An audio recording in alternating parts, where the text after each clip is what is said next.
Chapter 1. The Godfather traverses the childhood of the Demon Lord. With profound sorrow, we announce the passing of Chu Tian, the chairman of Tianhai Rongchuang Group and the revered Godfather, who succumbed to brain cancer and various ailments.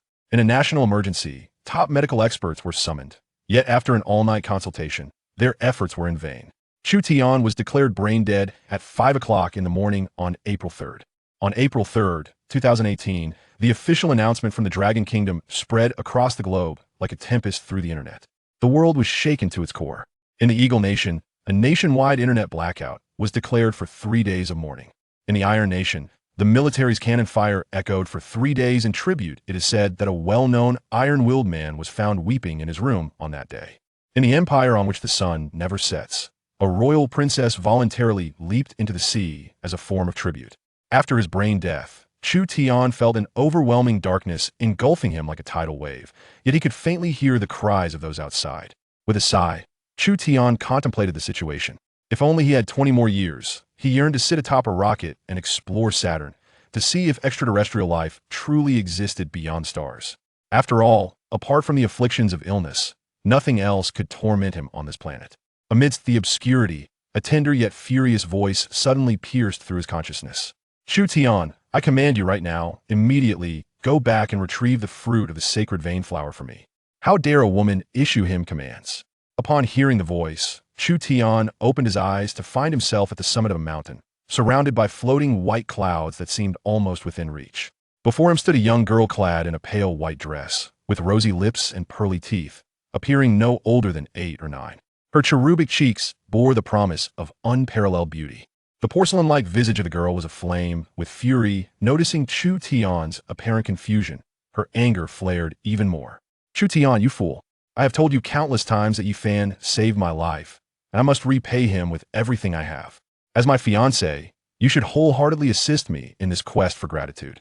Moreover, Yi Fan's background is pitiful. He was born with broken meridians. Only the sacred vein flower holds the potential to restore him. Do you not possess even a shred of compassion? Return at once. I care not what methods you employ. You must procure the fruit of the sacred vein flower, or I shall ignore you from this day forth. Compassion? Chu Tian frowned. It was indeed a rare concept, one not uttered to him in a long time. After all, at his level, everything revolved around the exchange of interests. To speak of compassion would elicit ridicule. Such sentiments were the musings of children. Yet, who was this girl before him? Fiancé. Lowering his gaze, he realized that his own body had also transformed into that of a child, clad in a tight-fitting black suit, appearing roughly the same age as the girl. It seemed he had truly become a child. It felt as though he had traversed through time and space. Suddenly, a sharp pain pierced his mind as a torrent of information flooded into his consciousness. I have actually traversed into a novel? Sky Emperor? Great Hatred Demon Lord Chu Tian, Sky Emperor Yi Fan, Sacred Goddess Lu Yun. Chu Tian murmured to himself, a faint smile curling at the corners of his mouth. How intriguing. Truly fascinating. Even as a godfather who traversed both the underworld and the legitimate world, establishing a colossal commercial empire, he had once harbored fantasies of youthful exuberance.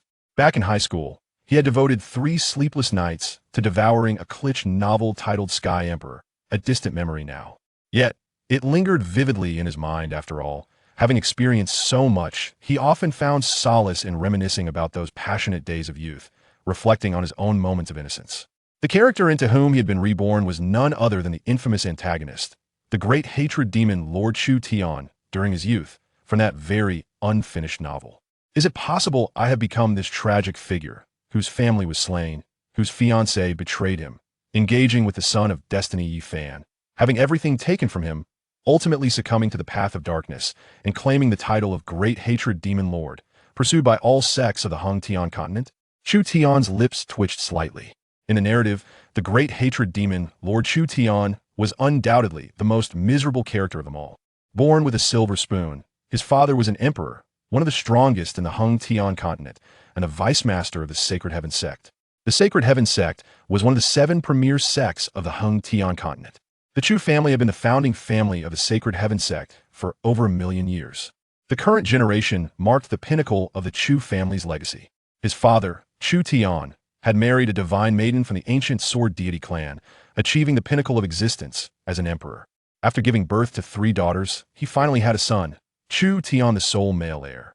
Chu Tian was indeed a prodigy upon birth. He awakened the supreme physique of the Chaos Demon God, an event that stirred the entirety of the Hung Tian continent, earning him the title of the greatest prodigy throughout history. The girl before him was Lu Yun, his betrothed, possessing an innate Dao physique and remarkable talent. However, despite her unparalleled gifts and background, as a character opposing the protagonist, the original's fate was tragically doomed. Yet, one must acknowledge that among the myriad antagonists in various novels, the original had already proven to be quite exceptional, with a formidable background and a narrative that spanned the entire story. Curiously, due to the author's unfinished writing, he had ultimately not been vanquished by the protagonist. Though I have committed numerous misdeeds, the divine has still favored me. At the very least, I have been reborn. Chu Tian mused inwardly. Having weathered countless storms and life-or-death trials, little could move him now. His expression quickly returned to tranquility when a gentle and melodious voice rang in his ear. Ding! Congratulations, host, for binding the super plunder system. By plundering everything from the Son of Destiny, you shall receive rewards of destiny points. Chapter 2. An Invincible Background, Extraordinary Talent by What Right? Host, do not be overly anxious or sorrowful. The gentle voice comforted softly. The purpose of this system is to aid the host in reversing the fate of the Son of Destiny, ascending to the pinnacle of life, and becoming the sole child of destiny. Rewards include a traversal gift pack, 1 volume of the Chaos Creation True Scripture, 1 Heavenly Emperor's Descent Talisman, and 1 Creation Elixir. Please strive, host. By plundering everything from the Son of Destiny, you will earn destiny points, which can be used to exchange for goods in the system store. Go for it, host. Those sons of destiny are but trivialities before you. The system's gentle voice encouraged Chu Tian. System, you speak a truth. Those sons of destiny are nothing but trivialities. Chu Tian muttered to himself, fully immersing himself in his new identity, his eyes glinting with a terrifying coldness. With an invincible background and extraordinary talent, who dares to cast him into the depths of darkness? Who possesses the right? Those sons of destiny and female protagonists are mere trivialities. As a revered godfather, what has he ever feared? The only constraints he faced were life and illness. Since the capricious divine has granted him a second chance at life, in this lifetime, with immense strength and longevity, illness shall no longer be a limitation. He would tread upon these so-called sons of destiny and ascend to the zenith of all realms. Pitiful and wretched great hatred demon lord, you are both unfortunate and fortunate since I have been reborn. Allow me to rewrite your family's tragic fate. With a determined thought, he opened the system panel. Host, Chu Tian. Realm, 7th layer of bone refinement, possessing 700,000 pounds of divine strength, akin to that of a primordial beast's offspring. The host is indeed remarkable. Physique, Chaos Demon God Body. Technique, 1st volume of the Chaos Creation True Scripture. Divine powers, none. Treasures, Heavenly Emperor's Descent Talisman grants 10 minutes of Emperor-level combat power creation elixir. When consumed, enhances the host's realm by 3 layers without any side effects. In the Hung Tian continent, realms are classified as blood condensation, bone refinement, spirit refinement, fusion, divine, celestial divine, true divine, divine king, and emperor. Chu Tian condensed blood at the age of 3, capable of lifting small mountains by 6. He had broken in a bone refinement, wielding a strength of 100,000 pounds, comparable to that of a primordial fierce beast cub. It is evident how extraordinary his talent was.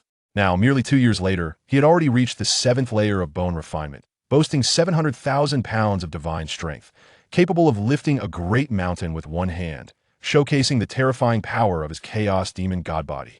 Chu Tian sensed the energy of the Chaos Creation True Scripture circulating through his body automatically. In a brief moment, it enhanced his physique by 10%, and a layer of chaotic divine luster enveloped his skin, significantly augmenting his defenses. One could surmise that even the spirit refinement realm would find it difficult to breach.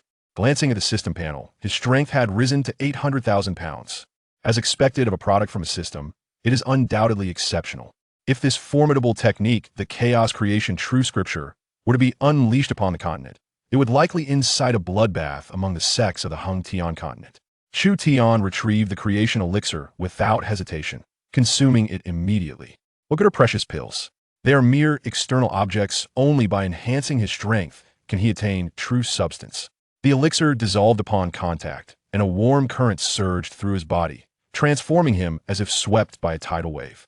Bang, bang, bang. His body reverberated with resounding cracks of bones, akin to thunder erupting, the sound waves swirling, and the clouds roiling violently. In the blink of an eye, Chu Tian's realm surged by 3 layers, reaching the pinnacle of bone refinement, with his strength soaring to 150,000 pounds. At the age of 8, having reached the pinnacle of bone refinement with 150,000 pounds of strength, such figures, if revealed, would cause a sensation across all realms. It is worth noting that even the offspring of ancient behemoths possess only around 1,000,000 pounds of strength in their youth, causing those of the divine refinement realm to tremble at their sight. Yet, at the tender age of 8, Chu Tian is already capable of battling these ancient beast younglings. The thunderous roar immediately attracted the attention of the sect's formidable experts, prompting patrolling disciples to arrive. However, upon seeing the figure clad in black Chu Tian, they instinctively recoiled, retreating into the clouds to silently guard him. This young saint was supposed to be honing his physique under the tutelage of his father, the heavenly King Empress, yet he was found in this desolate location alongside the young miss of the Liu family. The atmosphere appeared rather unpleasant between them. The matters between these two were far beyond their capacity to intervene, unless one wished to court death. Chu Tian, are you not listening to me? Lu Yun's fair visage flushed with anger, her voice sharpening to a screech. You make such a ruckus.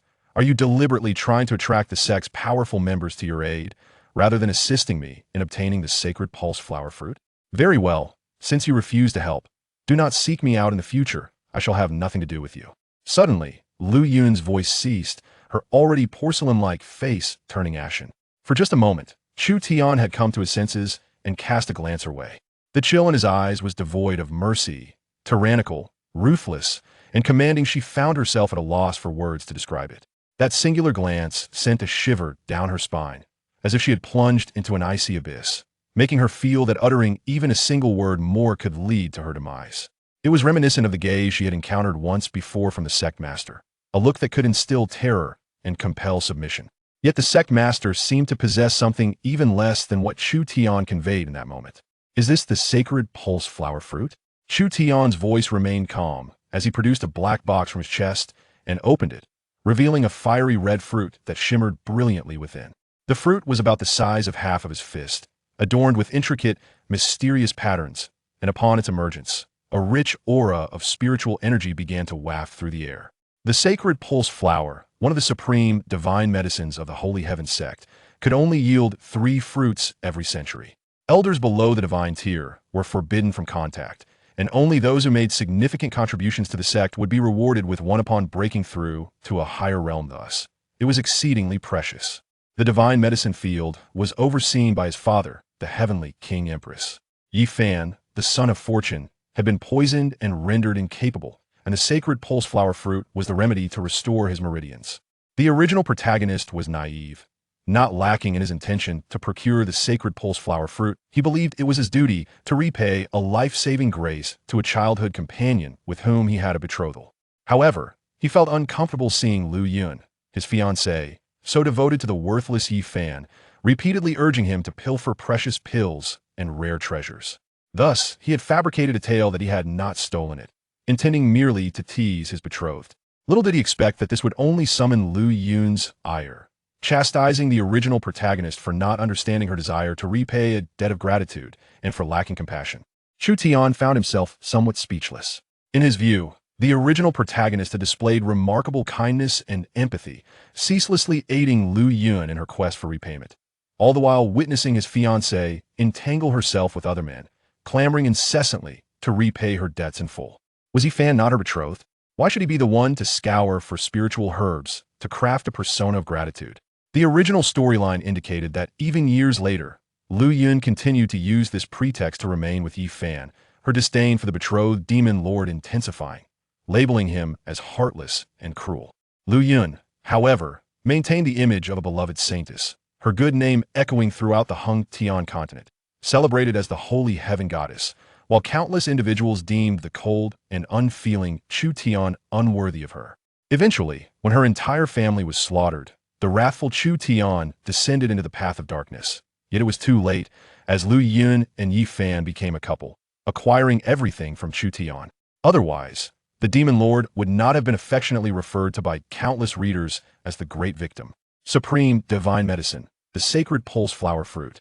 The disciples and experts hidden within the clouds gasped in astonishment, finally comprehending why the young saint and Lu Yun were clandestinely meeting outside the sect. Divine medicines were only obtainable by those sect members who had rendered significant service. Chu Tian's possession of one indicated he had leveraged the power of the heavenly King Empress to infiltrate the divine medicine field and pilfer it. Given that Chu Tian was merely at the body refinement stage, the sacred pulse flower fruit held no value for him.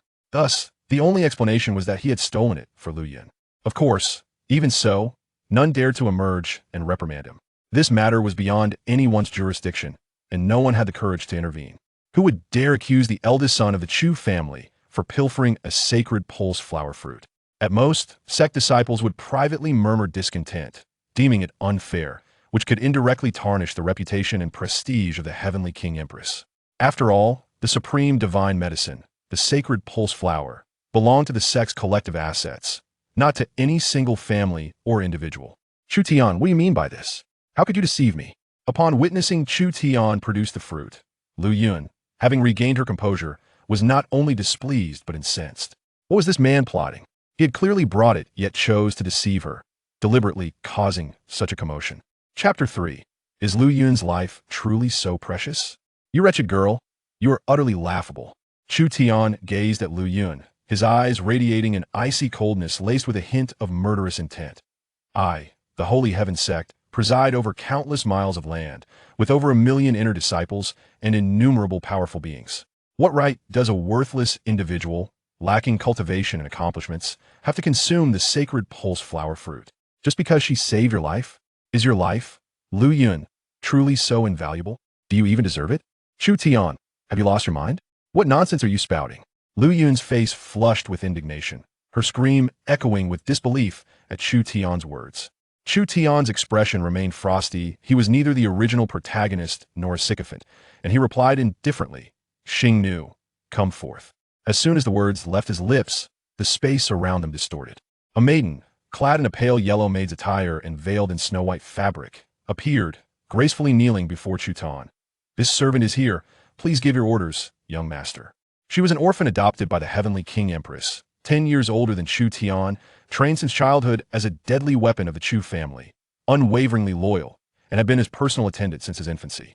During the time when Chu Tian was still naive and defenseless, she had been there to protect him. These deadly weapons bore no names, only titles prefixed by the character new servant.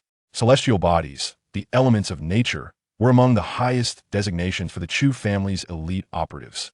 Having just reached maturity, Xing Nu ranked third among the formidable and talented assassins of the Chu family, preemptively dubbed Xing, indicating her extraordinary talent. "Raise your hand." Chu Tian placed the sacred pulse fruit into the palm of Xing Nu, gently assisting her to her feet, and said, "Strive diligently in your cultivation in the future. There shall undoubtedly be a place for you among the esteemed ranks of the Holy Heaven Sect."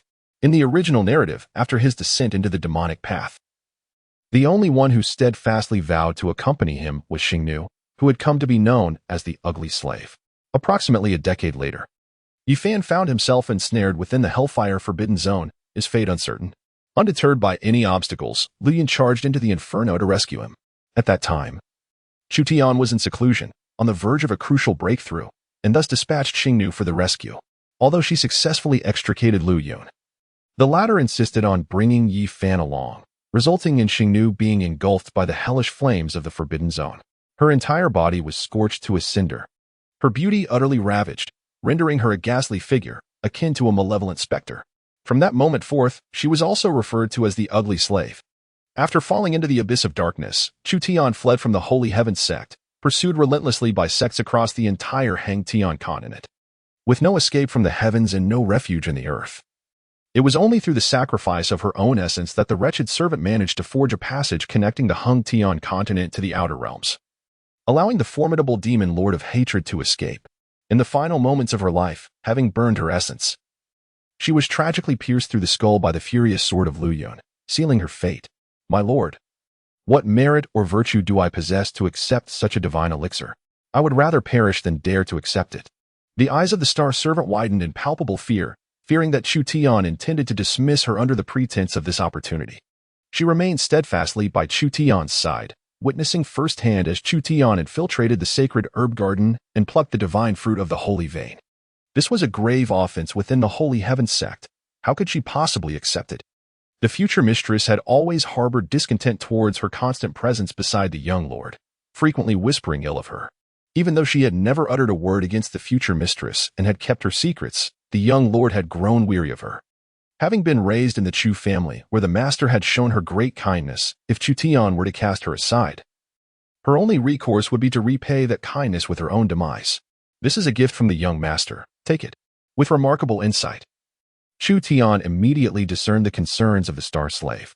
He lifted his gaze towards the seemingly empty heavens and proclaimed, I, the young master, am the ordained saint son of our sect. According to our sect's regulations, upon reaching adulthood, I am entitled to receive 2 sacred vein flower fruits. This particular sacred vein flower fruit shall be deducted from this allocation. The sacred vein flowers are the property of our sect, although they are precious. They are not beyond the means of the Chu family, who possess comparable divine herbs. It is unnecessary to jeopardize the reputation of the Chu family and my father, the Heavenly King Emperor, over such a trivial matter. In the original narrative, Chu Tian's reckless actions for the sake of Lu Yun led to numerous grievances, tarnishing the esteemed reputation of the Heavenly King Emperor and the Chu family. Yu Fan, on the other hand, acted with impunity, confronting heaven and earth without restraint. Lu Yun, under the guise of gratitude, exploited the prestige of the Chu family to clean up after Yi Fan's misdeeds.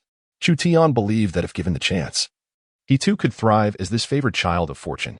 Hence, when the Lu family maligned the Chu family as traitors, the illustrious Chu family, which had flourished for 1,000,000 years within the Sacred Heaven Sect, crumbled with alarming ease.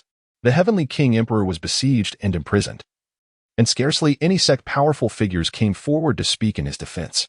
This was due to the fact that prior to the downfall of the Chu family, the atmosphere had already turned against them, with strong members of the clan either dead or having turned traitor. Upon his rebirth, Chu Tian naturally would not gamble his reputation for trivial gains. As a patriarch, he comprehends the significance of priorities. The loyalty of his followers is paramount, yet the equitable distribution of benefits holds even greater importance. To jeopardize the authority of the Heavenly King and tarnish the reputation of the Chu family over a meager allocation of resources would be an unwise endeavor. The young saint, with his remarkable generosity, elicited gasps of astonishment from the hidden disciples and formidable beings of the sect, concealed within the surrounding clouds. They gazed enviously at the sacred vein fruit in the hands of the star slave, overwhelmed by a complex mix of admiration and jealousy. This fruit, a divine elixir, harbors boundless applications, coveted even by celestial beings on the continent. Moreover, Chu Tian's explanation instilled an indescribable yet comforting sensation in their hearts, as if they were standing on the same level as him. Despite the young saint's immense backing, and the fact that he could rightfully claim the sacred vein fruit without contest, he chose to clarify that it was procured from his own share, thus refraining from encroaching upon the sect's assets. The young saint exudes warmth and kindness. The star slave, veiled yet clearly blushing, revealed tears glistening in her starry eyes as she cradled the sacred vein fruit, her body trembling gently. Ultimately, she prostrated deeply before him, acknowledging that her life was once saved by her master, and the immense grace he bestowed upon her left her at a loss for how to repay such kindness, even if it meant sacrificing her life. Congratulations to the host for altering the fate of the star slave, rewarded with 500 points of destiny value. The system's gentle and melodious notification resonated in Chu Tian's ears simultaneously. Chu Tian was momentarily taken aback.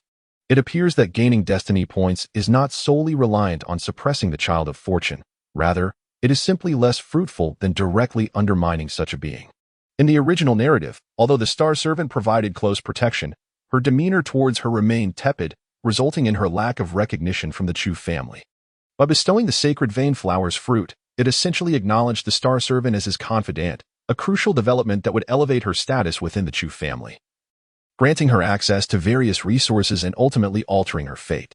Lowly servant, do you believe you are worthy of possessing my divine medicine? Lu Yun's voice pierced the air, filled with fury as she rushed forward to snatch the black box, delivering a kick to the back of the star servant, sending her sprawling to the ground.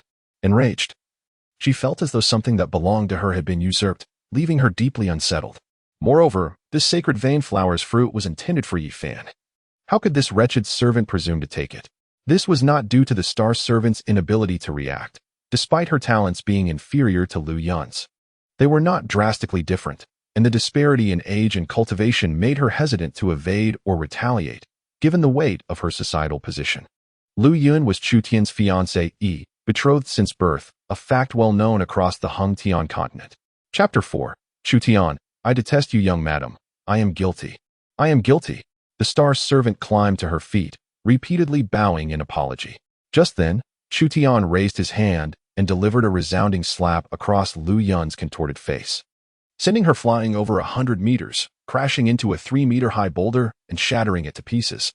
In that instant, the air seemed to still, and all present were left in sheer astonishment. Those hidden among the clouds from the sect gaped in disbelief, their pupils constricting in shock, wishing fervently to turn and flee. Such a scene was beyond their right to witness. One was a minor saint, the other the future matron of the Chu family. A being of innate Dao physique destined for unparalleled achievements. What they were witnessing could later serve as damaging evidence against them when Chu Tian and Lu Yun stood atop the sect, or even the continent. Would there be a risk of being silenced for this? Moreover, the young saint had always treated Lu Yun exceptionally well, adhering to her every command. How could he suddenly strike her for a mere servant? If word of this spread, how would Lu Yun ever regain her standing? As the black box containing the sacred vein flower's fruit flew from Lu Yun's grasp, Chu Tian caught it deftly and then helped the star servant to her feet, placing the precious fruit in her palm. Star servant, remember this. You are under my protection. Henceforth, aside from myself, the master, and the madam, no one has the right to demand your submission or to strike you. Chu Tian calmly issued a command before turning to gaze at Lu Yun, his eyes momentarily flashing with a ruthless and cold intensity that belied his youthful appearance. The individuals from the sect, concealed within the clouds, could not help but rub their eyes. For some inexplicable reason, it seemed as though the young saint had transformed into an entirely different person. Cold, merciless, domineering, fierce, and dignified, he emanated an aura that deterred anyone from meeting his gaze directly. Such demeanor would not have surprised them if exhibited by a seasoned warrior or the deputy sect master, yet this was merely a child of 8 years. Chu Tian, you scoundrel! You struck me for that wretched girl. Do not seek me out again. I wish to have nothing to do with you. Lu Yun exclaimed as she crawled out from the ruins, one side of her face swollen, blood trickling down incessantly, her eyes reflecting a venomous resentment that was incongruous with her tender age. As a congenital Dao body, although she was not quite on par with Chu Tian, the difference was negligible. Such a slap would not have been lethal. Yet, she seemed oblivious to the gravity of the situation. You should consider yourself fortunate that I still find you of some use. I only utilized 1% of my strength. Otherwise, your head would have been shattered. Chu Tian approached with a tranquil expression and inquired, Pray tell, who informed you that the sacred pulse fruit in the divine herb garden has ripened? Capable of aiding Yi Fan in unblocking his meridians, prompting you to seek me for it? The sacred pulse fruit is an unparalleled divine medicine of our sect. Its ripening a matter of utmost secrecy, known only to a select few. In my recollection, even the original owner was never privy to this knowledge. It is indeed a remarkable occurrence that a mere girl like Lu Yun could have come to know of it. Chu Tian possessed a keen intuition, sensing that there was more to the story. A flicker of panic passed through Lu Yun's eyes as she quickly lowered her gaze, unable to meet Chu Tian's eyes. She spoke hurriedly. I learned of this on my own, wishing to repay Yi Fan's life-saving grace. As my fiancé, instead of joining me in expressing gratitude, you dare to doubt and slander me. Chu Tian, I despise you, Lu Yun exclaimed loudly. With that, she turned to leave in haste. However, in the next instant, a shadow enveloped her as Chu Tian obstructed her path, looming over her with less than a fist's distance between them. His icy, domineering gaze seemed as if it could consume her whole. Lu Yun's petite frame began to tremble violently, as if plunged into an icy abyss, her face drained of color. Speak, who is it? His voice thundered, resonating in Lu Yun's ears. Boom. Despite the depths of her cunning, she was merely a girl of 8 or 9. Her resolve far inferior to that of an adult. In that fleeting moment, Lu Yun shuddered, her mind blanking out, and she instinctively blurted, It was Jewer who told me. Yet the moment the words escaped her lips, she instantly realized her folly, her body stiffening as she attempted to clarify, No. It's not. But Chu Tian had already plunged into contemplation, disregarding her feeble defense. Jua? As I ponder, memories of the young girl resurface vividly. On the occasion of Lu Yun's 2nd birthday, the Lu family organized a grand celebration, inviting formidable figures from various sects and prominent families. This girl. a servant cultivated specifically by the Yi family, was akin to the star slaves nurtured by the Chu family, a gift presented to Lu Yun for her birthday. Naturally, this servant was not endowed with the same exceptional talents as the star slaves, as she was meticulously trained solely for the purpose of gifting. The Yi family, another founding lineage of the Holy Heaven Sect, established the sect alongside the progenitor of the Chu family. The current sect leader, Yi Xiong, is the head of the Yi family and a formidable emperor-level expert in the Hung Tian continent, revered as the heavenly hero emperor. He shares a brotherly bond with Chu Tian's father, Yu Tian Wang, who is the vice leader of the Holy Heaven Sect, having grown up together as sworn brothers. Collectively referred to as the twin heroes of the Holy Heaven Sect, the dual emperors of the Holy Heaven Sect command across the Hung Tian continent. Through their united efforts, the sect ascended to the pinnacle of the Hung Tian continent, securing its position as the foremost sect, instilling fear across myriad realms.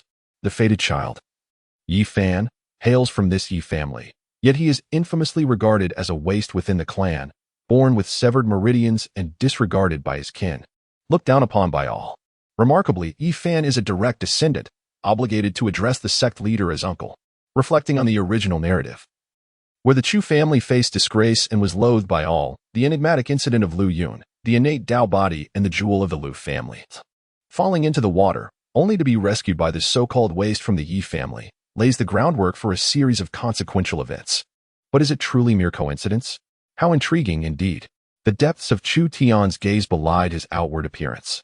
He murmured softly before casting his eyes upon Lu Yun, his tone frigid.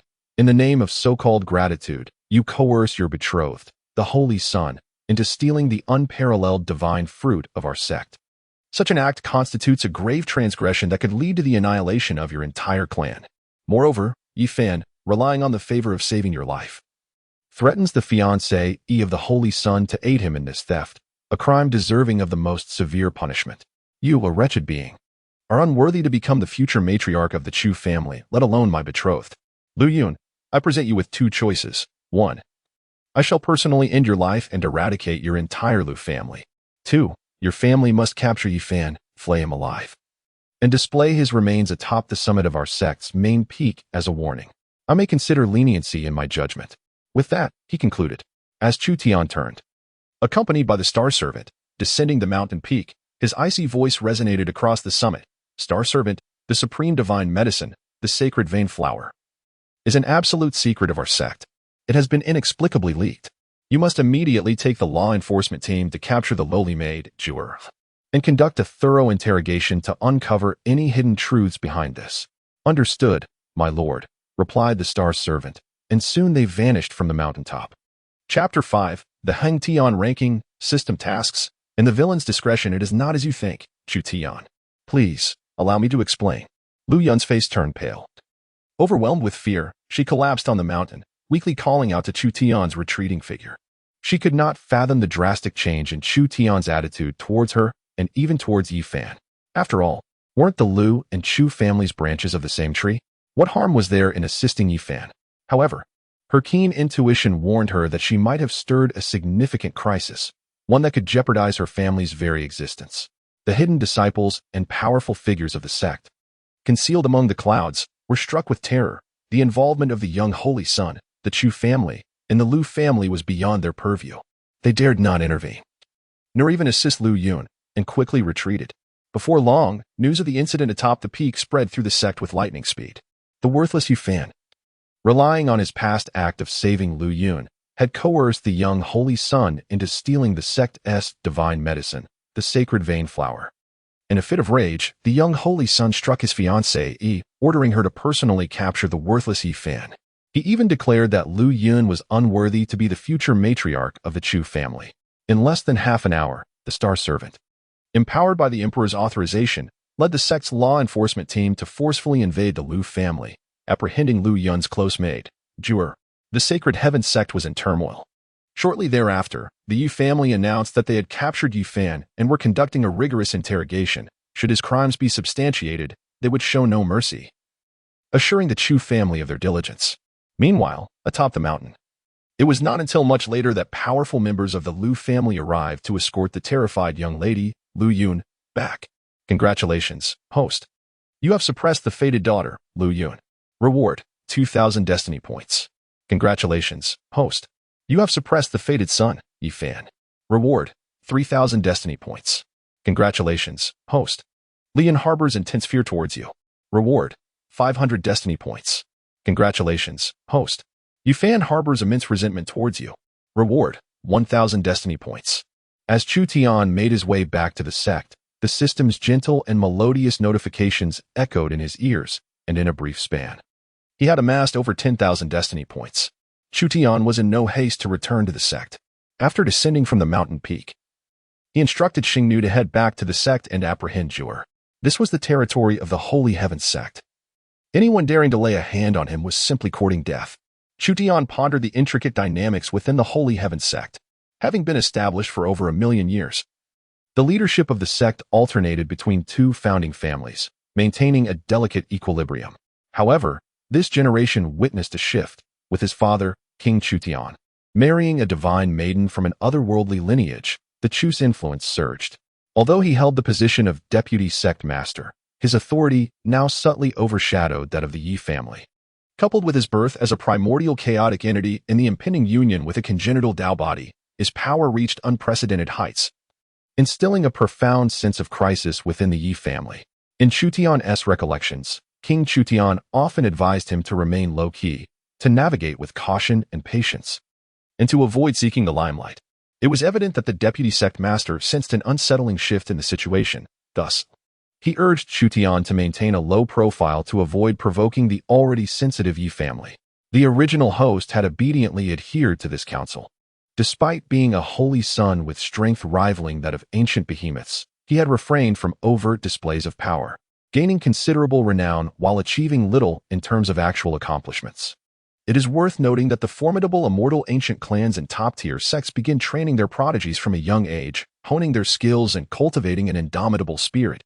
Such a mindset is fostered from early on, forging an unyielding will to dominate the world. For someone like Chu Tian, endowed with supreme potential and a prestigious background, yet remaining obscure, was indeed peculiar. The outside world speculated whether Chu Tian had faltered in his training or suffered some setback, concerns that even began to tarnish the reputation of the Chus. In the original narrative, even at the climactic moment of conflict between the Chu and Yi families, as tensions escalated and the Yi family revealed their true intentions, King Chu Tian prioritized the unity of the sect, refraining from a complete rupture and choosing to trust his sworn brother, Yi Tianxiong. Otherwise, given the Chu's millennia-long legacy, even if they faced betrayal from all sides and mounted a counteroffensive, the Holy Heaven Sect would not merely be fractured, but would significantly weaken, jeopardizing its status among the elite sections. Taking a step back often leads to a perilous retreat. Each concession could ultimately surrender the ancestral legacy to their adversaries, Chu Tian mused. As a figure of great authority, he firmly believed that one must strike the first blow to deter a flurry of retaliatory strikes. True deterrence is forged through strength, not through humility.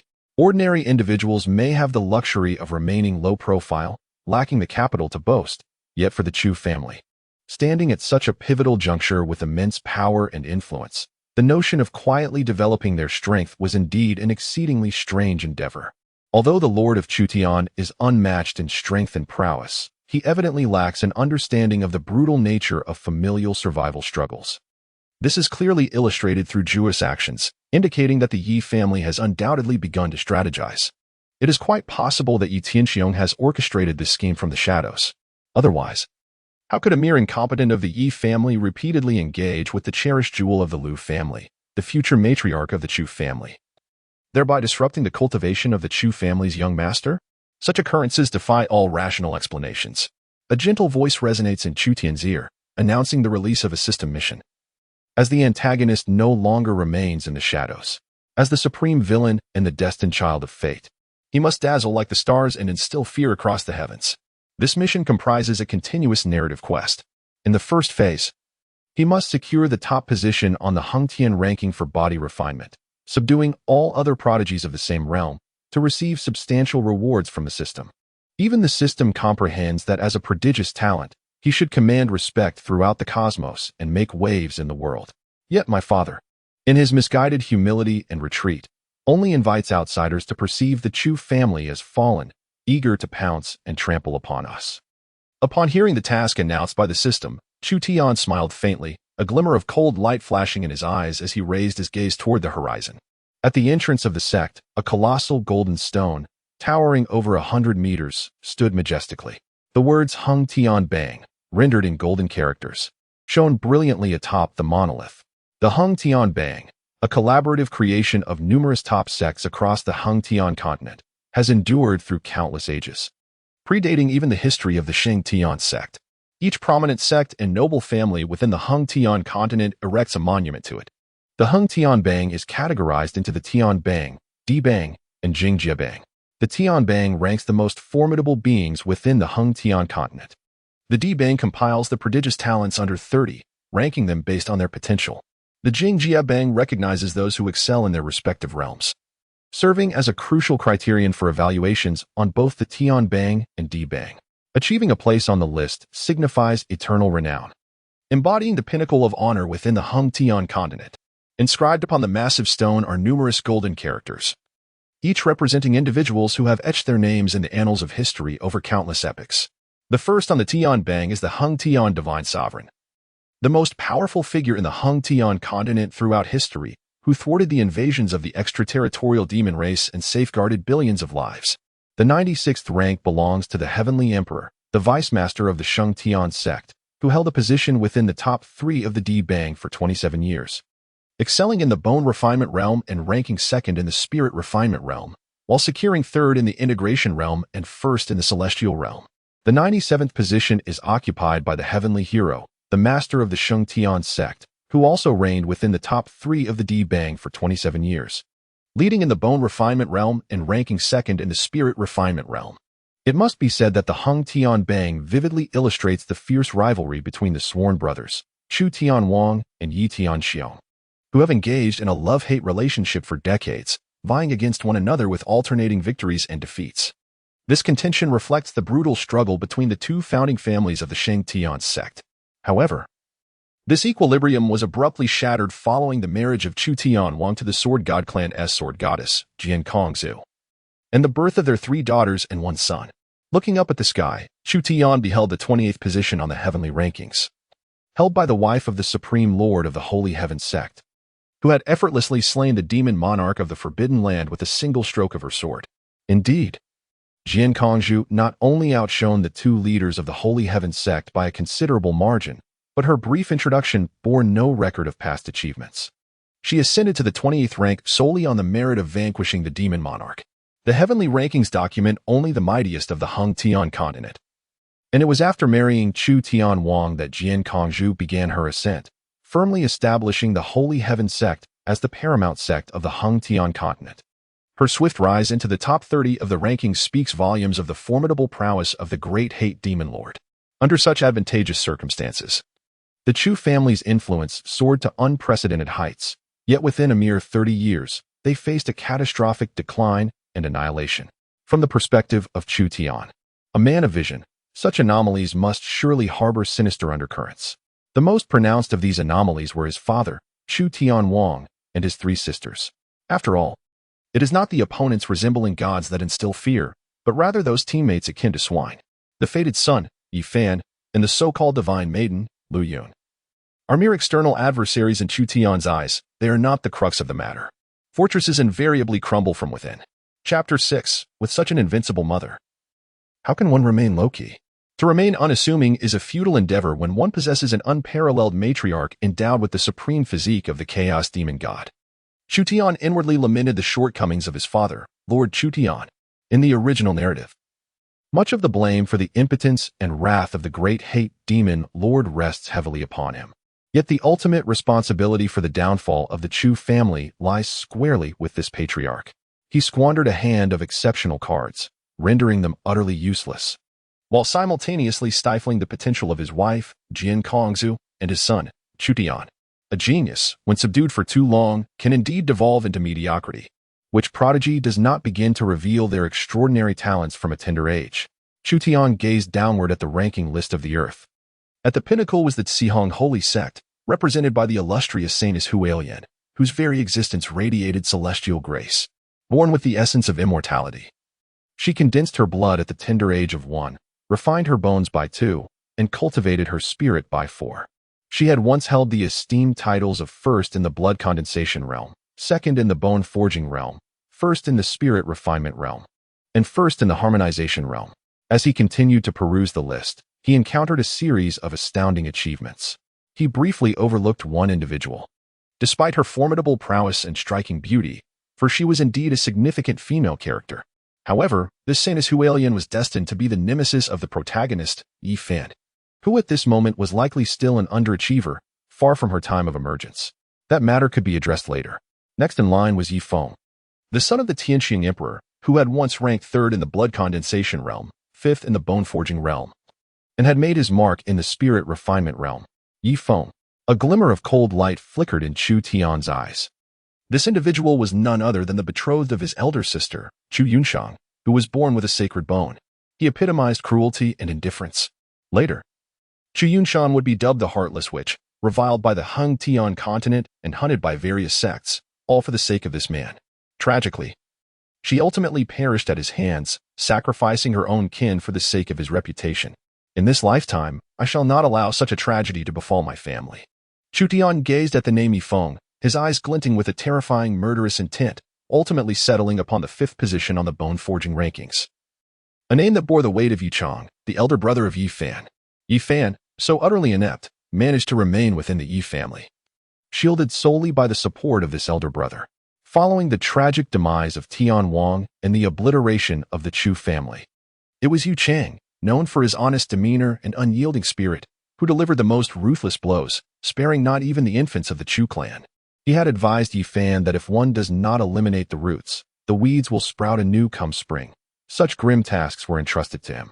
Yi Chang now stood as the most formidable practitioner of the bone forging realm within the Shengtian sect, having attained the 9th level of bone forging at the tender age of 12, wielding a colossal strength of 300,000 jin, capable of annihilating 10 ancient mammoths within a single minute. The first on the bone forging rankings was Huimei of the Xihong Sacred Sect, at the 10th level with a strength of 900,000 jin, also within a minute. The 6th position was held by Lu Yun of the Shengtian sect, while Yu Tian of the Shengtian sect occupied the 9th, and another Yi from the same sect claimed the 13th. The names of the Yi family's descendants frequently adorned the various rankings, alongside numerous disciples from the Shengtian sect. Yet, the Chu family, the esteemed founding lineage of the Shengtian sect, found their members' names conspicuously absent, a rarity indeed. To avoid inciting the Yi family's suspicion, Chu Tian Wang not only instructed his own son to maintain a low profile, but also forbade the scions of the Chu family from stepping forward to contest with the Yi family. Thus, the whispers of the Chu family's decline in the outside world were not without foundation. In the depths of Chu Tian's eyes glimmered a frigid light, as the ferocious beast retracted its fangs and claws, inevitably evoking an impression of age. Such a state is exceedingly perilous and must not persist. With a preliminary vision of the future taking shape within, a sense of urgency began to stir. Chu Tian strode confidently into the sect, opting not to return to the Chu family, but instead directing his steps towards the Hung Tian Hall. As Chu Tian stepped into the palace, a sharp intake of breath echoed before him, swiftly followed by a torrent of flattery. Within merely 30 seconds, Yi Chang had vanquished 15 ancient mammoth giants. At the 40-second mark, the count had risen to 20. Was Yi Chang aiming to challenge for the top spot on the bone forging list? This generation of the Yi family, aside from the ineffectual Yi Fan, displayed remarkable prowess. Could it be that the long-standing tradition of alternating leadership within the Holy Heaven Sect would be disrupted, allowing the Yi family to maintain their dominance? The sect leader's son, Yi Feng, was already formidable in his own right, and Yi Chang's momentum was equally impressive. At 50 seconds, he had slain 25 mammoths, and in the final 10 seconds, the count reached 28. Chu Tian gazed upward, observing the name of Yi Chang, ranked 5th on the forging list, as the digits beside it fluctuated incessantly. With a countdown of 1 minute still ongoing, the number of ancient mammoths he had slain had already reached 30. However, Chu Tian paid little mind, choosing instead to await Yi Chang's emergence in silence. Yi Chang was not the focus of his visit. He had neither the time nor the energy to engage with such a minor character. Ultimately, as the minute expired, the tally of mammoths felled by Yi Chang rose to 33, nearly achieving a kill every 2 seconds against the colossal beasts. each possessing a staggering strength of 100,000 G. This feat propelled Yichang south ranked to third place on the forging leaderboard. With a cultivation level of 9 in forging and a power of 500,000 G, he had dispatched 33 ancient mammoths in a mere minute. Suddenly, the celestial and earthly rankings began to illuminate, revealing Yichang's name at the 99th position. At only 12 years of age, he had once reached the 4th level of blood condensation and the 3rd level of bone forging. Gasps filled the palace as numerous disciples of the Holy Heaven Sect cast envious and jealous glances. Among the million inner disciples of the Holy Heaven Sect, fewer than 10,000 could ascend the rankings, and it took years for anyone to appear on the earthly list. Achieving a place on this list signified entry into a realm of focused cultivation by the sect. Even the last position bore immense honor and an endless supply of resources. A vortex materialized upon a golden stone, from which emerged a sturdy youth clad in coarse gray fabric, sporting a buzz cut. Upon detecting the presence of a pseudo-fated child, the system softly chimed in Chu Tian's ear. "System, what is a pseudo-fated child?" Chu Tian inquired. The system elucidated, "A fated child possesses vast fortunes, and those close to him are enveloped by this aura of luck, growing alongside him, hence the designation of pseudo-fated child." After the explanation, the system further cautioned, "The existence of pseudo-fated children is seen as a suppression of true fated children, capable of inflicting significant blows to their fortunes." At this moment, Yichang, having just stepped out of the golden vortex, immediately noticed Chu Tian at the entrance. A cold glint flickered in his eyes as he spat. "Chu Tian, you slander my brother, and yet you dare to venture into the Holy Heaven Palace." Yichang's gaze brimmed with intense malice, for it was upon learning of his brother's capture by the sect that he had hastened to the Holy Heaven Palace for testing. After all, it was only through his own exceptional prowess that his family might consider sparing his brother, Yi Fan. Yet, his animosity was primarily directed at Chu Tian. His brother's meridians were completely severed, rendering him pitiable, and this individual not only showed no sympathy but also dared to slander his own brother, placing him in jeopardy. He recognized Chu Tian from a previous encounter when Chu Tian had visited the Liu family to see Liu Yun, coincidentally crossing paths with his brother, Yi Fan. Chapter 7. You are undeserving yet choose to present yourself within the hall. Numerous disciples were taken aback, their gazes directed towards Chu Tian. Though renowned throughout the land, Chu Tian remained a reclusive figure, so much so that the average inner sect disciple could hardly recognize him. The recent happenings concerning the two founding families had swiftly spread throughout the Holy Sky sect, reaching even the ears of ordinary disciples. With a chilling glare, Yichang leaped into action, his massive frame cutting through the air with a thunderous sound, akin to a falling star descending upon Chu Tian. A dark shadow enveloped Chu Tian as Yichang demanded, "Why do you slander my brother?" Suddenly, Chu Tian surged forth, unleashing a punch with the swiftness of lightning, his fist crashing into Yichang's abdomen. The impact forced Yichang to expel a mouthful of blood, and before he could even process the blow, he was sent hurtling backward at a speed surpassing his advance, colliding violently with the colossal stone of the forged bone rankings. The resounding crash echoed ominously, shaking the very foundations of the palace. Accompanying this were the sickening sounds of bone fractures emanating from Yichang's body. He slid down from the rankings, collapsing into a pool of blood, his eyes wide with fury, blood seeping from his wounds as he struggled in vain to rise. In that moment, the atmosphere was suffocating. The onlookers gaped in disbelief, their eyes wide with shock. No one could have anticipated that the young holy son, Chu Tian, would display such overwhelming ferocity, striking without uttering a single word. Even more astonishing was the fact that Yichang, who had just entered the 3rd rank of the forged body rankings, was utterly crushed by Chu Tian, with no opportunity to retaliate. They were left in a daze. The seemingly youthful holy son, who appeared to barely reach Yichang's chest, harbored within him a power so formidable. As Chu Tian approached Yichang, the invisible aura of terror he exuded nearly brought the air in the hall to a standstill. Many disciples feared that Chu Tian would seek to annihilate Yichang, given that he was the brother of Yi Fan. However, in a surprising turn, Chu Tian did not even spare Yichang a glance, simply stepping over him in the bloodied pool and entering the golden vortex of the forged bone rankings. The audience was left in shock.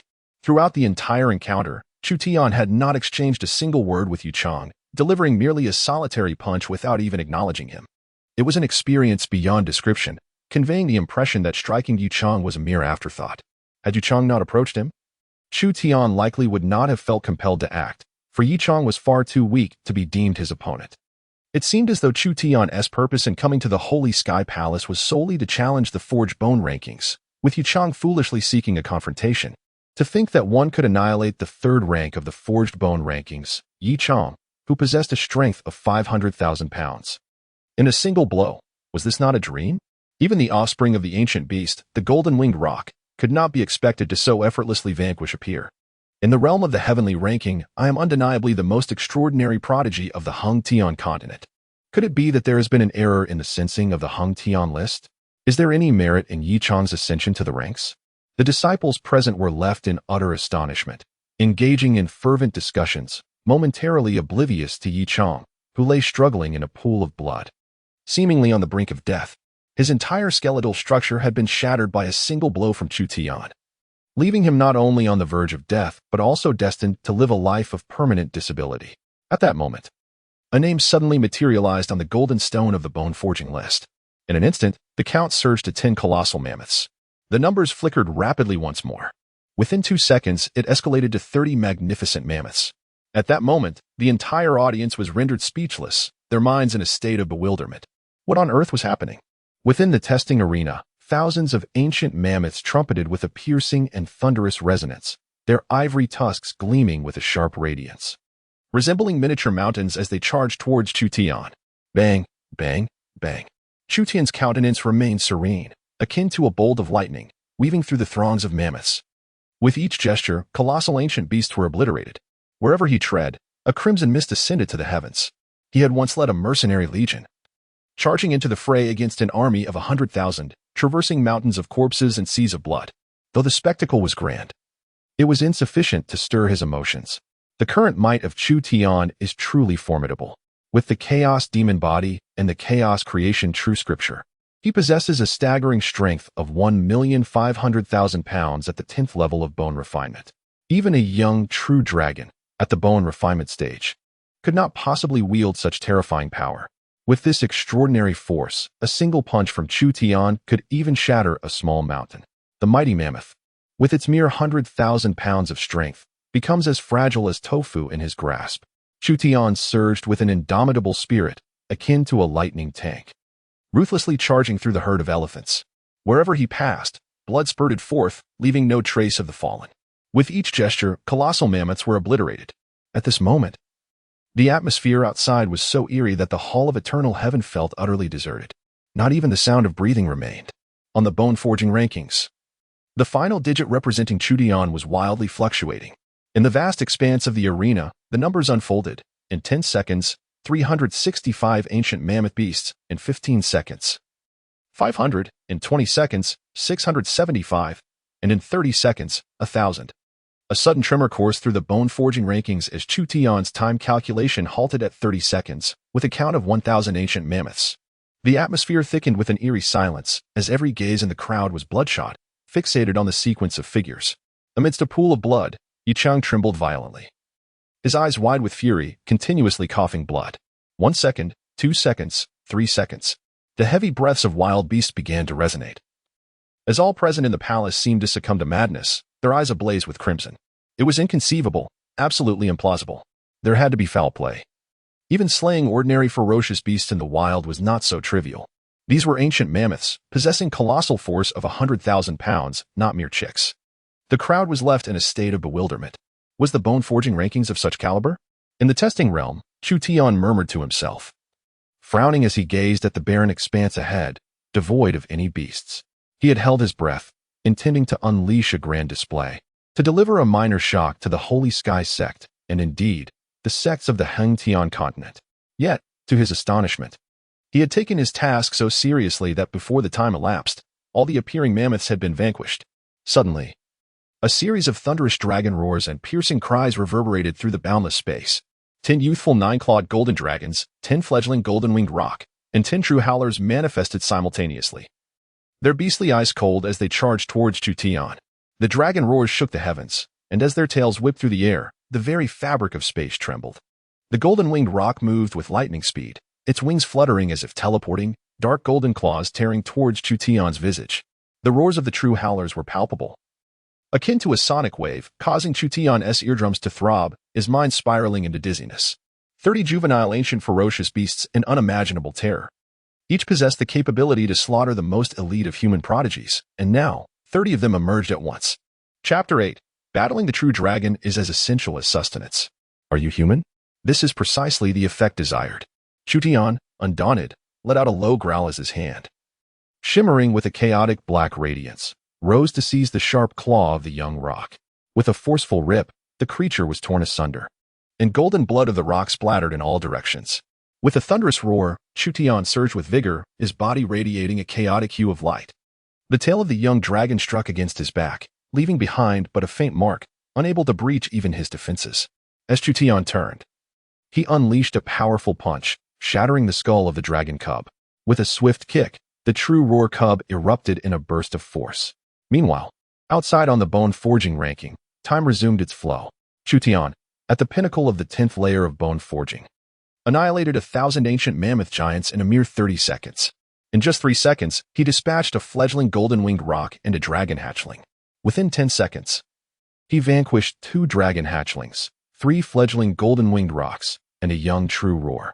Am I mistaken? Is it not the case that ancient ferocious beasts only emerge in trials after reaching the god refinement realm, or even post the fusion realm? Engaging in combat with dragon hatchlings, can this truly be the work of a mere mortal?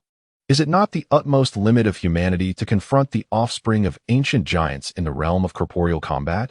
2 seconds per ancient beast hatchling, nay, 1 every 2 seconds? As seconds ticked away, the numbers continued to fluctuate, and the atmosphere within the hall thickened with the heavy breaths of the onlookers, each panting like an ox. Were it not for the uninterruptible nature of the Chu Tian rankings trial, they might have rushed into the testing space to ascertain whether Chu Tian was employing deceitful means. Soon enough, as the clock struck 1 minute, the trial concluded. The name of Chu Tian instantaneously ascended to the pinnacle of the bone forging rankings. In the realm of Chu Tian, the prowess of the 10th layer of bone forging was exemplified by the astonishing strength of 1,500,000 pounds, capable of annihilating 1,000 ancient mammoths, 10 dragon hatchlings, 10 golden-winged doppangs, and 10 true Hal offspring within a mere minute. The second contender, the benevolent saint of the compassionate navigation sect, Huime, exhibited a formidable strength of 900,000 pounds within the same time frame. 1,500,000 pounds. Am I seeing things? Someone murmured, glancing at the person beside them. What do you see? 150, came the reply. Indeed, I see 150 as well. Chu Tian, in the bone forging realm, possesses strength nearly double that of the ancient ferocious beast offspring. Is the chaotic divine demon body truly that extraordinary? Is this the saint son of our holy heaven sect? Coughing violently amidst a pool of blood, Yi Chong appeared ghastly pale, his body convulsing as if he were on the brink of death. Yet, in such dire circumstances, no one spared him a second glance. Suddenly, a hum resonated through the air as Chu Tian emerged from the golden vortex, clad impeccably in black, his expression serene. He cast a fleeting glance at Yi Chong, then at the bone forging rankings, seemingly oblivious to the bizarre atmosphere within the hall, and strode away from the Heng Tian Hall. His purpose for coming to the Heng Tian Hall was to suppress all contemporaries of the Yi family, including Yi Chong, rather than targeting any individual specifically. Had Yu Chang not approached him, Chu Tian would have lacked the motivation to seek him out for trouble. Defeating him was merely a matter of convenience. If one desires death, he would gladly oblige. It was that simple. As for excessive concern, Chu Tian deemed his energy far too precious to squander on inconsequential individuals and matters. Congratulations, host, for suppressing the false child of fortune, Yi Chong, significantly impacting his mentality and leaving an irreversible shadow. Reward, 1,000 destiny points. Congratulations, host, for diminishing the fortune of the child of destiny, Yi Fan. Reward, 1,000 destiny points. The system's soft and melodious voice echoed. Chu Tian has departed. Yet at this moment, within the Hall of Eternal Heavens, the rankings on the Earth list underwent a sudden transformation, with Chu Tian's name unexpectedly ascending to the foremost position. At the pinnacle of the Earth list stands Chu Tian, the holy son of the Sacred Heaven Sect, aged 8, possessing the chaotic divine demonic body, having ascended to the first rank of the bone tempering list. In second place is the saintess of the compassionate navigation sect, the holy lotus maiden, embodying the essence of a saint. Born with a celestial aura, she condensed her blood at 1 year, tempered her bones at 2, refined her spirit at 4, and has previously held the first rank in blood condensation. the second in bone tempering, the first in spirit refinement, and the first in integration. In third place rests the heart demon sect. Yi Chong, who had just pushed his way into the 99th position on the Earth list, has also vanished from the roster. The Earth list of Eternal Heavens only records the 99 most promising prodigies under the age of 30. A profound silence enveloped the entire arena. In the midst of the bloody ground, Yi Chong's eyes bulged with rage before he succumbed to unconsciousness. The Sacred Heaven Sect boasts two principal peaks, symbolizing two prominent founding families, the Chu Tian Sacred Emperor Peak and the Yi Sacred Monarch Peak. The main hall of the Sacred Emperor Peak rises majestically at its zenith. Upon returning to the Chu family, as Chu Tian approached the outer hall, a hunchbacked elder came forth to greet him with utmost reverence. Young master, the matriarch has descended from the divine realm and is currently in discussion with the patriarch. Please wait a moment. The elder's face was etched with deep lines, and his eyes were murky and devoid of vitality, resembling that of a man on the brink of death. Yet, Chu Tian understood that this was merely a fade. The elder's true name had long been forgotten, but he had always been entrusted with guarding the main hall of the Sacred Emperor Peak.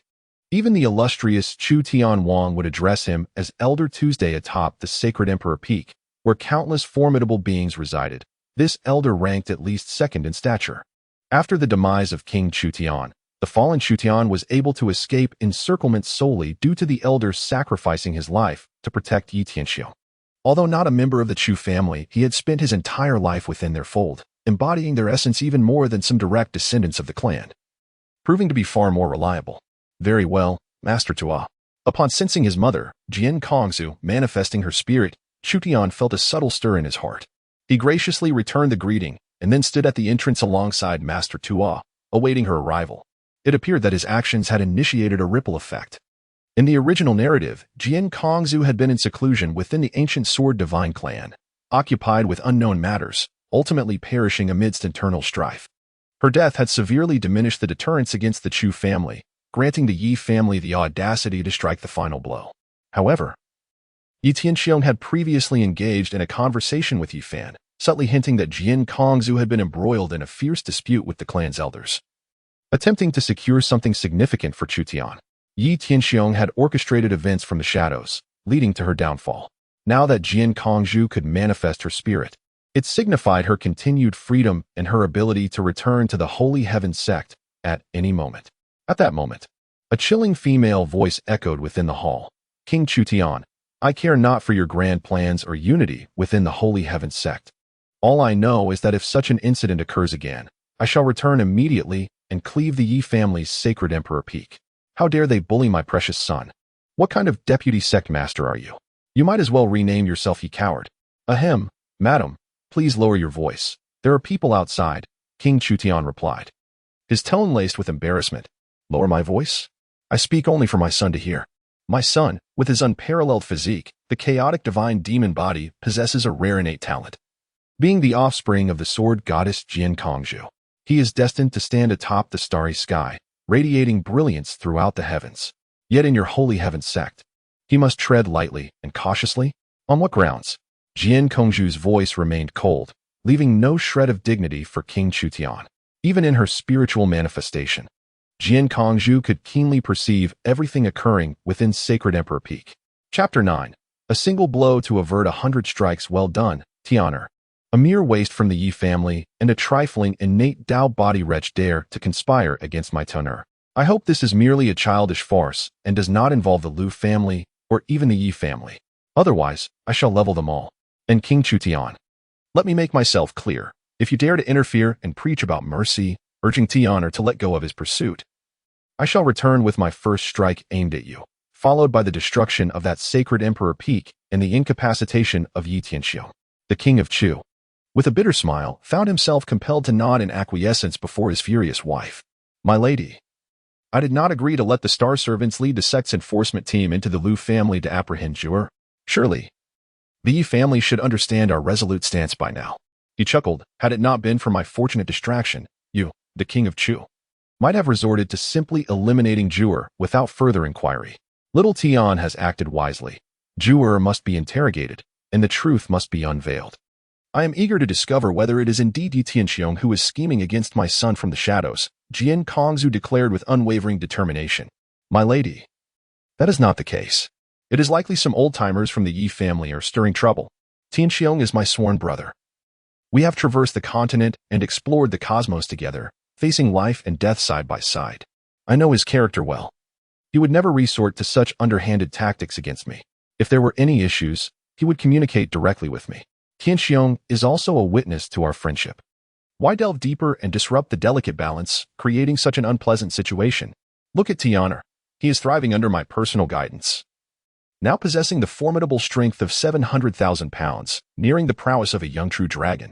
The king of Chu earnestly reassured, invoking the past to vouch for Yi Tianxiong. Chu Tian, however, felt his father placed too much emphasis on their brotherly bond with Yi Tianxiong. Lowering his head, a cold glint flickered in his eyes. His haste to leave the Hengtian palace and arrive here was to persuade the king of Chu to allow him to manage this affair. His participation in the Hengtian palace's bone-forging ranking test was also aimed at breaking the stalemate. Chu Tian pondered how to persuade Lord Chu Tian. For his age was undoubtedly his greatest disadvantage, rendering him hesitant to engage in many matters. Fortunately, his mother, Jian Kongzhu, was not narrow-minded. Her support from behind the scenes saved him considerable effort. Upon hearing Chu Tian's words, old Tuo's murky eyes flashed with astonishment as he seemingly remarked, ever since the master ascended to the position of deputy sect leader, he has placed excessive importance on many matters, which has led to a loss of initiative and the inability to navigate effectively. However, many dare not voice this. The young master's resolute counterattack has, in fact, invigorated numerous powerful clan members. Realizing his indiscretion, old Tuo hastily bowed in apology, trembling with respect. Old Tuo, you are a venerable elder within the clan. Such remarks humble me greatly, Chu Tian responded. Chu Tian assisted the old man with a stoop, yet a glimmer of brilliance flickered in his eyes. The old man's words clearly conveyed that within the Chu family, there existed numerous supporters for him. Within the Chu family, discontent brewed among many regarding Lord Chu's conciliatory approach towards the Yi family. The recent vigorous counterattack invigorated this group. Tianer, come in quickly. Let your mother see if you have been harmed, came the voice of Jian Kongzhu. As Chu Tian stepped into the grand hall, a stunningly beautiful woman clad in a flowing white gown, with elegantly arched brows and an aura of fierce determination, rushed to embrace him. She showered him with tender inquiries, her eyes brimming with affection, as if fearing that her son might have suffered any indignity at the hands of the formidable Chu Tian Wang. My dear, Tiana is also my son. How could I possibly allow him to endure any injustice? A tall middle-aged man, the very embodiment of the indomitable Emperor of Heaven and Vice Master of the Sacred Heaven Sect, stood helplessly to the side. In the world outside, he wielded unparalleled power and authority, yet within the confines of his home, he was merely an ordinary middle-aged man, trembling in the presence of his fiercely protective wife. Hesitant to interject, despite the fact that it was his son who had pilfered the sacred vein's fruit and had even struck his fiancée, ultimately threatening to flay the Chu family's disgrace if the Lu family did not perish. In Jian Kongzhu's eyes, it appeared as though her son had been grievously wronged. However, confronted with the formidable presence of his wife, he dared not voice his thoughts. For should she unleash her wrath and return from beyond the realm to annihilate the Lu family, cleaving apart the sacred Emperor Peak, the precariously balanced situation he had meticulously crafted would come crashing down. After expressing her concern and affection, Jian Kongzhu beckoned Chu Tian to sit in her lap and inquired, Little Tian, I have no desire to argue with your father, who is rather cowardly. Tell me, how should we address the Lu family and that useless creature from the Yi family? Chu Tian Wang could not help but smile wryly. Just as he was about to defend himself against the accusation of cowardice, he was met with a fierce glare from Jian Kongzhu, which caused him to instinctively retract his neck.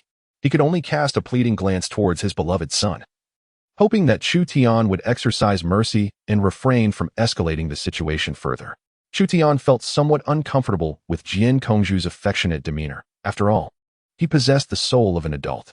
However, upon experiencing the profound maternal love radiating from Jian Kongzhu, that sense of resistance dissipated entirely. As for the pleading gaze from Chu Tian Wang, it was completely overlooked by Chu Tian. Were it not for the constraints of his identity, he would have liked to address him as cowardly old father. Chu Tian pondered for a moment before lifting his head, his gaze cold and resolute. Mother, my opinion is that we must pursue this matter to the very end and unearth all those who conspired against me. It is better to strike a decisive blow than to suffer a multitude of attacks. To maintain the stability and unity of our sect, we cannot afford to compromise blindly. Relentless retreat will only lead our adversaries to perceive us as weak and susceptible to further encroachments. Chu Tian Wang, who had been smiling wryly, was taken aback by these words, his expression shifting dramatically as he gazed at his son with astonishment. Is this truly the same obedient child I raised? Jian Kongzhu's eyes sparkled with approval as he clapped his hands and exclaimed, what a profound statement. It is better to strike a decisive blow than to suffer a multitude of attacks. Truly, my son is remarkable. Let us proceed as you suggest. Standing at the entrance, the hunchbacked elder trembled slightly, his murky eyes reflecting shock. Could such wisdom truly emanate from an 8-year-old child? The young master is indeed the offspring of the swordbreaker goddess and the Lord. Not only does he possess extraordinary talent, but his insight is also exceptional. It is better to strike a decisive blow than to suffer a multitude of attacks. These 10 simple words, when contemplated, reveal an endless profundity of life as truths, sparking a moment of enlightenment. What an impressive sentiment. This is indeed the attitude of the Chu family.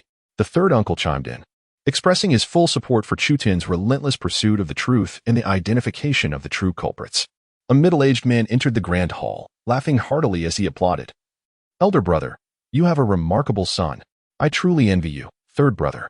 The newcomer was Chu Tianyun, the third elder of the Chu family and the younger brother of Chu Tian Wang, a prominent figure within the Sacred Heaven Sect. He held the esteemed position of the fifth elder and the head of the law enforcement hall, a person whose very presence commanded respect throughout the sect. Tianyun, I salute you, my sister-in-law, and I congratulate you on Chu Tian's remarkable achievement in claiming the top spot on the Earth rankings. He has greatly honored our Chu family and elevated the reputation of the Sacred Heaven Sect, Chu Tianyun said, bowing to Jian Kongzhu with a smile, his face radiating pride. Top of the Earth rankings? You mean the Hung Tian rankings? Jian Kongzhu inquired, as she was not a native of the Hung Tian continent and, while aware of the rankings, did not fully grasp their significance within that realm. She understood, however, that the rankings held considerable importance. At that moment, Chu Tian Wang's pupils constricted sharply. Initially displeased by his brother's arrival, all dissatisfaction was cast aside as he exclaimed in disbelief, Third brother, what did you just say? Chu Tian has claimed the top position on the Earth rankings? Surely you cannot be jesting with me and your sister-in-law. What does it mean to be at the top of the rankings? In the Hung Tian continent, this concept is likely well understood by everyone. The most promising prodigies under the age of 30 are expected to be remarkable. Yet, how old is Chu Tian? Nearly 8 years old. And only at the bone-refining stage. This is indeed quite astonishing. Brother, your role as the deputy sect leader seems rather inadequate. The entire sect is currently in turmoil. Several ancient figures, who have remained hidden for years, have emerged from their seclusion, eager to ascertain whether there has been an error with the Hung Tian rankings. Moreover, you are personally responsible for guiding Xiao Tian. Are you truly unaware of just how formidable he is? Shu Tianyan gazed at Chu Tian with an expression of bewilderment, as if he were observing a creature from another realm. He remarked, just now, Xiao Tian unleashed a single punch that obliterated Yu Chang, who ranked at the bottom of the Earth list. In a mere 30 seconds, he vanquished 1,000 ancient mammoths and dispatched 30 ancient beast cubs. He has surged to the pinnacle of the Hung Tian bone forging list and claimed the top spot on the Earth list. This has stirred not only our Sacred Heaven Sect but the entire Hung Tian continent. A multitude of venerable figures have emerged, eager to ascertain the origins of our sect's prodigious disciple. Could it be that he is a transformation of an ancient divine beast's cub, brought back by us? The 3 esteemed elders of our sect have personally taken action and are currently hosting these distinguished guests outside the sect. As Chu Tianyun spoke, his gaze grew increasingly peculiar, sending a chill down Chu Tian's spine, as if the middle-aged man intended to dissect him. However, the fact that he had surged to the top of the Earth rankings was somewhat unexpected. He had merely exerted himself to the fullest, aiming to demonstrate to the world that the younger generation of the Chu family had not declined, while simultaneously fulfilling a system task. Truly, he was the son of a remarkable mother, embodying the bloodline of the ancient Sword Divine clan, the legendary Chaos God Demon Body. Suddenly coming to his senses, the elated Jian Kongzhu planted a fervent kiss on her son's fair little face. If it weren't for your cowardly father, I would have taken you to traverse the cosmos long ago. After all, we ought to have toppled the prodigies of the top sects and ancient clans, as well as the offspring of the primordial divine beasts, one by one. My son is indeed the most outstanding. Congratulations to the host for completing the first phase of the task of no longer being low-key. rewarded with 10,000 destiny points and a creation divine pill capable of reviving the dead and healing all wounds. At this moment, the system's gentle and melodious reminder resonated in Chu Tian's ears. Top of the earth rankings, top of the earth rankings, top of the earth rankings. Beside him, Chu Tianwang murmured continuously, his emotions a complex tapestry. There was excitement and pride, for after all, Chu Tian was his only son. What father does not wish for his son to achieve greatness? Yet, there was also a sense of helpless resignation. Being at the top of the earth rankings meant that all his years of discreet effort to prevent the Yi family from feeling threatened by the Chu family had been rendered futile. With such an exceptional son, who had claimed the top spot, how could they maintain a low profile? Oh well, Chu Tian. Your father supports you in investigating this matter thoroughly, but please try not to involve too many people. After all, Yi Tianxiong is your father's lifelong brother, and we, the Chu family, are a founding clan. We must uphold the stability and unity of the sect. With a deep sigh, Chu Tianwang came to realize that not only his wife but even his 8-year-old son was dissatisfied with his attitude, secretly participating in the test at the Hang Tian Hall without informing him. Chu Tian hurriedly approached, though he did not articulate his sentiments directly. He was undoubtedly utilizing Chu Tian as a medium to convey his dissatisfaction.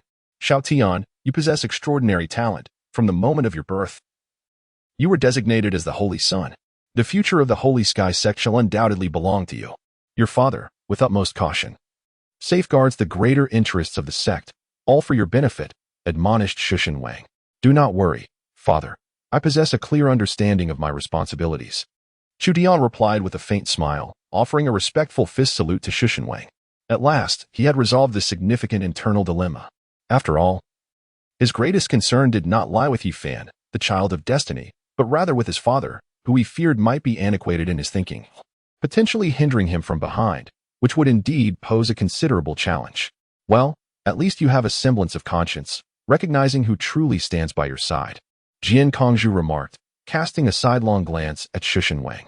At that moment, Shushan Wang, Chu Tian, and Jian Kongzhu simultaneously shifted their gazes towards the entrance of the hall. Master, Madam, the Lord of the Tianxing sect is escorting a young man to pay his respects and is currently awaiting you at the foot of the mountain, reported Elder Tua. Such an imposing presence was truly formidable. As Chu Tian gazed up at the vast sky outside the palace, he observed the tumultuous winds and swirling clouds, transforming the previously clear heavens into an unexpectedly somber landscape. Indeed, the formidable beings of this world were truly fearsome. Their presence was palpable, and their every word and action could influence the very celestial phenomena. Little Tian, your mother is striving for a significant opportunity for you within the ancient Sword God clan. Hence she cannot remain by your side. Jian Kongzhu gently placed her hand upon Chu Tian's head, her eyes brimming with affection. However, pursue whatever it is you desire without hesitation. Your mother, as well as your timid father, will always be there to support you. With a stern glance cast upon Chu Tianwang, her form began to gradually dissipate. Listen here, old fool, should you dare to bully my little son, I shall return and sever you with a single sword strike. And take good care of my 3 daughters, if even a single hair is harmed. She paused. My sworn brother is here, so hasten to let Tianxiong in. Enough, I shall personally go to welcome Tianxiong. Third brother, little Tian. Please wait here for a moment. Chu Tianwang laughed heartily as he swiftly descended to the foot of the mountain. Chu Tian, do not hold any resentment towards your father. He shares a bond of life and death with you, Tianxiong. Furthermore, adhering to the ancestral teachings of the Chu family, we prioritize the interests of our sect above all else. Otherwise, given your father's temperament, he would not endure so much. Of course, your father is your father, and you are you. Pursue your own thoughts and actions. Your third uncle will be present shortly, so there is no need for fear. Chu Tian explained with a smile, then looked at Chu Tian with admiration. Indeed, you are the legendary supreme physique, the chaos divine demon body. When silent, you remain unnoticed. When you strike, you astonish the world. At the age of 8, having reached the bone refinement stage, you have directly ascended to the top of the earth ranking. Even the authors of novels in this realm would not dare to pen such a tale. Yi Tianxing Chu Tian's eyes gleamed with cold light before he smiled and replied, how could that be? Such sentiments are quite natural. I am also a member of the Chu family and will certainly prioritize the greater good of our sect. My only desire is to uncover the truth behind the scenes and resolve the misunderstandings between the Chu and Yi families. Chapter 11. As the Chosen One. What of acquiring a treasure? Old Tua, Chu Tian inquired, turning towards the entrance where old Tua stood. I once overheard my mother mention that you bear hidden injuries. It was evident that he spoke without basis. Old Tua had resided on the sacred Emperor Peak for many years without engaging in battle. And any hidden injuries were only revealed during the original plot when the Chu family was annihilated, something even Chu Tian Wang was unaware of. However, with Jian Kongzu absent, what could not be explained could simply be attributed to her. Earlier, as Xiao Tian exited the Hung Tian Hall, the void suddenly split open, and a medicinal pill fell, which I believe resembles the fabled creation divine pill. Old Tua, could you please confirm if it is indeed so? Chu Tian casually remarked as he approached and placed the pill in old Tuo's hand. The Lord of Chu appears somewhat unreliable. Since the divine transformation elixir is a product of the system, it cannot possibly be counterfeit. Moreover, he has no immediate use for it. It would be more beneficial to bestow it upon the elder Tua for his healing, thereby augmenting the Chu family's elite combat capability. Suddenly, a rich fragrance of medicinal herbs enveloped the vast palace. The divine transformation elixir. Elder Tua trembled, gazing at the elixir in his hand. It is said that only the esteemed emperor of the apothecary clan can concoct such a supreme elixir, capable of reviving the deceased and restoring flesh to bone. In an instant, Chu Tianyun appeared beside Elder Tua, and upon witnessing the 9 delicate purple patterns swirling around the elixir, he was struck with awe. It was precisely as described in the ancient texts. Merely inhaling the aroma of the elixir had already healed the minor Dao injury he sustained in his youth. Chu Tian's eyes widened in anger as he gazed at Chu Tian and inquired, "Little Tian, did you truly find this while walking? Is it genuinely the legendary creation divine pill?" Chu Tian appeared utterly astonished. In this fantastical realm, the pinnacle of prodigies could indeed evoke the resonance of the Dao from birth. While instances of being struck by treasures on the road were rare, they were not unheard of. As the embodiment of the chaos divine demon, the destined child of fate, why should he not be worthy of such fortune? Therefore, Old Tua, you must ingest it without delay. It should greatly benefit your hidden injuries, Chu Tian urged. My young master, you must not.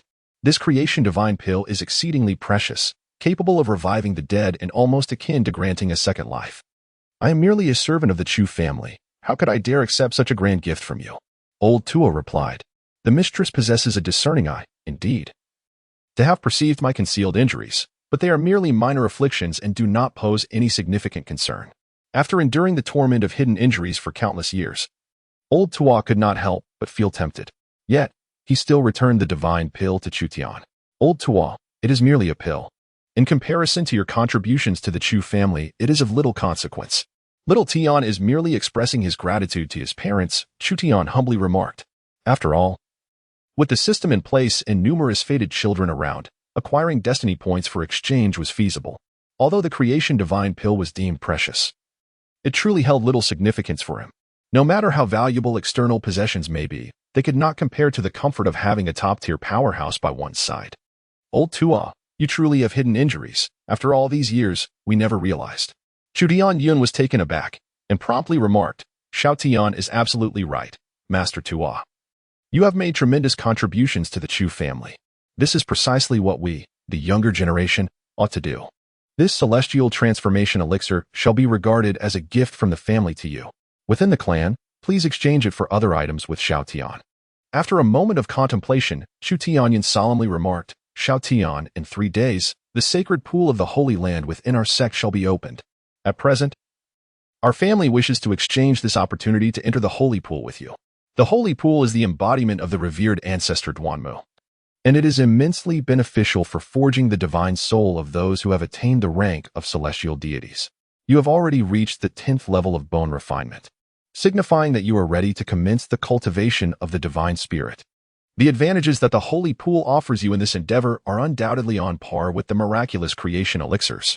Upon concluding his words, Chu Tian turned to the venerable Tualao and remarked, Tualao, you can now confidently partake in the primal transformation elixir, can you not? With this understanding, Tualao humbly acknowledged, I have overstepped my bounds. I express my deepest gratitude to you, young master, and a third master for your immense kindness.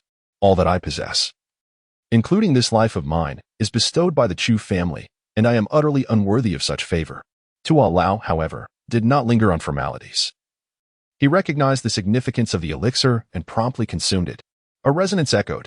Tuo Lao closed his eyes as a violet radiance enveloped him, and the power of transformation flickered momentarily. The Sacred Heavenly Pool. Upon hearing this name, Chu Tian felt a subtle tremor within his heart. He had not anticipated encountering this place so swiftly. The Sacred Heavenly Pool harbors monumental opportunities, previously claimed by the Child of Fortune, which had a direct impact on the equilibrium of the Sacred Heaven Sect, with a legacy spanning 1,000,000 years. The Sacred Heaven Sect has witnessed the ebb and flow of fortunes and has faced numerous crises. The esteemed ancestor Duanmu is regarded as the revitalizing pillar of the sect, guiding it through a crucial period of decline. The Duanmu family ranks among the top elite clans within the Sacred Heaven Sect, second only to two other prominent families. The corporeal form of ancestor Duanmu lies concealed within the Sacred Heavenly Pool, having undergone the purifying essence of heaven and earth for hundreds of thousands of years, thus developing an embryonic form of spiritual awareness. Years later, during the opening of the Sacred Heavenly Pool and the centennial baptism tailored for young disciples, Yifan garnered the recognition of the nascent ancestor Duanmu, who became exceedingly reliant upon him. Consequently, this led to the indirect support of the Duanmu family, allowing Yifan to establish his footing within the Sacred Heaven Sect. The living ancestor Duanmu represents a tremendous opportunity, one of the greatest fortunes bestowed upon Yifan. Should he manage to gain early access, it would indeed offer fertile ground for further endeavors. Chu Tian bestowed a smile upon his uncle, Chu Tian. This fellow, although in the original narrative he failed to contribute significantly to the Chu family, being a villain who perished after fewer than 3 appearances, has now achieved his utmost potential. Moreover, from his recollections, he learned that contrary to Chu Tian's assertions regarding the family's exchange for the elixir of transformation, the opportunity to enter the Sacred Heavenly Pool actually belonged to Chu Tian himself. Chu Tian voluntarily relinquished the precious opportunity to enter the Sacred Heavenly Pool, allowing it to be bestowed upon his revered uncle. Grateful for this invaluable chance granted to his nephew, he too aspires to enter the Sacred Heavenly Pool to refine his spirit and establish an unparalleled foundation. Upon hearing this, Chu Tian expressed a hint of surprise. Realizing that Chu Tian was indeed aware of the situation, he then sighed with a wry smile and remarked, "Uncle San has grown old. Entering the Sacred Heavenly Pool, he might only attain 1 or 2 minor realms at best. The continent has not been peaceful in recent years, the major sects are at odds, and the younger generation is filled with prodigies, embroiled in fierce competition. Within our own sect, turbulent currents swirl beneath the surface, with the Yi family eyeing us covetously. If this continues, despite the profound heritage of the Chu family, we may find ourselves in peril. It would be wiser to grant this opportunity to you, little Tian, to secure a future for our family. In the days to come, should you have the chance, please look after that arrogant creature of mine." Chu Tian smiled as he patted Chu Tian on the shoulder, reassuring him not to take it to heart. In truth, had Chu Tian not ascended to the top of the earthly rankings, he would not have relinquished this opportunity. "Thank you, Uncle San," Chu Tian expressed sincerely, his heart filled with admiration.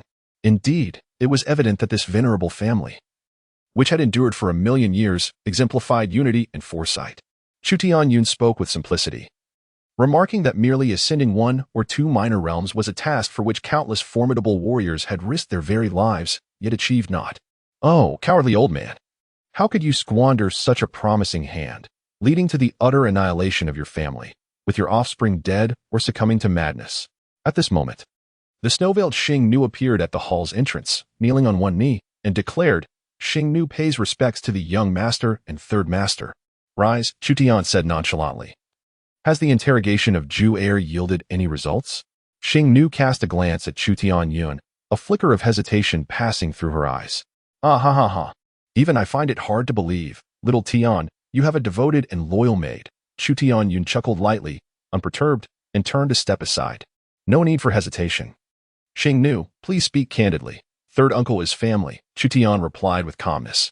The forceful capture of Ju Er from the Liu family was not a matter requiring secrecy. Moreover, as the head of the law enforcement hall, Chu Tian's tacit approval was essential for Ju Er to mobilize the sect's enforcement team.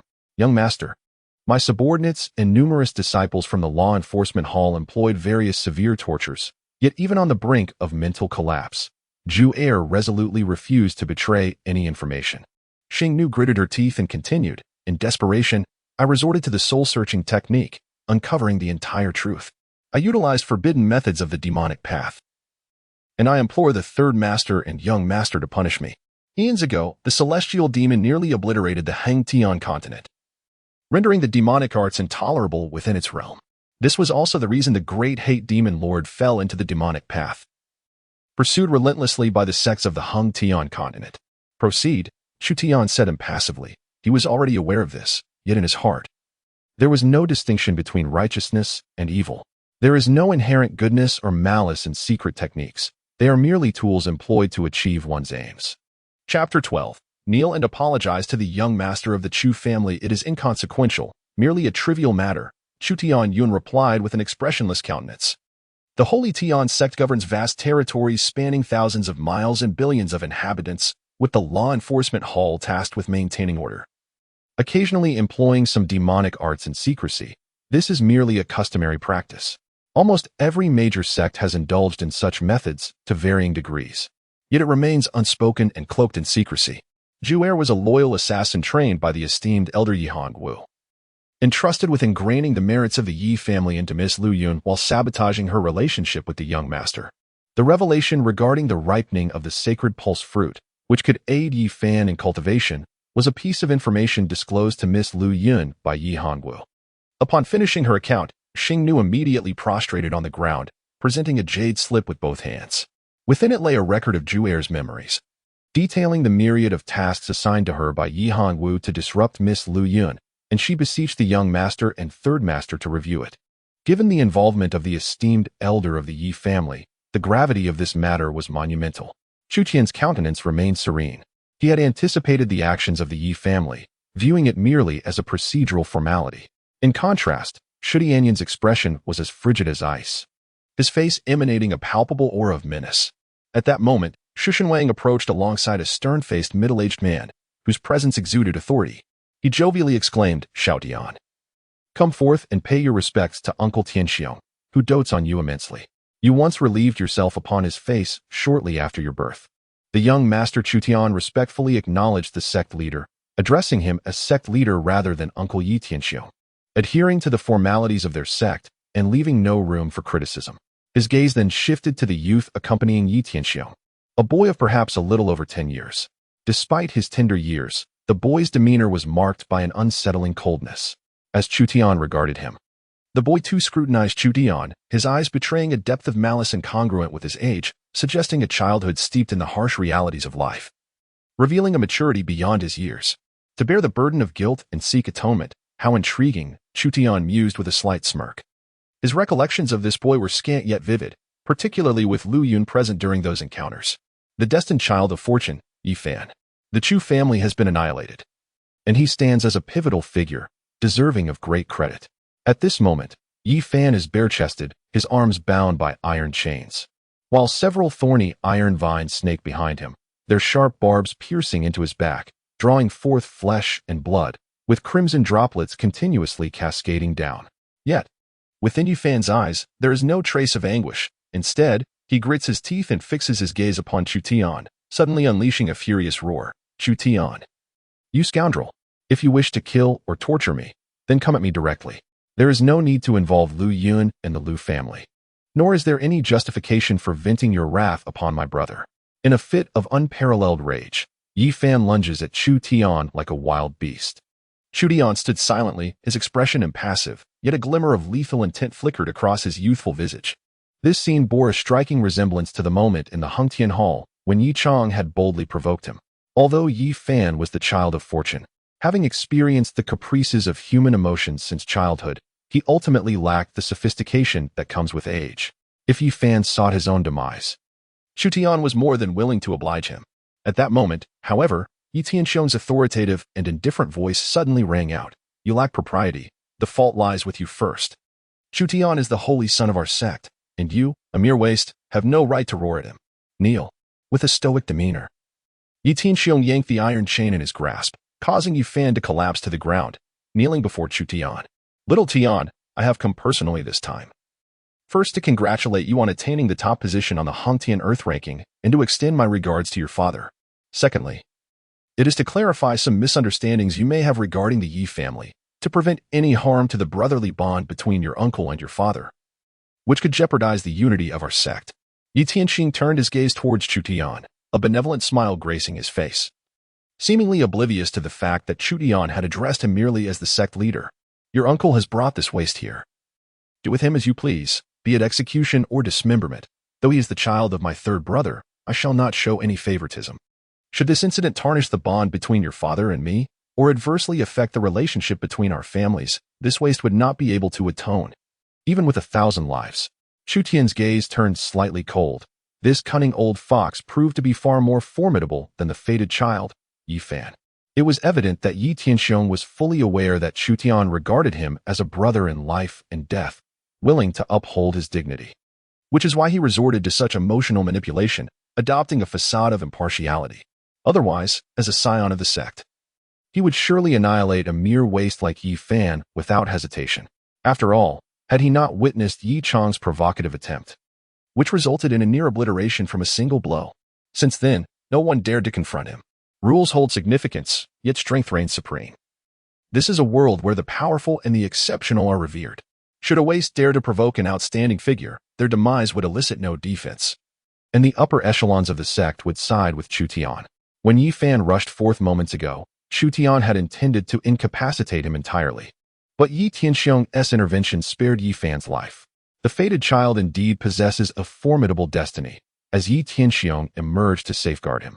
Yi Tianxiong likely sensed the ominous shift upon learning of Chu Tian's ascent to the top of the earthly ranking. Thus, this shrewd old schemer promptly bound Yi Fan like a dog to avert any petty squabbles that might tarnish familial relations or disrupt sect unity. Discussions within the sect would surely criticize the Chu family for their lack of magnanimity. However, Yi Tianxiong might not have anticipated that from the outset. Chu Tian's true target was never the worthless Yi Fan. Dealing with him was merely ancillary.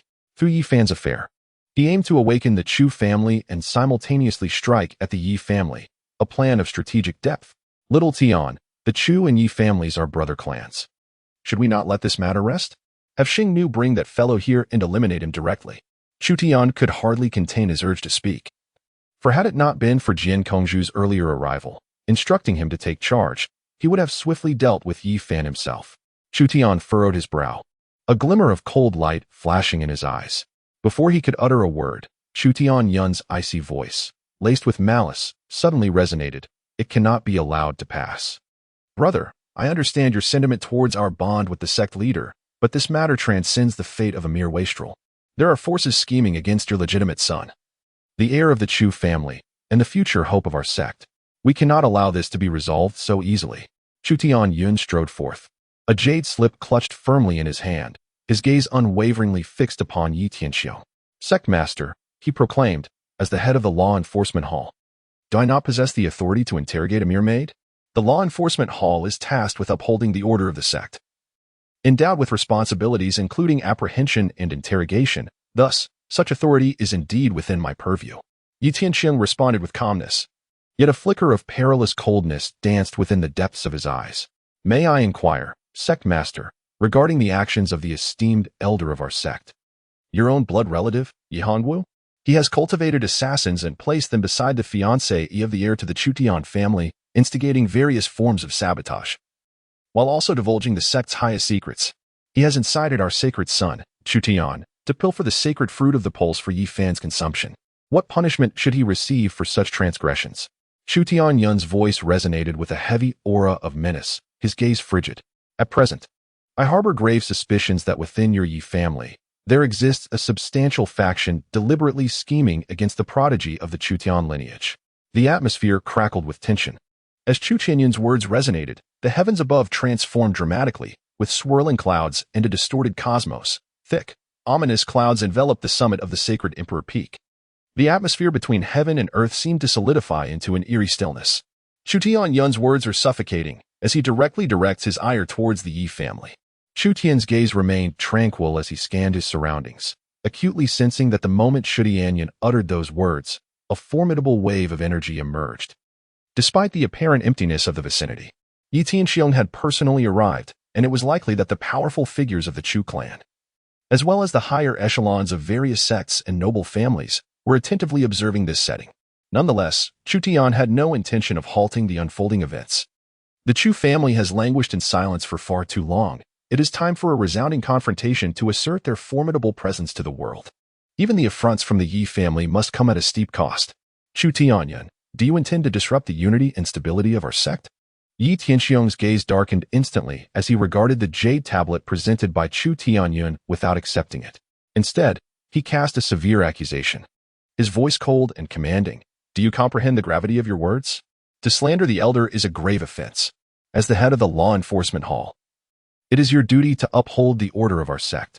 Have you not engaged your mind before speaking? Depart at once. Yi Tianxiong thundered in fury. At the moment Chu Tianyun stepped forward to speak, Yi Tianxiong's keen instincts alerted him that something was amiss. It seemed an event had transpired unbeknownst to him. After all, Chu Tianwang's demeanor had not shifted, yet Chu Tianyun dared to provoke him without the head of the family's command, directly involving an esteemed elder of the Yi family. His own uncle. His sharp intuition warned him against pursuing this line of confrontation. Brother, what nonsense are you spouting? We will settle this later. Yet at that moment, Chu Tianwang approached with a countenance filled with distress, abruptly seizing the jade tablet from Chu Tianyun's hands. How could Chu Tianyun act without consulting him? The head of the family, in such a significant matter? The king of Chu swiftly scanned the jade slip with his divine sense. In an instant, he stood frozen in place. Yi Hongwu. Suddenly, the king of Chu's voice turned hoarse, as if those 3 words erupted from the depths of his throat. A terrifying aura of murderous intent instantly enveloped the vast expanse of the sky. When the emperor was enraged, mountains would crumble, seas would surge, and the sun and moon would lose their light. Elder Hongwu, no, this cannot be true. There must be some misunderstanding. In that moment, Yi Fan, kneeling on the ground, turned pale as he glanced at Yi Tianxiong. Was it not said that they were here to resolve this conflict? How could it suddenly escalate to such a magnitude? A chill ran through Yi Fan's body. Yi Hongwu was the only elder in the Yi family who had treated him kindly, providing protection for him and his brother, Yi Chong. In fact, it was Yi Hongwu who had expended tremendous resources to preserve his life after his meridians were damaged. As Chu Tianyun approached with purposeful strides, he gazed down into Yi Fan's eyes, his voice laced with chilling malice. You were poisoned at birth, the venom seeping into your very organs. To merely preserve your life has demanded vast resources at every moment. Over the years, the effort to eliminate the toxins has required various precious divine medicines and rare treasures of heaven and earth. The Tianyuan fruit, the essence of the stars, the dragon blood vine, and now, the sacred pulse fruit, each one a marvel of the world. In order to safeguard your life, Yi Hongwu exploited your gratitude towards Lu Yun, repeatedly inciting me, the young master of the Chu family, to steal, resulting in enormous losses for the sect. His crimes are innumerable. Bang! Chu Tianyun raised his hand and struck Yi Fan's chest, causing a profound dent, his eyes filled with malevolence. You, a mere waste, dare to consume such extraordinary treasures of the world to prolong your life? Without the assistance of the Chu Tian family's young master, you would have succumbed to decay long ago. How dare you roar at me? Kneel and apologize to the young master of the Chu Tian family. Chapter 13, The Heavenly Mystery Divine Ring, Hidden Quest, the Elder and the Saintess. I have done nothing wrong. Why should I kneel and apologize to him? Yi Fan spat blood, his chest caved in, his mouth filled with thick crimson liquid. Yet, rather than yielding, he glared at Chu Tian with fury and declared, I, Yi Fan, do not kneel to heaven or earth. I only kneel to my parents. What of being first on the heaven and earth rankings? Had it not been for my meridians being severed since childhood, I would not be inferior to him. Given me a little more time, Chu Tian would not stand a chance against me. If you have grievances, direct them at me. Do not involve Elder Hongwu, you scoundrels. Congratulations to the host. A severe blow to the son of destiny. Yi Fan's psyche has been dealt. Reward, 1,000 destiny points. Chu Tian approached, half squatting to gaze down at Yi Fan. Speaking with a calm indifference, you are truly a waste. With your talents and abilities, you are hardly worthy of my attention, let alone deserving of my personal intervention to end your existence. That would merely tarnish my hands. However, Yi Hongwu and certain others have been scheming behind the scenes to assist you, attempting to drain me of my resources, which is utterly audacious. Tell me, who else stands behind you? Is it merely the elder Yi Hongwu? Chu Tian seemed to be inquiring of Yi Fan, yet his eyes drifted toward Yi Tianxiong, a faint smile playing at the corners of his lips. Uncle Tianxiong, as the esteemed leader of the Sheng Tian sect, you possess greater insights. Do you truly believe that a single elder like Yi Hongwu holds the capability to manipulate the sect's affairs? evade the scrutiny of my family's formidable members, maneuver the Liu family at will, acquire the sect's secret treasures, and extract numerous priceless elixirs from my family to prolong the life of this waste? I cannot shake the feeling that there are more formidable players lurking in the shadows. Yi Tianxiong fixed his icy gaze upon Chu Tian's youthful visage, his expression dark and inscrutable, as if lost in contemplation. After a prolonged silence, he finally spoke. Elder Han Wu is a half-step Emperor Venerable, having overseen many significant departments within the sect, contributing immensely to its welfare and earning profound respect. If you do not consider him a significant figure, then who, pray tell, qualifies as one? The heads of each hall, the leaders of various peaks, or perhaps even myself as the sect master. Yi Tianxiong's eyes glinted with coldness, betraying little emotion, yet his grip on the iron chain tightened. A menacing aura enveloping the atmosphere, casting shadows upon the sky. To slander an elder is a grave offense, one that threatens the unity and stability of our Sheng Tian sect. Though you are the holy son, little Tian, your youth renders you unaware of many matters. Do not let the words of the treacherous sway you. Yi Tianxiong cast a stern glance at Chu Tian. Suspecting that someone from the Chu Tian family was indeed behind the schemes, likely a high-ranking figure such as the Hall Master Chu Tian. It appeared that certain individuals were plotting against him, and his uncle was merely voicing his grievances. Yet it had been twisted to suggest that his family was undermining the unity and stability of the sect. On the tender visage of Chu Tian, a chilling aura emanated as he spoke each word deliberately. The title of sect leader is too burdensome. You should reclaim it for yourself. Given the involvement of Elder Yi Hanwu, it was imperative to detain him for thorough interrogation to uncover who was undermining the unity and stability of our Sacred Heaven Sect. I must admit, I underestimated you, little Tian, Yi Tianxiong remarked, casting a penetrating gaze at Chu Tian. Each elder has made significant contributions to our sect. Thus, any apprehension must be substantiated with ample evidence through meticulous investigation. Turning to Chu Tian, he cautioned, there must be some misunderstanding in this matter. Do not allow yourself to be swayed by fabricated information. A single misstep could lead to turmoil within the sect. As the leader and deputy leader, we bear a grave responsibility and must not be easily swayed by emotions. Misguided? That little Jew was subjected to soul-searching. The memories are clearly documented, revealing that she was trained as an assassin by Yi Hangu. At that moment, however, Chu Tianwang unusually raised his head, his gaze sharp and filled with intensity as he retorted, Elder brother, the evidence is irrefutable, yet you dare to suggest this is mere misunderstanding? The Tianyuan fruit, the essence of the stars, the dragon bloodvine, and even the sacred pulse fruit, are any of these not treasures of our sect? Little Tian is my son and your nephew. How can you brazenly utter such words? Fortunately, he decisively apprehended little Jew. Otherwise, in a few years, if she were to suddenly disappear and news of these sacred medicinal treasures being stolen were to leak, even plunging into the Tianqing Sea would not absolve him of such accusations.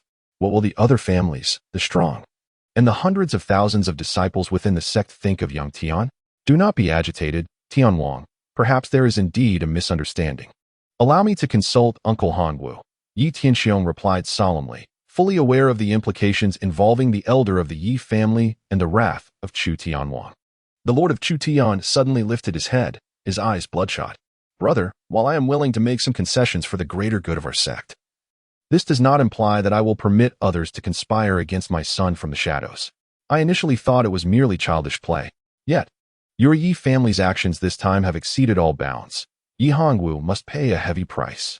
A terrifying aura emanated from the Lord of Chu Tian, pressing against the heavens, causing the very sky to distort and then shatter. A massive black vortex appeared in the firmament, dreadfully fearsome, instilling tremors in all who beheld it. This marked a confrontation between two renowned figures on the heavenly ranking, both esteemed emperors in the annals of Hung Tian continent's history.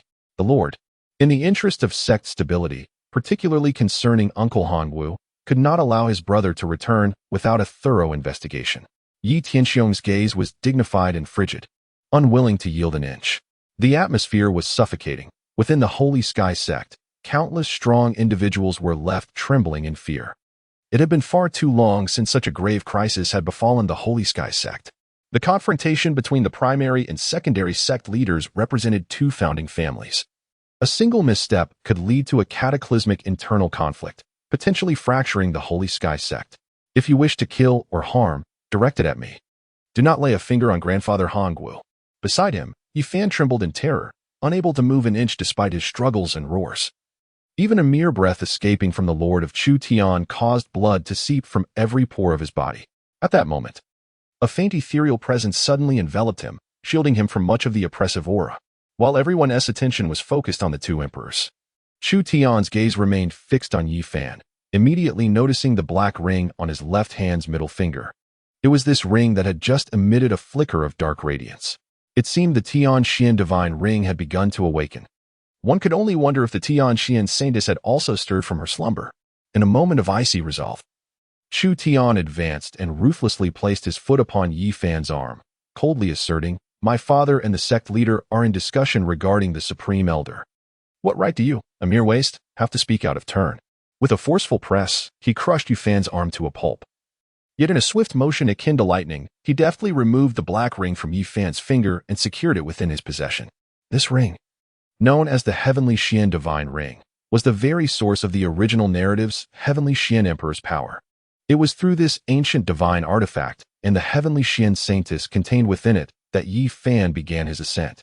The Heavenly Xian Saintess, akin to a venerable ancestor, represented an opportunity Chu Tian could not allow Yi Fan to seize. Yi Fan's anguished cries echoed in the air as his arm was utterly shattered, oblivious to the fact that the black ring on his hand had vanished. Moreover, Chu Tian deliberately crouched down to obscure the view. While many within the sect's gaze were fixated on Yi Tianxiong and Chu Tian Wang, none noticed as he pilfered the precious ring from Yi Fan's grasp. Congratulations, host. You have plundered the protagonist's significant opportunity, the Heavenly Xian Divine Ring, earning 10,000 destiny points. You have triggered a hidden quest to subdue the Heavenly Xian Saintess. Keep it up, and you shall receive substantial rewards from the system, a gentle and melodious voice encouraged Chu Tian. What a cruel little creature. Yi Tianxiong thought as he instinctively cast a glance at Chu Tian, suspecting his actions were a deliberate act of revenge against Yi Fan, and then redirected his attention to Chu Tian Wang. How do you find this, my lord? I shall promptly return and capture Yi Hongwu, personally inquire, and within 3 days, I will provide you with a satisfactory account. Faced with Yi Tianxiong's assertiveness, Chu Tian Wang's expression fluctuated, his eyes bloodshot, sensing an underlying issue yet reluctant to outright refuse. After all, Yi Tianxiong had personally brought his nephew Yi Fan to apologize, extending a courteous gesture that afforded the Chu family due respect. Yi Hongwu was indeed a figure of considerable stature within the Yi family, being Yi Tianxiong's uncle, and his direct capture would carry significant repercussions. Uncle Tianxiong, I believe this course of action is unwise. Observing Chu Tian Wang's hesitation, a cold glimmer flashed in Chu Tian's eyes as he rose calmly, disregarding Yi Fan's lamentations. 3 days was an excessive span. If Yi Hongwu had other allies or more formidable figures backing him, it would only grant him the opportunity to extricate himself from this predicament. Moreover, as a supreme elder, he possessed knowledge of numerous critical secrets within our sect. Should he defect or act irrationally, the potential damage to the sect's interests would be immense. It was imperative to control him immediately and subject him to rigorous interrogation. My lord, is this also your perspective? Yi Tianxiong coldly inquired, unwilling to be entangled further with Chu Tian. He found himself perplexed, although Chu Tian was a saintly child. His youth belied an extraordinary clarity of analysis, and he dared to interject repeatedly into their discourse. The young lad seemed to have a firm grip on Chu Tian Wang's authority, which defied all logic. As per tradition, the king of Chu should have held absolute authority within the Chu family. However, today has presented an abundance of unforeseen circumstances that have exceeded his expectations. The expression on the face of the king of Chu was dark and sullen. He paid no heed to Yi Tianxiong's inquiries, not only due to his commitment to entrust the matter to Chu for resolution, but also because he harbored a profound sense of indignation within. Upon witnessing this, Chu Tian's youthful visage bore a fierce determination that belied his tender years. He abruptly turned to Chu Tianyun and, with a commanding presence, declared, "Third uncle, this matter holds great significance and cannot be delayed. As the head of the law enforcement hall, you possess the authority to act decisively, prioritizing action over deliberation." "You are absolutely correct, little Tian. We must immediately apprehend and interrogate. Had it not been for your swift decision to capture Ju last time, the Lu family would have nearly succeeded in discreetly sending her away." Receiving Chu Tian's explicit directive, a steely resolve enveloped Chu Tianyan. Without hesitation, he bellowed, "Law Enforcement Hall. Heed my command. Immediately seal off the Sacred Elder's secret realm. No one is permitted entry or exit. Should any issues arise, I shall bear the responsibility." The atmosphere surrounding Chu Tian was thick with malevolence as he soared into the skies without seeking the consent of either King Chu Tian or Yi Tianxiong. This matter, entrusted to his nephew, was a promise made in person by King Chu Tian, ensuring that no blame would fall upon him afterward. With a resounding clatter. On the other side, at the law enforcement peak, massive gold and iron chains pierced the heavens, adorned with intricate runes that shimmered with divine light, binding a vast secret realm deep within the void. Supreme beings emerged from the law enforcement peak, following Chu Tian towards the concealed domain, the air thick with ominous energy. The entire Holy Heaven Sect trembled in response. The third figure of the Chu family has audaciously led the law enforcement hall to seal off the Elder's secret realm. This indeed foreshadows a significant upheaval. In Chapter 14, who dares to claim it is meaningless? Boldly, Chu Tian. Who granted you the authority to seal the Sacred Elder's secret realm? Yi Tianxiong's countenance darkened to the utmost, his voice seething with fury as he exclaimed, "Heavenly King, it is not that my elder brother disregards the dignity of the Chu family, but rather that certain individuals have acted excessively. In the interest of maintaining unity within the sect, my elder brother had no choice but to act thus." With a powerful gesture, Yi Tianxiong extended his hand, casting a shadow that obscured the heavens, warping the very fabric of space, as if containing an entire world within his grasp, enveloping Chu Tian entirely. Upon witnessing the scene, Lord Chu's countenance fluctuated between gloom and anger, his fists clenching and unclenching repeatedly, exuding an aura of malevolence. At that moment, an ancient voice resonated through the heavens, to scheme against the heir of the Chu family and attempt to flee. Elder Tu emerged from the main hall, his murky gaze glinting with a sharp light. With a mighty hand, he reached out, surpassing Yi Tianxiong's grasp, and seized the void with a sudden ferocity.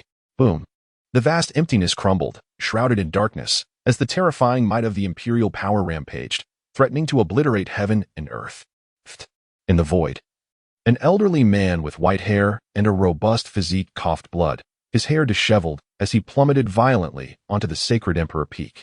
This man was none other than Yi Hongwu, who had evidently learned of the situation and had managed to escape to the secret realm of the Sacred Elder, preparing to flee the sect, to conspire against the heir of my Chu family. Should you manage to escape the sect, what face would my family have left? Elder Tu murmured, then turned and retreated into the main hall. At that moment, the sect was engulfed in a suffocating silence, leaving countless powerful individuals in a daze.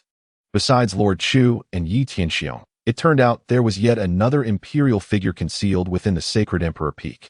Elder Tu was indeed the hidden imperial expert. Heavens!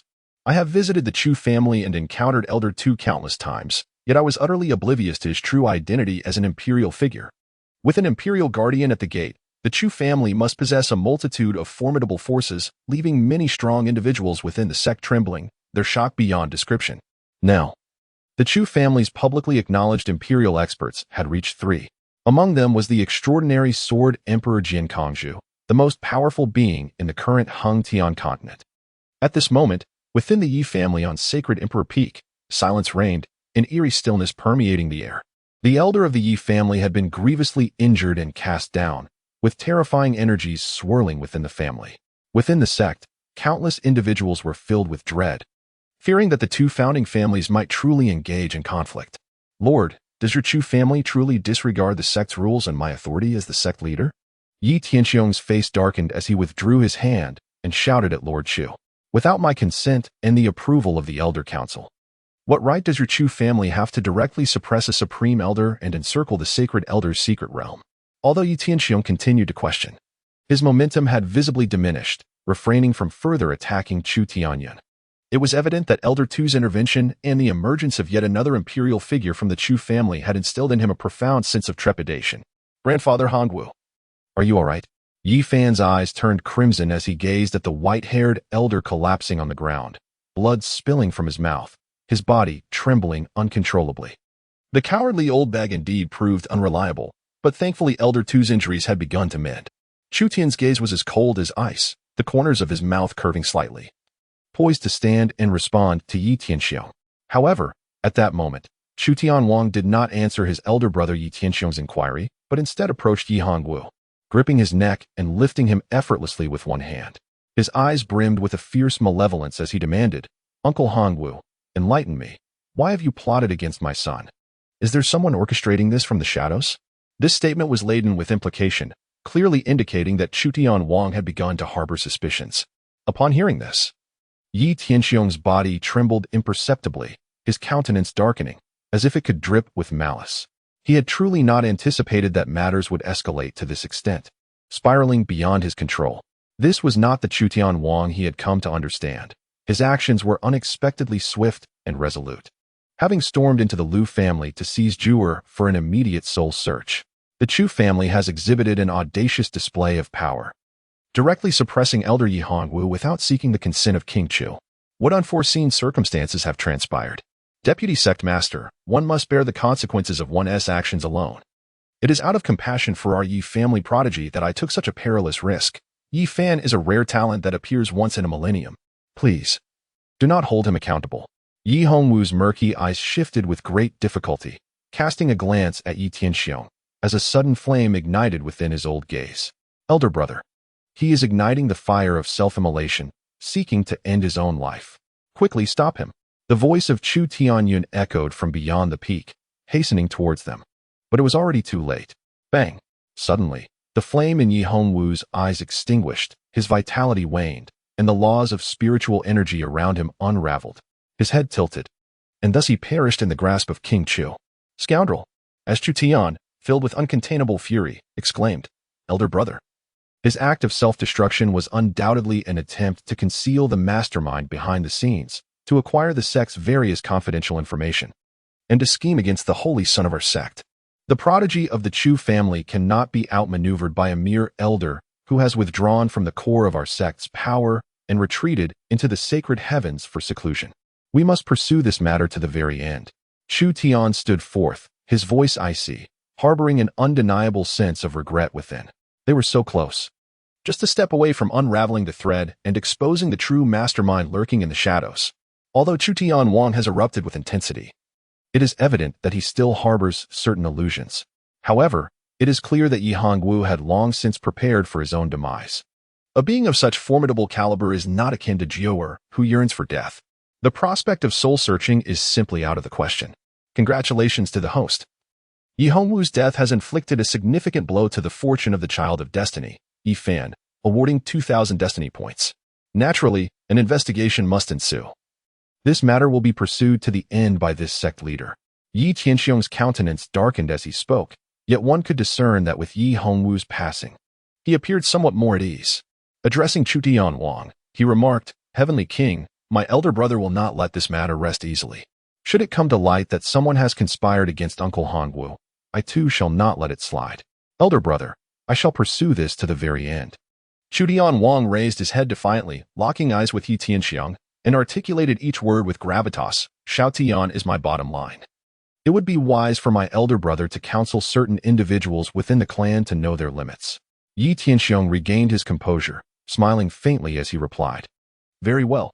Heavenly King, let me reiterate, so long as we brothers unite in purpose, no one shall disrupt the unity and development of the Holy Tian sect." The expression on King Chu Tian's face darkened, yet he nodded slightly. "Grandfather, you scoundrel. You have killed my grandfather, and I shall fight you with all my might." At that moment, Yi Fan's eyes blazed crimson, reminiscent of a wild beast, as he suddenly lunged at King Chu Tian, ferociously clawing and biting. His blood surged, intense and overwhelming, as his bones emitted a thunderous crack, revealing a terrifying power that had reached the pinnacle of bone tempering, exceeding 600,000 pounds. However, even with such strength, if King Chu Tian stood still and allowed him to strike, Yi Fan would only end up killing himself in the process. Indeed, he had been concealing his true power all along. King Chu Tian's gaze flickered with cold light. It was no surprise that Yi Fan could now cultivate. He had clearly been hiding his abilities to exploit Lu Yun, seeking to acquire more divine medicines and treasures from him. Yi Hongwu and the individuals behind him likely never anticipated that he would suddenly sever ties and pursue the matter relentlessly. After squandering so many divine medicines and rare treasures from the sect, to achieve a mere 70,000 pounds of strength was utterly disgraceful. King Chu Tian descended from the heavens, his eyes filled with murderous intent. Brother, such a waste should be eliminated immediately, allowing the sect to witness the fate of those who dare to plot against the Saint's son. Suddenly, Yi Tianxiong, who had just calmed his emotions, turned sharply, his eyes ablaze with terrifying malice. Chu Tian, Uncle Hanwu has already sacrificed his life for this matter, willingly taking all the blame. Yi Fan is merely a child. Is this truly necessary? King, what do you say? Yi Tianxiong fixed his gaze upon King Chu Tian. Yi Fan's meridians are completely destroyed, and he has already consumed numerous divine medicines. Pursuing this matter further holds no significance. Chu Tian Wang remained silent, internally acknowledging that pursuing this worthless individual was futile. It would be wiser to let matters lie, as the stability of the sect should take precedence. Who could claim that it was without meaning? At that moment, Chu Tian stepped forward and remarked with a smile, Uncle Tianxiong, such a plethora of divine herbs wasted on a useless individual. Should this news circulate, the disciples of our sect would undoubtedly be discontented. Moreover, Yi Fan is merely at the bone-forging stage, still in the process of refining his physique, with the majority of the herb's potency lying dormant within him. I propose that we cast him into the realm of punishment, where spiritual energy is severed, thus preventing Yi Fan from continuing to harness the divine herb's power. My second sister, having studied under the tyrant Poison Sovereign for many years, possesses profound knowledge of the human body and must have methods to extract the medicinal properties. Even if extraction proves impossible, we could have her directly refine the herbs into a single elixir. With such an abundance of medicinal essence, it would undoubtedly yield an extraordinary divine pill. A sharp intake of breath echoed around, as the surrounding air seemed to resonate with disbelief. To transform a living being into a divine pill? Especially coming from the mouth of a scion of a righteous sect, such a notion was utterly suffocating. Chapter 15. At such a young age, this is a clear manifestation of demonic conduct. The act of converting a living person into a divine elixir is unequivocally demonic. A grave taboo within the righteous path. Who could fathom that such words would emerge from the lips of a young scion of the sect? The Sacred Heavenly Sect is indeed a bastion of righteousness. Chu Tian's expression remained impassive, for in his heart, there existed no distinction between righteousness and villainy. In the original narrative, the great hate demon lord was not pursued by the myriad sects of the continent solely due to his descent into the demonic path. The principal reason lay in the obliteration of the Chu clan. Devoid of any backing, many sought to take a bite out of this renowned and unparalleled prodigy. The Chu family, in its zenith, wielded formidable power. Merely uttering the phrase refining the elixir of life would be enough to render him untouchable. Who could dare to impose retribution upon him, or even pursue him? In the original narrative, the latent properties of these divine herbs provided immense assistance to Yi Fan. To eradicate the roots of a problem is to invite its resurgence with the spring breeze. With Yi Tianxiong present, direct execution of Yi Fan was not an option. However, it would be impossible for Yi Fan to navigate this perilous situation unscathed. Yi Fan's visage turned ashen, his voice sharp and piercing. Chu Tian, your malevolence ensures you will meet a dreadful end. Such wickedness. As a prominent sect of righteousness, how can we resort to such nefarious tactics? Yi Tianxiong, filled with fury, shot a frigid glare at Chu Tian, barely managing to rein in his emotions. He had never anticipated that someone so young could utter such venomous words. Moreover, as the sect leader personally confronting him, he was met with utter disrespect, prompting a desire to seek accountability. What you propose, my dear Tian, is indeed an excellent course of action, Chu Tian remarked with a commendatory clap, dismissing notions of righteousness and malevolence as trivial concerns of youth. Yu Yo, having trained under the deadly Poison Sovereign for many years, had communicated to the clan that she would return in 2 months. She should possess a solution. With an abundance of divine herbs and precious materials, the resulting elixir would undoubtedly be a marvel, providing both an extraordinary remedy and an explanation for the losses incurred by the sect. Chu Tian turned to his elder brother, Chu Tian Wang, and remarked with a smile, "Brother, do not forget the words of our sister-in-law. This matter is to be handled by Xiao Tian. Moreover, the clan believes that Xiao Tian's decision is quite reasonable." Upon hearing this, Chu Tian Wang fell silent for a moment, then nodded and addressed Yi Tianxiong. "Elder brother, the sect has suffered significant losses and created quite a stir. Although Yi Hongwu has taken his own life, as the leaders of the sect, we must provide an explanation to our members. The order of the sect is my responsibility, and capturing Yi Fan is both just and reasonable according to our laws. Considering Yi Fan's youth, if he can offer treasures of equal value in exchange, We may spare his life. Take him away and imprison him." With a wave of his hand, Chu Tian summoned the enforcement disciples, who swiftly apprehended the pallid Yufan and flew towards the prison. At this point, there was no need to compromise their own son for the sake of a worthless individual. They believed that Chu Tian's relentless pursuit of the Yi family and Yi Fan stemmed from matters concerning Lu Yun. After all, he was merely a useless boy. Killing him would not pose a significant dilemma. "Uncle Tianxiong, save me, please." Yi Fan, terrified and pale, was merely a youth who had just suffered the traumatic loss of his grandfather. Fear consumed him as he envisioned the prison, a desolate place devoid of spiritual energy. A confinement for the most heinous of criminals. If he were to enter, he feared he would be utterly ruined. "You promised that as long as I came to Shenghuang Peak with you, you would ensure my safety." As he was taken away, Yi Fan soon vanished from sight. Yi Tianxiong clenched his fists, his expression shifting ominously, an aura of dread enveloping the heavens. Ultimately, he slowly relaxed his fists and looked at Chu Tian, stating, "Nephew, I have traversed these realms and am a sworn brother to your father. Thus, I advise you to show mercy when it is within your power. There are countless strong individuals and extraordinary occurrences in this world. One may be in a position of strength today, yet a single misstep could plunge one into an irretrievable abyss." Chu Tian clasped his fist and smiled. "Nephew earnestly adheres to the teachings of the sect leader. Yet I wish to impart a piece of advice to you." "What is it?" Yi Tianxiong's expression turned frosty. "Cunning schemes can often lead to one's own demise." Chu Tian replied with a faint smile. Upon hearing this, Yi Tianxiong cast a deep glance at Chu Tian before soaring away from the Sacred Emperor Peak. "Heavenly King, my brother, congratulations on your splendid son." Laughter erupted. "Ah, how delightful, truly delightful."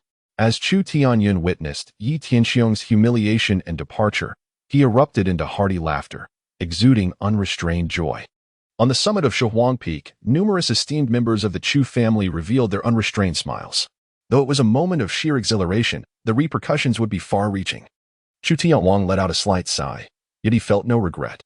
His son represented his unwavering principle. This warning to the Yi family was necessary, serving to remind them that the Chu family possessed both the means and the strength to retaliate. "Xiao Tian, how do you intend to handle the situation with the Lu family?" inquired Chu Tian of his son. Beside him, Chu Tianyun's eyes glinted with menace as he proclaimed, "Naturally, they must pay a severe price. These deluded individuals wish to straddle two boats, taking advantage of the Chu family while seeking to align themselves with the Yi family. Such folly invites their own demise." He believed that given Chu Tian's fury, he would not spare the Lu family. "Father, please confer with third uncle and decide on the course of action. Allow the clan to handle this on my behalf." Chu Tian shook his head lightly and remarked, "I do not wish to squander my precious energy on trifling matters." As a revered patriarch, he comprehended the paramount importance of strength in a world governed by the law of the jungle, where the strong prevail and the weak perish. Power. It is power that reigns supreme. Had he not first ventured to the Hung Tian temple for the test and ascended to the pinnacle of the earth rankings, the Chu family's upper echelons would not have sent Chu Tian to express their support. The Lord of Chu Tian would not easily alter his demeanor. Even Yi Tianxiong would not suddenly bring Yufan to their doorstep to atone for past grievances. Strength is the foundation of all things. Being ranked first on the Earth list elicited an almost revolutionary shift in the way others perceived this mere 8-year-old child. The Lu family, being merely a second-rate clan within the Holy Heaven Sect, held no sway over the life and death of the Chu family. Consequently, Chu Tian was disinclined to pay them much heed.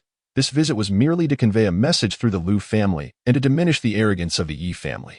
Congratulations to the host for delivering a powerful blow to the fated child Yi Fan, rewarded with 1,000 destiny points.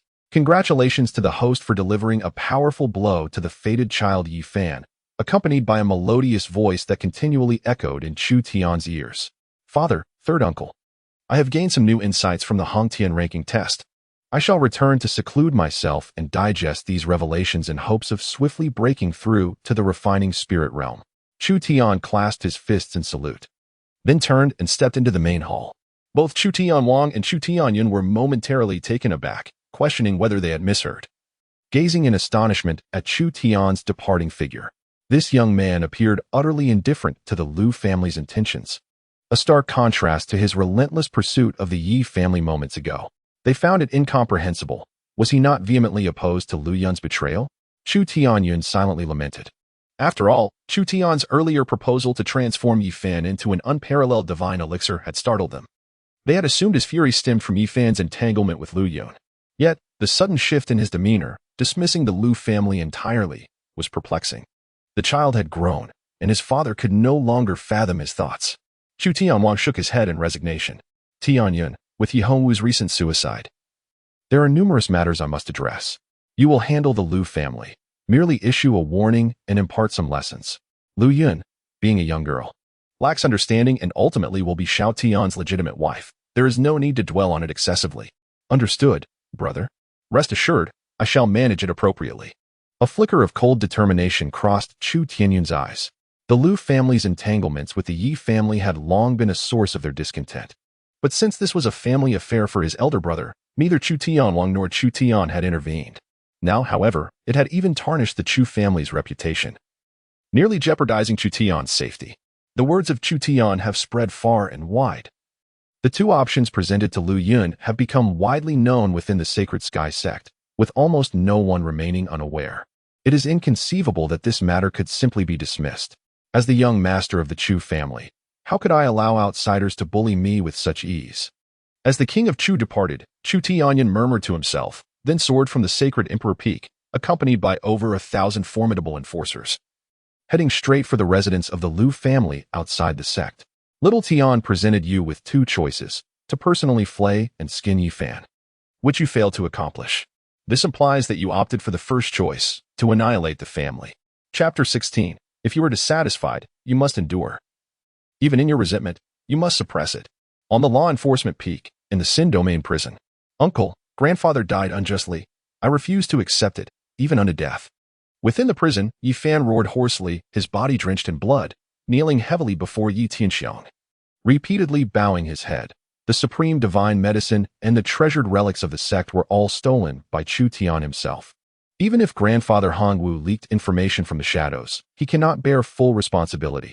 Chu Tian is the principal perpetrator, and the Chu family shares in the negligence. Why? Why must my uncles and aunts commit suicide in atonement while I am imprisoned in this Sin domain, and Chu Tian remains unscathed, with the Chu family untouched? Moreover, brother Yi Chang was unjustly ambushed by Chu Tian within the Heng Tian Hall, gravely injured, with most of his bones fractured, teetering on the brink of death.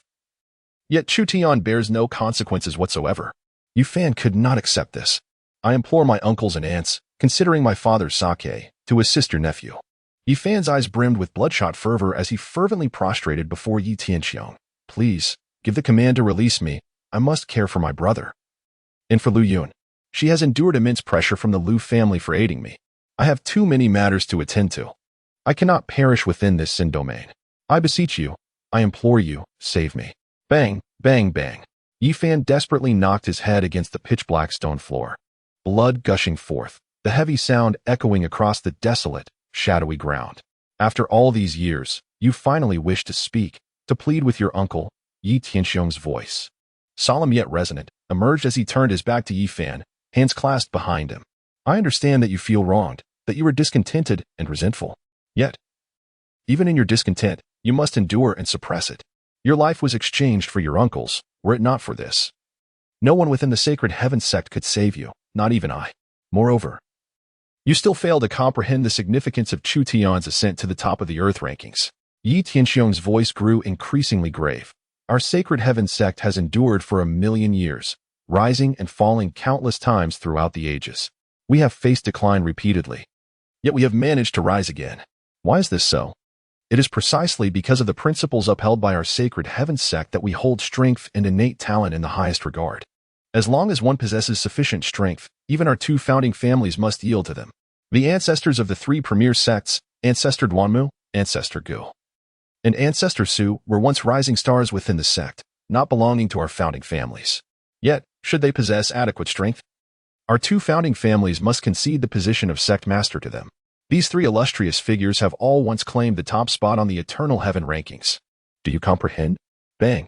Yi Fan's face turned ashen, and he collapsed onto the ground, realizing at that moment why his uncle, upon learning that Chu Tian had ascended to the top of the Earth rankings, hastily bound him, disregarding even his elder brother Yi Chang, who had been gravely injured. What does it signify to be one of the three revered figures of sect revitalization?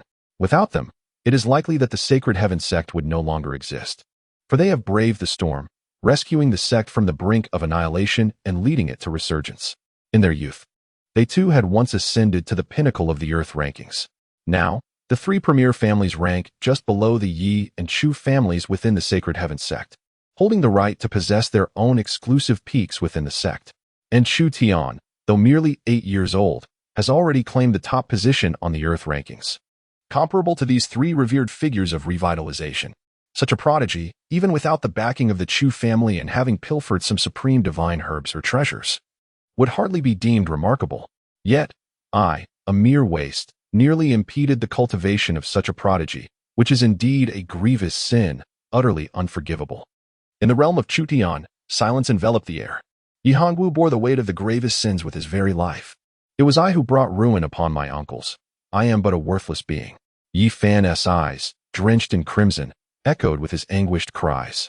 Yi Tianxiong's voice resonated like a heavy hammer as he slowly turned to meet Yi Fan's bloodshot gaze. Remember, this is a world where strength reigns supreme. Power is the foundation of all. Has your enduring patience and humility served any purpose? Allow me to tell you, it has been utterly futile. What good is crying? You have consumed countless divine elixirs and treasures of the sect, possessing immense strength, yet you choose to remain low-key and hidden, avoiding competition, leaving your name absent from the Hengtian rankings. What is this if not the mark of a coward and a failure? Throughout history, countless emperors and heroes have risen to fame in their youth, commanding the winds and waves, triumphantly ascending to the pinnacle of power. Yi Fan wiped away his tears, striking his forehead against the ground with a resounding thud, his blood surging with fervor, no longer concealing his might. Uncle, I have erred. I beseech you, guide me toward a luminous path. Upon my return, I shall strive for the Hengtian rankings and the bone-forging list. And I shall no longer masquerade as a mere pig to deceive the tiger. I will challenge Chu Tian and defeat him with my own hands. I seek vengeance for my grandfather and elder brother. I must rescue Lu Yun. Chu Tian's nature and methods are exceedingly vile, and Lu Yun will meet a grim fate under his influence. With the vigor of a dragon, his strength nearing 800,000 pounds. Yi Tianxiong gazed upon Yi Fan's robust vitality, sighing in admiration as he bent down to assist him. Your uncles chose to end their lives to protect you. Yet, your strength is commendable, honoring their sacrifice. You possess a primordial holy bone nestled within your brow, and in terms of talent, you are not inferior to that boy Chu Tian with his chaotic divine body, a prodigy of our Yi family, born once in a million years.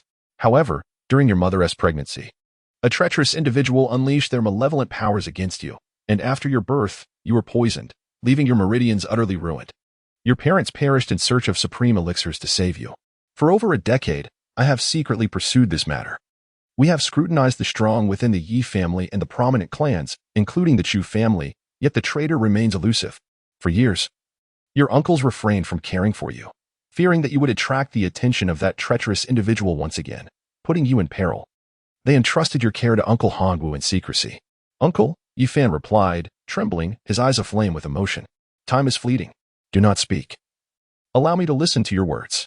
Yi Tianxiong's expression turned solemn as he turned around, clasping his hands behind his back. What my uncle has done is for the future of our family, to protect the pride of the Yi clan.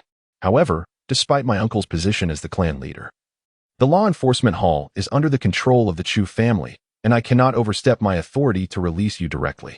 In this prison of sin, where spiritual energy is depleted, even the mightiest beings would swiftly be rendered powerless. Yet, you are different. The hidden powers of various divine medicines reside within you. Seize this opportunity to refine your strength and absorb the energies within your body. My uncle will seek a chance to set you free. Yi Tianxiong turned to gaze into Yi Fan's eyes, his tone grave. But you must remember, the only one who can truly save you is your own formidable strength. Yi Fan fell silent for a moment before gently pressing his finger to his forehead, a flash of purple divine light illuminating the air. Uncle, over the past decade, I have encountered fortuitous events and obtained an ancient treasure, the Tianxian divine ring. With its assistance, the Hongming sacred bone in my forehead has shown signs of revival. This is why my strength has ascended so swiftly. However, I have just discovered that Chu Tian shattered my arm and seized the Tianxian divine ring. Upon hearing this, Yi Tianxiong was momentarily stunned. Memories of the moment when Chu Tian suddenly crouched down to torment Yi Fan, crushing his arm, flashing through his mind.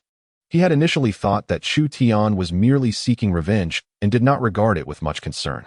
Yi Fan possessed the power of divine medicines. Even with his bones shattered, as long as he did not perish, he would recover swiftly. The true aim of that little rascal, Chu Tian, was the divine ring upon your finger. Yi Tianxiang's expression darkened profoundly. What a cunning and ruthless little brat. Uncle, the Tianxian divine ring is exceedingly precious. You must help me retrieve it, Yi Fan urged, his voice anxious, his heart bleeding within. Yi Tianxiang shook his head. It is too late now. Had it been discovered on the spot, I could have retrieved it easily. But now, this is a conflict among the younger generation, and I cannot intervene. Otherwise, the powerful members of the Chu family would also interfere. As for that girl from the Lu family, do not worry too much. She will not die. At worst, the family will be implicated with some losses and sacrifices, but the Chu family needs her to maintain their facade. Yi Tianxiang began to counsel Yi Fan, advising him that since the Hongming's sacred bone had begun to revive, he should not dwell on it too much. The current task is to focus on enhancing his strength. He had initially believed that Chu Tian, at the bone refining realm, was utterly invincible and could only devise a slow plan to suppress him. However, he did not expect Yi Fan's Hongming's sacred bone to have already begun to recover. Perhaps he truly had a chance to suppress Chu Tian at the bone refining realm. As long as you can prove yourself stronger than Chu Tian, nothing will be a problem. Yi Tianxiang encouraged Yi Fan before taking his leave. 150,000 pounds of strength is merely a beginning. I can achieve it.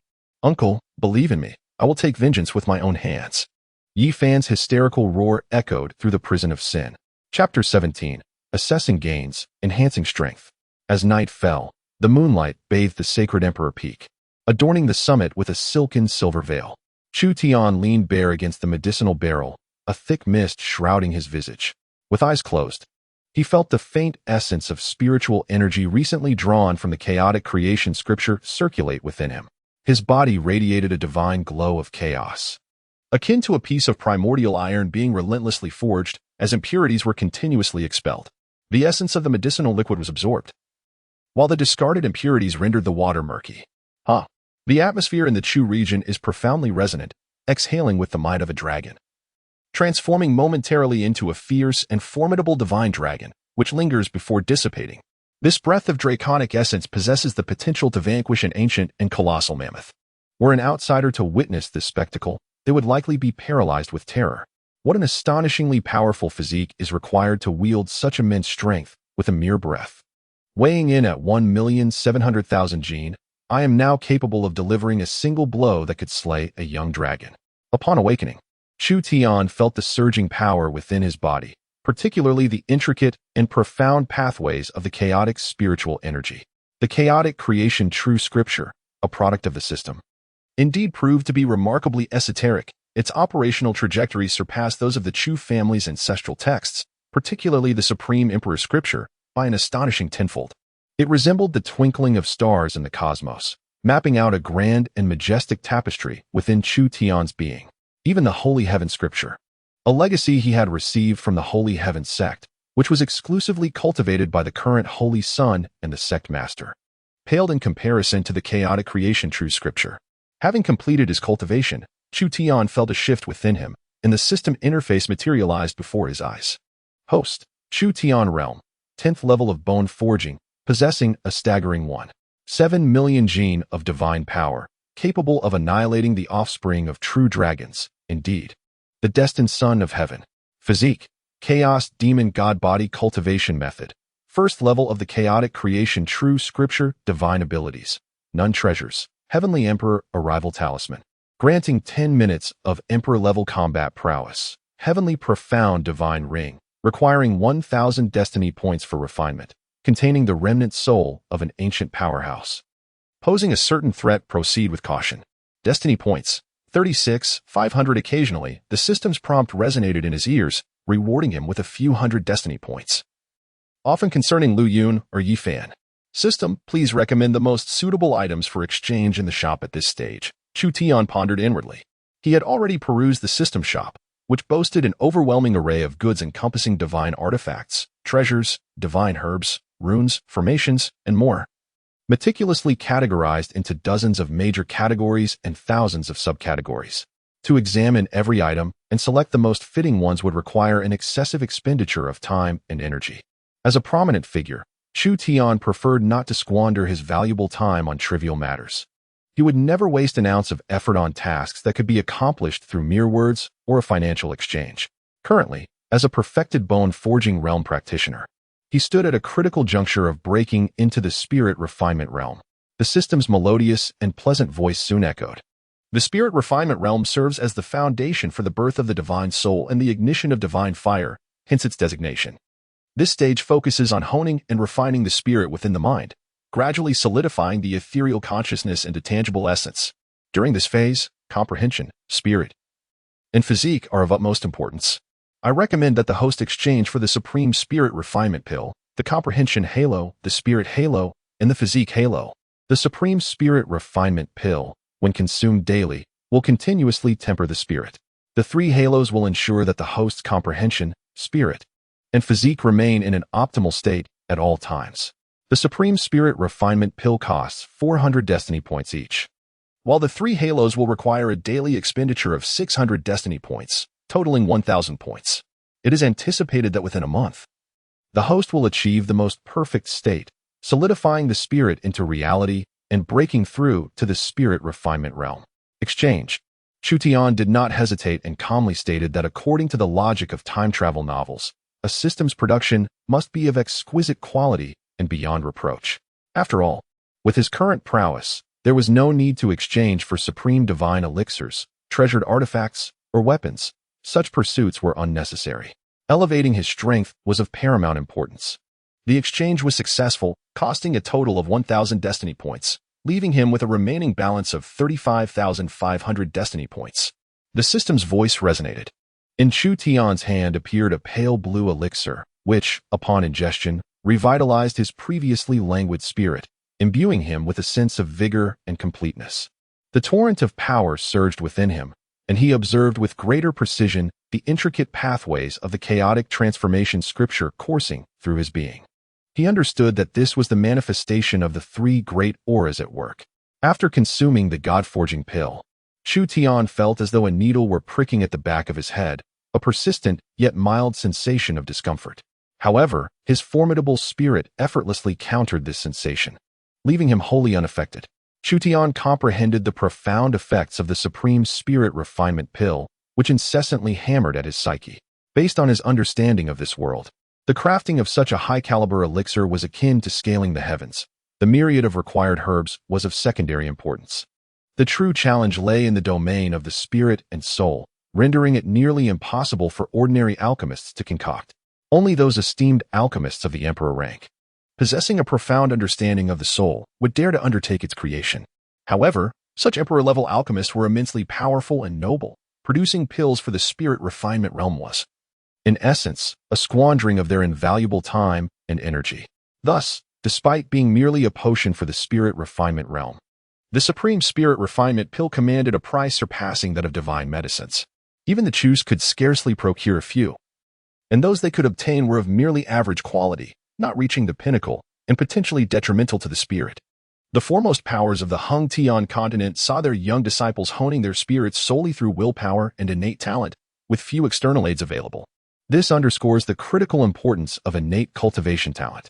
While the refinement of the body and bones could be supplemented by celestial materials and earthly treasures, the cultivation of the spirit relied almost entirely on one's inherent gifts. In mere moments, Chu Tian felt a remarkable enhancement in his vision, hearing, smell, touch, and other senses. Even the gentle breeze brushing against his face was distinctly perceptible, allowing him to keenly sense its force. Chu Tian comprehended the immense advantages of spiritual elevation. Although his physical strength had not seen any enhancement, his combat prowess had significantly improved compared to before. The spirit embodies attributes such as reflexes, insight, proximity to the cosmos, and affinity with nature, elements that are ethereal, invisible, and intangible, yet profoundly significant. The realm of spiritual refinement holds paramount importance. The fortitude and refinement of one's spirit can nearly dictate the extent of a cultivator's future journey. In Chu Tian's mind, there linger memories of his father, the king of Chu Tian, describing his experiences in the realm of divine refinement. which he deliberately nurtured in his only son to enhance his perception of this profound state. When the king of Chu reached the pinnacle of his spiritual refinement, he could perceive the delicate descent of leaves from 1,000 meters away, sensing the vibrations caused by their friction with the air. Within a radius of 100 meters, not a single movement could elude his keen insight. His mental prowess was formidable, capable of annihilating an ancient mammoth with a mere glance. Despite the immense strength of the king of Chu and Yi Fan from the original narrative, even at the peak of their spiritual cultivation, they could not manifest their spirit into a tangible form. It remained, at best, a vast reservoir of energy akin to an expansive lake. Yet, despite its grandeur, it ultimately lacked the ability to coalesce into a concrete essence, remaining chaotic and unfocused. If one's spirit could indeed become substantial, then effortlessly vanquishing a young dragon with a single gaze should not pose a challenge. In a moment of introspection, Chu Tian instructed the star servant stationed outside to bring him a fresh barrel of medicinal liquid. Resuming his arduous regimen of physical refinement while channeling the profound principles of the chaotic creation scripture, this elixir, an extraordinary concoction, was crafted from the essence of over 1,000 rare herbs, bestowing remarkable benefits for invigorating the vital energies and fortifying the bones. Such boundless investment in nurturing the younger generation could only be afforded by an ancient lineage like the Chu family, which boasts a heritage spanning over 1,000,000 years. Chu Tian has rapidly attained his current level of strength, largely due to the significant influence of the system. However, the formidable foundation laid by the Chu family is equally indispensable. The Tianxian divine ring adorning his left hand's ring finger continuously absorbs his vitality, while simultaneously replenishing his strength and rejuvenating his physique. Chu Tian understood the function of the heavenly Xian divine ring, which could purify both body and spirit, greatly benefiting the solidification of one's foundation. Additionally, the heavenly Xian saintess, who lay dormant within, was unconsciously absorbing his vital essence to enrich her spirit. He had no intention of using the heavenly mandate points to forcibly awaken the heavenly Xian saintess. A fruit that is forcibly plucked is seldom sweet. Some matters are best left to unfold naturally, allowing the water to flow to its destination, yielding far superior results. Chapter 18. The Forged Innate Tao Body and Unveiled Secrets. The next day, as noon approached, a voice called from outside the door. "Young master, the third master has sent word, requesting your presence at the Lu family. It is said that there is a matter of utmost urgency to discuss. Time is of the essence." The voice belonged to Xing Nu. Moreover, the eldest master has also dispatched a servant to inform you that several powerful families from within the sect, accompanied by their offspring and bearing significant gifts, have come to pay their respects. There are also many formidable figures from major sects and esteemed elders from across the continent. Please make haste. Buzz. Chu Tian opened his eyes, and a brilliant light flickered within them, piercing through the wooden door and creating two small holes that connected the inside and outside. Sunlight streamed in from outside, illuminating Chu Tian's form, causing his skin to radiate a heavy, chaotic brilliance akin to divine iron. At this moment, he appeared as if he were a piece of chaotic divine iron, forged through countless strikes. Chu Tian responded, rising from the wooden tub and standing before the full-length mirror. The visage of the youth reflected in the glass was youthful and tender, yet his eyes gleamed with an unsettling, frigid light that starkly contrasted with his innocent appearance. After a night of rigorous physical cultivation and the application of the chaotic creation scripture, Chu Tian had remarkably grown 5 centimeters taller. Though still young, he now stood at an impressive height of 1.65 meters, comparable to some shorter adults. As the star servant entered the room to assist Chu Tian with his attire, she blushed slightly upon witnessing his physique, which shimmered with chaotic divine radiance, and lowered her head as she dressed him. "Young master, where do you wish to go first?" The star servant inquired softly as she secured his belt. Chu Tian furrowed his brow slightly, contemplating for a moment before saying, "As for the social engagements, let my father handle them. Inform the servants that I am in a crucial period of cultivation. First, I shall proceed to the Lu family. Since my uncle has indicated that it is of utmost urgency, it must indeed be a matter of great importance." Chu Tian understood that this was merely a subsequent reaction to his ascent to the pinnacle of the Hengxiandi rankings. These individuals had come to congratulate the Chu family, while also seeking to introduce their own younger generation to him, thereby fostering familial ties and friendships between their lineage and the next leader of the Chu clan. This practice is customary among both the illustrious families of his past life and the ancient clans of this realm, characterized by intermarriages, alliances, and the sharing of resources. Previously, due to the modest retreat of the Chu Tian, these connections had gradually become tenuous. Now, with the young master of the Chu family ascending to the top of the Earth rankings, many perceive this as a signal of a shift in the Chu family's stance, naturally drawing those eager to cultivate relations or curry favor. As for the other sects, formidable experts and antiquated figures, they were equally driven by a desire to gather intelligence and witness firsthand the authenticity of his chaotic divine demon physique. Chu Tian, however, had little desire to engage with these duplicitous snakes, choosing instead to leave such matters to his father, Chu Tian. His singular mission was to grow stronger, to persist in that strength, and to seize the resources and fortunes of all those blessed with extraordinary destiny. Very well, young master. I shall make the necessary arrangements forthwith. Not long after, Chu Tian boarded the magnificent carriage arranged by the Star Servant, drawn aloft by 9 fierce, flame-wreathed lions. Swiftly, they departed from the sect and arrived at the Lu family estate, situated 100 miles away. Before him unfolded an expansive and grandiose array of palatial structures. However, as he approached the entrance, an overwhelming stench of blood assaulted his senses, provoking a deep-seated nausea. Over 100 formidable enforcers from the law hall, their long blades sheathed at their waists and their expressions as chiseled as marble, stood in 2 rigid lines at the entrance. Scattered around their feet lay numerous dismembered corpses, with blood seeping forth like a meandering stream into the distance. Some Lu family members, not yet wholly deceased, lay on the ground, emitting faint, pitiful cries for help. A cursory glance revealed that the number of Lu clan members slain at the threshold exceeded 100. The Star Servant guiding the carriage appeared pallid, for although he was a death warrior cultivated by the Chu family, it was his first encounter with such a brutal scene. Chu Tian stepped out of his vehicle, casting a glance around with an impassive expression, not even furrowing his brow. He had encountered such trivial scenes far too often. Compared to the overwhelming chaos wrought by a barrage of artillery, resulting in a gruesome display of carnage, this visual impact was a mere fraction of that intensity. Yet, he keenly sensed that something was amiss. Chu Tian, driven by a desire to take revenge on the Lu family, would not resort to such indiscriminate slaughter upon arrival. According to the sect's regulations, it would not be difficult to eliminate the Lu family. It seems that some unforeseen circumstances have arisen. Xiao Tian, time is of the essence. Let us discuss this as we proceed.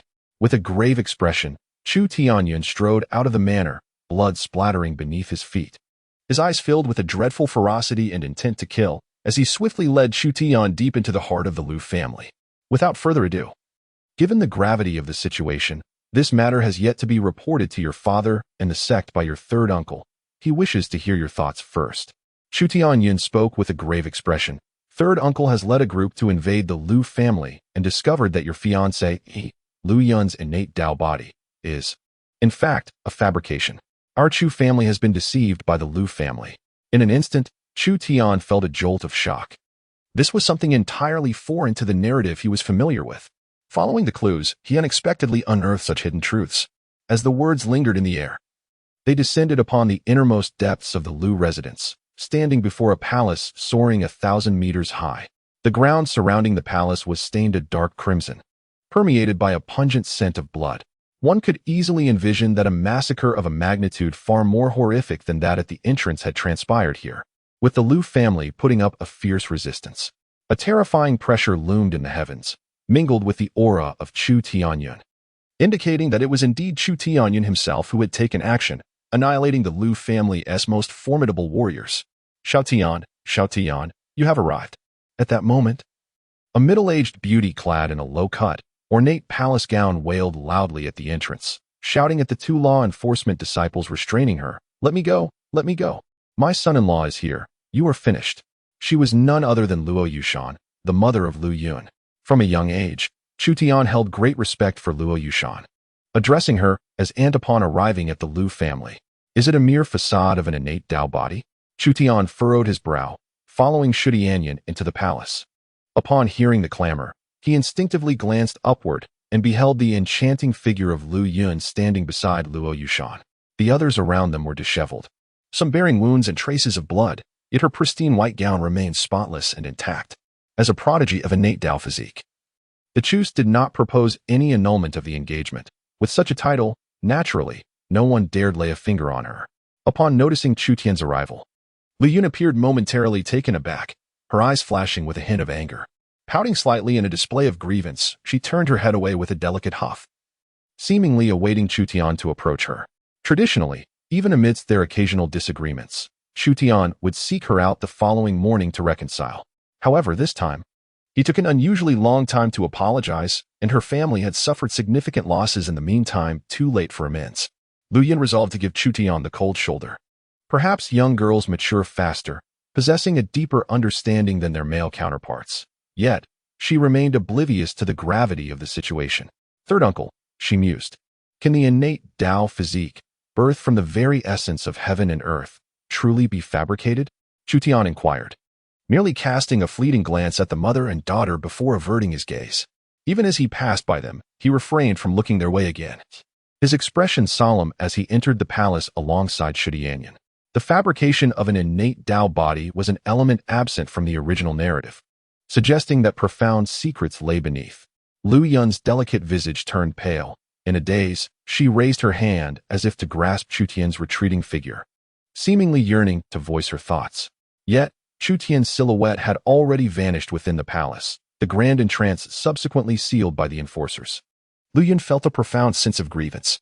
She had been prepared to offer her apologies, merely waiting for Chu Tian to initiate conversation, to provide her with a way out. Why? Why did Chu Tian not even spare her a glance? Chapter 19. The Fated Female Corpse, the fabrication of the Tao body, you wretched little girl. What did I just admonish you about?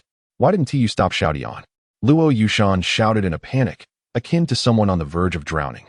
What sins have I committed to endure such fear every day since marrying into the Lu family? Within the palace, there exists a multitude of wondrous Tao bodies throughout the myriad realms, distinguished by the division between innate and acquired. The innate ones are formed within the womb, while the acquired ones may be forged through powerful scriptures, secret techniques, or extraordinary divine medicines that grant the opportunity to attain a Tao body. Chu Tian elucidated to Chu Tian, so, are you implying that Lu Yun was shaped into her Tao body by the Lu family through certain means after her birth? Chu Tian's brow furrowed even deeper. Yet, I have heard that when Lu Yun was born, the heavens resonated, an astonishing phenomena manifested, with a radius of 1,000,000 miles sensing the event. Could such celestial wonders be fabricated? Even if these anomalies were artificially contrived, they could hardly deceive so many formidable cultivators within the sect, could they? Within the Holy Sky sect, the number of strong practitioners is vast. Not to mention the renowned Emperor Zun on the surface, we have both Chu Tian Wang and Yi Tianxiong, esteemed figures on the Eternal Sky ranking. Moreover, at that time, Jian Kongzi was also within the sect. It is truly hard to believe that a mere second-rate family like the Lu clan could orchestrate such a grand illusion to fool the entire sect. The sheer realism of this deception is precisely why our family has remained oblivious for so many years. Xiao Tian, if you witness it with your own eyes, everything will become clear. Chu Tianyun's expression darkened as he made his way through the Chu Tian Palace. The palace was vast, and the underground appeared to be excavated by the Lu family, leading to an exceedingly long and profound tunnel. This was, suddenly, Chu Tian sensed a profound essence of the Tao permeating the surroundings, a sensation he had previously experienced with both Wang and Yi Tianxiong. It was this very essence that, in the ebb and flow of their emotions, could alter the winds and clouds, even influencing the celestial phenomena. Soon, Chu Tian entered a cavern, where he immediately discerned the source of this rich Tao essence. There, suspended in midair, lay the corpse of a woman clad in a flowing white gown. Despite having lost all vitality, her closed eyes still emanated an awe-inspiring aura of the Tao that was utterly staggering. The body of an emperor, Chu Tian exclaimed, his expression shifting with astonishment. The emperor represents the pinnacle of existence across myriad realms, unparalleled in might, even among the foremost sects of the Hung Tian continent. It is rare to find a single emperor. The current Holy Tian sect boasts 2 emperors, who even overshadow the ancient sacred ground of the Zihong Holy Sect, earning the reputation of being the foremost sect in the Hung Tian continent. Such formidable beings possess corpses that harbor the principles of the Tao, remaining eternally immortal and infused with immense power. The revelation that beneath the Lu family lies the concealed remains of a female emperor, unnoticed by anyone, is nothing short of shocking. This is not merely an ordinary emperor, she embodies the pinnacle of the innate Tao body. A revered figure from the Zihong Holy Sect who vanished 100,000 years ago, known as the Tao Sovereign of Destiny. Chu Tianyun's expression grew solemn as he meticulously recounted the intricate details of the situation he had come to understand to Chu Tian. Upon learning the truth behind the scenes, Chu Tian was overwhelmed with astonishment, for within it lay elements that had never been depicted in the original narrative. The origin of all these events stemmed from Chu Tianwang's marriage to Jian Kongzhu, a divine maiden of the extraterrestrial deity clan. The two founding families of the Holy Heaven Sect adhered to a tradition. The head of the family, namely the current sect leader and deputy leader, could only take a wife from within the sect. This practice aimed to unify the various families within the sect, allowing them to share in the benefits and maintain stability. The Chu family and the Yi family, throughout generations, have sought alliances with women from other factions, yet such unions were relegated to concubinage. However, the king of Chu shattered this tradition by marrying Jian Kongzhu as his legitimate wife, even refraining from taking concubines within the sect. This unprecedented act incited widespread discontent among the various prominent families within the sect. Upon his birth, he possessed the chaotic divine demon physique, a talent that astonished the world, consequently provoking intense jealousy from the Yi family and causing ripples among many of the top families of the sect. After all, the bloodline of Chu Tian bore no connection to the families within the sect, and should he ascend to the position of sect leader, it could potentially threaten their interests. Thus, the king of Chu was fervently eager to find a worthy match for his newborn child, forging a betrothal to quell the myriad doubts and grievances within the sect. Meanwhile, the rapidly ascending second-tier family, the Lu family, saw an opportunity. The current head, Lu Zheng, was poised for this moment as his wife was about to give birth. Thus, Lu Yun emerged into the world. Lu Yun also possessed an innate physique, born with a mouthful of primordial energy, akin to the innate Tao body, though the disparity between them was as vast as that between heaven and earth. Chu Tianyun's expression darkened as he spoke. That scoundrel Lu Zheng has unleashed the aura of the emperor's corpse belonging to the Taoist master of destiny, resulting in the emergence of the perfected innate Tao body and consequently provoking a tremendous celestial phenomenon. Utilizing secret techniques, he extracted the principles of the Tao from within the Taoist master of destiny's body and refined them into the newly awakened Lu Yun's form. The dense principles of the Tao managed to deceive our entire Chu clan, including your mother. Over the years, Lu Zheng has continuously infiltrated Lu Yun's being with innate principles, ensnaring our entire family in his web of deceit. Meanwhile, the Lu family has exploited our Chu clan's power to amass wealth, gathering countless resources from various sections. Your father is aware of this, yet has chosen to turn a blind eye for Lu Yun's sake, leaving us in a precarious position. However, the Lu family, fully cognizant of their self-destructive path, has begun to extend an olive branch towards the Yi family, attempting to align themselves with them in hopes that they might offer protection once their misdeeds are revealed. The origins of Lu Yun's maid, Zhu'er, are not unknown to the higher-ups of the Lu family, yet they have tacitly accepted it for this very reason. In fact, Lu Zheng has been secretly instructing his subordinates to gather evidence of our family's transgressions, intending to retaliate against the Chu clan at a critical juncture. Should this matter come to light, our family would undoubtedly become a laughingstock throughout the Hung Tian continent, and our standing within the sect would suffer grave repercussions. Chu Tianyun's countenance was ominously dark, exuding an aura of lethal intent. In truth, my intention was merely to use this incident as a cautionary measure for the Lu family, urging them to temper their actions and demeanor. After all, the misdeeds they have committed are tacitly attributed to our family by the sect, tarnishing our reputation. However, I never anticipated the Lu family would respond with such fierce resistance, refusing to allow the enforcement hall to conduct a search, and even going so far as to slay several of our disciples. In a fit of rage, I led a group to confront them, only to uncover this underground lair. To my astonishment, the patriarch of the Lu family personally intervened, attempting to silence me. Fortunately, that wretched old man met his demise at my hands, and this matter has escalated considerably. With a resigned smile, Chu Tianyun continued, "Originally, your generation was meant to focus solely on your cultivation. However, this issue directly pertains to your betrothal, Xiao Tian, and carries significant implications. Thus, I have summoned you to discuss it." Chapter 20, The Fate of the Chosen One, Believe It or Not. Uncle, this matter must remain undisclosed to my father. We must ensure absolute secrecy, particularly from the Yi family. If they uncover the truth, they will undoubtedly seize the opportunity to strike against our clan, potentially jeopardizing his position as deputy sect leader. In the depths of Chu Tian's gaze, a cold glimmer flickered. Initially, he had little inclination to concern himself with Lu Yun, merely a young girl. However, the presence of the Lu family had begun to encroach upon the status of the Chu family, rendering it impossible for him to remain an indifferent observer. Third uncle, can we truly place our trust in the disciples of law you have brought along? Chu Tianyun inquired earnestly.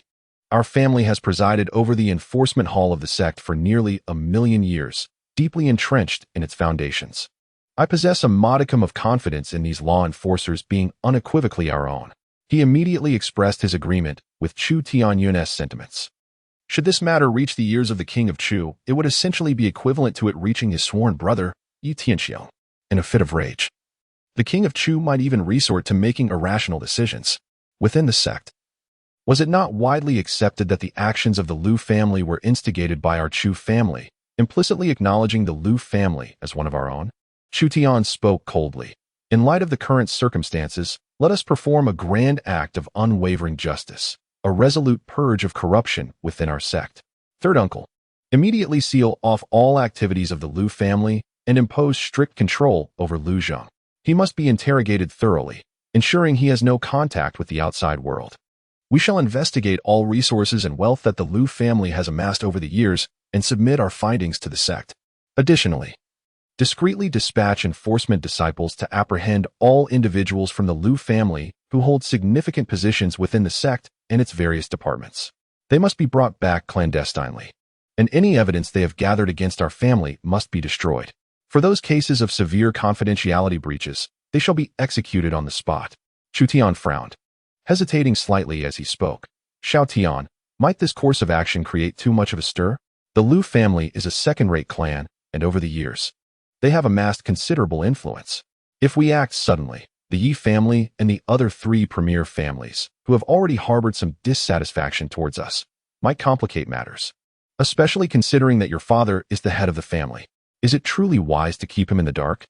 It is precisely for this reason that we must adopt an unwavering stance, unflinchingly adhering to justice, Chu Tian replied coldly. All the treasures, wealth, and resources acquired through the Lu family's corruption will be surrendered entirely to the sect's treasury. Those implicated within the Lu family shall face public trial by the sect's disciples, with no favoritism shown. In this manner, the Yi family and the other 3 premier clans will have no grounds for complaint. As for the grievances of the Duanmu family and the other 3 families towards us, Chu Tian's lips curled into a slight smile. Rest assured, this situation will soon be reversed. His confidence stemmed from the presence of the revered Duanmu ancestor within the Holy Sky Pool, while the stance of other families remained uncertain. It was clear that the Duanmu clan would eventually gravitate towards the Chu Tian family. As for my father, Chu Tian pondered for a moment. Indeed, he was a source of considerable concern. After all, Chu Tian Wang's approach has always been cautious, prioritizing the unity of the sect. Except for the rather assertive arrangement to marry Jin Kongzhu, he has rarely taken a firm stand. Very well, I shall seek an opportunity to speak with my mother. She will undoubtedly support me. Upon hearing this, Chu Tianyun burst into laughter, clapping Chu Tian on the shoulder. This is precisely what your uncle has been waiting to hear. With you, Xiao Tian, and your mother, my sister-in-law, backing us, I fear nothing. Let us proceed as you have suggested. Chu Tian offered a subtle smile. For it was evident that only Jin Kongzhu could command the respect of Chu Tian Wang so completely. Yet, the question of how to handle the body of the heavenly mandate Taoist sovereign weighed on his mind, causing a slight furrow in his brow. The Zhihong Sacred Sect stands as the most ancient sanctuary on the Hongtian continent, long reigning as the foremost sect. It was only in recent years, with the brothers Chu Tian Wang and Yi Tianxiong boldly entering the celestial rankings, coupled with Jian Kongzhu's marriage alliance, that they managed to somewhat suppress this venerable sacred ground. Logically, the body of the heavenly mandate Taoist sovereign ought to be returned to the Zhihong Sacred Sect for proper burial. However, the opportunity presented by such a sovereign's remains is of immense value, particularly given that it belonged to an innate Tao body of extraordinary completion. Even a close proximity to it could facilitate enlightenment, proving advantageous to those cultivating in the realm of celestial deities. Otherwise, the Lu family would not have gone to such lengths to protect it. The hair, blood, and other remnants of the imperial corpse are invaluable resources. Even a mere crafting master could forge an unparalleled weapon from them, transforming it into an unstoppable instrument of destruction. One could only wonder what extraordinary fortune had befallen the Lu family to acquire such a sovereign's body. The thought of simply returning it to the Tsihong Sacred Sect left Chu Tian feeling a sense of discontent. Congratulations to the host for seizing the fortuitous opportunity of the fated daughter Lu Yun and the heavenly mandate Daoist sovereign's body, earning a reward of 10,000 destiny points.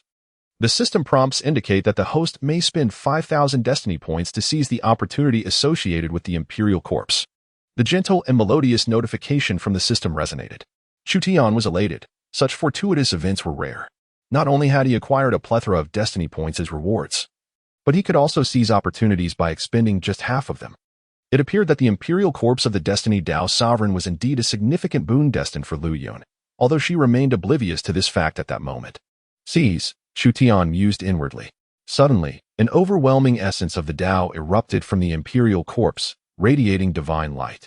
The imperial corpse of the Destiny Dao sovereign soared through the air, its eyes opening as if resurrected, and it pointed a finger at Chu Tian's brow.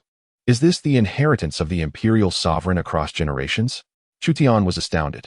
He had been contemplating whether to return the imperial corpse to the compassionate, holy sect, never anticipating that he would gain the recognition of the corpse itself, which now sought to bestow its legacy upon him. However, he was perplexed. Was he not merely an innate Dao body, not even a true innate form, and had never practiced the scriptures of the compassionate holy sect? How could he suddenly receive such an inheritance? Chu Tian was both astonished and bewildered. Could it be that he was indeed one of those fated children who encounter divine elixirs on their journeys? Initially skeptical about the notion of stumbling upon a creation elixir on the road, an item coveted even by emperors, he now felt a flicker of belief, as an even greater marvel lay before him.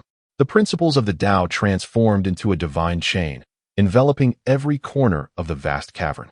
Divine light surged, and the essence of the Tao flowed into Chu Tian's brow. Chapter 21. A stunning treasure, a grand encounter. Congratulations, host, for seizing the scriptures of the imperial corpse. The Destiny Dao Sutra. Congratulations, host, for acquiring the divine ability of the imperial corpse, the Eye of Heavenly Tao. Congratulations, host, for obtaining a Dao Pearl, a gem of immense significance, condensed from the essence of the Destiny Dao Sovereign's lifelong cultivation, greatly aiding in the comprehension of the Dao. Suddenly, before Chu Tian's astonished gaze, the boundless principles hidden within the imperial corpse surged forth, coalescing into a 9-colored pearl the size of an infant's fist, landing in Chu Tian's palm. My heavens! Chu Tian gasped, his mouth agape. To extract the principles from the imperial sovereign's body and condense them into a Dao pearl was a feat of extraordinary magnitude. Whoever could comprehend the principles within would likely become the next Destiny Dao sovereign. Such a treasure was nothing short of astonishing, and describing it as a grand encounter would not be an exaggeration. Even if one could not fully comprehend it, merely possessing it for cultivation would yield unimaginable benefits. Suddenly, the essence of the Dao circulated around Chu Tian, and an eye opened in his brow, seemingly capable of piercing through the heavens and the earth. Even Chu Tian, a half-step imperial sovereign, felt a shiver down his spine, as if laid bare before him. The Eye of Heavenly Tao, an unparalleled divine eye, embodied the understanding and essence cultivated throughout the life of the Destiny Dao sovereign, encompassing the 3,000 paths of the Dao, reaching up to the heavens and gazing down into the abyss. Chu Tian felt an overwhelming thirst, and although before him stood his nephew, Chu Tian, whose formidable presence promised advantages for the family and himself, an inexplicable jealousy gnawed at him. What strange fortune was this? Suddenly, with a thunderous crash, the once mighty imperial corpse, now devoid of its circulating principles, plummeted to the ground. In that instant, the earth trembled, mountains shook, and the heavens seemed to rend asunder. Even stripped of its devastating authority, the imperial corpse still harbored terrifying energy, albeit without the capacity for annihilation. The cavern, which had relied upon the imperial corpse's grand might, collapsed in a cacophony, clouds of dust billowing into the air. Chu Tian, with one hand guiding Chu Tian and the other grasping the imperial corpse, soared into the sky, instantly emerging beyond the palace gates. As the eye of the heavenly fate closed at the center of Chu Tian's brow, he fully absorbed the teachings of the Tao of destiny. Only then did he gradually open his eyes. Suddenly, a rather obsequious face approached him, asking, "Little Tian, could you lend me this pearl of the great Tao for a few days?" Chu Tian's voice carried a hint of embarrassment. After all, as an elder, it was expected for him to bestow benefits upon Chu Tian. However, with both of Chu Tian's parents being exalted emperors, possessing an abundance of treasures, he found himself with little to offer. Conversely, this pearl of the Great Path, imbued with the principles of the heavenly destiny Tao Sovereign, held immense advantages for his comprehension of the Great Path, potentially guiding him to the threshold of emperorhood. Chu Tian couldn't help but chuckle, initially pondering what Chu Tianyan intended to do. Casually, he tossed the great Tao pearl into Chu Tianyan's hands. Third uncle, the essence of the Tao is something only those in the divine realm can truly comprehend. As I currently stand at the bone-forging realm, I am eons away from igniting the divine fire. Thus, this artifact serves no purpose in my possession.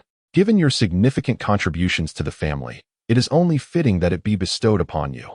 In the future, perhaps you could discuss with Father the possibility of utilizing this great Tao pearl as the cornerstone to establish a secret realm akin to the Sacred Heavenly Pool. This sanctuary could allow those who have rendered great service to the family to enter and cultivate. As a revered patriarch, he has never been a person of short-sightedness. Bestowing the creation divine pill upon Elder Tua follows the same principle. The strength of the Chu family ensures the stability of his position as the holy son of the sect. Moreover, expanding the great Tao pearl into a secret realm would maximize its potential. As the young master of the Chu family and the possessor of the great Tao pearl, he can enter it at any time for cultivation. Holding the great Tao pearl in his hands, Chu Tianyan paused for a moment before exclaiming, "Indeed, I have underestimated my third uncle. Little Tian, your breadth of vision and insight hardly resembles that of an 8-year-old child. If my arrogant little rascal possessed even a fraction of your wisdom, I would gladly embrace death at this very moment." Chu Tianyan sighed deeply, recalling his reckless relative.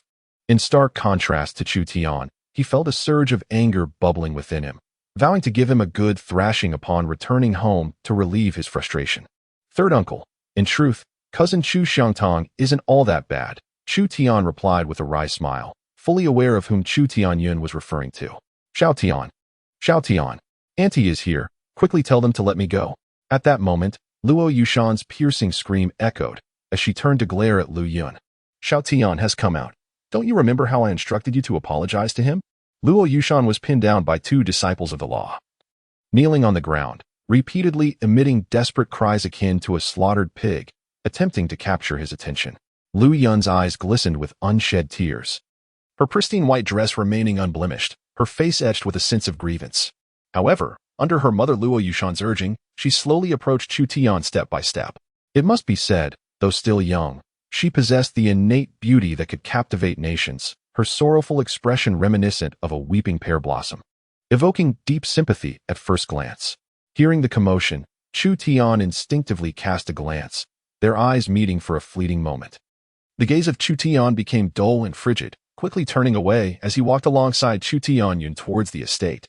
In his 2 lifetimes, he had encountered an abundance of unparalleled beauties. Top-tier celebrities and royal princesses were, in his eyes, no different from mere fleeting shadows. Even the prospect of Lu Yun, who would later become a renowned goddess across the Hung Tian continent, could scarcely evoke any stirrings of desire within him. Instead, his awareness of the unfolding narrative rendered Lu Yun's tearful visage not only devoid of affection, but also tinged with disdain. Noticing the icy expression on Chu Tian's face, Lu Yun's eyes reddened further, an overwhelming sense of grievance welling up within her. She halted in her tracks, tears cascading down her cheeks. Third uncle, it seems that Luo Yushan and Lu Yun remain oblivious to the truth, having been kept in the dark by the Lu family all along. In light of this, it may be prudent to ease the restrictions on Lu Yun, allowing some ambiguity to be released to the outside world, Chu Tian remarked nonchalantly. This was not born of compassion, but rather a strategic decision. The substantial actions taken to control and seal off the Lu family would undoubtedly attract external scrutiny. It was far more advantageous to allow the uninformed Luo Yushan and Lu Yun to serve as a smokescreen, thus stirring the waters and facilitating Chu Tianyun's covert maneuvers to gain complete dominion over the Lu family's affairs. Upon hearing this, Chu Tianyun nodded thoughtfully, acknowledging the truth in the statement. Indeed, we are wielding the banner of righteousness to eliminate the Lu family. Luo Yushan and Lu Yun are truly innocent parties, and we shall not hold them accountable. Otherwise, we would become the very perpetrators who harm the blameless and betray our principles. Let us proceed as you have suggested, Chu Tian. Chu Tian raised his hand, signaling for two law enforcement disciples to promptly release Luo Yushan. As she stood up, she shot a fierce glare at Lu Yun before hastily catching up with Chu Tian. "Auntie," Chu Tian greeted politely upon noticing Luo Yushan's approach. "Chu Tian, this girl lacks understanding. Please do not hold it against her. Those relatives of the Lu family, with their ulterior motives, have been using the Chu family's name to engage in unscrupulous acts, which I have always opposed," Luo Yushan remarked, initially glaring at her daughter in anger. She continued, "Annie has always believed that it would be a blessing for Lu Yun to establish a betrothal with you. However, this girl, stubborn as she is, has relied on the support of that scoundrel Lu Zhang, associating with that good-for-nothing Yi Fan and incessantly clamoring for repayment at any cost." "Auntie, I am not angry," Chu Tian replied, his demeanor calm, as he had never regarded these trivial matters with much concern. "I heard that you have ascended to the top of the bone refinement rankings and have reached first place on the earth rankings. I have yet to congratulate you." Luo Yushan flattered before cautiously revealing her true intention. "Chu Tian, since you are not upset, could you perhaps speak to your third uncle? If there are no significant issues, could you release that scoundrel Lu Zhang?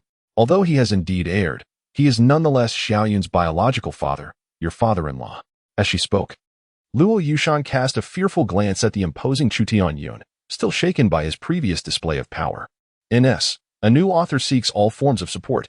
Chapter 22. Why should she be despised? What has she done wrong? Must he plead on her behalf? Chu Tian glanced at his uncle, Chu Tianyun, before smiling and saying, "All right, Andy, I will plead with uncle." Hearing this, Chu Tianyun could not help but chuckle. It was indeed his son-in-law, Chu Tian, who had imprisoned Lu Zhang and was overseeing his strict interrogation. How ironic that Andy had turned to Chu Tian for help. "Auntie, thank you on behalf of that scoundrel Lu Zhang. Rest assured, when he is released, I will keep a close watch on him and ensure he does not misbehave." Lu Yushan expressed her gratitude repeatedly before turning to admonish the girl beside her, Lu Yun. "You, young lady, how can you be so oblivious? Chu Tian is being magnanimous, yet you cannot even muster an apology or a simple thank you." "Chu Tian, thank you for being willing to save my father," Lu Yun murmured, biting her lip. Her voice barely audible, as if uttering these words had drained her of all courage. After all, despite her capriciousness and the unreasonable demands she had made of Chu Tian, he had always been forgiving, compassionate, and considerate towards her. However, in recent days, he seemed like a different person entirely. The way he looked at her was as if she were a complete stranger. He no longer offered her the precious cultivation resources gifted by the Chu family, nor did he even extend the courtesy of a greeting. It felt as though she had become nothing more than an inconsequential passerby.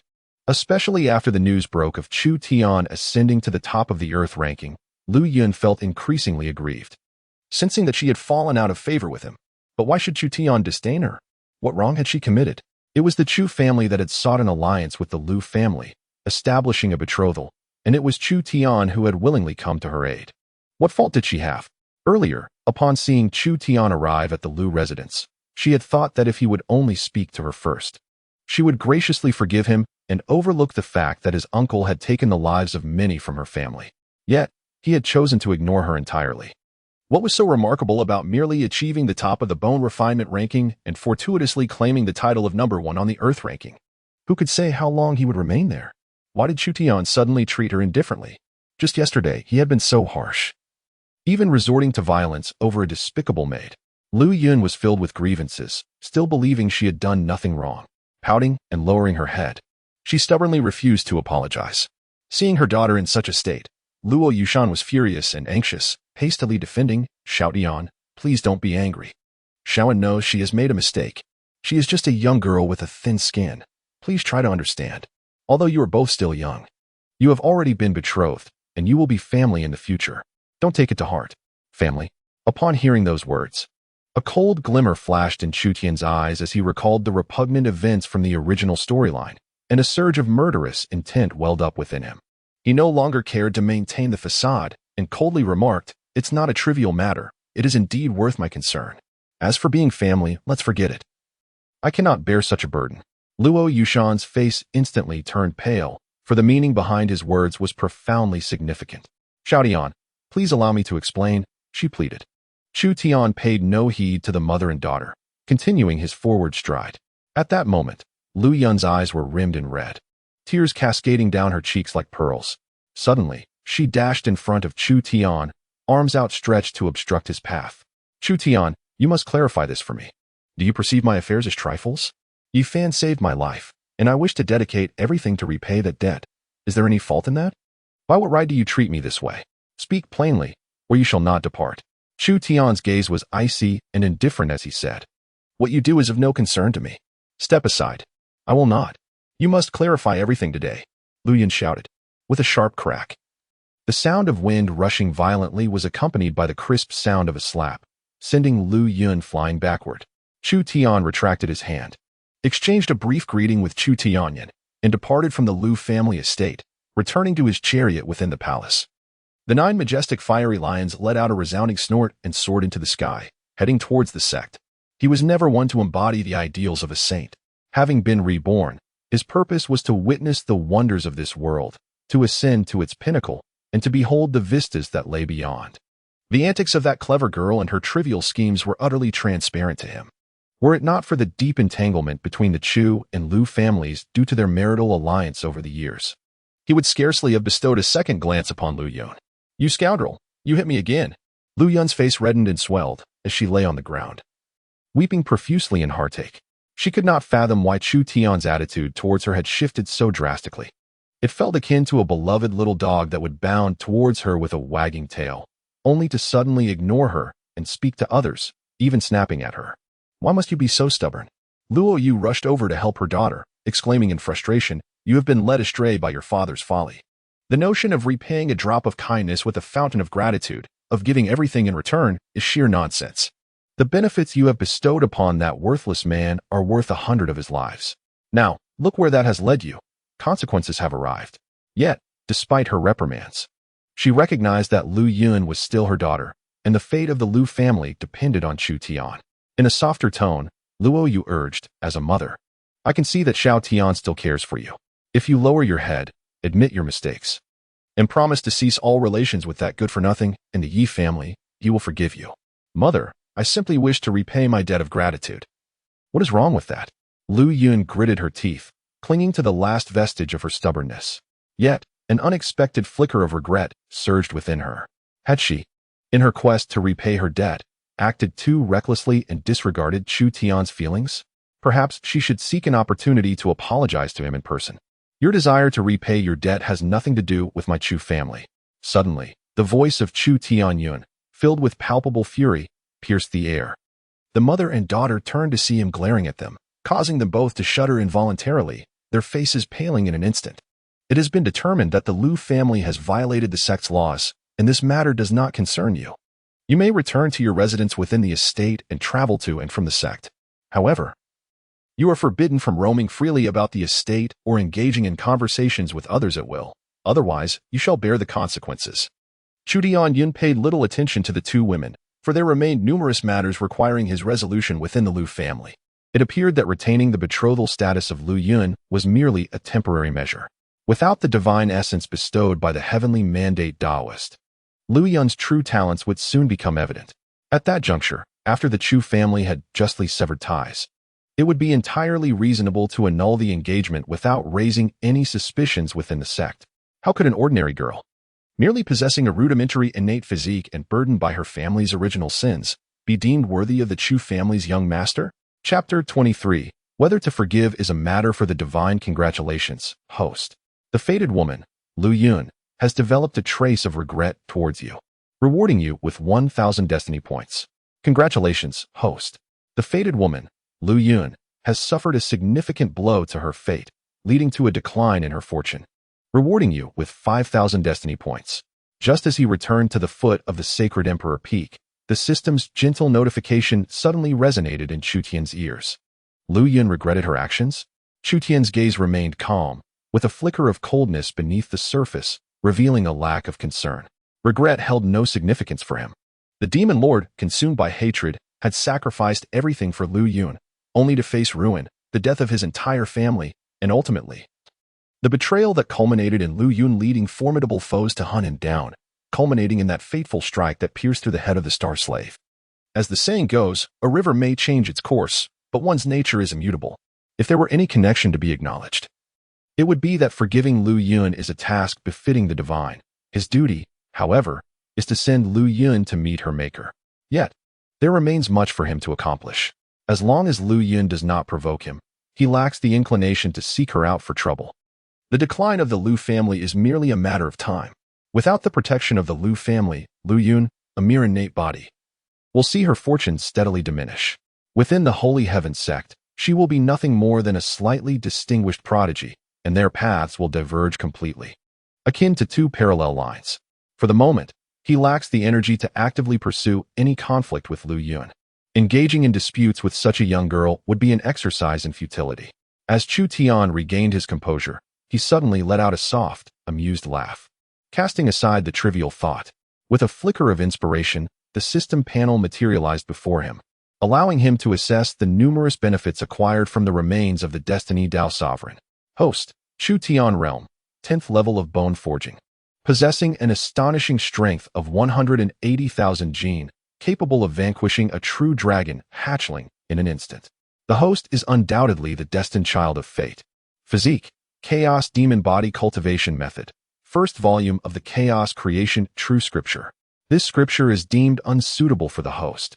It is recommended not to cultivate it. It can be sold to the system for 10,000 destiny points. Divine Ability, Eye of the Heavenly Dao Treasures. The Celestial Emperor's Descent Talisman grants 10 minutes of Imperial Combat Prowess. Heavenly Xian Divine Ring requires 1,000 destiny points for refinement. It harbors a remnant soul from the primordial era, posing a certain threat, hence caution is advised. Dao Pearl, a precious aid for cultivation, already refined. Destiny points, 51,500 points. Chu Tian never anticipated that the imperial scriptures acquired through plunder could actually be sold to the system. Without a moment's hesitation, he was inspired and proceeded to sell them to the system. The amount in the destiny points column instantly surged to 61,000 points. Master, Old Tuo requests an audience. At that moment, the voice of Xingnu resonated from outside the carriage. Chu Tian's brow unfurled a vertical pupil, and in an instant, his gaze pierced through the palace, revealing the venerable Tuoleo standing respectfully at the foot of the Sacred Emperor Peak, seemingly awaiting his return. Even with his injuries healed, Tuoleo continued to regard himself with the humility of a subordinate, exhibiting not a trace of presumptuous behavior. Chu Tian stepped out of his vehicle, clasping his fists in a respectful gesture, and said, "Old Tuo, you are too kind. Has something occurred that necessitated your wait here?" Old Tuo grinned, revealing his weathered, yellowed teeth that caught the eye, and replied, "Indeed, young master, your insight is commendable. Some matters have arisen, though they are not of grave concern. You have ascended to the pinnacle of the bone forging rankings and claimed the top position on the earth rankings, overshadowing the two prodigies of the Zihong Sacred Sect. Now, they have come seeking you, yet you have not appeared despite their day-long wait." In a fit of anger, the illustrious Hui Mei from the Zihong Sect has set up a challenge platform, daring any disciple beneath the divine refinement realm of our sect to face her. The master wishes to keep a low profile and has instructed this old servant to wait for you, assuring you that he and the leader of the Tianxiong sect will handle the matter, so there is no need for you to make an appearance. Is this not an outright affront to our sect? Such audacity is truly astonishing. Xingnu was taken aback upon hearing this. It is crucial to recognize that this is the stronghold of the Holy Heaven Sect. What manner of lawless individuals would dare to commit such acts? If Hui Mei were to sweep through our sect, the Holy Heaven Sect, revered as the foremost sect in the continent, would suffer a grave blow to its reputation. Typically, top-tier sects refrain from such disgraceful conduct, always leaving room for dignity, as one would expect from mere children engaged in playful skirmishes. Chu Tian smiled as he explained to Xingnu that this indeed reflected the unconventional and audacious demeanor of that Hui Mei, who reveled in ostentation. Otherwise, in the original narrative, she would not have been repeatedly vanquished by the protagonist, Yi Fan. However, now that Yi Fan had firmly suppressed her and seized the Tianxian divine ring, it was likely that she would find herself at a disadvantage against him. Yet, being unconventional does not imply that Hui Mei lacks intelligence. Her prowess is unquestionable, marking her as a top-tier prodigy across the myriad realms. Within the Holy Heaven Sect, Chu Tian felt there was hardly anyone in the bone refinement realm capable of matching her. Yi Tianxiong and his father, King Chu Tian, must be facing considerable headaches. Moreover, he had not anticipated such a swift encounter with her. He wondered if the holy maiden Hualien had accompanied her. Old Tu, upon hearing this, was somewhat at a loss for words. He glanced at the young master, thinking to himself that he was still a child, and that Huime seemed to be 2 years his senior. Old Tu, does the sect master wish for me to remain in the shadows?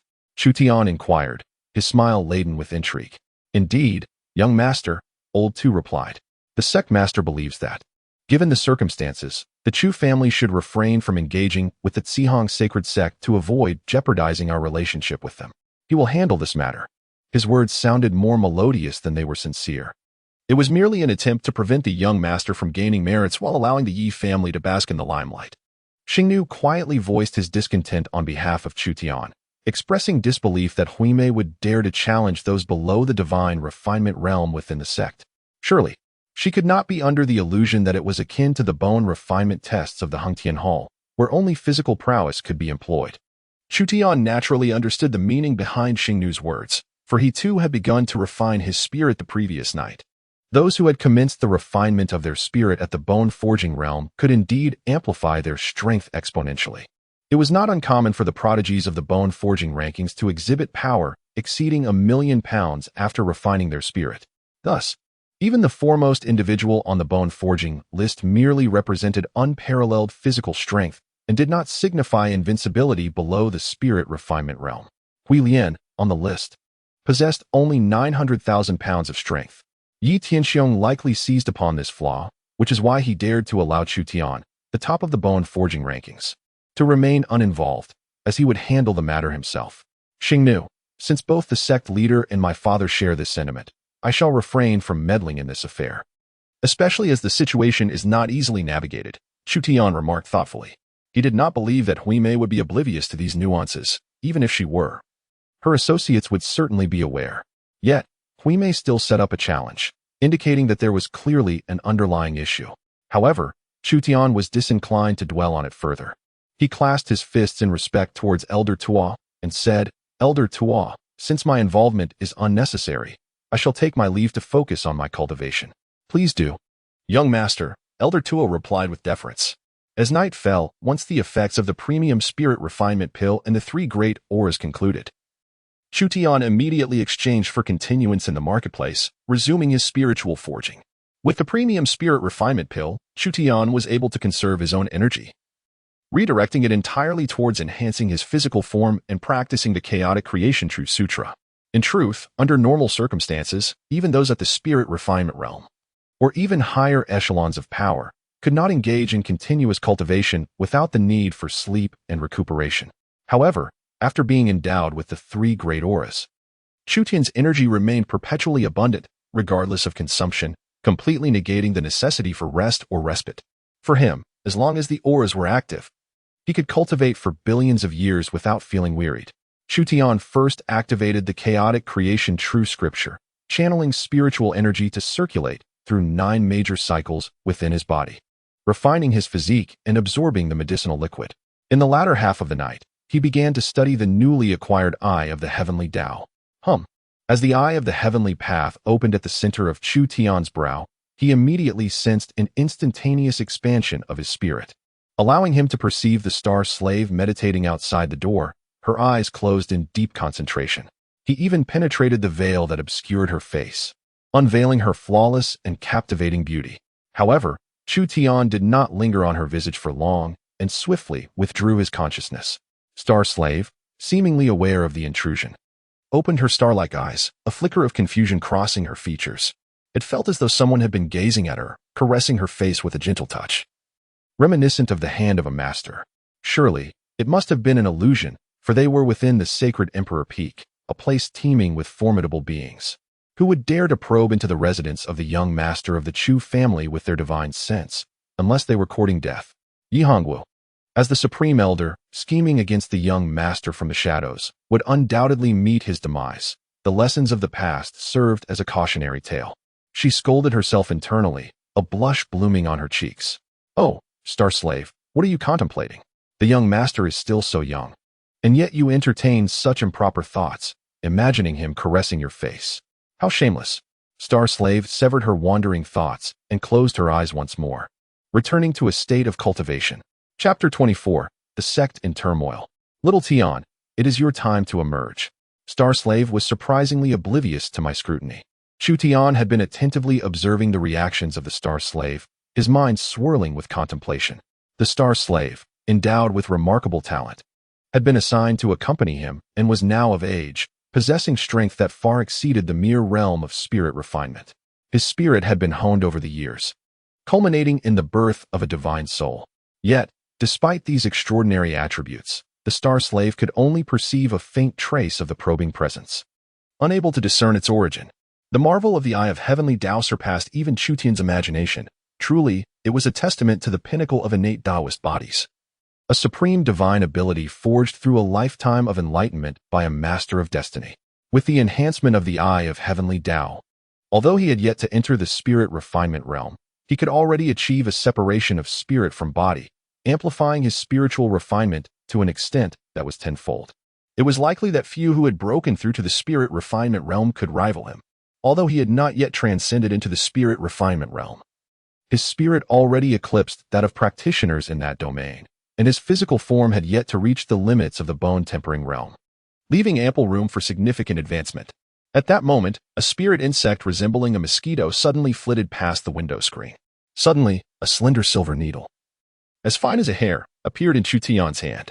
With a flick of his finger, the needle hummed as it pierced the ethereal insect, pinning it to the tree trunk. The needle merely grazed its almost transparent wing, sparing its life. Humming once more, another silver needle was launched, precisely nailing the insect's other wing to the trunk.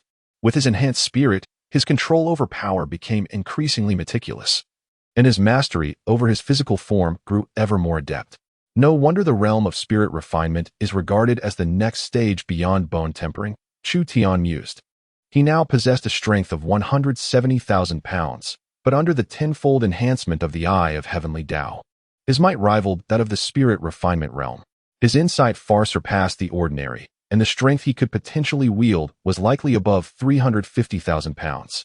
A knight of cultivation, Chu Tian, possessing extraordinary comprehension, has, with the enhancement of his innate brilliance, effortlessly mastered the Eye of Heavens will within a single night. His mental prowess has also experienced significant advancement. Upon opening his eyes, a radiant gleam flickers, and his focused gaze is now capable of leaving marks upon the solid bluestone floor.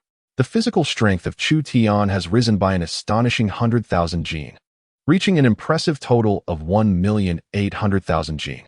If news of such a rapid enhancement were to spread, it would likely terrify even the offspring of the ancient ferocious beasts, leaving them unable to discern who truly embodies ferocity and who belongs to the human race.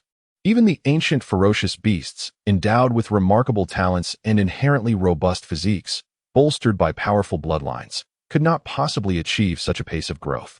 However, throughout that night, the quantity of medicinal liquid consumed by Chu Tian also multiplied, reaching a staggering 4 barrels, and he had awakened the Star Slave 3 times during the night. "My lord," the Star Slave said while assisting Chu Tian with his attire, her voice imbued with a hint of excitement. "After I replaced your medicinal liquid last night, I took a detour to the Holy Emperor Peak to observe the arena. The leader of the Tianxiong sect is currently in quite a predicament. Since the young master had graciously bestowed upon her the sacred fruit of the saintly vein, their relationship had grown closer, allowing her to whisper secrets with more freedom." "Oh, pray tell," Chu Tian responded with a smile, raising his hand to signal the Star Slave to kneel down and secure his waistband. The young prodigies from the Yi family, who had yet to break through to the refining spirit stage, had taken turns to challenge the saintly compassion sect's Huimei. But scarcely any could withstand even a single strike from her. In their encounters, they were left severely injured, some even succumbing to grievous wounds and bloodshed. The Star Slave continued, her tone tinged with satisfaction. "Even the esteemed prodigies of the Yi family, such as Yi Guan, Yi Hong, and Yi Qin, who have stood atop the forging bone rankings for years, are now 12 years old, possessing strength of 30 to 40,000 gene, full of vitality and on the brink of the refining spirit stage. Yet, none could endure a single blow from Huimei. When I arrived, the disciples of the sect were in an uproar, with the higher-ups wearing grim expressions, and silence enveloped the atmosphere." She added, "I heard that in a moment of desperation, the leader of the Tianxiong sect administered a divine elixir to Yi Chong, the young man whom you, my lord, incapacitated. and he resorted to secret techniques to refine his spirit for a challenge against Hui Mei. Even my lord's father became anxious, urging some young talents from the Chu family to prepare for the arena. Those who could defeat Hui Lian would be directly rewarded with divine elixirs from the sect. Oh. And I heard that the eldest son of the third master, Chu Tian, was also preparing to enter the fray. However, I hurried back to replace your medicinal liquid, so I am unaware of what transpired thereafter. With a faint smile, Chu Tian anticipated this outcome.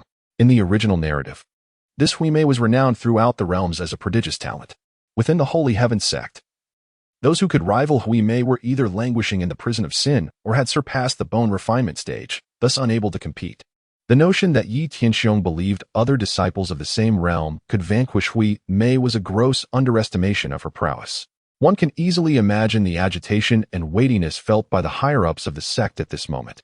If a mere 10-year-old were to effortlessly dominate the same generation within the Holy Sky Sect, leaving none capable of even withstanding a single strike, the Holy Sky Sect would lose all face on the Hung Tian continent. At this juncture, King Chu Tian entered the hall, his expression grave and weary, and said, "Chu Tian, accompany me to the arena. If circumstances prove dire, it may fall upon you to take the stage. Were it not for the utmost necessity, King Chu Tian would prefer to let the Yi family bask in the limelight, alleviating the current predicament. However, as the vice-sect leader, he must prioritize the reputation of the sect at such a critical time." "Very well, father," replied Chu Tian with a smile. Shortly thereafter, Chu Tian and King Chu Tian arrived at the Sacred Emperor Peak, one of the principal summits of the Sacred Heaven Sect, where the current sect leader, Yi Tianxiong, resides. As they ascended to the mid-slope, Chu Tian heard a voice that was somewhat youthful, yet brimming with arrogance. "I have long heard of the Sacred Heaven Sect's illustrious reputation, which has surpassed my own compassionate voyage sect, being hailed as the foremost sect in the Hung Tian continent. Yet, upon witnessing it firsthand, I am indeed disenchanted. Such a grand sect, and yet it boasts not a single disciple capable of withstanding even one of my strikes." On the arena, a young boy with a fair complexion and a bald head exuded an air of superiority, arms crossed defiantly, clad in a coarse, cream-colored robe. Casting a disdainful glance over the audience below, his features were finely chiseled, and although he stood at approximately 1.60 meters, his lack of hair did not detract from his striking beauty. Rather, he possessed an otherworldly allure that would leave many women feeling inadequate in his presence. Below the arena, numerous disciples from various sects wore expressions of deep frustration and indignation, lamenting their inability to confront this arrogant child. Where is the young Saint Chu Tian? Why has he not taken the stage yet? He is the strongest disciple of our Sacred Heaven Sect, ranked first in the bone refinement list. The senior members of the sect, hailing from the 2 founding families and the 3 top-tier families, appeared to be doing nothing, allowing this young boy to belittle their sect on its own peak. It was truly infuriating. Lacking the skill to compete, they could only endure humiliation. The boy known as Yu Chang had reportedly reached the 3rd tier of bone refinement, and after consuming the divine elixir to recover from his injuries, he had enhanced his strength to 600,000 pounds. The sect leader had even employed secret methods to refine his spirit before the match, allowing him to unleash an astonishing force of 1,300,000 pounds, which could be deemed as cheating. Yet, even with such advantages, he was still obliterated by this young boy. The whispers of the disgruntled disciples echoed throughout the square. The expressions of the senior members seated at the highest observation platform darkened considerably, as if they could draw water from their countenance. "Where is the sect leader?" one of the higher-ups murmured, glancing towards Yi Tianxiong's empty seat. "And the deputy sect leader is also absent. Could he be fetching the young saint?" An elderly man with a white beard suggested, his brow furrowed in concern. "This matter concerns the reputation of our Sacred Heaven Sect. Now is not the time for internal strife. If it comes to it, we must summon the young saint to take action. This young boy is far too audacious." Openly mocking our sect, a senior elder remarked, his face a shade of deep discontent.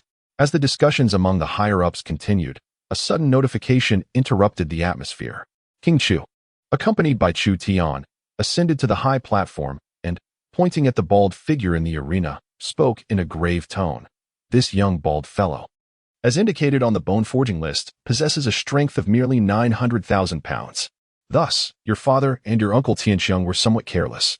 He should now possess at least 1,100,000 pounds of strength, surpassing that of many juvenile ancient ferocious beasts. Moreover, his mental fortitude is formidable and refined. His gaze is penetrating, having reached the realm of perceiving the subtle through the obvious, discerning the falling leaves with the autumn breeze.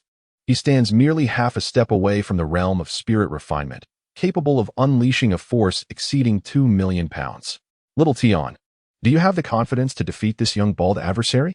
King Chu's voice was low and seething with anger. Yet he refrained from immediately sending his son into the fray, for Chu Tian was 2 years younger than Huime. Cultivating one's spirit requires time and effort. Should his son decline, he would not press the matter. The esteemed Lord of Chu, who typically refrains from harsh words, unabashedly referred to Hui Lian as Little Baldy. A clear testament to the latter's audacious and unruly demeanor that even unsettled this revered sovereign. Never before had anyone dared to exhibit such brazen arrogance within the hallowed halls of the Holy Heaven Sect, openly scornful of its authority. Yet, the target of this insolence was merely a 10-year-old child, rendering others hesitant to intervene and impose discipline. Had the offender been someone of slightly greater age, even from the Compassionate Voyage sect, they would have faced dire consequences. At this moment, the leaders of various sects cast their scrutinizing gazes upon Lord Chu, their eyes reflecting a blend of astonishment and anticipation. Chu Tian was personally guided by King Chu Tian, living in seclusion. Although he was designated as the young saint's son upon his birth, even they seldom caught a glimpse of him. Chu Tian's appearance does not radiate an imposing strength, rather, it exudes an air of refined elegance, reminiscent of a cultured gentleman amidst a tumultuous world. Were it not for the flawless accuracy of the Hung Tian ranking assessments, one might never suspect that this seemingly erudite youth could, in a mere 30 seconds, annihilate 1,000 ancient mammoths, and in another 30 seconds, vanquish 30 offspring of primordial beasts, including a mythical dragon hatchling. Young saint, this matter pertains to the reputation of our sect. This little bald head is indeed excessively arrogant. Are you confident? An esteemed elder of the sect could not help but inquire. Should there be any requests, feel free to present them to the sect. We do not demand that you defeat him. If you can merely withstand 3 of his strikes, it would at least allow us to maintain some semblance of dignity. The venerable elder with silver hair intoned gravely. The other high-ranking members of the sect nodded in agreement. At this juncture, they were not overly ambitious. For the prodigious Huime of the Zihang Sacred Sect possessed an extraordinarily formidable prowess. Many renowned prodigies on the Hung Tian Bone refinement ranking. Older than him by several years and possessing a cultivated spirit, had been unable to endure even a single strike, suffering grievous injuries and losing their combat effectiveness. Such a prodigy emerges only once in countless millennia on the Hung Tian continent. If they could withstand 3 strikes and preserve the honor of the Shung Tian sect, they would be thoroughly content. Chu Tian cast a glance at the enchanting Huilian on the arena. Although still in the tender years of youth and not yet having made her entrance in the original narrative, she exuded an otherworldly allure. A combination of arrogance and defiance that instinctively provoked a desire to deliver a sharp reprimand for her insolence. It was no wonder that in due course, the protagonist Yi Fan would subdue her, sealing her formidable powers and consigning her to a brothel for the auction of her virginity, commanding an astronomical price. Beyond her captivating appearance, which eclipsed that of many renowned beauties, there was an undeniable urge to temper her haughty demeanor. Yet, under the anticipatory gazes of the esteemed leaders of various sects, Chu Tian merely shook his head and smiled, addressing them, esteemed uncles and grandfathers, I must respectfully decline your request. For the sect leader has declared that he will personally address this matter, and there is no need for Chu Tian to take the stage. The leader's word is paramount, and I cannot contravene it. Upon his declaration, the expressions of the various sect leaders visibly darkened. The corner of Lord Chu Tian's mouth twitched ever so slightly. After all, he too bore some responsibility for the decision not to allow Chu Tian to take action, and it was not solely Yetiangxing's opinion. However, many high-ranking members of the sect remained oblivious to this fact. Chu Tian's words, however, absolved him of blame, attributing the prohibition solely to Yetiangxing. In such dire times, must there still be infighting, internal strife, and schemes? Have they no shame? The elderly grand elder, his hair as white as snow, glared with wide eyes, his beard bristling with indignation. He was a venerable figure from the Duanmu clan, of an age and status that placed him among the contemporaries of Lord Chu Tian's grandfather. Even Lord Chu Tian would bow respectfully before him. This is utterly tedious. Is there truly no one willing to step forward and challenge? On the arena, Huilian, noticing the prolonged silence, began to taunt once more. The Holy Heaven Sect boasts nearly 1 million disciples, with 2 founding families and 3 top-tier families renowned across the continent. Yet where are they? Have they all vanished? Is there truly no prodigy worth mentioning besides Chu Tian? Have they all been paralyzed by fear? If this is the case, do not waste my time. Bring that little brat Chu Tian forth. I shall dispatch him with ease. How dare he seize the #1 spot on my sister's leaderboard and trample upon my dignity? I am eager to see just how much substance this little brat possesses and whether his chaotic divine demonic body can withstand a few of my strikes. You wretched creature. This is outrageous. The Grand Elder Duanmu trembled with rage, his face flushed as he turned repeatedly, searching for the figure of Sect Master Yetiangxiang. I can no longer tolerate this. He has directly pointed fingers at our families. I may endure, but my patience has its limits. A senior member growled. Glancing at Lord Chu Tian, Deputy Sect Master, allow the young saint to take the stage. Some high-ranking officials even urged Chu Tian directly, young saint, step forward and defeat that little bald head. If the Sect Master tries to hold you accountable, we shall bear the consequences for you. This is a battle for the honor of our Holy Heaven Sect, a tremendous contribution, and the Sect Master would not dare to pursue it. The venerable Grand Elders, possessing considerable seniority, even resorted to coarse language, exclaiming, when I fought for the sect across the lands, Yetiangxiang was still nursing. Let him attempt to hold me accountable. Just because he has become Sect Master and ascended to imperial rank does not mean I fear him. Lord Chu Tian, speak. Do you also oppose allowing the young saint to take the stage? A Grand Elder glared ominously at Lord Chu Tian. Although these Grand Elders did not occupy the highest positions and their strength may not surpass that of Lord Chu Tian and Yetiangxiang, their contributions were significant, their experience vast, and their influence profound. As long as they did not transgress the taboos like Yi Hongwu, they could essentially maneuver freely within the sect. At their age, having 1 foot already in the grave, they cared little for notions of hierarchy. To them, the honor and interests of the sect took precedence above all. They regarded the forced suicide of Grand Elder Yi Hongwu, who leaked sect secrets and plotted against promising juniors, as a fitting end, one that he deserved. Shishinwang forced a bitter smile. Feeling utterly helpless, he could only turn his gaze towards Chu Tian and said, Shao Dian, you. Yet, before he could finish, Chu Tian shook his head and replied calmly. The sect leader has issued an order. As a disciple of the sect, it is only natural to obey the leader's commands. I cannot intervene. The king of Chu, overwhelmed by a sense of helplessness, pressed his hand against his forehead, plagued by a throbbing headache. He should have comprehended long ago that his son's presence was not born of obedience, but rather a manifestation of grudges. It seemed he was intent on compelling Yi Tianxiong to submit.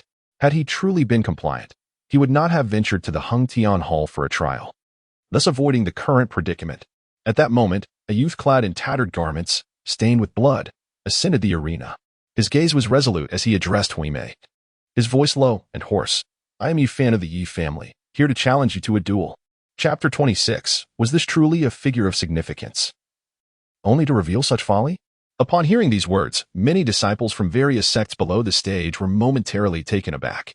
Was Yi Fan not imprisoned in the depths of the Sin prison? How had he escaped and dared to ascend the platform for a challenge? The events atop the Sacred Emperor Peak had been monumental. An esteemed elder had been driven to suicide. Intertwined with the scandal involving the little saint and a seemingly worthless member of the Yi family, news that had undoubtedly spread throughout the sections. What was the meaning of this? How had the so-called waste made his way back? Not only had he escaped, but he also had the audacity to confront Hui Mei. As if to further tarnish the reputation of the Holy Sky sect, the disciples below exchanged bewildered whispers, unable to fathom why such a nonentity was permitted to emerge. It was evident that a cunning old fox was at play, harboring ulterior motives to exonerate Yi Fan. A glimmer of cold light flickered in Chu Tian's eyes as a figure suddenly materialized at the edge of his vision. Yi Tianxiong had abruptly appeared in the seat of the sect leader, right beside Chu Tianwang.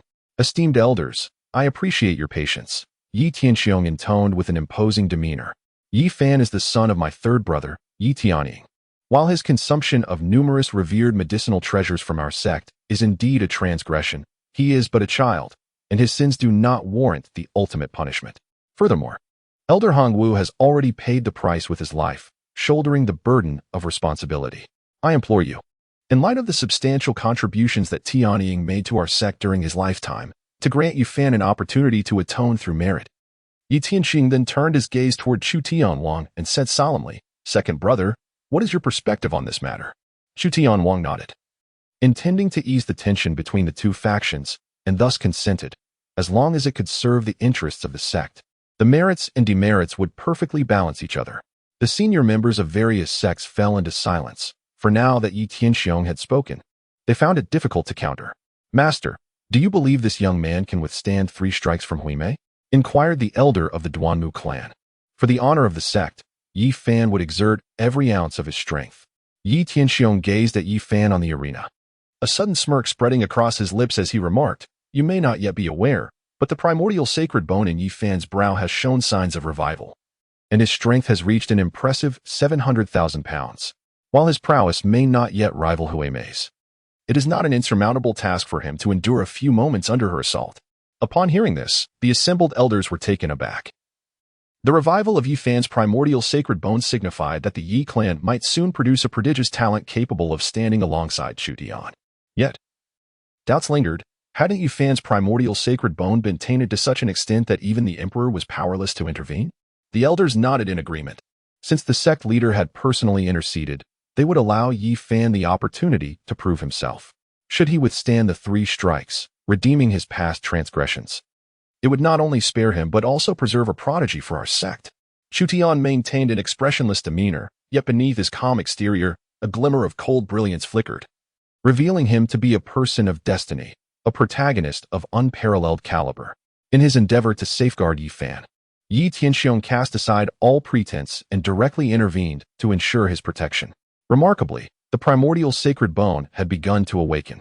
It appears that despite his attempt to seize the heavenly Xian divine ring, he was a step too late. Yi Fan had already harnessed the power of the ring to revive a fragment of the primordial sacred bone's strength. Does he aspire to rise? In the depths of Chu Tian's eyes, a cold glimmer flickered as he glanced at the divine ring adorning his left hand's ring finger, silently inquiring, "System, can you revive the heavenly Xian divine ring and reclaim the power enveloping the fated child, Yi Fan's Hongmeng sacred bone?" The system, ever dutiful, responded with a gentle and melodious voice, "Indeed, host. It will require 500 destiny points to revive the divine ring and reclaim its power. Alternatively, expending 1,000 destiny points will allow for the direct refinement of the divine ring. However, such an act will awaken the lingering soul within. I shall spend 500 destiny points to reclaim the power of the divine ring," Chu Tian declared resolutely. The system, as expected, did not disappoint. One could always place their trust in it. "Very well, host." Suddenly, a wave of black radiance flowed from the divine ring upon his finger. In the arena, Yi Fan stood in confrontation with Huimei, poised to strike, a faint purple glow swirling at his brow. Abruptly, a tremor coursed through his brow, as an inexplicable force seemed to emanate from within, causing the purple glow to vanish in an instant. "No."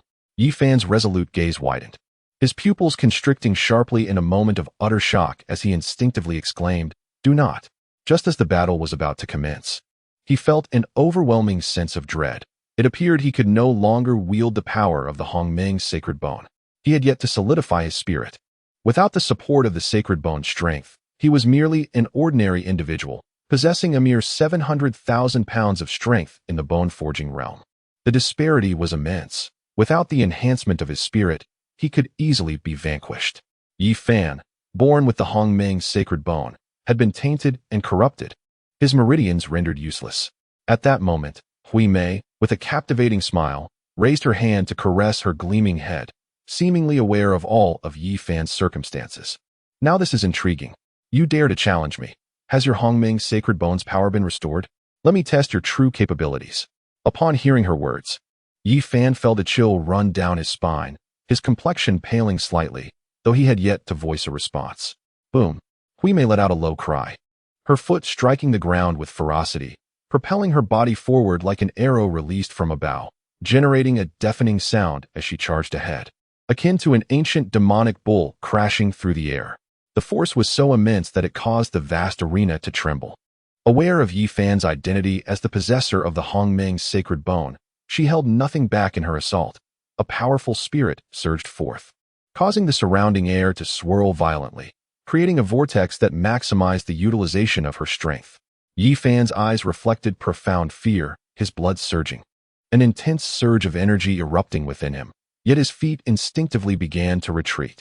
Devoid of the sacred bone's might, he was acutely aware of his limitations, fully cognizant of the possibility that this extraordinary adversary could indeed bring about his demise. Fool, why are you running? Are you going to fight? Are you here solely to disgrace your sect? Beneath the arena, several disciples of the sect, having suppressed their emotions for quite some time, erupted into vehement curses. Something felt amiss. Yi Tianxiong narrowed his eyes, sensing the discord, and abruptly rose to his feet. Yi Fan had previously asserted that, although he might not be able to defeat Hui Mei with the power of the primordial sacred bone, he would undoubtedly be able to withstand 3 of her strikes without issue. In the depths of Chu Tian's eyes, a cold glimmer flickered as he murmured to himself, "To rise, you must dream. What a waste. Did you ascend to the stage merely to flee?"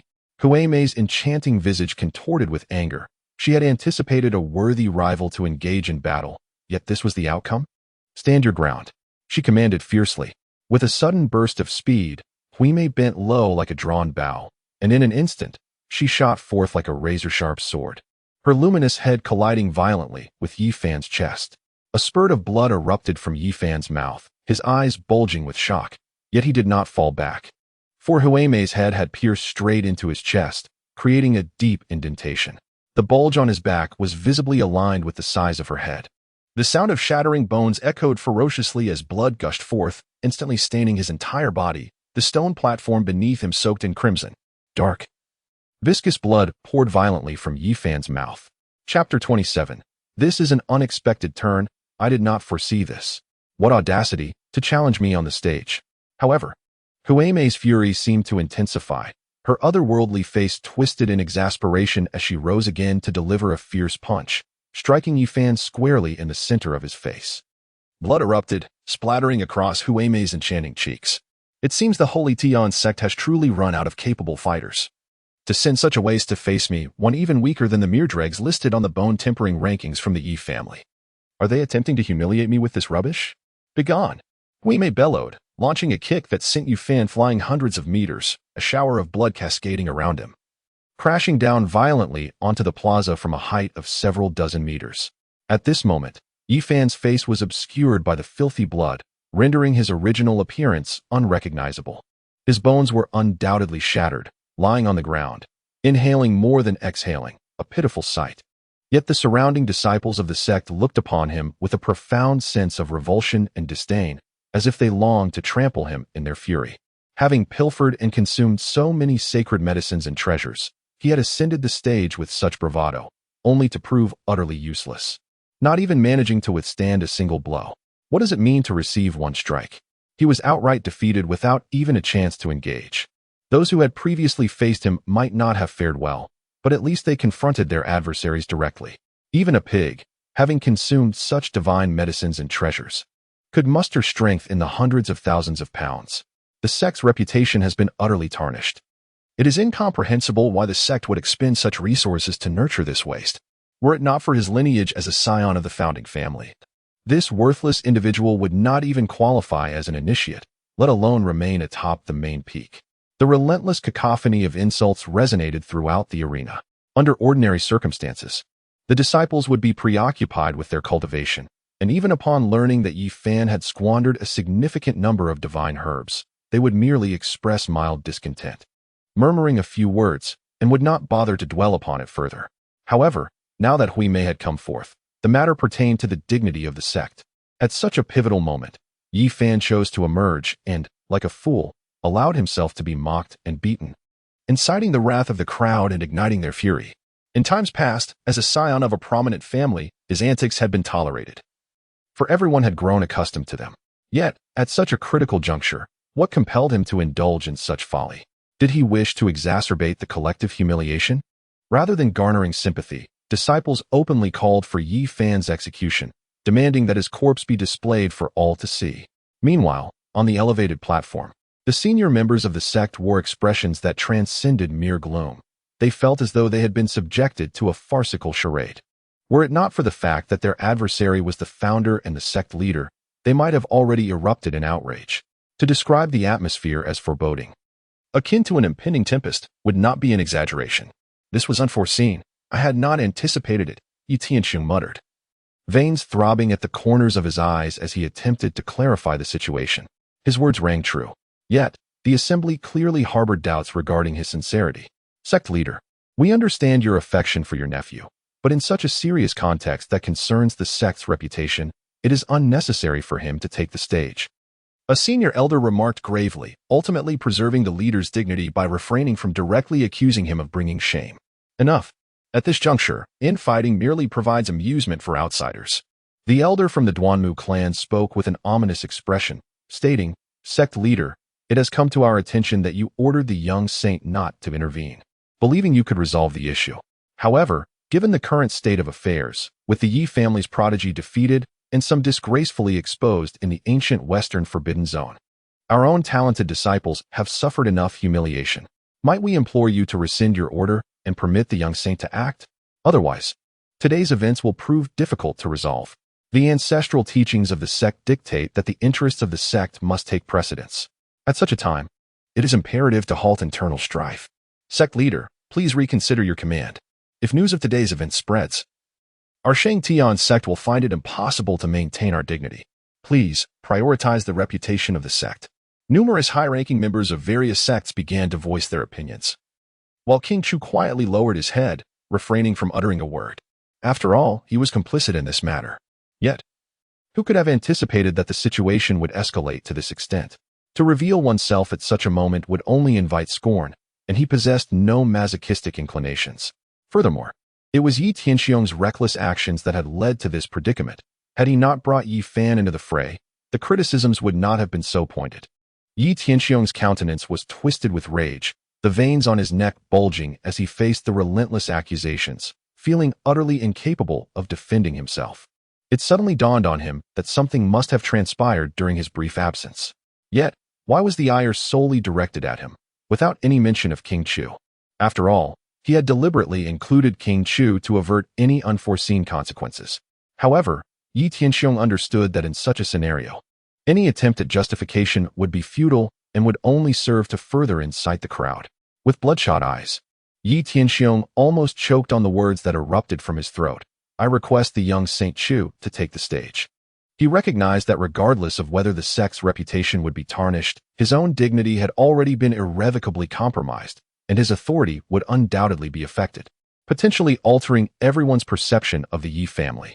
A family that sacrifices the interests of the sect for internal strife would find no favor anywhere. At that moment, numerous high-ranking officials and elders turned their gazes toward Chu Tian, their eyes filled with anticipation. Chu Tian, do you have confidence? Pondered the elder from the Duanmu family, carefully selecting his words. You should be able to withstand 3 strikes, right? After all, he was the young saint, the direct descendant of the founding family, the Chu family, whose parents were both esteemed emperors. If Chu Tian were unwilling, no one would dare to coerce him. Amidst the expectant gazes, Chu Tian slowly rose, cupping his fists in salute to the elder, and then, with a composed demeanor, stated, to strike him is as effortless as plucking an item from one's pocket. Since the sect leader has spoken, I shall step forward for the sake of the sect's reputation. Personal honor and disgrace are of little consequence. However, esteemed uncles and grandfathers, Chu Tian has one condition. If you agree, I will resolve the matter with Hui Mei within 3 strikes.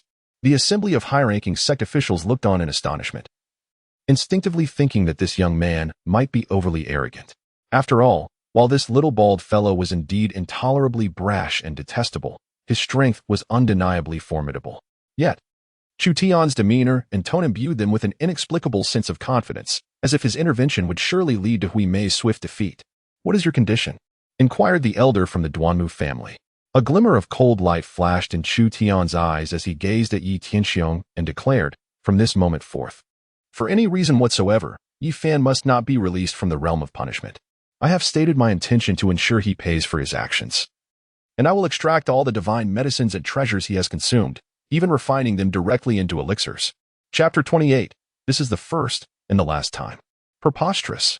At such a young age, you are already so malicious, relentlessly pursuing this vendetta against the pride of the Yi family. Yi Tianxiong suddenly barked, fixing his gaze on Chu Tian, an aura of fearsome authority emanating from him. As a renowned emperor on the Hung Tian ranking and the master of the Holy Heaven Sect, Yi Tianxiong exuded an imposing presence that could instill dread in even the most stalwart of adults, making them instinctively avert their eyes. Yet, Chu Tian, having lived 2 lifetimes and risen to the status of a revered patriarch, possessed a will equally formidable.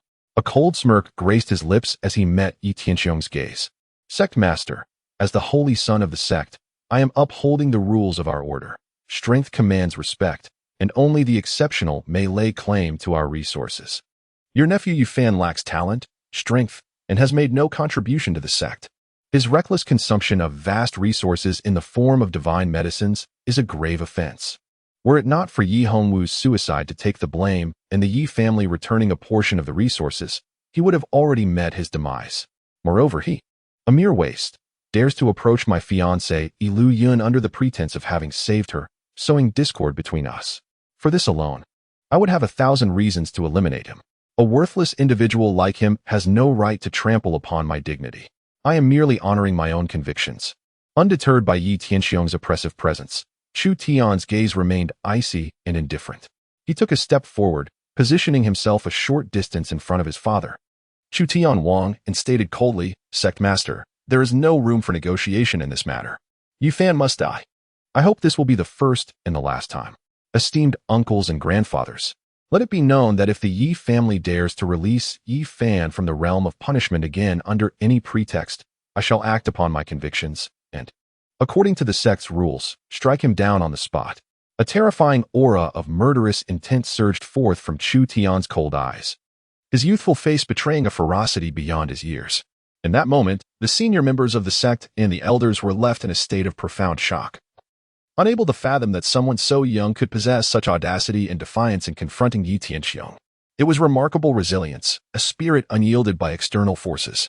Many practitioners yearn for it, yet find it elusive, actively venturing forth to hone their resolve and traverse the myriad trials. However, Chu Tian, despite his youth, appears to possess it innately. The heart of Chu Tian trembled violently as he gazed upon his son, as if he were truly encountering Chu Tian for the first time. Over the years, had his son been enduring grievances, accommodating this old father of his? After all, with Chu Tian's remarkable talent, he should have long since gained renown across the continent, basking in the adulation of countless admirers. Yet, it was because of him that his son had remained sequestered on the Sacred Emperor Peak, venturing out only occasionally to seek the melodies of Lu Yun at the Lu family. Even so, he had still fallen victim to the schemes of others. Congratulations, host. You have triggered the second phase of the villain's unmasking. Defeat the favored child of the Zihong Sacred Sect, Hui Mei, and you shall be rewarded with 10,000 fate points and a seedling of the Enlightenment Tea Tree, a preternatural herb. The gentle voice of the system resonated in Chu Tian's ears. As Chu Tian's words fell, he exerted force beneath his feet, not waiting for Yi Tianxiong's response. And his body shot forth from the high platform, landing upon the arena.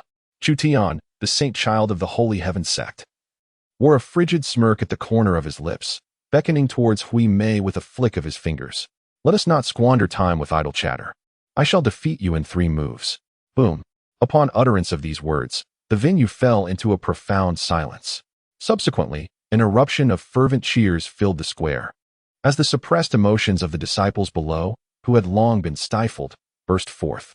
Having witnessed the renowned prodigies of the sect being relentlessly bested by Hui Mei throughout the night, including the sight of Yi Fan turning to flee, they had truly seen enough. This was the territory of the continent's premier sect, the Holy Heaven Sect. How could a mere outsider, a small bald head, act so arrogantly? You may have surpassed me in the bone-refining rankings and seized the top position from my cousin, Hui Lian. Very well. You have finally dared to step forward and accept my challenge. Hui Mei raised her hand, rubbing her bald head, a sinister smile gracing her enchanting features. You are indeed quite arrogant, yet I wonder how much strength you truly possess. Boom. With a swift motion, Hui Mei vanished from her position, her form transforming into multiple afterimages, appearing at every corner of the arena. At that moment, it seemed as though hundreds, if not thousands, of Hui mice were simultaneously launching an assault upon Chu Tian. Though Hui Mei spoke with bravado, she did not underestimate Chu Tian in the slightest and directly employed her arcane martial techniques. The Phantom Dragon's secret art was indeed the pinnacle of the Compassionate Voyage sect's martial prowess.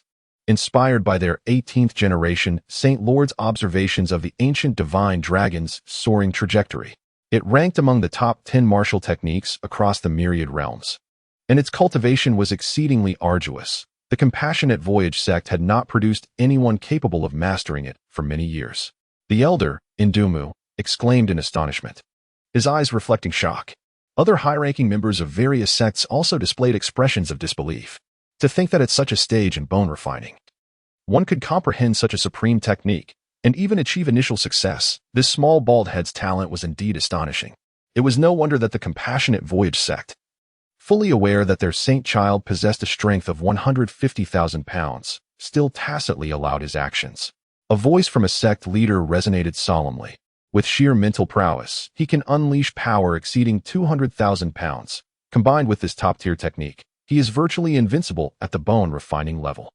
Even if the little saint child were to fall before him, it would not be unjust, considering he is 2 years younger and has yet to fully cultivate the sect's techniques. We can only hope the little saint child can withstand 3 moves. At this moment, Yi Tianxiong's countenance was exceedingly grim, yet he did not gaze upon the battle in the arena. Instead, he turned to Chu Tian Wang, speaking in a grave tone. Second brother, is it still you who holds sway within the Chu family? How can you allow Xiao Tian to act so recklessly? Did we not agree to unite our efforts to revitalize the sect, to absolutely refrain from internal strife? Yifan possesses the sacred bone of Haoming. Although tainted, it still holds immense potential, and Yi Tianxiong is unwilling to relinquish hope. It is not that I, as his uncle, do not care for him. But the temperament of Xiao Tian is exceedingly violent, harboring grudges and narrow-mindedness, which has now begun to impact the relationship between our two families. As his father, should you not take this matter into your own hands? Yi Tianxiong's voice turned cold. Tianying, having contributed to the sect in the past, complicates matters further within the Yi family. Brother, perhaps it is best for you to temper your words, suddenly interjected King Chu in a solemn tone. Yi Tianxiong's heart jolted as he saw King Chu lift his gaze, fixing him with a resolute stare, articulating each word. Brother, you must understand that Chu Tian is my only son. Over the years, due to the affairs within the sect, I have already placed too many burdens upon him. We both know right from wrong in our hearts. This time, Xiao Tian has committed no fault. As his father, I shall no longer use the guise of sect unity to bind or constrain him. I cannot continue to wrong my son. Chapter 29. Did you cry? This truly feels like a ghost encounter. Second brother, what do you mean by this?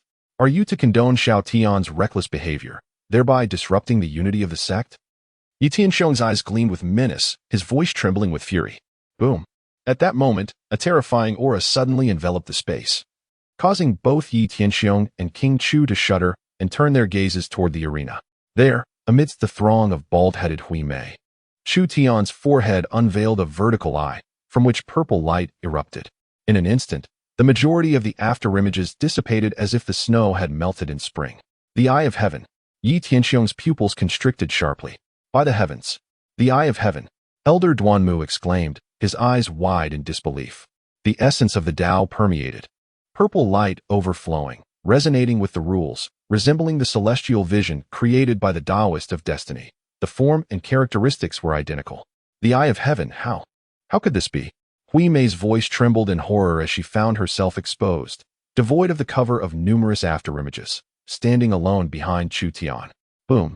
With the afterimages gone, Chu Tian appeared before her in an instant, delivering a powerful punch directly to Hui Mei's chest. Puff! Hui Mei spat blood as her ribcage shattered, propelled into the air.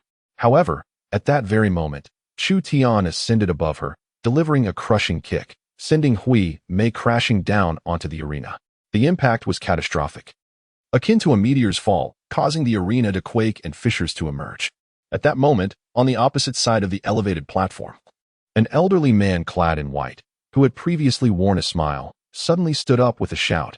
You dare to harm my family's young master. A terrifying aura emanated from him, casting a shadow over the heavens. Yet, at that very moment, King Chu appeared before the elder clad in white, his expression indifferent. He placed a hand gently upon the elder's shoulder and, with a subtle pressure, compelled him to return to his seat involuntarily. Elder Chu, do not be anxious. This is a contest among the younger generation, and the victor has yet to be determined. The Lord of Chu Tian spoke softly, turning to gaze at Chu Tian. His eyes filled with astonishment. How could the eye of heaven manifest upon the body of a mere child? What events had transpired that he remained unaware of? The sacred sect of Zihong would likely be shaken to its core. I am invincible in this world. How could I possibly be defeated by you? The furious voice of Huimei echoed from the depths of the pit. Boom. His body shot forth like a piercing sword, his brilliant head transforming into the tip of an arrow, soaring directly towards Tianhong. A dense flow of spiritual energy surged, condensing his strength into a singular point. The resulting force reached an astonishing 260,000 pounds, effectively doubling in magnitude. Such overwhelming power could crush a mountain, let alone a mere human. If a direct confrontation is what you desire, then so be it. As Chu Tian's third eye of the celestial path closed, a profound mental energy emanated from him. The chaotic creation true scripture began to circulate within him, and with a low growl, he struck out with a powerful palm. Boom! The air surged and the winds reversed. This strike seemed to shake the very void, producing a resonant hum. His vigorous vitality soared like a blazing sun, radiating brilliance. At this moment, he possessed an astonishing strength of 180,000 Jin. Empowered by his formidable spirit, the force of this strike transcended 400,000 Jin. And his thunderous shout echoed like a clap of thunder, causing nearby spectators to wince in pain. The palm landed squarely on Huimei's gleaming head, leaving 5 deep. Dark red imprints visibly etched into her bald crown. She let out a piercing scream, her ethereal features contorting in agony as she was hurled backward into the pit at an alarming speed. Boom! The platform trembled violently. Akin to a celestial meteor crashing down upon the sacred emperor peak, fissures appearing around the arena. Dust billowed into the sky, and fragments of stone flew in all directions, creating a terrifying spectacle. The disciples of various sects surrounding the arena stood in stunned silence, their mouths agape, unable to utter a single word. Gazing at Chu Tian's slender figure and youthful visage, they found it hard to fathom that such a fierce and potent force had erupted from his small frame. It was utterly unimaginable that a child possessed the strength capable of shattering mountains. On the elevated platform, the high-ranking members of various sects were equally astounded. Their minds consumed by a singular thought: this young man was not merely boasting.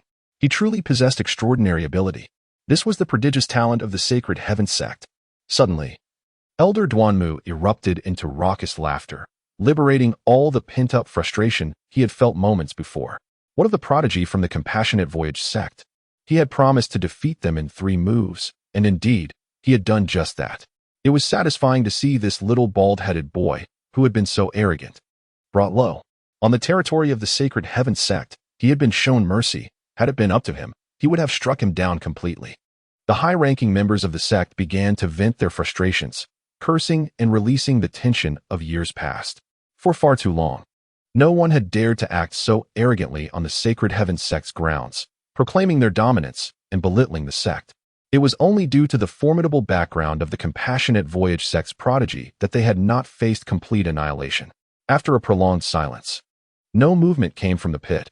Huimei failed to rise again, seemingly validating Chu Tian's assertion. 3 moves meant 3 moves, neither more nor less. Young master, are you unharmed? The elderly man in white appeared in the deep pit, gazing sorrowfully at the young master, who lay there, his eyes devoid of life. Filled with compassion, he hurriedly lifted the young master and sprinkled the divine powder upon Huimei's head. Having enjoyed a life of ease and privilege, the young master was unaccustomed to such devastating blows. Suddenly, Huimei burst into heart-wrenching sobs, her cries echoing with anguish. Grandfather Chu, he struck and humiliated me, and I could not prevail against him. Huimei wept bitterly, tears cascading from her eyes like pearls, as if they were of no value. It seemed as though she were not the one who had bested the prodigy of the Sacred Heavenly Sect, but rather that Chu Tian had mercilessly tormented her. She sought refuge in the embrace of the elderly man in white, her shoulders trembling in profound grievance. Do not cry, young master. You are remarkable. This time you were unable to win because he possesses the eye of destiny. Otherwise, he would not have triumphed so easily over you, the elderly man gently consoled. Though his heart was filled with trepidation, he understood that even without the eye of destiny, the young master would have undoubtedly faltered. It would have merely been a more arduous victory for Chu Tian. The sheer force of 400,000 pounds, had Chu Tian not pulled back at the last moment. That one slap would have surely obliterated the young master's head. Not only the young master's head, but even a mountain would have been shattered. Hui Mei's cries intensified. Why is my cousin, who is cultivating the legacy of the sovereign of destiny, afflicted by the eye of destiny? This is precisely what she desires most. The elderly man in white sighed and replied, even Grandfather Chu does not know. I have already sent word back to the Sacred Sect. It is truly bewildering. Chapter 30. Elder brother, please allow me to bow to you. Congratulations, host, for defeating the child of fortune, Hui Mei, and successfully bringing her to tears. You are rewarded with 5,000 destiny points. Congratulations, host, for completing the second phase of the task, the villain no longer low-key, receiving a reward of 10,000 destiny points. The seedling of the enlightenment tree has been placed in the warehouse. A gentle and melodious voice resonated in Chu Tian's ears. Chu Tian maintained a serene expression. Yet upon seeing the tear-streaked face of Hui Mei, his lips twitched imperceptibly twice. In the original narrative, the immensely popular ghostly Holy Lord, renowned for his ethereal beauty, extraordinary talent, enigmatic agility, and formidable power, commanded respect across the realms, engaging in fierce exchanges with Yi Fan. His capricious temperament had incited Yi Fan to launch a surprise attack, subsequently sealing him away for auction in a brothel. Who could have imagined that in his youth he was so fragile as to be brought to tears by a mere blow? Ultimately, he was still just a 10-year-old child, untouched by the storms of life. Remember, this is the territory of the Holy Tian sect. Your audacity holds no sway here. Chu Tian calmly concluded with these words before descending from the arena.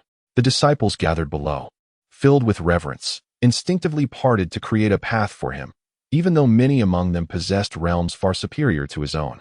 This, indeed, is the treatment reserved for the most exceptional prodigies. Chu Tian approached Yi Fan, his brow slightly furrowed. Despite being in a state of unconsciousness, Yi Fan's chest, previously indented by Hui Mei's strike, had astonishingly returned to its normal state, with his breathing steady and untroubled. Chu Tian understood that this was the divine essence that had coalesced within Yi Fan after he ingested numerous divine herbs and treasures, combined with the power of the primordial sacred bone, rendering him akin to an indomitable insect.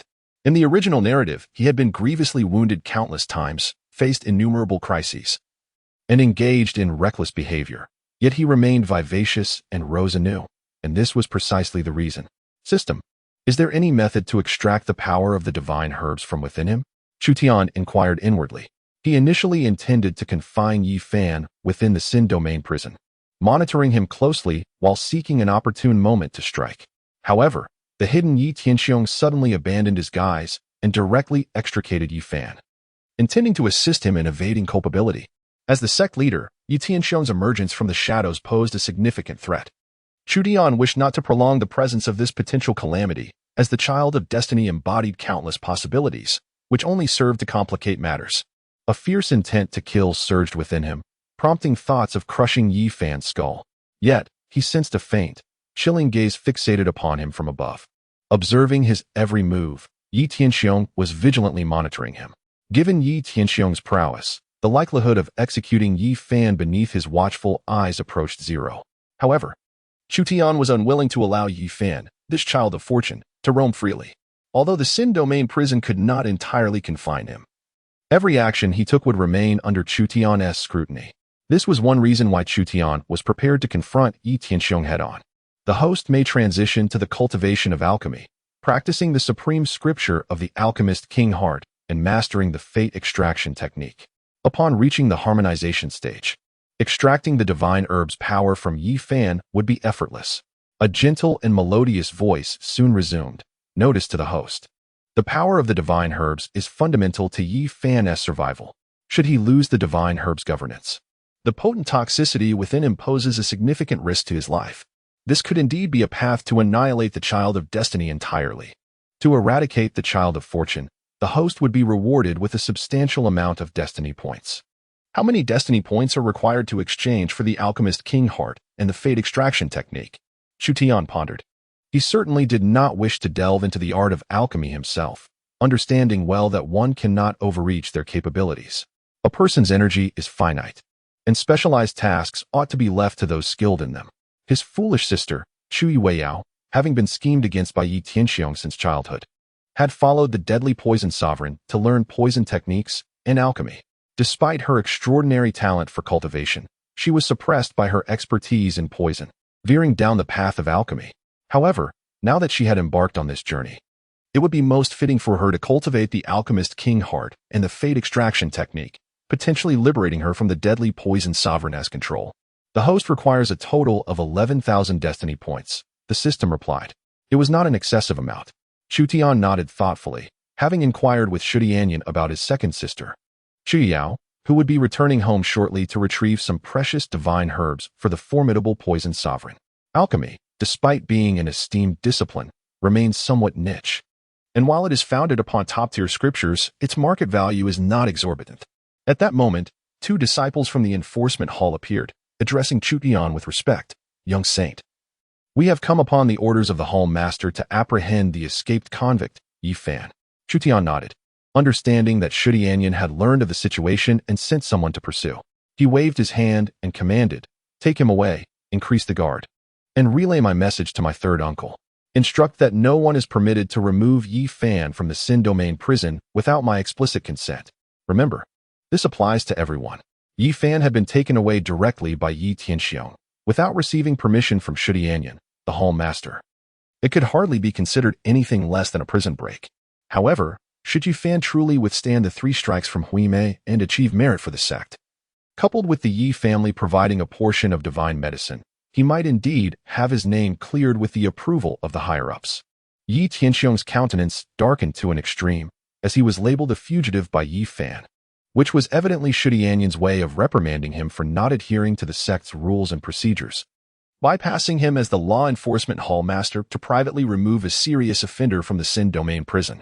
Moreover, Chu Tian's mention of anyone clearly referred to him, the sect leader. Yet, even as he faced this humiliation from the uncle-nephew duo, he found himself unable to retort. Yi Fan's performance in the arena had been nothing short of disgraceful, to the point of tarnishing the sect's reputation. Were it not for Chu Tian stepping in and defeating Hui Mei, the Holy Heaven Sect might have become the subject of ridicule. At such a moment, Yi Fan's survival hinged solely on his surname, Yi, and the influence of his uncle, the sect leader. Furthermore, even Chu Tian was not cooperating with him, having just achieved significant merit and garnered the respect of many high-ranking officials and elders. Under these circumstances, Yi Tianxiong could only maintain a sullen silence, watching helplessly as Yi Fan was once again captured and taken away. Very well, little saint. The unconscious Yi Fan was soon shackled with iron chains by the law enforcement disciples and led away, vanishing from the Sacred Emperor Peak. A frigid glimmer flickered in Chu Tian's eyes as he raised his gaze to the ashen face of Yi Tianxiong atop the high platform. It was only then that he attempted to descend from the Sacred Emperor Peak. However, at that moment, he suddenly realized that his thigh was being clasped by another. As Chu Tian turned and glanced down, a brilliantly polished bald head caught his eye, faintly adorned with 5 dark red fingerprints, though they had nearly faded away. Hui Mei widened her eyes, her hands clasping his leg, her enchanting yet extraordinary visage tinged with a hint of embarrassment, tears glistening at the corners of her eyes. With unwavering determination, she declared, "Elder brother, please take me as your little brother." Soon, Chu Tian returned to the Sacred Emperor Peak, utterly perplexed. Accompanied by a new bald-headed follower, Hui Mei, in tow, Chu Tian found himself at a loss. After a brawl, he unexpectedly gained a subordinate, and a favored child of destiny at that. However, Hui Mei's association with him was sanctioned by the king of Chu Tian. Despite the earlier commotion, with Hui Mei asserting her dominance, it was merely a trifling episode for the 2 formidable sects involved.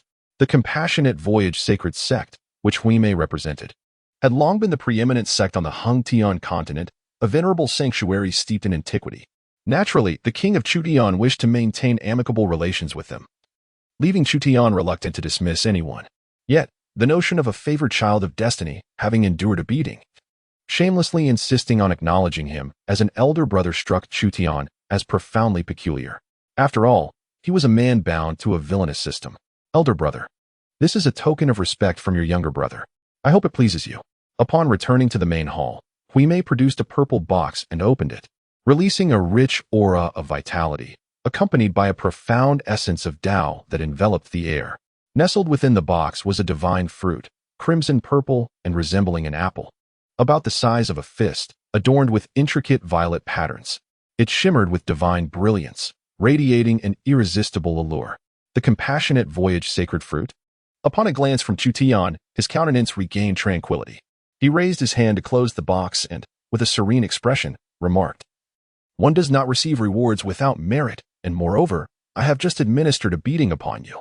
This sacred fruit of compassion is reputed to cleanse the impurities of the body, to facilitate a rebirth, and to foster an understanding of the laws of the universe.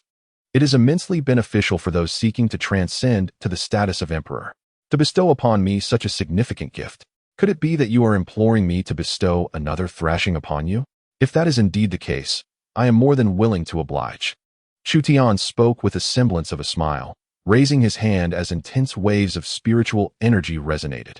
"Brother, please, I concede, I cannot match your strength."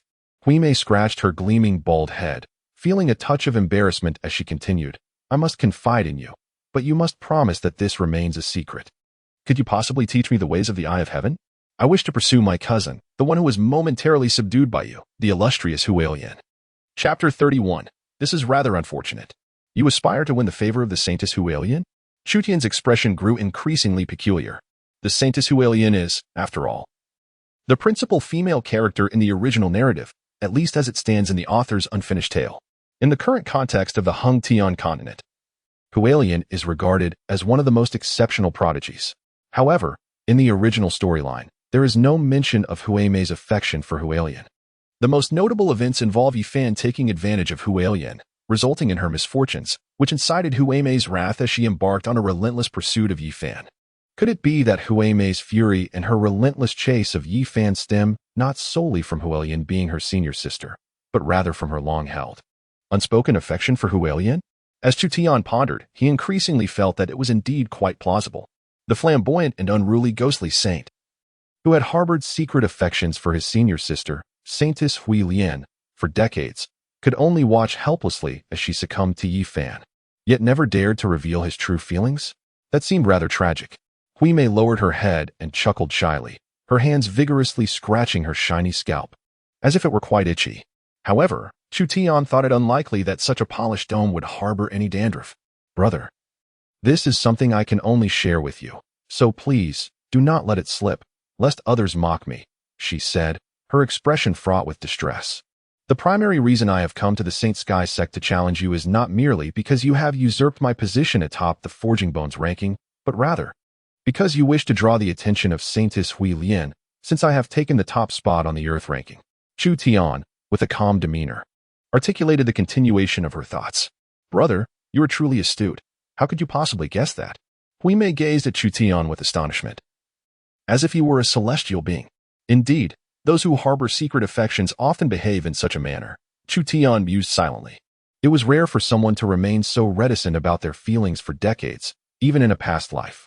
Your ostentatious actions, your displays of flair, are all intended to capture the attention of your beloved Saintess Huilian. Just a mere glance from her sends your heart racing, even as you strive to maintain an air of indifference. Am I correct? My heavens, brother, from now on, you shall be my true elder brother. You have hit the nail on the head, Hui Mei exclaimed, becoming increasingly animated, and suddenly threw herself at Chu Tian's leg. "This is why I wish to acknowledge you as my elder brother, to learn the Eye of Heavenly Tao. My cousin practices the scriptures of the Tao of Destiny, and the Eye of Heavenly Tao is the culmination of the enlightened insights of the Tao of Destiny. It is of utmost importance to her. Once I master it, I shall," Hui Mei stammered, her cheeks flushed, hesitating for a long moment before finally stating, "In any case, as long as you teach me, you will be my true elder brother for life. Wherever you lead, I shall follow without question." "I cannot teach you," Chu Tian replied, shaking his head. "The Eye of Heavenly Tao is a unique inheritance bestowed upon me directly by the Tao of Destiny, akin to an unconventional imperial weapon. There is no specific method to cultivate it. One can only comprehend it through insight. Brother, I understand. Therefore, just allow me to stay by your side each day to contemplate the Eye of Heavenly Tao. If I encounter any difficulties, I would appreciate your guidance." Hui Mei implored earnestly. "The Eye of Heavenly Tao is crucial for my cousin. She will surely cultivate it as well, and then I can practice alongside her." As Hui Mei spoke, she suddenly chuckled mischievously, seemingly lost in a daydream. Alas, Seeing Hui Mei's bashful demeanor, Chu Tian could only shake his head in disbelief and delivered a playful slap to her shiny head. Very well, I shall accept the compassionate fruit. If you wish to follow, then do so, but do not disrupt my cultivation. With a gentle demeanor, Chu Tian accepted the box and entered the room. Thank you. Elder brother, came the voice of Hui Mei, filled with surprise from behind. At that moment, Xing Nu, who had been vigilantly stationed outside the door, furrowed her brow and remarked, since the young master has permitted it, you must remain here obediently and refrain from wandering about. This is the Holy Emperor's main hall, fraught with countless restrictive formations. Should you inadvertently trigger one, none shall be able to rescue you. Xing Nu felt a twinge of discomfort. After all, she had always been responsible for guarding the young master's door. This was her exclusive domain, and now, an unexpected bald child had appeared, attempting to encroach upon her territory. Upon entering the room, Chu Tian was met with a transformed expression from Hui Mei, her brows arched and her eyes casting a sidelong glance at Xing Nu. You are my elder brother's personal servant, are you not? You appear quite presentable, fair-skinned and well-shaped, though you pale in comparison to my senior sister. What is your name? This bald little brat, despite possessing a certain beauty, seemed utterly unlikable. Xing Nu's countenance darkened as she replied, I have no name, only a code, Xing Nu. Do you not wish to know who I am? Hui Mei asked nonchalantly, her hands clasped behind her back. I have no desire to know. I am Hui Mei, the son of the head of the Zihong Sacred Sect and the future helm of the sect. Your young master is my elder brother, my sworn sibling. Hui Mei continued, I shall be residing here for a while. As long as you obey me, you shall reap the benefits. Where are you going? Before Hui Mei could finish her sentence, she noticed Xing Nu turning to leave. I am fetching the body refining elixir required for the young master. Perfect. Bring me a barrel of elixir as well. Hui Mei commanded imperiously. I too shall be cultivating here, seeking enlightenment from the Eye of Heaven's path. Alas, speaking to you, a mere servant, is futile. Simply obey. Rest assured, my elders have already spoken with your family's head, Lord Chu Tian. No one will reprimand you. If you need elixir, follow me. I only serve the young master. Xing Nu's expression darkened further, feeling an inexplicable urge to smack the bald head of this insufferable girl. You little girl, do you dare defy me? Do you understand the nature of my relationship with your young master? Hui Mei's ire was palpable. At that moment, Chu Tian's calm voice resonated from within the room. Xing Nu, this is the Sacred Emperor Peak, your home. Should anyone dare to belittle or insult you, strike them without hesitation. The young master supports you. As those words fell, Hui Mei's expression soured instantly. She feared nothing in this world, except for Chu Tian, who loomed like a psychological shadow over her. After all, they were of similar age, and it could hardly be deemed unfair for him to strike her when she could not prevail against him. In terms of lineage, Chu Tian's parents were both revered emperors, particularly the formidable sword sovereign, Jian Kongzhu, whose name sent shivers down her father's spine. In every regard, Chu Tian had the upper hand over her. Suddenly, a sharp pain shot through the back of Hui Mei's head as Xing Nu, with a scowl, delivered a swift slap. Xing Nu believed herself to be quite patient, yet never had she felt such an urge to strike someone. This little bald head seemed to exude a certain aura that incited an irresistible desire to hit her. You. Hui Mei's eyes widened in disbelief. A mere servant dared to strike her simply because she held a slight advantage in cultivation. Slut, do you believe I want to call upon others?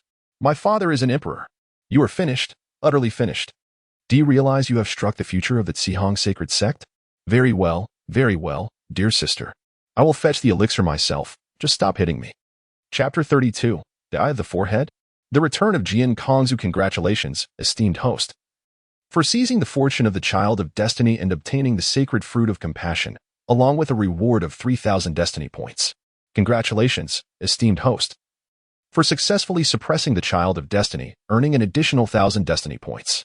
The system's gentle and melodious voice resonated, informing the host that eliminating the child of destiny would yield a substantial reward of destiny points. Chu Tian cast a glance at the bald man outside, who was also indulging in a medicinal bath, and felt a slight stir of temptation within. This was the domain of the Sacred Emperor Peak. Eliminating the bald man would indeed pose little challenge for him. However, upon further contemplation, Chu Tian ultimately relinquished the notion. It would be quite simple to dispose of Hui Mei. Yet, should she perish within the confines of the Sacred Heaven Sect, it would inevitably lead to an endless cascade of troubles. The Chu Tian family had yet to resolve their various issues within the sect, and there was no need to provoke the formidable, compassionate voyage Sacred Sect. Chu Tian took out the sacred fruit of compassion and swallowed it. The fruit melted instantly upon entering his mouth, transforming into a powerful surge of violet energy that began to purify his body. The sacred fruit of compassion is an unparalleled divine elixir, renowned as the elixir of immortality, and is the treasured gem of the compassionate sect, cultivated over an exceedingly lengthy period.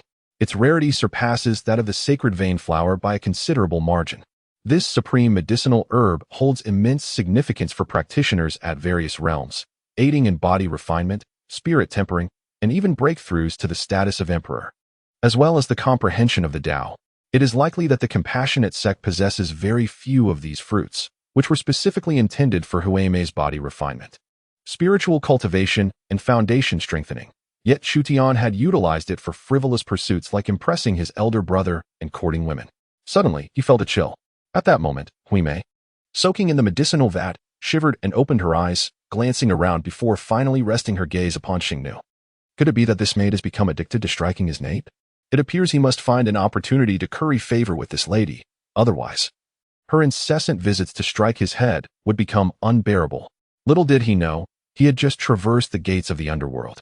As night fell, starlight cascaded down, draping the Holy Heaven Sect in a silken silver veil.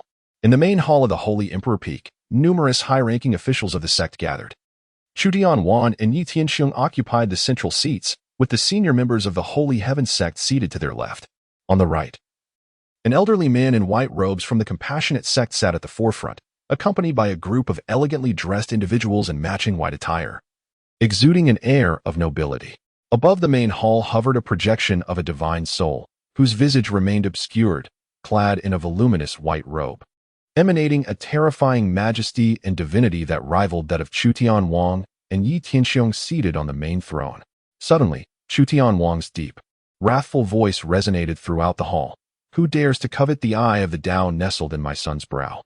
I care not whether that eye belongs to the Tao of destiny or anyone else.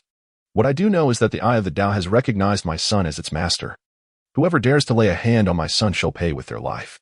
The Lord of Chu Tian was engulfed in fury, casting a disdainful glance over the numerous individuals clad in white, particularly fixating on the venerable elder Chu seated in the foremost position, his eyes radiating a terrifying intent to kill.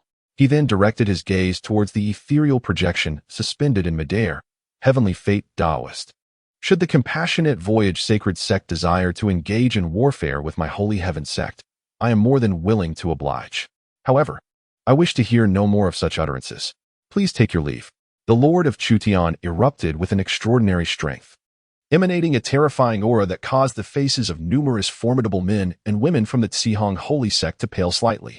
Your Majesty, please temper your wrath. The Taoist of Destiny said slowly, his tone measured and calm.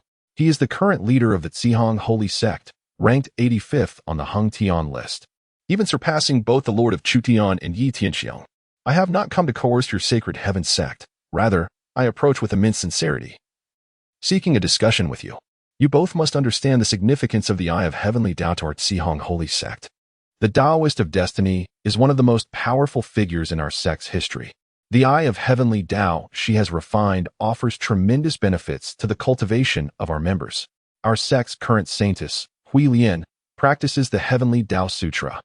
And should she acquire the Eye of Heavenly Tao, her potential would be greatly enhanced, leading to boundless prospects. Furthermore, it is anticipated that the young saint, Chu Tian, has been cultivating texts from the Chu family's Supreme Emperor Sutra or perhaps the Sacred Heaven Sutra. While the Eye of Heavenly Tao would be beneficial to him, its effects would not be fully realized. If your esteemed sect agrees, you may propose any conditions you desire, and I assure you, through my integrity and the reputation of our sect, that upon extracting the Eye of Heavenly Tao, there will be no detriment to the young saint's foundational cultivation. The expression on Chu Tian's face grew increasingly somber and ashen, a dreadful aura swirling around him. Meanwhile, the countenance of the senior members of the Chu family within the Grand Hall also darkened significantly. Tianyun Daozun, he uttered each word with palpable effort, as if forcing them through clenched teeth. Brother, please do not lose your temper just yet. At that moment, Yi Tianxing placed a hand gently on Chu Tian's shoulder, his own expression tinged with melancholy. He offered a comforting remark. The actions of Tianyun Daozun are motivated by the interests of our sect. As leaders of the sect, we must remain composed and strive to understand his perspective. The king of Chu felt a resonating hum within his mind, incredulously exclaiming, "Brother, what do you mean by this? Chu Tian has grown up under your watchful eye. You even once proposed to adopt him as your son, only to abandon the idea due to Kongzhu's reluctance. Although Chu Tian's attitude towards you has soured in recent days, it is understandable given the circumstances with the Liu family. Moreover, he is but a child. How can you, in this moment, utter such words? The eye of heavenly Tao has already been refined by Chu Tian, recognized as its master, and has fused with his very flesh and blood. To think he would seek to extract the eye from the center of his brow, how am I to comprehend this? How am I to remain calm?" The eyes of Lord Chu Tian were suffused with blood, and the veins on his neck throbbed violently as he gazed in disbelief at his most trusted and respected elder brother. "Second brother, please calm down for a moment and allow me to explain," Yi Tianxiong implored in a low voice. "As leaders of the sect, we must consider the long-term interests of our order. Observe how Uncle Hongwu has made grievous mistakes, ultimately driven to take his own life. Furthermore, the child of our third brother has been unjustly imprisoned by Xiao Tianguan. As the sect leader and head of the Yi family, have I uttered a single word in protest?" In the eyes of the king of Chu, a crimson hue lingered, his fist clenched tightly, exuding an aura of menace. "You are well aware of the significance of the Eye of Heaven to the compassionate navigation sacred sect. The Eye of Heaven is something they are determined to acquire. Rather than allowing them to covertly scheme against the young one, it would be more prudent to acquiesce and negotiate substantial benefits for our sect in exchange." Yi Tianxiong spoke in a low tone. "I have watched the young one grow, and my heart aches at the thought, yet for the greater good of the sect's future. Dear brother, you must understand the position of your elder. Even if it were not the young one, but my own flesh and blood, I would still prioritize the sect's interests, no matter how heavy my heart may feel." King Chu trembled all over, consumed by an inexhaustible fury. Yet, Yi Tianxiong incessantly spoke of the sect's greater good and interests, leaving him at a loss for where to begin his rebuttal. Suddenly, the heavens tore asunder, and a beam of sword light traversed the void, simultaneously striking towards the Taoist sovereign of destiny and Yi Tianxiong. The ominous sword energy rent the skies above the sacred emperor peak, as if even time and space were on the verge of collapse beneath its brilliance. "Sword Kongzhu, have you lost your mind to dare strike at the sect's main peak?" Yi Tianxiong's face paled in horror. He slammed his fist upon the table and roared, raising his hand to unleash a punch, clashing directly with the sword light in the depths of the void. The god of broken swords, the Taoist sovereign of destiny's form flickered and vanished into the depths of time and space, yet the sword light pursued him relentlessly, cleaving through the fabric of reality, diminishing his projected spirit by a considerable margin. Within the main hall, many high-ranking sect officials were taken aback, hastily employing their abilities to dispel the dispersing sword energy. Otherwise, countless lives upon the Sacred Emperor Peak would be in jeopardy from the residual shockwaves. On the summit of Sacred Emperor Peak, the hunchbacked elder observed the scene with a grin, his sparse, yellowed teeth glinting in the light as he sheathed his silver sword. Fortunately, prior to her departure, his lady had understood her husband's temperament and had left a means of contact discreetly. Chapter 33. Unable to intervene. Speak with my son instead. "My lady, why have you returned again?" King Chu rose, gazing at the spectral projection of Sword Kongzhu, brandishing a broken sword and exuding a murderous aura, and trembled as he spoke. "Please, remain calm. I am merely discussing matters with my elder brother. Put the sword away first. You coward, I am fortunate to have been cautious. Had I not come back, you would have been sold out, and our own son's brow would have been gouged, leaving you to repay others. Behave yourself and step aside." Sword Kongzhu's voice was frigid, laced with palpable malice, as she fixed her gaze upon Yi Tianxiong. "Old wretch, do you think that just because I have returned to my family, I cannot wield my sword against you? How dare you conspire against my precious son? Are you tired of living?" The sword in Sword Kongzhu's hand pulsed with a flowing sword aura, the wisps of dispersing sword energy distorting the void above Sacred Emperor Peak. As if any moment could see it cleaved in twain. Yi Tianxiong's complexion darkened, clouded by the utmost severity, his fists clenched tightly. He could not fathom how this woman, supposedly back at the ancient Sword Divine clan, separated by an endless expanse of stars and numerous realms, could have received news so swiftly and returned with such timely precision. It seemed that his intention to exploit this opportunity to eliminate Chu Tian would be thwarted. "Sword Kongzhu, this is a matter of great import for the sect. I am the sect master and am in discussion with my second brother. Discussion? What is there to discuss? Sword Kongju's voice was icily resolute as she interrupted him with a sweep of her sword. Tell me, what is there to deliberate? Are you negotiating favorable terms to exchange for gouging out my precious son's heavenly eye? Every member of the Yi family combined holds less value than a single finger of my beloved son. What do you intend to offer in exchange? Do you dare to give it a try? Jian Kongzu cast a cold glance at King Chu Tian and said, King Chu Tian, you speak. Is there truly any room for negotiation in this matter? The Lord of Chu bore a bitter smile, yet internally he silently sighed in relief, saying, Madam is correct. There is no room for negotiation in this matter. Yi Tianxiong's countenance darkened to the utmost, yet he refrained from further speech, understanding that the situation was beyond remedy. Jian Kongju cast her gaze into the depths of time and space toward the Taoist of destiny, coldly stating, Old fool, you would be wise to retract your little schemes. If a single hair on my precious son is harmed, the two young ones from the Sihong Sacred Sect, named Huilian and Huimei, shall perish even in the depths of your sect. Should you doubt my words, feel free to test them. After speaking, Jian Kongju looked toward the Sacred Emperor Peak. Seemingly able to see Chu Tian cultivating within the medicinal barrel, her eyes filled with affection as the projection gradually faded, traversing the boundless starry sky. Multiple great realms took action. Even with her formidable strength, she could not sustain it for long.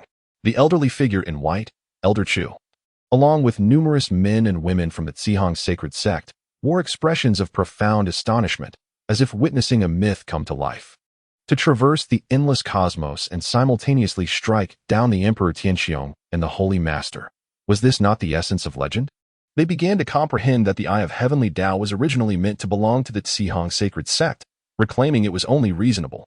However, the usually domineering and aggressive sect master inexplicably chose to engage in negotiations with the Sacred Heaven Sect, willing to pay a considerable price. The Taoist of destiny emerged from the depths of time and space, his expression tinged with helplessness. Sighing, he cupped his hands in salute to Lord Chu, stating, Your Majesty, I apologize for the offense. My actions were indeed for the benefit of the sect and the younger generation, compelled by necessity. I too am perplexed as to why the Eye of Heavenly Tao has recognized your son as its master. As he is neither a member of our Sihong Sacred Sect, nor has he cultivated our sect's techniques. It is truly bewildering. The Taoist of destiny shook his head, his voice laden with resignation. If it were not absolutely necessary, who would wish to probe the brow of a child with dual sovereign parents? Yet, the Eye of Heavenly Tao is of utmost importance to the Sihong Sacred Sect, particularly for Huilian, a prodigy that emerges only once every several 100,000 years, as it fundamentally affects her potential future. He had scoured the myriad realms, soliciting countless powerful individuals, and expended great costs to have others exhaust their lifespans to deduce the whereabouts of the Taoist of Destiny's legacy, but to no avail. Who could have anticipated that while the Eye of Heavenly Tao had manifested, it had already acknowledged the holy son of the Sacred Heaven Sect as its master? That scoundrel Huimei was currently lingering upon the Sacred Emperor Peak. In due time, I shall summon Huilian as well, the Taoist of destiny declared. From now on, it seems that my sect's two young ones will frequently trouble your esteemed son. I hope Emperor Tianxiong will extend a favor. And our Sihong Sacred Sect shall surely offer ample recompense. The King of Chu chuckled. Well said, well said. The Holy Heaven Sect has maintained a relationship with your esteemed sect for many years. As long as my troublesome son does not drive anyone away, I, as his father, am indifferent. At this moment, Yi Tianxiong's expression had darkened to its utmost. His greatest fear had ultimately come to pass. Consequently, the Chu family had established a connection with the Compassionate Voyage Holy Sect. By directly seeking assistance from the Chu family, the Compassionate Voyage Holy Sect bypassed the sect itself, inevitably elevating the influence of King Chu within the sect to new heights. Suddenly, a furious roar resounded from outside the main hall. Damn it! Who dares to pierce my nephew's brow? I will end them. Chu Tian strode into the hall, his face suffused with a menacing aura. In his grasp, he held a lifeless body clad in a gown of pristine white, emanating a terrifying imperial majesty. Brother, is that old wretch Yi Tianxiong stirring up trouble again? By my grandmother's bear, I can no longer endure this. They have dared to bully the Chu family. Whoever dares to pierce the brow of my family's pride shall face my wrath, and I shall lead the enforcement hall to obliterate his entire clan. The atmosphere was thick with malevolence as Chu Tian's piercing gaze swept across the numerous high-ranking members of various sects, ultimately resting upon Yi Tianxiong. Yi Tianxiong, he declared, "My elder brother regards you as kin, yet do not presume that I am oblivious to your ulterior motives. There is nothing to deliberate upon regarding this matter. There is no room for negotiation. Depart from my sight at once." The Lord of Chu was furious, his spittle flying in all directions. He had been attending to matters at the Liu family when he received the news, nearly exploding with rage on the spot. Grasping the lifeless body of the celestial destiny Taoist, he rushed over with great urgency. "Chu Tian, you have gone too far. This is the grand hall of the sect master, not your sacred emperor peak." Yi Tianxiong roared in anger, for he was the true sect master of the Sacred Heaven Sect. First, it was Jian Kongzhu, and now another troublemaker had emerged in the form of Chu Tian. Chu Tian scoffed repeatedly. At this moment, King Chu Tian approached him and quietly relayed the situation. Nevertheless, his eyes remained filled with a fierce intensity as they swept over the Compassionate Voyage Sacred Sect, led by Elder Chu. How audacious of the Compassionate Voyage Sacred Sect to bully my Chu family. Just then, the Taoist of Heavenly Fortune suddenly spoke, saying, "Master Tian, what you possess is the imperial corpse of our sect's progenitor, the Taoist of Destiny. It seems that I can still sense the essence of the Tao pearl emanating from you." "Indeed, but what of it?" Chu Tian sneered, a fierce aura surrounding him. "After Shao Tian acquired the inheritance of the imperial corpse, I initially intended to return it to you, considering the reputation of your compassionate sacred sect. However, you dared to covet the eye of the heavenly Tao at the center of Shao Tian's brow. Since this is the case, if you desire the imperial corpse, you shall seek it from Shao Tian yourselves. I shall no longer concern myself with it." Upon concluding his words, Chu Tian exited the main hall, carrying the imperial corpse, and soared directly towards the sacred emperor peak. The heavenly king, the emperor, gazed at Shishinwang with an expression laden with helplessness.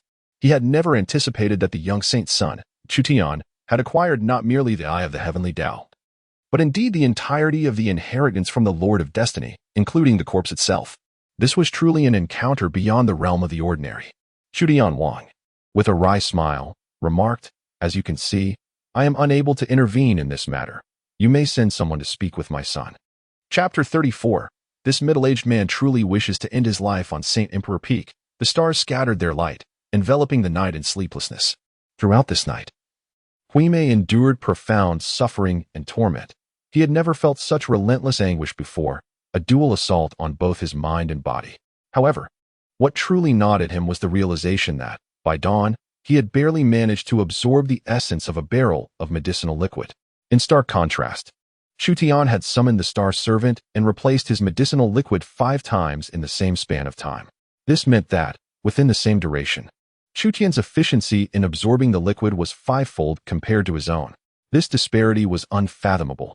How could such a vast chasm exist? With a strength of 110,000 pounds, a mere 40,000 pounds of difference should not result in such a monumental gap. Was the chaos divine demon body truly that formidable? Throughout the night, Huimei grappled with psychological torment, his eyes bloodshot as he fixated on Chu Tian's door. The psychological strain he experienced was extraordinary. Moreover, it was not solely the blow to his innate talent. Beside him stood a tall middle-aged man, gripping a female corpse. His gaze filled with malice as he fixated on Huimei's face, not once averting his eyes, as if intent on carving a hole into his visage. Huimei, gripped by fear throughout the night, felt a chilling dread wash over him. He was utterly fatigued, fully aware that this middle-aged man was likely attempting to intimidate him. Yet the aura of terror he exuded was unmistakable. This man genuinely harbored a desire to end his life. Throughout the night, he could not even contemplate comprehending the essence of the heavenly path, for he felt as though he might perish at any moment. Suddenly, Chu Tian's voice emerged from within the room. "Star Servant, assist me with a change of clothing." "Of course, young master," the Star Servant replied, picking up the neatly folded black garments, and addressed Chu Tian, "Third Master, I shall proceed to assist the young master with his attire. Go on in. He has been under my watchful eye since childhood, and there is nothing he has not encountered." Chu Tian wore a fierce expression, casting a piercing glare at Huimei before forcefully pushing the door open and stepping inside. "Elder brother, help me." Huimei, filled with trepidation, hastily darted into the room.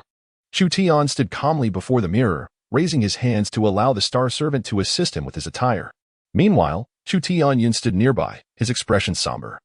occasionally casting a piercing glance at Hui Mei, recounting to him in detail the events of the previous night. After consuming the compassionate voyage sacred fruit, he experienced a significant enhancement in his strength, surging by an additional 200,000, reaching a formidable 2 million pounds. In the dead of night, he also ingested a supreme forging god pill, renewing the 3 grand auras. His mental faculties advanced considerably, achieving a level of meticulous precision. He could clearly observe the patterns on a single grain of sand, gaining a deeper mastery over his physical form. Should a confrontation arise with Hui Mei, Chu Tian felt confident that, without resorting to the eye of the heavenly path, he could defeat her with a single strike. Relying solely on his physical prowess and mental acuity, Chu Tian surmised that the strength of his physical form was nearing its limit. For even the legendary progeny of the most formidable divine beast, the true dragon, typically weighed just over 1 million pounds. The Zihong Sacred Sect sought to pry into the eye of heavenly Tao that resided within him. After listening to his third uncle's words, Chu Tian muttered to himself, gesturing for the star servant to step aside before exiting the chamber, casting his gaze towards the distant sacred emperor peak, his eyes glimmering with a cold light. Chu Tian was not surprised by Yi Tianxiong's demeanor. It was entirely within the realm of reason. However, the stance of the Zihong Sacred Sect struck him as somewhat peculiar. He was well aware of the original narrative, in which the Taoist of destiny was a cunning and formidable figure, unlikely to engage in such foolish and irrational actions. If such a matter were to target an ordinary disciple of the Sacred Heaven Sect, it might not raise eyebrows, but given the significance of his lineage, it was bound to incite the wrath of the powerful Emperor Chu Tian, even if he were assessing the broader situation. It was implausible to allow anyone to gouge out the eye of his only son, thereby provoking the Chut family, a founding clan of the Sacred Heaven Sect, and unwittingly creating a formidable adversary. Brother, this has nothing to do with me. Old Chu never mentioned it, lamented Hui Mei, her face drawn in anguish. Upon hearing Chu Tian's revelations, she was left in a state of shock. She finally comprehended the reason behind the middle-aged man's expression, which seemed intent on carving a gaping hole in her visage throughout the night. The fact that their own sect aimed to bore a hole into the forehead of the heir from the opposing family was indeed understandable, as it explained why the elder from that family desired to open her eyes to the reality of the situation. Little Tian, this situation is partly my fault for not considering the implications thoroughly. I never anticipated that the Zihong Sacred Sect would dare to act so recklessly for the sake of the eye of heavenly Tao. Hence I failed to inform your father in advance, leaving him caught off guard. Nevertheless, he responded with remarkable fortitude last night, enduring immense pressure. And he firmly expressed his disagreement, even going so far as to utter words of war against the Zihong Sacred Sect. Chu Tianyun's countenance was darkened as he remarked, the primary issue lies in our family's isolation. Yi Tianxiong has convened a large assembly of the clan for a high-level meeting, constantly invoking the greater good of the sect. While the Zihong Holy Sect is indeed willing to make sacrifices, presenting temptations of immense allure, fortunately, your mother's spiritual projection has returned, shattering their arguments with a single stroke. With a cold smirk, Chu Tianyun raised the imperial corpse in his hand, stating, this matter concerns you, Chu Tian. You are the protagonist here. It is you who must decide whether to return the imperial corpse of the Destiny Taoist to the Zihong Holy Sect. If you harbor any resentment, speak up, and I shall instruct your second uncle to forge this imperial corpse into a weapon, enraging the Zihong Holy Sect. Then, we can convene a family meeting to seize the opportunity to eliminate a number of their members and obliterate several of their branches. I have already sent word that from now on, whenever our clan encounters the Zihong Holy Sect, particularly those from the Destiny Taoist lineage, they are to be dealt with ruthlessly. Should any issues arise, the clan will provide protection. Shortly, I shall have this little bald man suspended atop the sacred Emperor Peak, where he will receive a thorough whipping to vent your frustrations. Those who dare to insult our family must first contemplate the price they are to pay. Brother, third uncle, please, do not be enraged or act impulsively. My heavens, I am still young. I wish to pursue my cousin, and I do not wish to face death or disgrace. Hui Mei, listening intently, felt her delicate face turn pale, sensing her own life was in jeopardy, for the Destiny Taoist was indeed her master. It seemed her master wished for her demise within the Chu Tian family. Trembling, she spoke. The Destiny Taoist is one of the most powerful ancestors of our Zihong Holy Sect. If her imperial corpse were to be forged into a weapon, the elders within the sect would surely go mad. And even the sect leader would be driven to the brink of bloodshed. This would be a deep and unending humiliation. Brother, Third uncle, please do not act rashly. There must be a misunderstanding. My master cares for me deeply and would not harm me. Haha. At such a tender age, you already grasp the concept of a grievous affront. Yet, did the leader of your Zihong holy sect consider our Chu Tian family's dignity when he approached us to discuss gouging the center of our sect's holy son's forehead? In Chu Tianyun's eyes, a fierce aura radiated. Is this a matter open for negotiation? Very well, I shall first extract one of your eyes, and then offer you double the compensation from the Zihong Sacred Sect. His gaze scrutinized Huimei's face, seemingly deliberating which eye to remove first. The heavy malevolence rendered Huimei's complexion ghostly pale, leaving her at a loss for words, her legs trembling with fear. It was over. It seemed she was destined to perish at the hands of the Chu family. Even the Sacred Sect, no matter how powerful, could not possibly storm the Chu family's main hall to rescue her. Little Holy Son, Master Tianyun, please, quell your fury. At that moment, the elderly man in white, Elder Chu, arrived. Upon seeing Huimei's ashen face, he hurriedly embraced her, then turned to instruct the accompanying members of the Zihong Sacred Sect to maintain their distance. Little Holy Son, Master Tianyun, there has been a misunderstanding. Allow me to explain at length. The Zihong Sacred Sect never intended to offend the Chu family in such a manner. Elder Chu offered a wry smile, adding, just last night, I concluded matters over at the Sacred Emperor Peak, and the sect master commanded me to come here personally to clarify everything for you. Huimei's enchanting face was drained of color. Even the sheen of her bald head lost its vibrancy as she repeatedly nodded. Brother, it's a misunderstanding. It must be a misunderstanding. My master cares for me deeply and would never harm me in such a way. The reckless individual was genuinely stunned with fear. While he was bold, he was not foolish. This was not merely a childish game of pretend, and under such humiliation, the Chu family would indeed take his life. Chapter 35. Enough? Silence a misunderstanding? What sort of misunderstanding? Go tell the king of hell. My brother is reasonable, but I will not indulge you. Chu Tianyun's malevolence was palpable as he scoffed repeatedly. You rushed here in haste, seeking that imperial corpse, did you not? The Chu family has already resolved to refine it into a weapon. As for all of you, not one shall leave the Holy Sky sect. Otherwise, if word spreads, the Chu family will have no place on the Hung Tian continent. Third uncle, let us hear how the Zihong Sacred Sect explains itself before we proceed with the refining of the imperial corpse. Chu Tian's expression remained calm. With the insights gained from 2 lifetimes and his understanding of the original narrative, he sensed that there was certainly a more profound reason behind these events. The little Holy Son, possessing great tolerance and an expansive heart, would undoubtedly achieve remarkable heights in the future. Old Chu exhaled with relief, first flattering Lord Chu Tian before continuing. Lord of Tianyun, I implore you to temper your anger and allow this old man to elucidate. The ancestral imperial corpse of the Divine Destiny sect is indeed one of the reasons for my visit. After all, the higher-ups of our sacred sect find this matter truly perplexing. How could our young saint, who has no ties to our sect, inexplicably inherit the complete legacy of our ancestor? It is indeed a mystery. However, since the Eye of Heaven has already recognized the young saint and merged with him, and given the long-standing bond between the Chu clan and our sacred sect spanning 1,000,000 years, our only intention is to resolve this matter in a way that preserves our friendship. Prior to this, the higher-ups convened a meeting, and most of them were reluctant to antagonize the Holy Sky sect. The Holy Master shared this sentiment. Only a small faction believed we should extract the Eye of Heaven, arguing that it is a divine artifact condensed from the essence and bloodline of our ancestors. Yet, it was your sect's leader who communicated to the Holy Master that, should the Compassionate Navigation sect be willing to pay a sufficient price, this matter could be negotiated. After careful consideration, the Holy Master assumed that, since the Emperor Tianxiong and Emperor Tianwang were sworn brothers, this must also reflect the wishes of the Emperor Tianwang, prompting him to personally project himself for negotiations and prepare to offer any substantial price to exchange for the Eye of Heaven. To his astonishment, the Emperor Tianwang's reaction was one of vehement rage, even threatening war against our sacred sect. Even the sword god, separated by endless starry skies, descended from the outer realm.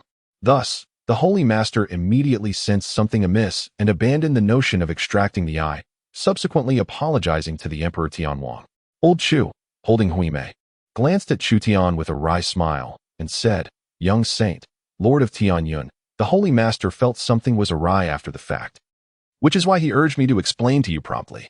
To prevent your esteemed family from taking any rash actions that might jeopardize the relationship between the Chu clan and our Compassionate Navigation sect, Extracting the eye is truly not our intention. There has been a grave misunderstanding.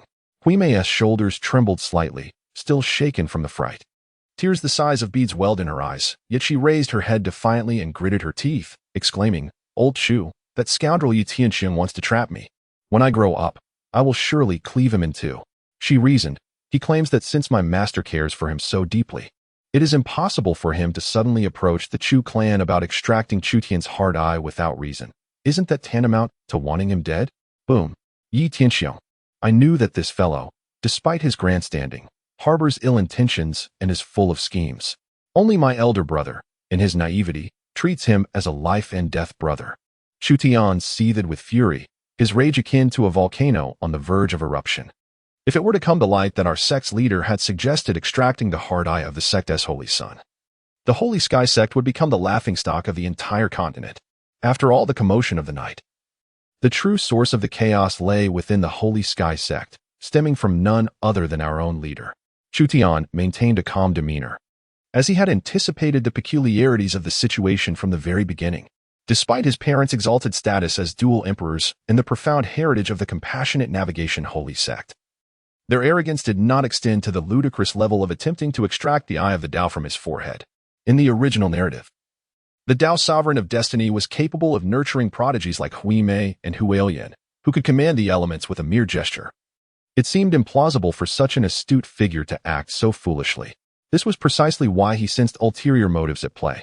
It was likely that Yi Tianxiong sought to exploit the opportunity to not only seize his eye of the Tao, but also to irreparably fracture the relationship between the compassionate navigation Holy Sect and the Chu family. At that moment, a slight smirk appeared at the corner of Chu Tian's mouth. Was the Tao Sovereign of Destiny truly so naive as to realize, only afterwards, that he had fallen victim to Yi Tianxiong's scheme, regretting his actions and hastening to apologize? A formidable hero would not be so foolish as to allow himself to be manipulated like a pawn in Yi Tianxiong's game, thus securing his position as the Holy Master of Compassionate Navigation. This was merely an attempt to sow discord and exploit the divisions between the two founding families of the Holy Celestial Sect.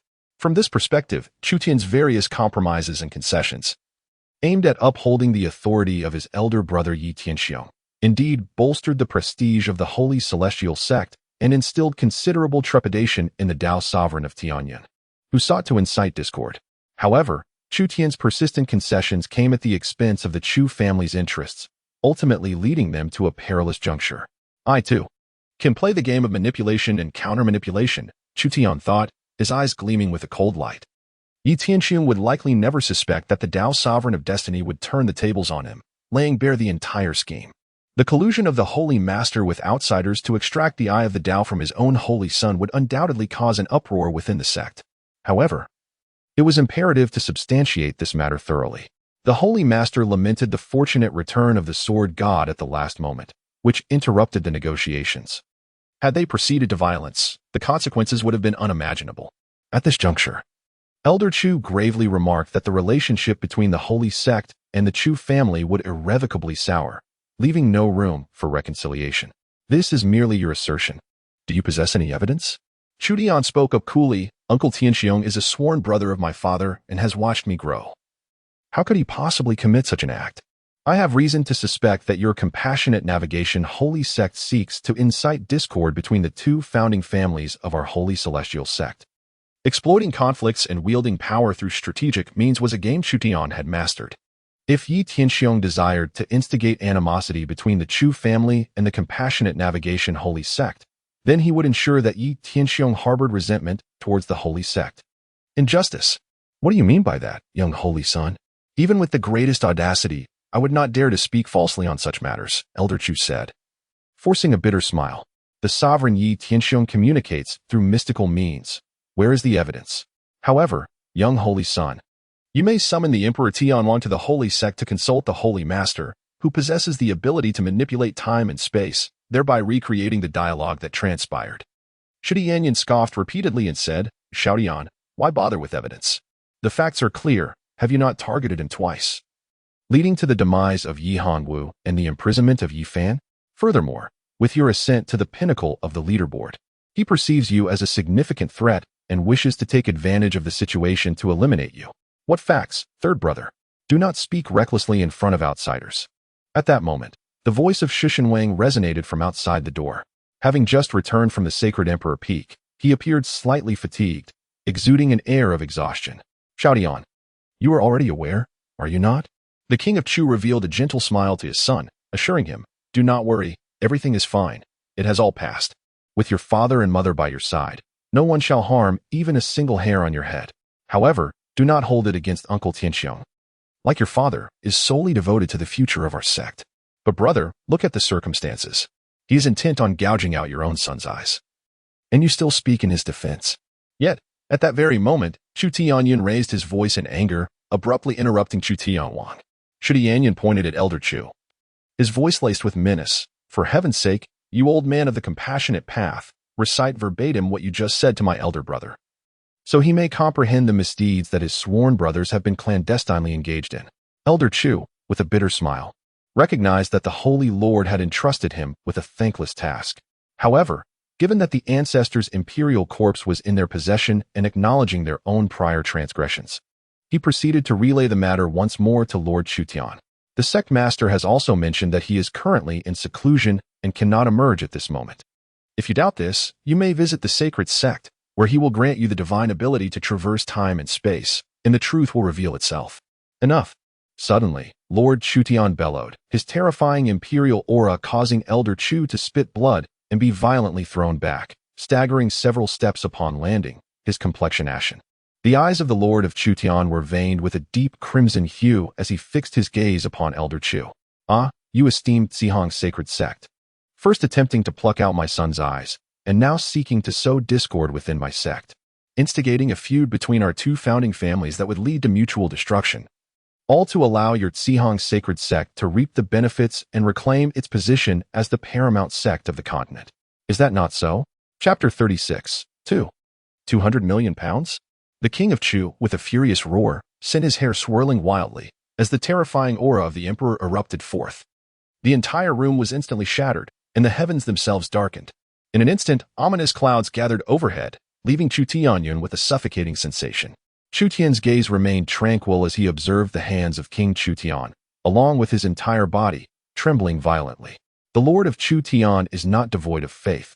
Rather, he is reluctant to believe and dares not embrace the truth. Having traversed the myriad realms together, experiencing life and death side by side, and elevating the Holy Sky Sect to the pinnacle of power on the eternal Sky Continent, his brother Yi Tianxiong has, unbeknownst to him, engaged in such treachery behind his back. The machinations of the Taoist sovereign of destiny, though aimed at sowing discord, have, in a certain sense, inadvertently aided him immensely. My brother, at this juncture, what remains to be doubted? He harbors fear of our Chu family's meteoric rise. Your repeated concessions have only led to further encroachment. Let us confront Yi Tianxiong and lay bare our grievances. Chu Tianyun's complexion paled slightly, yet his eyes burned with fierce determination as he growled lowly. Third brother, cease your words. Allow me a moment to ponder. I require time to reflect. The Lord of Chu spoke with a hoarse voice, interrupting Chu Tianyun's words. Bowing his head, he fell into silence for a moment before addressing Chu Tian. My dear Tian, grant your father a little time. I require a moment to contemplate thoroughly. Cough, cough, cough. The king of Chu was suddenly seized by a violent fit of coughing, a trace of blood appearing at the corner of his mouth. He then spoke, remember, you are the legitimate eldest son of the Chu family, a paragon of excellence, the next leader of the Holy Heaven Sect. The entirety of the Holy Heaven Sect will belong to you in the future. Therefore, regardless of the true circumstances, the sect must not be divided or engage in mutual slaughter. Otherwise, we shall only deplete our own strength and allow outsiders to reap the benefits. Do you understand? In this context, the king of Chu's words carried a profound implication. Having wielded power for many years, he had come to perceive the intricacies of human emotions with clarity. It was merely his misplaced trust in that sworn brother that had led to his current disillusionment. Clearly, this time, he had indeed been deeply hurt. With a barely perceptible smirk at the corner of his mouth, Chu Tian respectfully bowed and declared, rest assured, Father, I shall exercise prudence. He was acutely aware that mutual slaughter would only serve to benefit outsiders. However, he would never permit the fate of the Chu family to unfold as it had in the original narrative, especially with the Yi family seeking their demise. He desired the power of the Holy Heaven Sect, but it would not be acquired through the subservient retreat of Chu Tianwang. Rather, he would seize it by his own means.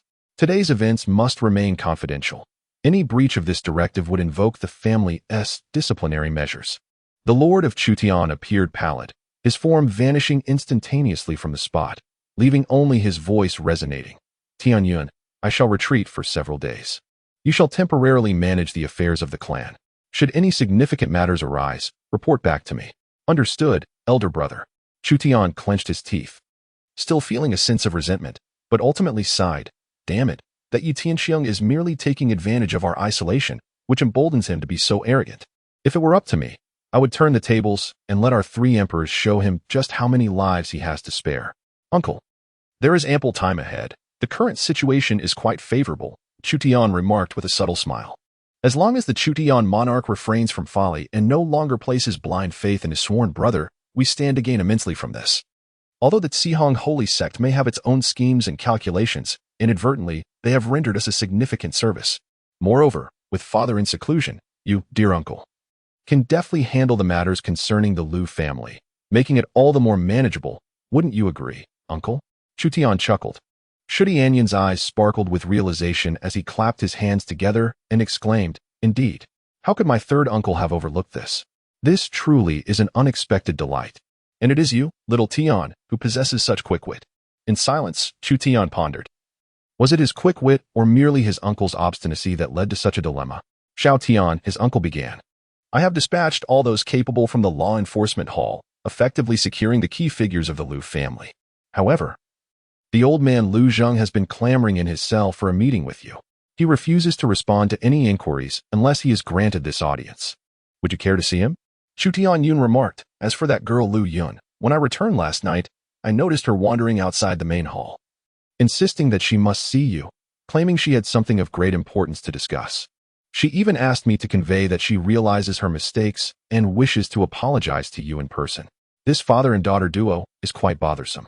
Liu Zheng, my nephew, may be worth a visit, but he should be left to ponder for a few days to temper his fervor. As for Liu Yun, I shall issue a command to have her expelled from the mountain, forbidding her from setting foot on the sacred Emperor Peak ever again. Understood. Chu Tian nodded, suddenly expressing astonishment as he scrutinized Chu Tian, jesting, You rascal, I never really noticed before. You used to incessantly clamor to seek out Liu Yun. And now you can turn your back so swiftly. Your heart is indeed quite ruthless. As for that young girl, I must say she is undoubtedly a beauty in the making. When she matures, she will surely blossom into a stunning figure, captivating all. Have you truly given it no further thought? Chu Tian spoke in a calm tone. My nephew only wishes to focus on cultivation, to rejuvenate our family and sect. If my third uncle has someone in mind, it appears that cousin Chu Xiong is still unmarried.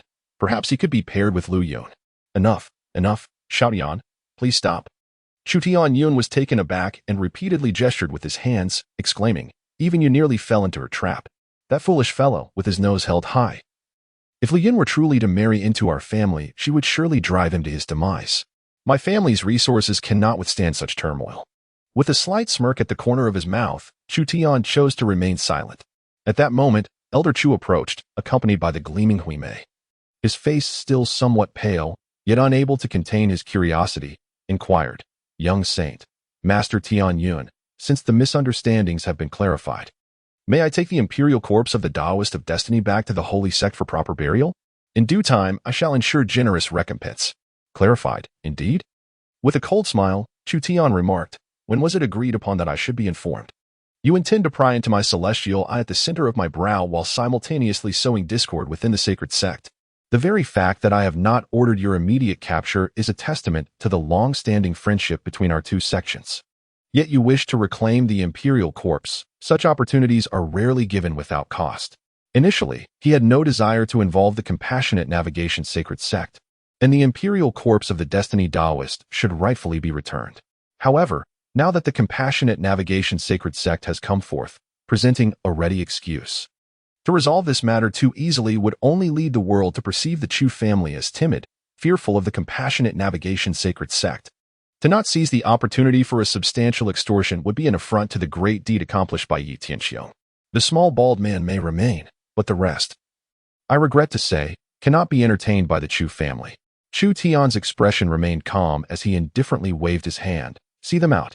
Elder Chu let out a bitter laugh. and the members of the compassionate navigation Sacred Sect who followed behind wore expressions of frustration.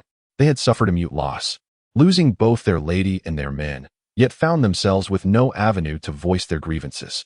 Young saint, I shall report to the Holy Master and send others to negotiate with you regarding the reclamation of the Imperial Corpse. Please do not act impulsively and forge the ancestral Imperial Corpse into a weapon, Elder Chu said, clasping his hands, setting down the pale-faced Huime. Young Master, the Holy Master is atop the Sacred Emperor Peak and has already communicated with the Heavenly King Emperor. You may continue your cultivation with young Saint Chu Tian, and the Saintess will be arriving shortly to practice as well. At this, Huime, who had initially appeared fearful with tears in her eyes, suddenly brightened. She had been contemplating withdrawal. After all, remaining by Chu Tian's side under such circumstances would be akin to courting disaster. Yet, with her cousin's impending arrival, her fears dissipated. After all, misunderstandings had been resolved, and the Chu family would not seek her life. Big brother, Huime beamed as she approached Chu Tian.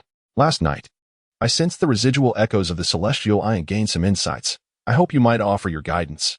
She continued, by the way. What is your true strength now? After the events unfolded, Chu Tian, deep in thought, casually replied, merely 200,000 pounds. Huime's smile faltered. 200,000 pounds?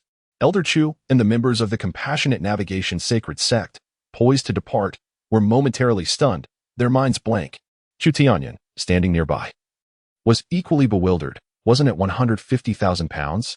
At that moment, Chu Tian's gaze turned frosty as he strode toward the palace entrance, leaving everyone gaping in shock. Big brother, where are you going? Huime called out from behind. To the Hung Tian Hall for testing, Chu Tian replied without turning back. This was merely the beginning, and Yi Tianxiong could barely contain his impatience, brandishing the banner of sect interests to pry out his eye. If that was the case, he had no qualms about delivering a greater shock to Hung Tian Continent and the Yi family. Chapter 37. My brother is here. Do you dare to speak so?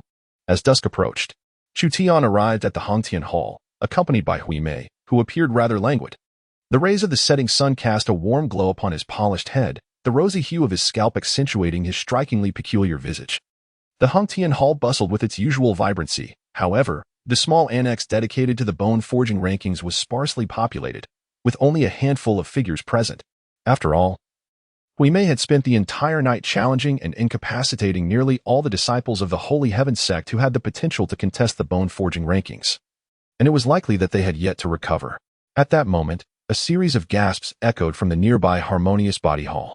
In a mere 5 seconds, young Master Yi Feng had slain 20 crimson flame golden crystal leopards. In 10 seconds, the count rose to 50. Unbelievable. Young Master Yi Feng had barely broken through to the harmonious body realm for less than half a year.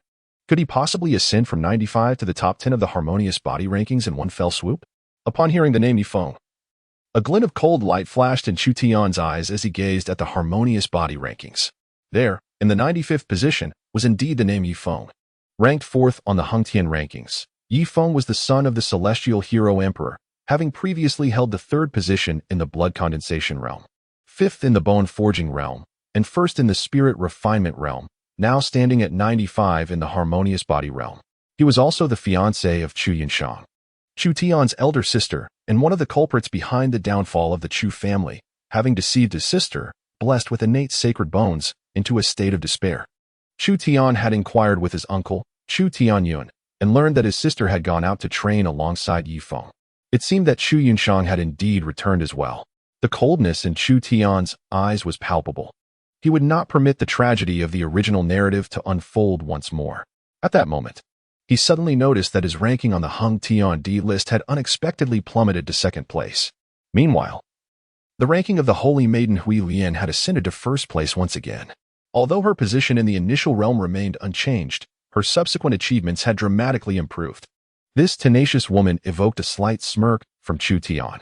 In the original storyline, she had always been an exceedingly proud and competitive individual, ever eager to surpass others. Alas, my cousin has grown even stronger, he mused. Huime, gnashing her teeth and scratching her head incessantly, felt a persistent itch on her scalp. At this rate, when will I ever catch up to her? Amid the commotion within the Divine Refinery Hall, a wave of astonishment swept through. Yi Wu had surged to the 83rd position on the refinement list, annihilating 10 terrifying dream nightmares in a mere minute. The Yi family members seemed invigorated today, as this marked the 16th member to challenge the rankings beneath the integration realm. Were they intent on monopolizing both the integration and refinement lists? It was hard to believe, considering that just yesterday, the sect had faced a humiliating defeat at the hands of the bald little monk from the Hang Sacred Sect, followed by a reprimanding from the sect leader, who had lambasted the younger generation for their incompetence, tarnishing the family's reputation. Now, the Yi disciples were fueled by a fierce determination to reclaim their honor, striving to overshadow the accomplishments of the little holy son, Chu Tian. Even the out-on-a-journey young Master Yifeng had been summoned back. It was truly a sight to behold. The Yi family, a founding lineage, was teeming with prodigious talent in this generation. In stark contrast, the Chu family had only a handful of capable individuals to showcase. Although the young holy son, Chu Tian, possessed remarkable talent, he remained too youthful and solitary to carry the weight alone. At that moment, an overwhelming wave of awe erupted from the integration hall. In just 1 minute, 367 crimson flame golden crystal leopards had been slain. My heavens! Yifeng had broken into the top 10, securing the 6th position on the integration list. Incredible!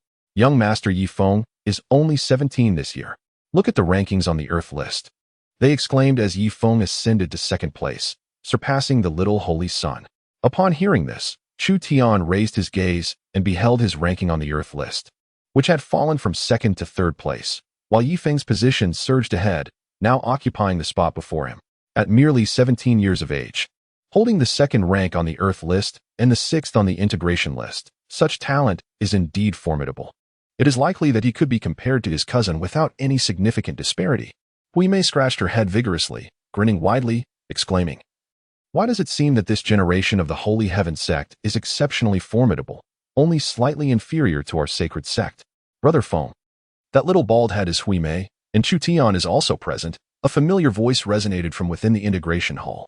Chu Tian glanced up and observed the pale-faced Yuchang emerging from the harmonization hall, pointing at him and Huimei while conversing with a strikingly handsome man clad in white robes. The white-robed gentleman possessed an elongated and upright stature, moving with a grace reminiscent of a dragon and tiger, exuding an aura of divine strength that compelled one to be drawn to his presence. He was Yifeng, the contemporary heir of the Yi family, a prodigious talent, and the betrothed of Chu Tian's elder sister, Chu Yunshan. As Chu Tian was about to step into the testing space, he heard a voice and turned around, coincidentally locking eyes with Yifeng. "Xiao Tian, wait a moment. I have something to discuss with you," Yifeng said, his smile warm and inviting. He gestured for Chu Tian to come over, resembling a benevolent elder summoning a child in the family, his demeanor exuding familiarity and affection. In the memories of Chu Tian, Yifeng shared a close bond with his elder sister, Chu Yunshan, due to their familial ties, and he treated him with great kindness. Each time Yifeng returned from his adventures, he would bring back peculiar trinkets and rare treasures. Chu Tian held deep respect for this remarkable talent, who was both refined and amiable. However, it was this very exterior that deceived his elder sister, Chu Yunshan, who ultimately faced scorn from the entire Hangtian continent for his sake. Major sects pursued her relentlessly, and she met a tragic end at his hands. In the final moments, when Yifeng personally led a formidable force to hunt down the vengeful demon lord, he was far from the gracious and approachable demeanor he once possessed. Chu Tian's expression remained tranquil as he suddenly gestured a throat-cutting motion towards Yifeng before stepping into the swirling vortex of the golden boulder. For this was indeed the purpose of his visit. From the moment of his rebirth, Yifeng had already been perceived as a dead man in his eyes. The only distinction lay in the timing of his demise. "That scoundrel Chu Tian, audacious beyond measure, dares to provoke you, Brother Feng," Yu Chang spoke in a low voice. Yifeng maintained his refined smile, explaining, "There is no need to rush. Xiao Tian must harbor some misunderstandings about me. Let us wait here for a while." At that moment, Yi Wu emerged from the Refining God Hall, having ascended to the 80th position on the Refining God rankings, a robust young man indeed. "Brother Feng, your temper is far too forgiving. The little demon of the Chu family has brazenly caused the death of Elder Han Wu and imprisoned Yu Fan, all while defying the sect master with utter disregard for decorum. Such behavior is utterly outrageous and demands correction," Yi Wu stated coldly. "If my elder brother were here, would you dare speak so?" At this juncture, Huimei crossed her arms and scoffed derisively. "You dare only speak ill of my brother behind his back. With your sort of mediocrity, you are destined to remain mere commoners." Having been deceived by Yi Tianxiang, Huimei harbored a deep-seated resentment towards the entire Yi family after a night fraught with fear. Yu Chang's face darkened, yet he felt a lingering shadow when confronted by Huimei. For he had suffered a severe injury from a single blow, and even after consuming a healing pill, his arm still throbbed painfully. Even if Chu Tian stands here, I shall speak as I please. What can he do to me? Yi Wu sneered, casting a glance at Huimei's bald head. A head without hair is but a sign of ineptitude. The prodigies of the Tsihong Sacred Sect are no more impressive after being defeated. They weep openly while clinging to Chu Tian's leg. They can only bully the waste of our Sacred Tian sect in the bone refining realm. Know this. The true prodigies of the Yi family are my brother Yefeng and the other exceptional talents of various realms. Even if you enter the refining god realm, you are far from invincible. I could defeat you with a single strike. Yi Chang's expression darkened further. Yi Wu's words had effectively mocked him as well. Yet he dared not retort, remembering that his parents had passed away, and he needed the assistance of the other's family to rescue his younger brother Yi Fan, a 15-year-old, who has merely ranked 80th on the refining god rankings, dares to be so arrogant. Huimei's eyes flared with ferocity. Before Chu Tian, he was but a meek lamb, accepting his inferiority. However, in the presence of others, he transformed entirely. Boom. Huimei's body shot forth like an arrow released from its bow, his spirit resonating with tremendous vigor. Blood surging fiercely as he hurled a punch directly at Yi Wu's face, the explosive sound akin to thunder. Chapter 38. The gap in the bone refining realm is greater than between man and pig. How bold! Yi Wu roared in fury, astonished that this fellow dared to challenge him beyond his realm. His mental energy surged forth like a torrent, coalescing in his fist as he met Huimei's punch head-on. Boom! It was as if two colossal mountains had collided, sending a jarring shockwave that throbbed painfully against the eardrums. Yi Wu staggered back repeatedly, each step leaving a profound imprint on the floor, with fine cracks spreading like veins. Finally halting, his complexion paled slightly, despite the mental fortitude enveloping him. His arms trembled subtly, as though he had struck a titanic steel mountain, the impact resonating painfully. The onlookers surrounding the Hung Tian Hall gasped in astonishment, their mouths agape in disbelief. In the realm of the spirit refinement stage, where one's mental prowess flows vast like a river, the enhancement of one's physique marks a qualitative transformation compared to the bone tempering stage. Under the shroud of such mental power, even a casual strike could unleash the force of millions of pounds. Positioned at the 80th rank on the spirit refinement leaderboard, Yi Wu, with his accumulated mental energy, wielded a power of at least 3 to 4 million pounds. The fact that Huimei could force him back was nothing short of miraculous. Huimei was propelled backward, landing with a thud and retreating 10 steps, blood trickling from the corner of his mouth. Yet, a cold glint flickered in his eyes as he rubbed his bald head. Sneering, is there no one left in the prestigious Yi family? Such a feeble spirit refinement practitioner dares to call themselves a prodigy? Weakness aside, to be so audacious in my presence, if I were to win the land of Chu, within a fleeting second, 20 majestic ancient mammoths appeared. Buzz. A flash of golden light. In a fleeting moment of 2 seconds, 100 ancient and formidable mammoth giants of the Chu Tian emerge. In the realm of the Chu Tian, within the span of 4 seconds, 300 ancient mammoths surged forth. The words fluctuated with such rapidity, ascending erratically in a frenzied manner. The golden radiance flickered swiftly, rendering one almost dazed. The temporal digits remained nearly static, while the subsequent figures danced wildly. It transpired in scarcely more than a couple of breaths. In the realm of Chu Tian, within a mere 5 seconds, 550 ancient mammoths were accounted for. 6 seconds passed, and 780 ancient mammoths were recorded. By the 8th second, the count reached 900. Astonishingly, in just 9 seconds, equivalent to the span of 2 breaths, the numbers inscribed upon the golden monolith ceased their oscillation. At this moment, all present in the hall finally grasped the gravity of the situation. Yet, by the time they comprehended it, the figures on the Hung Tian list had already crystallized. In the hall, the sound of a falling needle could be heard. An oppressive silence enveloped the space. It was as if a colossal foot had simply crushed a swarm of ants. This was no mere ancient mammoth. One stomp eradicated a vast multitude. Suddenly, a disciple wore a bitter smile. The previous record was achieved in 30 seconds, yet this time, it was merely 9 seconds. The disparity between those in the bone-forging realm seemed to eclipse even that between man and swine. When the chasm of difference reaches an overwhelming magnitude, and the shock is too profound, an unsettling weakness permeates through everyone. They find themselves at a loss for words to describe their tumultuous emotions, powerless and devoid of the means to voice their grievances. Yichang's eyes were bloodshot, his complexion ashen. As he gazed at the golden stone, his entire being trembling violently. Just as before, he lay in a pool of blood beneath the monolith. Witnessing the frenzied dance of the golden digits above, nearly suffocating from the intensity of the experience. Fortunately, members of the Yi family arrived in the nick of time to rescue him. Otherwise, he would have perished there. 2 days had elapsed, and he had made tremendous strides in strength. Yet, the gap between him and Chu Tian seemed to have widened to a point that he could no longer even discern Chu Tian's silhouette. Yifeng's gaze darkened slightly, though a cultured smile lingered upon his face, seemingly pleased with his nephew's performance. This prodigy, he thought, eliciting a bemused remark from Hui Mei. Just then, the numbers upon the bone-forging list began to shift once more. In the midst of the test space, Chu Tian found himself confronted by 30 true dragon cubs, 30 true roar cubs, and 30 golden-winged dapeng cubs, all rushing towards him from various directions, both above and below.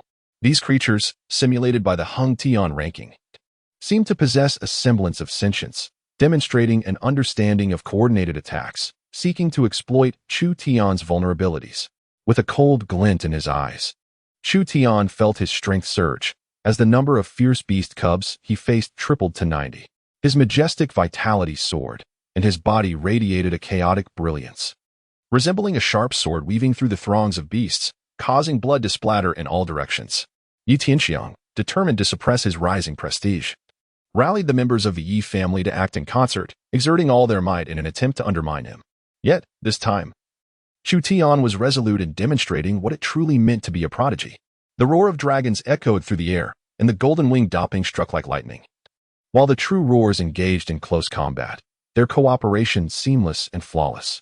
However, they soon realized that their efforts to slay him were still woefully inadequate. Chu Tian's gaze was icy, his figure akin to a bolt of lightning, moving with an unimaginable swiftness. In the blink of an eye, his strikes were imbued with tremendous force, akin to a meteor plummeting from the heavens, causing the very earth to tremble and emit a deafening roar. With a mere lift of his fists, 2 formidable roars were obliterated. In the mere motion of raising his foot, several majestic golden-winged rock were reduced to a mist of blood. The surge from 200,000 pounds of strength to 100,000 pounds was not merely an increase in power, but a profound transformation, akin to a metamorphosis. Chu Tian utterly disregarded their assaults, a chaotic luminescence swirling around him. The formidable claws of the golden-winged rock struck against his back, failing to pierce even his skin. A young true dragon lashed its tail, striking his chest, yet could not force him to yield even a single step. Instead, Chu Tian seized it with a swift motion, wielding it like a whip, shattering several young true roars into oblivion. Chu Tian moved like a flash of lightning, weaving through the vast expanse with ferocity. As blood mist surged around him, in a matter of moments, he had annihilated 90 ancient fierce beastlings. Meanwhile, upon the external golden monolith, the numbers once again froze, radiating a dazzling golden light that seemed capable of piercing through one's very soul. Within the hall, all present widened their eyes in fury, their pupils entwined with faint streaks of blood, heavy breaths echoing throughout. The inscription on the golden monolith struck their minds like a bolt of lightning, jolting their spirits and rendering them motionless. In the realm of Chu Tian, within a mere 30 seconds, 30 true dragon cubs, 30 golden-winged rock cubs, 30 true roar cubs, and 1,000 ancient mammoth giants were presented. A lengthy sequence of figures, each character seeming as weighty as a mountain, caused the hearts of those present to grow heavy with trepidation. Chapter 39. The true dragon cubs of the divine refinement realm, the offspring of the ancient ferocious beasts, had tripled since the last assessment. Yet the time taken was reduced by a third. Within the hall, a voice croaked in disbelief. Was there truly no foul play? This was a comparison against the pinnacle of human prodigies, the true dragon cubs, poised to shatter the records of the eternal sky bone refinement list in a mere 30 seconds. How would they proceed with further evaluations? A string of golden digits was firmly affixed to the stone. Inside the eternal sky hall, silence reigned for a moment before chaos erupted. Yifeng's expression had lost all mirth, his countenance slightly darkened, and his fists clenched beneath his white robe. There must be cheating involved. I shall return and have my father investigate thoroughly. I have also competed on the bone refinement list. It is impossible for someone at the bone refinement realm to achieve such strength. In just a minute, Even you, Yi Feng, could not vanquish 1,000 ancient mammoth giants. How could he possibly defy the heavens so? Yi Wu's eyes were bloodshot. He too had entered the top 10 of the bone refinement list and was acutely aware of the arduous nature of the challenge. Unless Chu Feng could harness spiritual energy, there was a sliver of possibility, yet in the testing space, the use of spiritual powers was prohibited. It must be cheating. Yi Wu gritted his teeth, resolutely asserting his belief. We may cast a sidelong glance at Yi Wu, mocking him. A true prodigy is beyond the comprehension of a mere mundane like you. Your inability to succeed does not imply that others cannot. On the bone refinement list, his name ranked second, Hui Mei, with an immense strength of 900,000 pounds, slaughtering 836 mammoth giants in a minute. Moreover, he had already completed the test half a year ago, yet due to his substantial lead over those ranked lower, even Yu Chang, who was third, could only manage 33. His position as first was nearly unassailable, so he had little interest in further challenges. He had initially intended to make another attempt, but it now seemed unnecessary, as Chu Tian was also vastly ahead of him. Hui Mei calculated that after eliminating the mammoth giants, he could at most defeat 5 ancient ferocious beast cubs. The disparity was overwhelmingly despairing. With 5 vials of elixir and quintuple absorption efficiency, the chaos divine demon physique in the blood condensation and bone refinement realms was indeed astonishing. No wonder it was hailed as the strongest physique. Hui Mei gritted his teeth. He had no intention of competing with this monster in the bone refinement realm. But in the divine refinement realm, that was his domain. Brother, in the divine refinement realm, I am the elder, and you are the junior. At that moment, within the heavily panting palace, someone suddenly spoke in a low voice. Look, the time digits have changed. Strangely, why had the subsequent figures not moved? Upon the golden monolith, the time behind Chu Tian suddenly leapt to 31 seconds, while a multitude of numbers remained eerily still. Soon after, the time advanced to 33 seconds. Yet the figures remained unchanged. The spectators, accustomed to the frenzied fluctuations and geometric surges of the trailing numbers, found themselves disoriented by this unexpected stillness. Their eyes filled with confusion, they pondered what had transpired in the testing space, where only the passage of time was apparent, devoid of any further activity. A roar resonated throughout the testing space, reverberating like thunder, as a resplendent golden dragon, measuring 20 meters in length, gracefully undulated through the firmament. Its claws struck the air, causing the very fabric of space to tremble. Within the vast, patterned orbs of its eyes, a tangible brilliance erupted, unleashing golden beams that surged toward Chu Tian, stirring up a tempest of dust and leaving indelible marks upon the ground. This was a young dragon of the divine refinement realm, a creature of terrifying prowess. The intensity of its gaze could slay, while its spirit enveloped its claws, capable of effortlessly shattering a small mountain with a mere sweep. This young dragon, revered as one of the most formidable divine beasts in existence, was favored by the heavens, growing increasingly fearsome as time progressed, reigning supreme at the apex of the cosmic food chain. During the assessment of the bone refinement realm, Chu Tian astonishingly compelled the Hung Tian ranking to conjure forth a true dragon cub of the spirit refinement realm, surpassing the test taker by an entire level. And it was a primordial fierce beast, a feat unseen before. It resonated like a tangible dragon's roar, augmented by mental prowess, causing Chu Tian's eardrums to throb slightly with pain. The emergence of a true dragon cub from the spirit refinement realm indicates that I have truly attained invincibility in the bone refinement realm. The Heng Tian ranking comprehends that no further attempts would prove fruitful. In the face of the formidable onslaught of the dragon cub, the protagonist, Chu Tian, bore deep wounds that revealed the very essence of his bones. Yet, under the immense pressure, he managed to retain his composure, his vitality surging. He occasionally engaged the dragon cub in fierce combat, producing a resounding thud, only to be sent reeling backward, bloodied. The power of the dragon cub was terrifyingly immense. Bolstered by its spiritual prowess, each strike bore a force of 400,000 pounds, nearly double that of Chu Tian's own strength.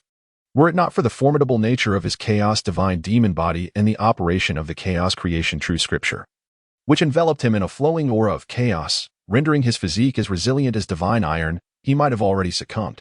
Challenging a dragon cub from the divine refinement realm was inherently unrealistic. Perhaps there would have been some semblance of opportunity had he been able to harness his spiritual energy. However, within this testing ground of bone tempering, the use of any power beyond the physical body was strictly prohibited. Chu Tian murmured to himself, lost in thought, as he deftly evaded the glinting talons of the dragon, only to be struck by its tail, sending him hurtling through the air, blood spilling from his mouth as he staggered backward.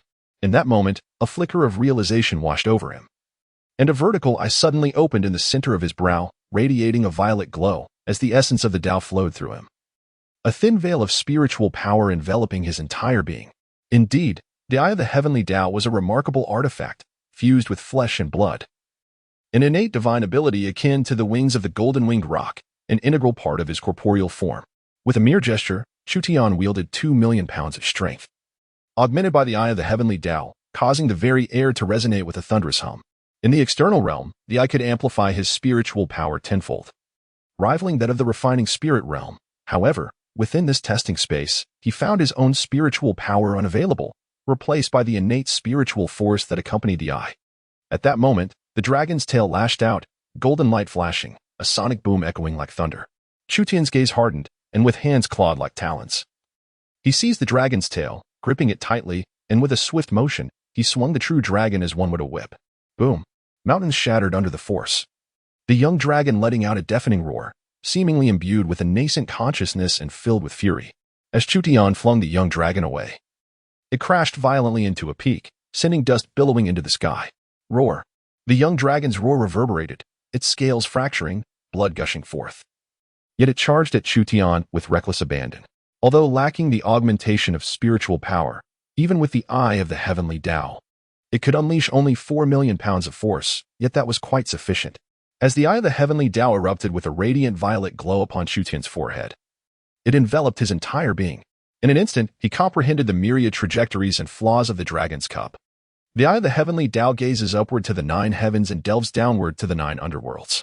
Although the dragon cub moved with the swiftness of lightning, to Chu Tian it appeared as sluggish as a tortoise. Boom! With a sudden eruption of blood and energy, Chu charged forth with unwavering determination, eschewing any embellishments as he aimed straight for the dragon's head.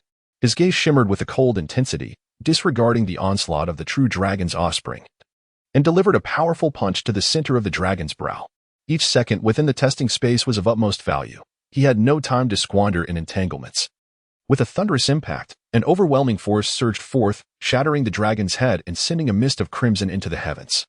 The dragon's body crashed heavily to the ground, raising a cloud of dust. Chu Tian's form was simultaneously torn asunder by the dragon's claws, dissolving into radiant light and vanishing from the testing space. At that moment, the digits on the golden monolith of the bone forging rankings froze in place. The first place on the bone forging rankings read, Chu Tian, 1 minute. Slayed 1 juvenile true dragon of the divine refinement realm, 30 juvenile true dragons, 30 juvenile golden-winged roc, 30 juvenile true howlers, and 1,000 ancient mammoth giants.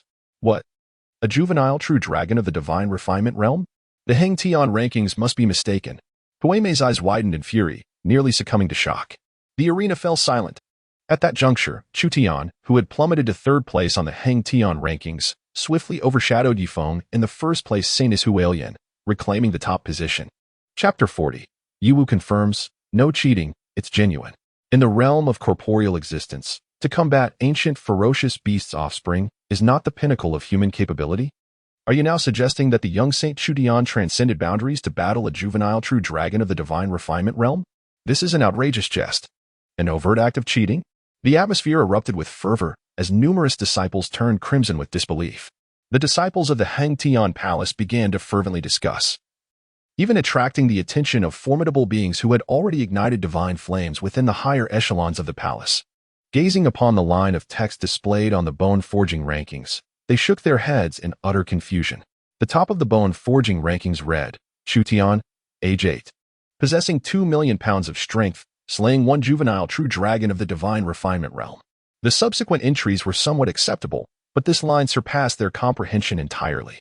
Yu Chang trembled all over, his complexion pallid. That line of dazzling golden text caused a dull ache in his abdomen. The last time, Chu Tian's single punch had nearly claimed his life. Now, with strength surging from 1,500,000 to 2 million pounds, a single punch from Chu Tian could undoubtedly obliterate him on the spot, leaving no chance for survival. At this moment, Chu Tian emerged from the golden vortex, first casting a glance at the Heng Tian rankings, where his name adorned both the Earth rankings and the Bone Forging rankings in 1st place. Subsequently, his calm and indifferent voice echoed within the Heng Tian Palace. Some individuals, under the guise of sect interests, seek to conspire against this holy sun in the shadows, yet remain oblivious. I, Chu Tian, am the greatest asset of this sect. This statement was not merely a retort to Yi Tianxiong, but also the essence of his purpose for visiting the Hung Tian Palace. In this world, strength reigns supreme. The talented rise and flourish, radiating brilliance. He aimed to respond through action to Yi Tianxiong's so-called sacrifices for the sect's benefit. He alone embodies the greatest advantage of the Holy Tian sect. Chu Tian's voice was calm, even tinged with a youthful innocence. For he was still quite young, and his vocal cords had yet to fully develop. Yet within his words lay an unparalleled aura of dominance that struck like a meteorite, creating tumultuous waves upon the tranquil surface of a lake. In an instant, the atmosphere was suffused with silence, as all present fell into a profound hush. His words, brimming with audacity, were irrefutable. The top ranking on the leaderboard served as the ultimate testament, requiring no further elaboration. Brother, from this moment forth, you are not merely my elder brother, but also my idol for inspiration. Wei Mei approached, her eyes sparkling, suddenly realizing that in the realm of ostentation and drawing attention, Chu Tian could easily be deemed his ancestor. Who has harmed you? Chu Tian inquired calmly, noticing the blood at the corner of the bald young man's mouth. It's just a trivial matter, nothing to worry about. Wei Mei wiped away the blood, nonchalantly responding, as a prodigy of the compassionate navigation sect. He naturally possessed a sense of pride and had no habit of complaining. Xiao Tian, come here. Your brother-in-law has a gift for you. At this moment, Yi Feng, with an amiable smile, half squatted down to beckon Chu Tian, revealing a uniquely crafted blue small sword in his hand. It has been 2 months since we last met, and Xiao Tian has become so outstanding, even surpassing your brother-in-law on the leaderboard. Thus, your brother-in-law wishes to reward you well. Yi Feng, with a striking presence, stood over 1 meter 90 tall. Even in a half squat, he was nearly of the same height as Chu Tian. Brother-in-law? Chu Tian did not leave immediately. Instead, with a tranquil countenance, he approached Yi Feng and, without casting a glance at the blue sword in his hand, gazed into his eyes and said calmly, "You are unworthy of marrying my sister. In a few days, I will request our elders to annul this engagement." He had already learned that Yi Feng and his elder sister, Chu Yunshang, would soon return to the sect to celebrate their upcoming nuptials. He would not permit the tragic fate of the original narrative to unfold anew.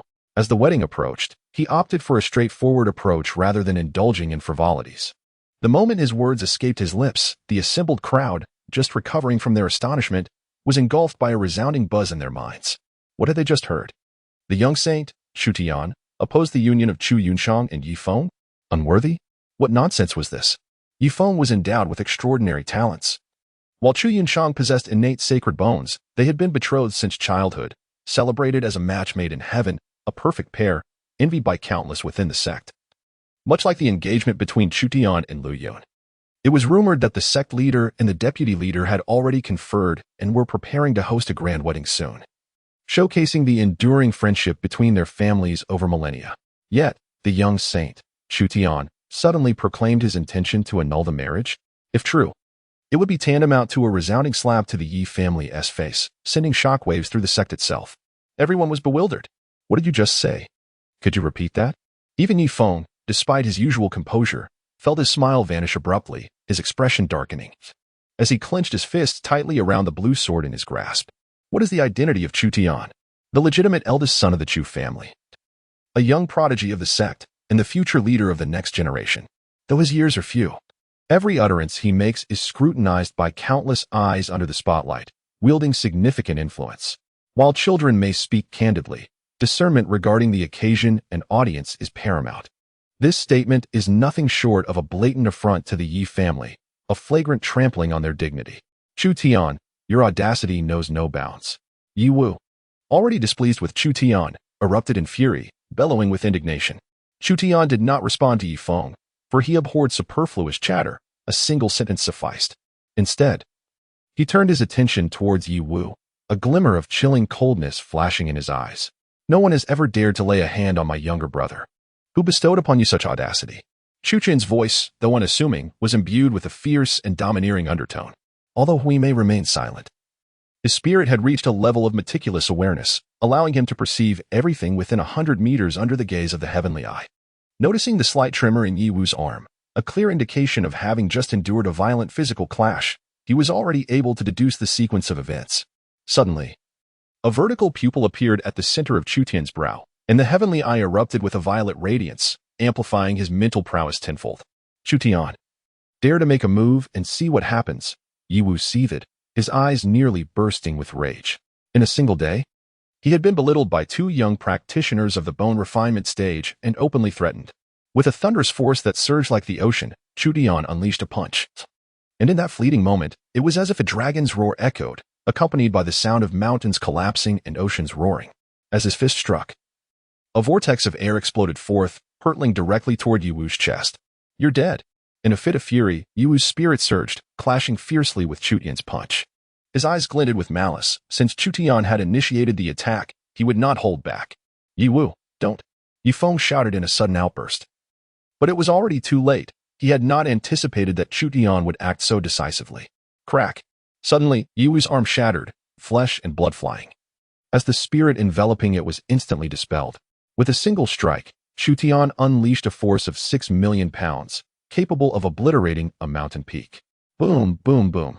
The force of Chu Tian's fist was fierce and unyielding, striking directly against Yi Wu's chest with an overwhelming momentum.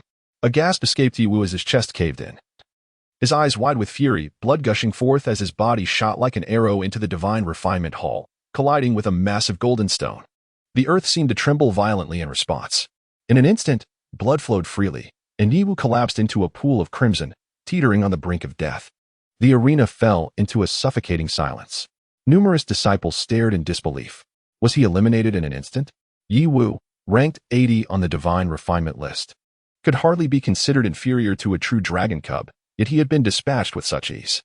His fate served as a testament that Chu Tian's slaughter of a genuine dragon cub in the realm of divine refinement was no mere fluke, but an undeniable reality. Chapter 41. Since I have joined the peer, I shall protect you the top of the earth list, a title well-deserved. A disciple from a sect ignited with divine fire murmured, his words laced with astonishment. How many throughout history have achieved the feat of annihilating someone ranked 80 on the divine refinement list while still in the body-forging realm? The young sage's earlier assertion that he represented the greatest interest of the sect now seemed entirely reasonable. In the expanse of the heavens, a deity whispered. Amidst the shock that enveloped the arena, the events transpiring within the Hung Tian Hall spread like wildfire throughout the sect. At that moment, Yi Feng appeared at Yi Wu's side, administering healing elixirs and applying spiritual herbs to his chest, striving to preserve his final breath. Chu Tian, you have profoundly disappointed me. After just 2 months, you seem transformed into a different person, reckless, merciless towards fellow disciples, lacking respect for your elder brother, and trampling upon the rules of our sect. Upon our return, I shall report the truth to Uncle Chu Tian, so he may impart a fitting lesson to you. Yi Feng turned away, his voice a furious roar. His eyes tinged with faint traces of blood and malevolence. Despite his cultivated demeanor and deep-seated composure, he could no longer tolerate the incessant provocations. Chu Tian retracted his fist, his brow furrowed and eyes closed, casting a fleeting glance at Li Feng before making a gesture across his throat and striding towards the entrance of the Hung Tian Hall. Li Feng, possessing slightly greater strength than Li Chang, warranted a modicum more of Chu Tian's time and attention. Hui Mei, recovering from her astonishment, hurried after Chu Tian, scratching her head in confusion. Elder brother, are you interceding on my behalf?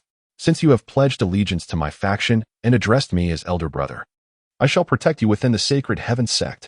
Chu Tian responded, embodying a principle he had upheld through 2 lifetimes.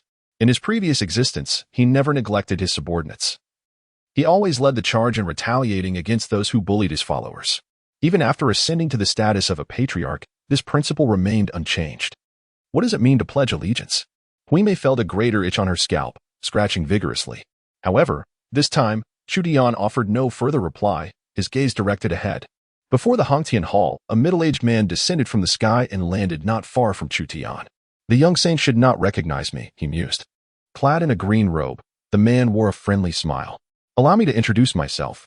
I am Duanmu Lei, the vice master of the Internal Affairs Hall and the current second elder of the Duanmu family.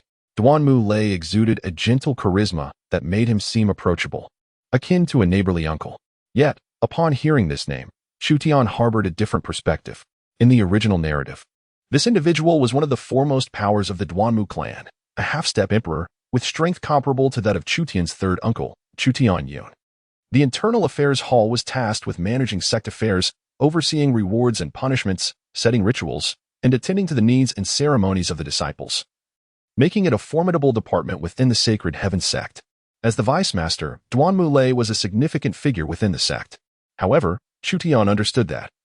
Similar to the law enforcement hall being long dominated by his family, the internal affairs hall had been under the control of the Leaf family for generations, with the hall master's surname consistently being Leaf for 1,000,000 years. In this generation, the hall master was the fourth elder of the Leaf family, Leaf Tianhong. Given the Leaf family's firm grip on power, Duan Mulei's position as vice master indicated his considerable prowess. Chu Tian, it is a pleasure to meet you, hall master Duan Mu. Chu Tian greeted respectfully, clasping his fists in salutation. You honor me, young saint. I have had a long-standing friendship with your father. Simply call me Uncle Lei. Duan Mulei replied with a smile. Moreover, I am merely the vice master. Young saint, do not omit the title, lest outsiders misconstrue the relationship. My apologies, Uncle Lei. It was an oversight on my part, Chu Tian responded calmly, as though the address had been entirely unintentional. After exchanging pleasantries, Chu Tian inquired, what brings you here today? As the vice master overseeing all sect disciples, Duan Mulei could not have come without reason. Firstly, I have come to congratulate the young saint on reclaiming the top position on the earth ranking, Duan Mulei said with a smile. Secondly, it is to make amends for the awarding ceremony that should have been held days ago in your honor, according to the regulations of our sect, to inspire disciples to diligently pursue their cultivation. Any disciple who ascends to the pinnacle of the Heng Tian rankings will be honored with a consecration ceremony atop the altar of heaven. This event is graced by the presence of the sect leader and the head of the Internal Affairs Hall, who personally offer encouragement and bestow generous rewards, elevating the disciple's status by one rank. These rewards may include divine herbs, scriptures, weapons, spiritual stones, and supernatural abilities, among others. Notably, the disciple ranked first in the earthly rankings has the privilege to make a singular request to the sect, which must be fulfilled with utmost diligence, without any evasion.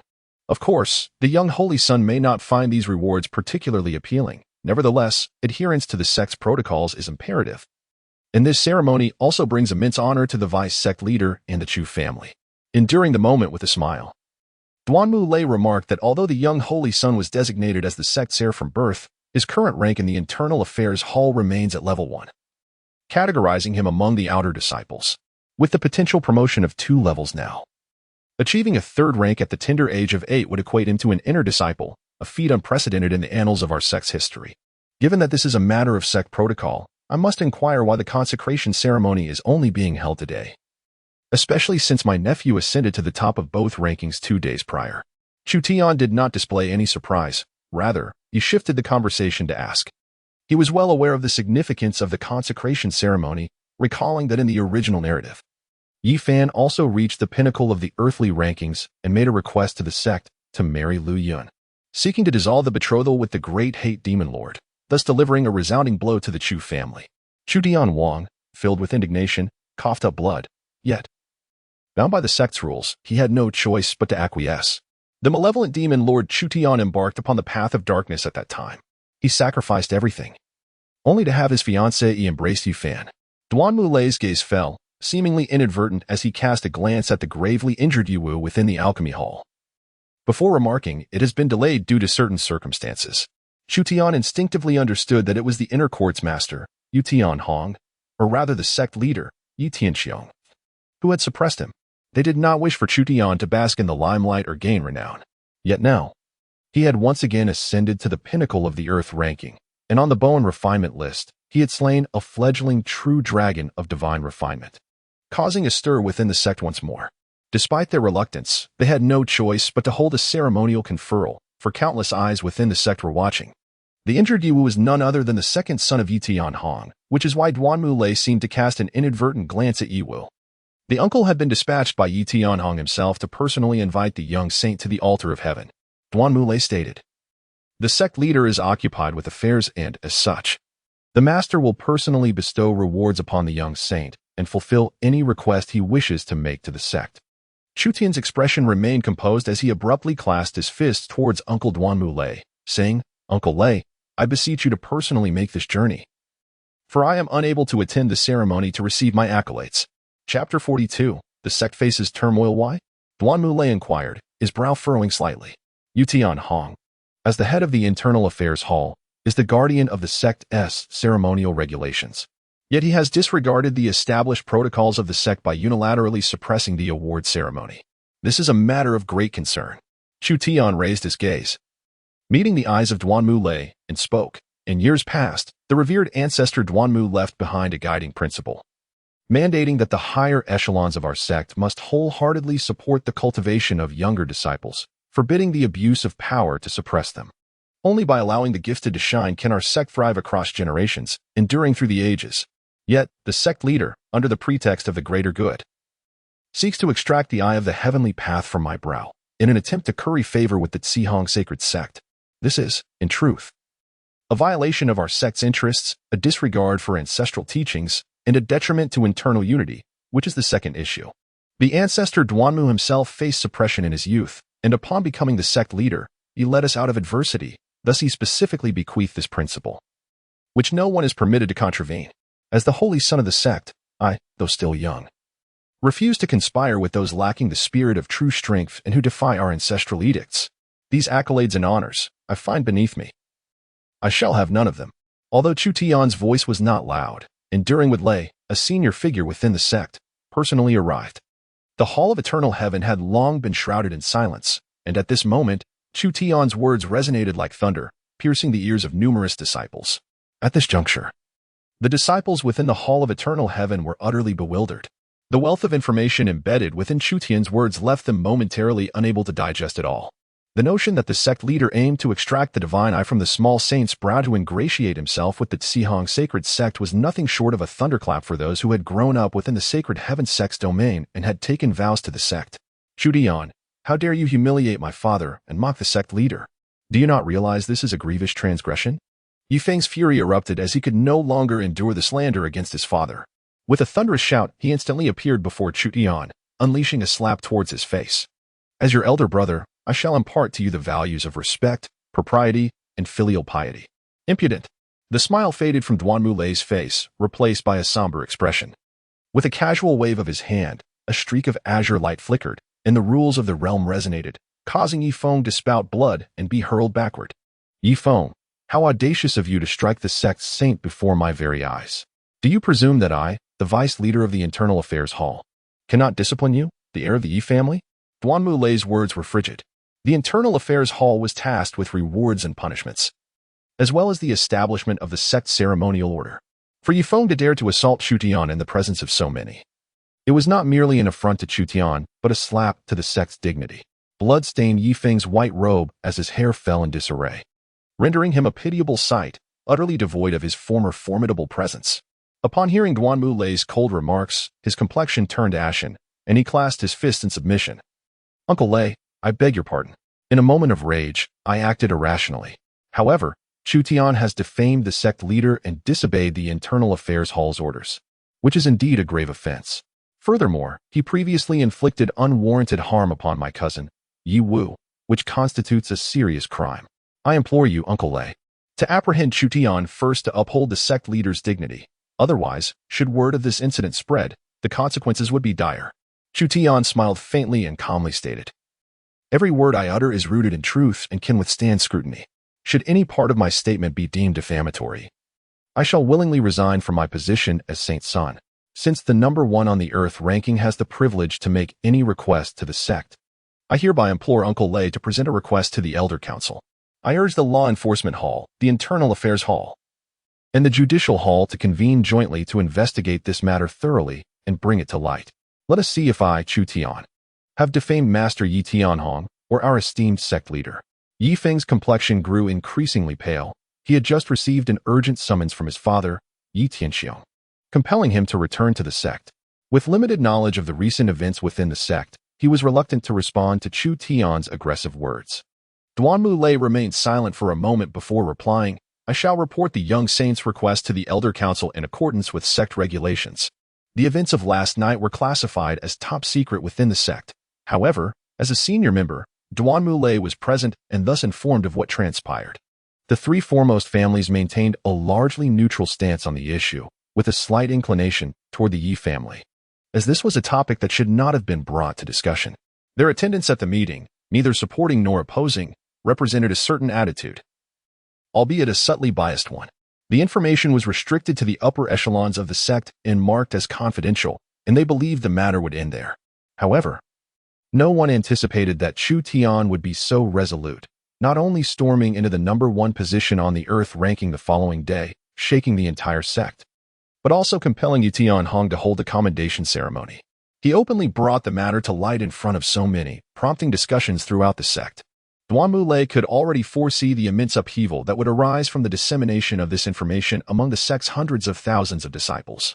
Nevertheless, Chu Tian's target was Yi Tianxiong, the Yi family, and he was acting in accordance with sect regulations. As the #1 on the Earth ranking had the right to present any request that the sect must fulfill. Being a member of the Duanmu family and the Deputy Hall Master of the Internal Affairs Hall, he could not openly oppose this without risking severe consequences. Duanmu Lei gazed at Chu Tian, his calm eyes betraying a tumult of shock and astonishment. Chu Tian's steadfast and domineering demeanor has undoubtedly reshaped the perception of him among the members of the Chu family. After all, the family code of the Chus has always prioritized the maintenance of stability and unity within the clan.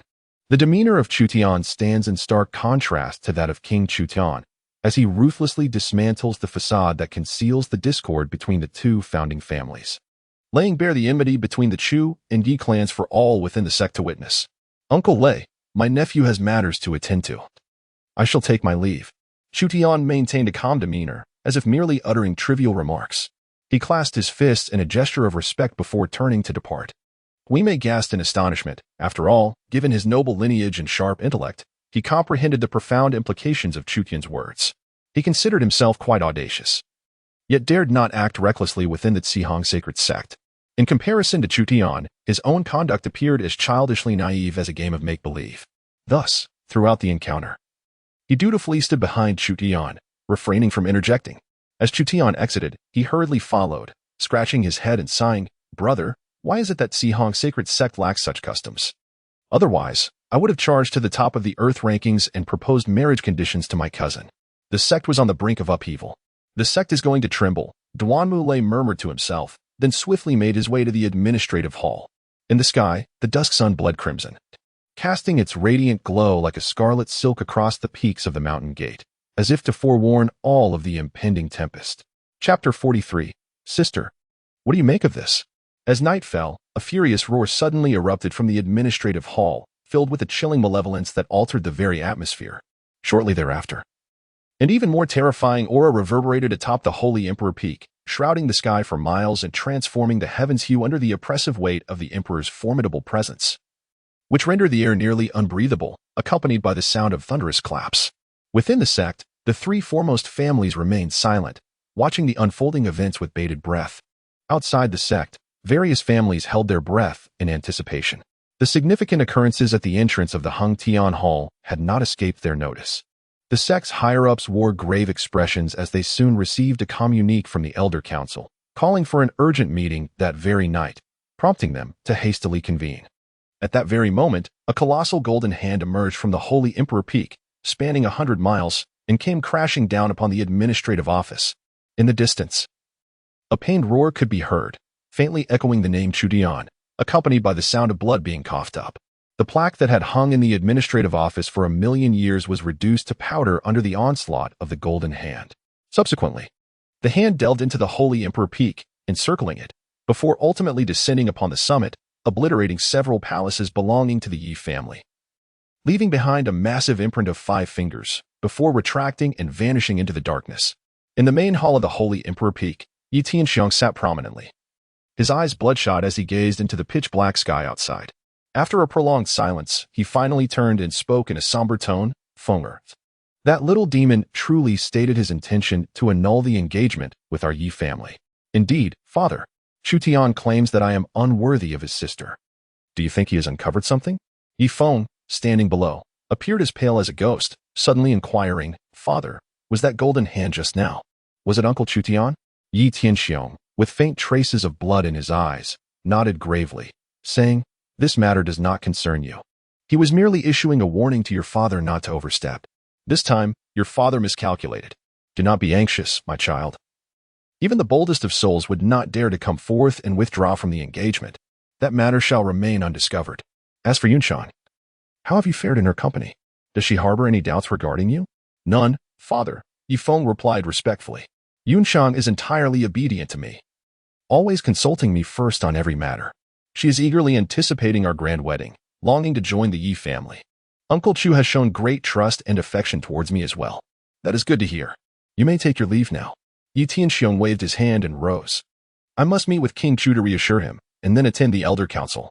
This situation bears significant consequences, and our family may face considerable losses. Tiana, you must observe closely and learn diligently. In time, the Yi family will inevitably be under your stewardship. Remember, a lack of patience may disrupt grand plans. My impulsive actions have taught me a harsh lesson. For the long-term interests of our family, you must cultivate good relations with Yunxiang and that young Chu. If I fail to achieve this in my generation, you must carry on. Do you understand? Father, I understand. Yifeng clenched his teeth and replied. Chu Tian is headstrong and straightforward. I will soon regain his trust. Yi Tianxiong nodded and exited the palace, his figure fading from sight. The holy celestial pool shall open tomorrow, and Chu Tian will enter as well. You also possess a spot. Do not squander this opportunity. At the Holy Emperor Peak. As Chu Tian returned to the summit, a flash of pale yellow darted past the entrance of the main hall, accompanied by an exuberant voice. Xiao Tian. I've missed you dearly. A fragrant breeze wafted through the air, and although Chu Tian instinctively felt a cold glimmer in his eyes upon recognizing the visitor, a gentle smile graced his lips. She embraced him, and he soon felt a tender kiss upon his cheek. Moi, don't move. Let me shower you with a few more kisses as a reward for my most formidable brother who has ascended to the top of the rankings. Moi, Chu Tian, in a state of helplessness, recalls that Chunshang possessed a lively and innocent disposition, showering her younger siblings with affection. She stands in stark contrast to the heartless enchantress he later came to know, as if they were two entirely different individuals. Chu Yunxiang possesses an innate holy physique, with extraordinary talents. Though not as formidable as his chaotic divine demon body, it is still a rarity seldom seen in a millennium. Shortly after her birth, Chu Yusang was betrothed to Yifeng by King Chu and Yi Tianxiong. Possessing a gentle disposition, she had not endured much hardship and lacked guile, making her rather impressionable. Consequently, she obediently began to engage with Yifeng. Under his deliberate guidance, she wholeheartedly fell in love with him, willing to sacrifice everything for his sake. In the original narrative, Chu Yunsang is depicted as a figure whose profound love leads to deep wounds, a heartbreaking yet infuriatingly callous enchantress. Now, let me take a good look at this, capable of ascending to the pinnacle of the rankings, overshadowing the detestable icy younger brother of the Tsihong Sacred Sect. With a radiant smile that exuded a hint of playfulness, Chu Yunxiang donned a creamy white dress, making it nearly impossible for anyone to feel a semblance of refusal towards her. She playfully pinched Chu Tian's arm, first on one side, and then the other. Indeed. After 2 months apart, you've grown a bit sturdier. You've shot up so much in just 2 months. You're almost catching up to your elder sister. But why do you always wear such a serious expression, like a little adult? Come now, give your sister a smile. This time, when I ventured out with Yifeng for our training, the experiences were simply exhilarating. Little Tian, having yet to leave the sect. I'm sure you're brimming with curiosity. Come, let your sister recount it all to you. Chu Yunxiang was filled with joy as she held onto Chu Tian. Sitting at the entrance of the main hall, gazing at the myriad of stars strewn across the night sky, she chattered incessantly, recounting how Yifeng had been exceptionally kind to her during their journey, demonstrating immense care, tenderness, and obedience towards her. Chu Tian quietly listened, relishing this rare familial warmth. Old Tu leaned against an ancient tree not far from the main hall, occasionally glancing over with a broad grin, his yellowed, wind-worn teeth seeming to glimmer in the night. Inside the main hall, in a dimly lit room, Chu Tian Wang retracted his hand from the void, observing his children chatting at the doorway, a faint smile gracing his lips, though the bloodshot hue in his eyes deepened. No one shall harm my children. Chu Tian Wang's voice was low and resolute as he rose, effortlessly tearing open a rift and stepping into the void. Little Tian, I've shared all of my experiences. Now it's your turn to tell me if anything interesting has happened during this time, Chunshang said, her eyes blinking as she propped her chin on her hands, embodying the essence of sibling interaction. Although Chu Tian's past had been filled with the rigors of training alongside Chu Tian Wang, the monotony of the process was no obstacle for her enthusiasm. At that moment, Chu Tian smiled slightly and pointed to his forehead, saying, Elder sister, look at this. Wow. Little Tian, you've grown a third eye. How beautiful! What kind of divine ability is this? Chunsheng exclaimed, reaching out cautiously to touch it. Her eyes brimming with excitement and curiosity. This is the Eye of the Tao, a divine ability bestowed by the Celestial Compassion Sect's ordained master.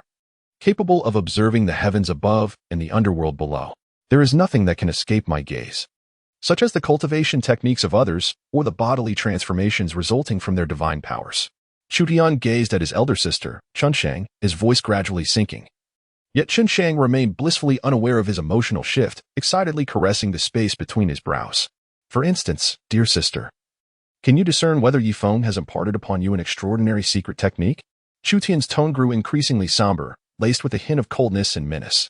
The Eye of Heaven is indeed formidable. Even you, little Tian, have perceived it. Chunsheng's eyes widened in astonishment, taken aback by the revelation.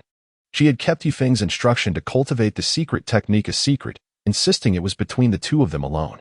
Sister, is this technique known as the supreme yin-yang art? Chu Tian's voice darkened further. Beneath the ancient tree, the leisurely Tuo Lao's expression suddenly darkened upon hearing this. As he slowly rose to his feet, little Tian, you can discern even this? Chunsheng's surprise deepened. Chapter 44, this child has already chosen the path to demise. He must perish. Old servant, I pay my respects to the young lady and young master. Tuo Lao abruptly materialized before the two, bowing respectfully. However, Chu Tian noticed a flicker of darkness in Tuo Lao's gaze, skillfully concealed, though it was evident to him, yet invisible to Chunsheng. Grandfather Tuo, you must call me Yunshan. You keep promising, yet the next day you address me as young lady. Chunsheng pouted, rushing forward to embrace Tuo Lao's arm, shaking it playfully as she sought affection. Tuo Lao had been tasked with guarding the sacred emperor's main hall for many years, and the 4 siblings of the Chu family were born within that hall. Having been raised under Tuo Lao's watchful eye, although not related by blood, their bond resembled that of family. All right, my young lady, cease your shaking. This old body of mine might just fall apart under your enthusiasm. I promise to comply next time. Tuo Lao grinned widely, his face beaming with joy. Yet his eyes shifted toward Chu Tian. Young master, what you just mentioned regarding the supreme yin-yang art, could it be the technique left behind by the supreme demon clan that invaded our Hung Tian continent in ancient times? Tuo Lao, well-versed in knowledge, recognized this as one of the supreme secret arts of the Taishang demon sect, which remained after the clan's withdrawal from Hung Tian continent. A technique practiced by their higher echelons and core disciples. Little Tian's awareness stemmed from the legacy of the Destiny Dao sovereign, which contained information about the supreme yin-yang art. The atmosphere was heavy with discontent as Chu Tian responded, his fists clenched tightly. The claims regarding the inheritance of the supreme yin-yang art within the teachings of the Destiny Dao Lord were undoubtedly fabrications. The system had merely usurped the legacy of the Destiny Dao Lord, not his memories. Furthermore, the Destiny Dao Lord had been a figure from 100,000 years past, while the Supreme Demon Sect had been eradicated nearly 1,000,000 years ago by the foremost righteous sects of the Heng Tian continent, leaving behind only sealed scriptures and divine arts, which the powerful sects had collectively confined. It was not certain that the Destiny Dao Lord possessed knowledge of these matters. Nevertheless, attributing issues to the Destiny Dao Lord could conveniently spare him from unnecessary explanations and troubles. Scoundrel, curse be you. The old hunchbacked man suddenly hissed in a low voice, a fierce glimmer igniting in his murky gaze. A fleeting yet terrifying aura surged forth, causing even the dim night sky to tremble slightly. The hunchback straightened, as if a towering figure materialized, with wild gray hair and an overwhelming demonic energy, as if poised to annihilate the world itself. Chu Yunchang's face turned as pale as a sheet, as in that fleeting moment, her vision seemed to blur, conjuring a haunting illusion. Before her stood the hunchbacked elder, towering like a mountain, with blood-red hair cascading down, resembling a demonic figure stained with the blood of countless victims. Grandfather Tuo, what has happened to you? Chu Yunchang's voice trembled. However, the unsettling vision quickly dissipated, revealing the elder's warm smile, as he grinned at her with a benevolent expression. My dear young lady, there is nothing to worry about. That is a relief, she replied. For just a moment, Grandfather Tuo, you appeared frightfully imposing, akin to a merciless demon. Chu Yunchang playfully stuck out her tongue and turned to inquire of her brother whether he had also witnessed the spectacle moments ago. Chu Tian shook his head and firmly denied. Sister, you may have just returned from your trials, and your mind is weary, leading to illusions. Master Tuo has safeguarded our family's main hall for many years and has never departed from the sect. How could he possibly be a demon god? Indeed. It seems I truly am fatigued. Chu Yunshang was profoundly disturbed by the earlier scene, her spirit unsettled and her complexion somewhat pallid. After bestowing a kiss upon both Elder Tuo and her brother, she turned and retreated to the main hall to rest. As they watched her depart, the smiles on Elder Tuo and Chu Tian's faces vanished completely. Young master, can you confirm that the eldest miss is practicing the supreme secret arts of the supreme demon sect, the supreme Injiang technique? Elder Tuo's expression grew unusually grave, as if he had transformed into a different person, and his eyes shimmered with a terrifying light. Elder Tuo, not only is it the supreme Injiang technique, but I can also ascertain that it is the auxiliary formula of the supreme Injiang technique. Chu Tian's gaze was icy and indifferent as he articulated each word with precision. Elder sister, you have been transformed into a living vessel for Yi Feng's infernal machinations. The day you ignite the divine flame shall mark the culmination of the supreme Injiang Sutra. At that moment, the 7 emotions and 6 desires within you will be ablaze, and the power of yin and yang shall crystallize into the fruits of the demonic path. Henceforth, you will descend into the abyss of the demonic realm, becoming a heartless and desireless humanoid demon soldier. Once the practitioner of the supreme Injiang art harvests the fruits of your transformation, you will be rendered akin to a stone, devoid of individual desires, solely driven by the instincts of slaughter and cultivation, serving as a wellspring of spiritual achievements for your master. Chu Tian's earlier inquiry was merely a test, for at this stage of his rebirth, he found himself in the childhood of the great hate demon lord. At this time, Chun Shang had yet to wed Yefeng, leaving him uncertain whether she had mastered the secret art. However, upon receiving Chun Shang's response, a torrent of murderous intent surged within him. The supreme Injiang technique consists of a primary and 2 secondary methods. The practitioner of the primary method becomes the sovereign over those who practice the secondary methods. Their souls intertwined, bound for eternity. Should the primary practitioner perish, the consciousness of the secondary practitioners instantaneously vanishes. Moreover, the moment a secondary practitioner ignites their divine fire, they are eternally transformed into a furnace, their cultivation achievements automatically bestowed upon their master. Not only this, but secondary practitioners also witness the complete consumption of their 7 emotions and 6 desires, transcending attachment to external matters. Their hearts become solely devoted to their master, living and dying for them. With singular purpose, their combat prowess is exponentially enhanced, and their cultivation speed accelerates remarkably, resulting in a formidable hybrid of offense and defense, capable of assisting their master in cultivation as a humanoid demonic soldier. In ancient times, the upper echelons and core disciples of the supreme demon sect would capture the prodigies and high-ranking members of various sects, coercing them into practicing the supreme Injiang technique to forge exclusive humanoid demonic soldiers. Due to the excessively sinister methods employed, the supreme demon sect acted with impunity until the enraged factions of the Hung Tian continent united to eradicate them completely. The remnants of the supreme demon sect's myriad demonic scriptures and divine abilities were subsequently sealed away, accessible only to the leaders and vice-leaders of the premier sections. In the original narrative, after Chun Shang ignited her divine fire, she severed all emotions and desires, descending into the demonic path. Possessing innate sacred bones, her combat strength surged dramatically, instilling terror with her demonic might. Following her betrayal of the Holy Tian sect, she became a harbinger of slaughter, inciting wrath across the Hung Tian continent. The Lord of the Chu, driven by an overwhelming affection for his daughter, repeatedly intervened to shield her, which ultimately led to the Chu family's growing disdain among various sections. The downfall of the Chu family, which had endured for 1,000,000 years, is closely intertwined with this predicament. In the Hung Tian continent, the Chu family had long been the target of public ire, and no other family was willing to extend a helping hand. Otherwise, a prestigious lineage with such a rich heritage, accumulated connections, and alliances over generations would not easily face annihilation. Chu Tian initially presumed that Yifeng would only allow his elder sister to cultivate the supreme Injiang technique after her marriage into the Yi family, following her permanent residence on Saint Emperor Peak.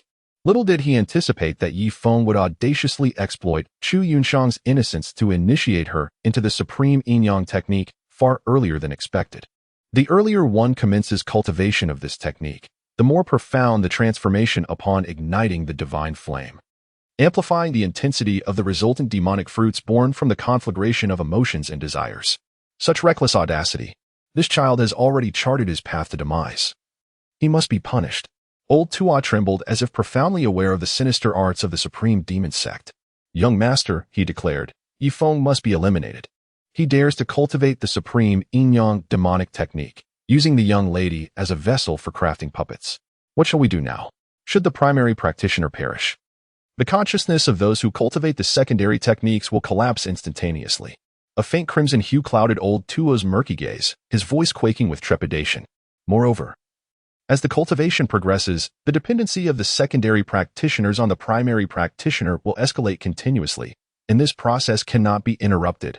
Otherwise, the secondary practitioners will face instant annihilation of both body and spirit. The young lady, so benevolent and vivacious, possessed astonishing talent, having been accepted as a disciple by an otherworldly saint at birth. Yet, she bore no airs of superiority and was, tragically, preyed upon by such despicable individuals. Chapter 45. The Supreme Tao Clan, the highest secret arts. Old Tuo's eyes glimmered with a hint of revived vigor, a blood-red gleam hinting at his awakening. His hunched back began to straighten, a menacing aura palpable, casting the heavens into a shroud of darkness.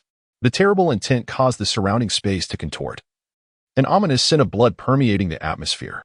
"Old Tua, please do not be agitated. I possess a solution." Chu Tian promptly stepped forward to steady old Tua. Speaking in a grave tone, old Tua steadied himself and turned, his voice trembling. "Young master, could it be that within the inheritance of the celestial fate Taoist, there exists a scripture specifically aimed at countering the supreme yin-yang technique? Do you already possess a means to save the young lady?" "Indeed." Chu Tian nodded, a glint of cold light flickering in his eyes. "Old Tua, please do not rush or act impulsively.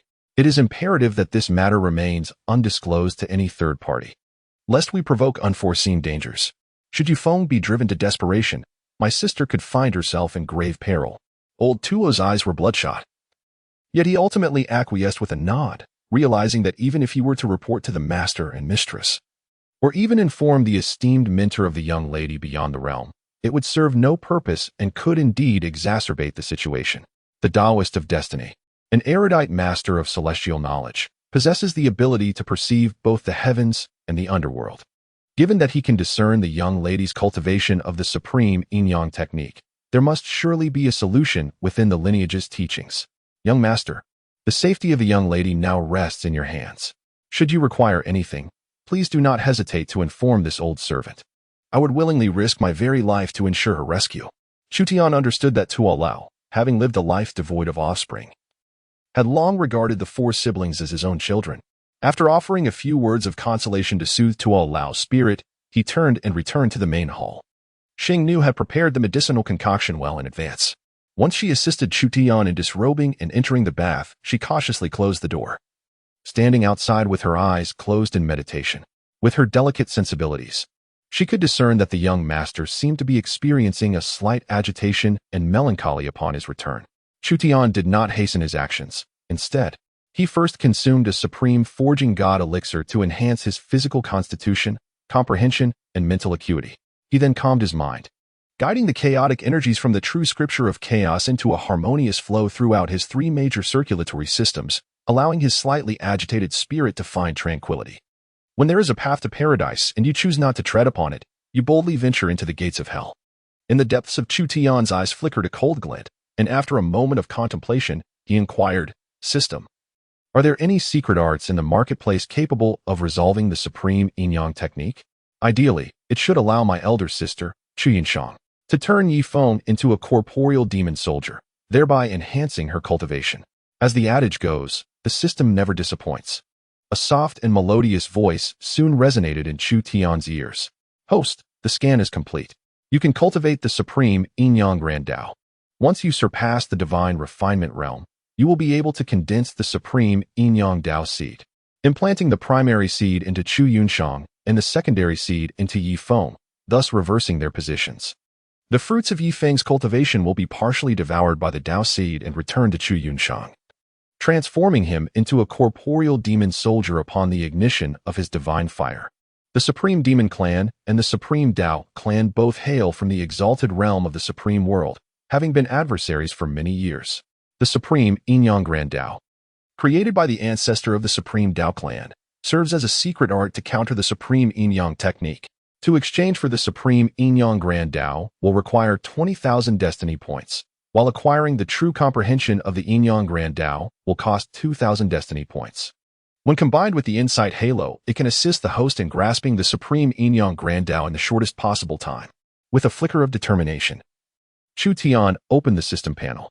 Host, Chu Tian Realm, 10th level of bone forging, possessing a formidable strength of 2 million gene. Capable of effortlessly vanquishing the young of true dragons. The host truly embodies the destined child of fate. Constitution, Chaos Demon Body. Technique, first level of the Chaos Creation True Scripture. Divine ability, Eye of the Heavenly Path. Treasures, the Celestial Emperor's Descent Talisman grants 10 minutes of Imperial Combat Prowess. The Heavenly Profound Divine Ring can be refined at the cost of 1,000 fate points, containing a remnant soul from the ancient era, posing a certain threat. Thus the host must exercise caution. The Daos Pearl serves as an auxiliary treasure, already refined. Innate spiritual herb, sapling of the enlightenment tree. Fate points, 86,100 points. Subduing Yi Fan, Lu Yun, and Yi Feng has garnered significant rewards in fate points for Chu Tian. Alongside dealing with key figures of fortune, such as Yi Wu and Yu Qiang, targeting Yi Tianxiang will also yield sporadic rewards. Over the course of several days, although substantial fate points were expended on purchasing Supreme Divine Refinement Pills and renewing the 3 major auras, the total number of fate points has remarkably increased by several tens of thousands. System exchange. In Chu Tian's eyes flickered a terrifying cold light. Although the Supreme Yin-Yang Grand Tao technique and the true interpretation were extraordinarily valuable, he remained resolute and exchanged them without hesitation. Yi Feng and the Yi family would ultimately pay the most excruciating price for their actions. Upon successfully exchanging for the Supreme Yin-Yang Grand Tao technique and its corresponding secret arts, he was left with a remaining total of 64,100 destiny points. In the next moment, an overwhelming torrent of runes surged into Chu Tian's mind, accompanied by insights and realizations pertaining to the cultivation of formidable beings, flowing through his consciousness. This represented the supreme secret art of the Supreme Tao Clan, specifically crafted to counter the formidable Supreme Demon Clan, imbued with incomprehensibly vast information. With the enhancement of the insight aura and the guidance provided by the true interpretation, Chu Tian swiftly grasped this esoteric art. Bolstered by his physical constitution and spiritual aura, he experienced almost no mental fatigue, nor did he harbor concerns regarding his body's capacity to endure. Unceasingly, he digested, comprehended, and absorbed the intricacies of this grand and complex supreme technique. The spirit of Chu Tian, majestic and profound, enveloped him entirely. As he deepened his comprehension, mysterious runes of the great Tao coalesced around his form, exuding an aura of esoteric wisdom that shimmered with brilliance, as if harboring the supreme secrets of the universe. Advancing with remarkable speed, should an outsider witness this spectacle, they would likely be rendered utterly speechless with terror. It is essential to understand that grasping such a high-level secret technique demands not only extraordinary talent but also an immense investment of time and energy. Wei Mei, a prodigious talent, had comprehended the top-tier movement technique, the illusory dragon's dance, at the bone refinement stage, which left the upper echelons of the Holy Heaven Sect astounded. They even remarked that if Chu Tian could withstand 3 of Wei Mei's strikes, it would be considered a victory, precisely for this reason. Yet, despite Wei Mei already possessing a strength of 900,000 pounds half a year ago, her progress was limited to an increase of merely 200,000 pounds in the subsequent 6 months, due to her dedicating the majority of her time and energy to understanding divine techniques. This highlights the arduous nature of comprehending top-tier divine arts. Otherwise, even if Wei Mei's innate constitution was inferior to Chu Tian's chaos demon body, being one of the most exceptional prodigies in the original narrative and cultivating from elite scriptures, the disparity would not be so vast. Chapter 46, Granting Face to the Brother-in-Law. As the night deepened, the room where Chu Tian resided was suffused with an ethereal aura of the Tao. Chu Tian was immersed in the comprehension of the supreme Yin-Yang Tao lore. During this night, he did not require the Star Servant to replace the medicinal solution.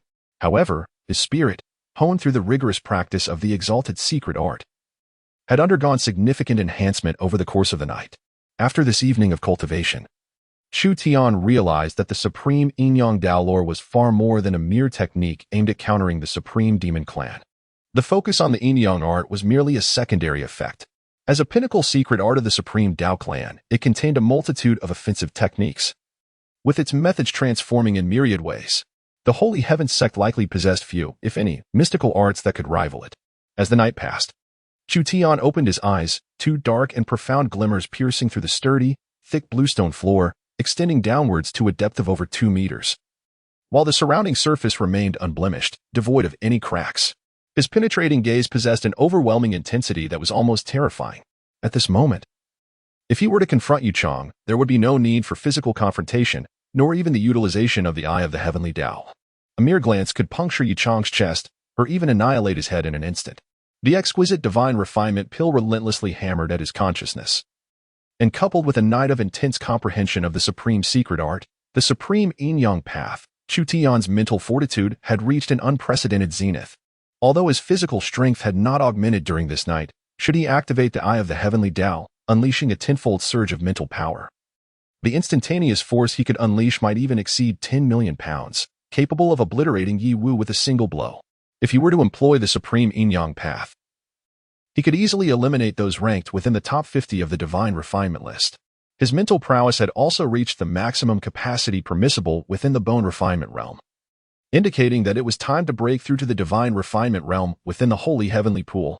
Yi Feng, in the depths of Chu Tian's eyes, a cold glimmer flickered as he rose from the medicinal barrel, the potency of the elixir having been fully absorbed by his robust physique. The remnants of the liquid cascaded down his strong body, shimmering with a chaotic brilliance, imbued with an ominous explosive force. Outside the door, the Star Servant, who had kept vigil throughout the night, heard the sound of water and pushed the door open to enter. Upon witnessing the sight of her young master's powerful and alluring form, her cheeks flushed slightly. Bowing her head, she took a towel to dry his body, dutifully assisting Chu Tian in changing attire. Indeed, the young master resembled an ancient ferocious beast, brimming with vitality and increasingly captivating. The Star Servant mused, her veiled face tinged with crimson, and internally chided herself for her shamelessness. Oh, Star Servant! To be able to serve so closely beside the young master and receive his affection and favor is already a fortune earned over 10 lifetimes. What more could you possibly desire? Elder brother, everything is ready. I may enter the sacred heavenly pool with you now, a voice echoed from a distance. The next moment, a bald head came into view, followed closely by the enchanting visage of Hui Mei. Her delicate features, with lips like crimson petals and pearly teeth, framed by elegantly arched brows, revealed a youthful allure that, in terms of temptation, even surpassed that of the beautiful Star Servant. The reason Hui Mei had not accompanied Chu Tian back the previous day was that upon learning of his impending 10-day sojourn in the sacred heavenly pool, she was unwilling to squander precious time contemplating the Eye of Heavenly Tao. Hence, she sought to leverage her connections with the higher-ups of the Sacred Heavenly Sect through Elder Chu. According to Hui Mei, gaining even a fraction of insight from the Eye of Heavenly Tao would enhance her stature in her cousin's eyes, rendering her image even more formidable in his regard. It remains uncertain how much persuasion Elder Chu exerted during the night, how many influential figures he contacted, or what interests he compromised to secure Hui Mei. Such an extraordinary talent from the outer sect, the opportunity to enter the sacred heavenly pool. It is worth noting that the sacred heavenly pool serves as a high-level secret realm beneficial even to a semi-emperor like Chu Tian. After the Star Servant completed her duties, Chu Tian, accompanied by Hui Mei, proceeded towards the administrative hall. Shortly thereafter, they arrived at the entrance of the main hall of the administrative peak. The sacred heavenly pool is one of the few high-level secret realms of the Sacred Heavenly Sect, housing the imperial remains of the Lord Duanmu, a closely guarded secret. Managed by the administrative hall, Little Saint's son, unexpectedly, Duanmu Lei, the deputy hall master of the administrative hall, awaited them at the main hall entrance. Upon seeing Chu Tian's arrival, he revealed a warm smile and stepped forward to greet him. Uncle Lei.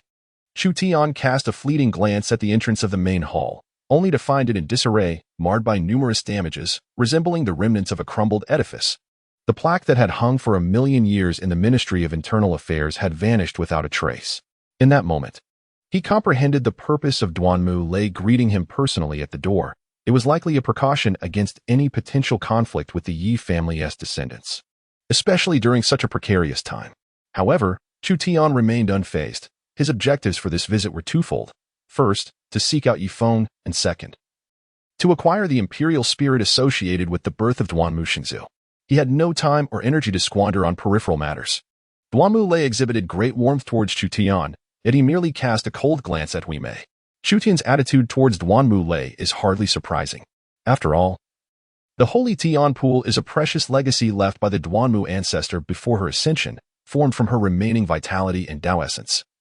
With her corporeal form at its core, it is a sanctuary forbidden to outsiders. Yet, the upper echelons of the sect, entangled in a web of mutual benefit, allowed an outsider to enter. Although the sect must have reaped considerable rewards, it is likely that the higher-ups clandestinely received numerous benefits from Elder Chu.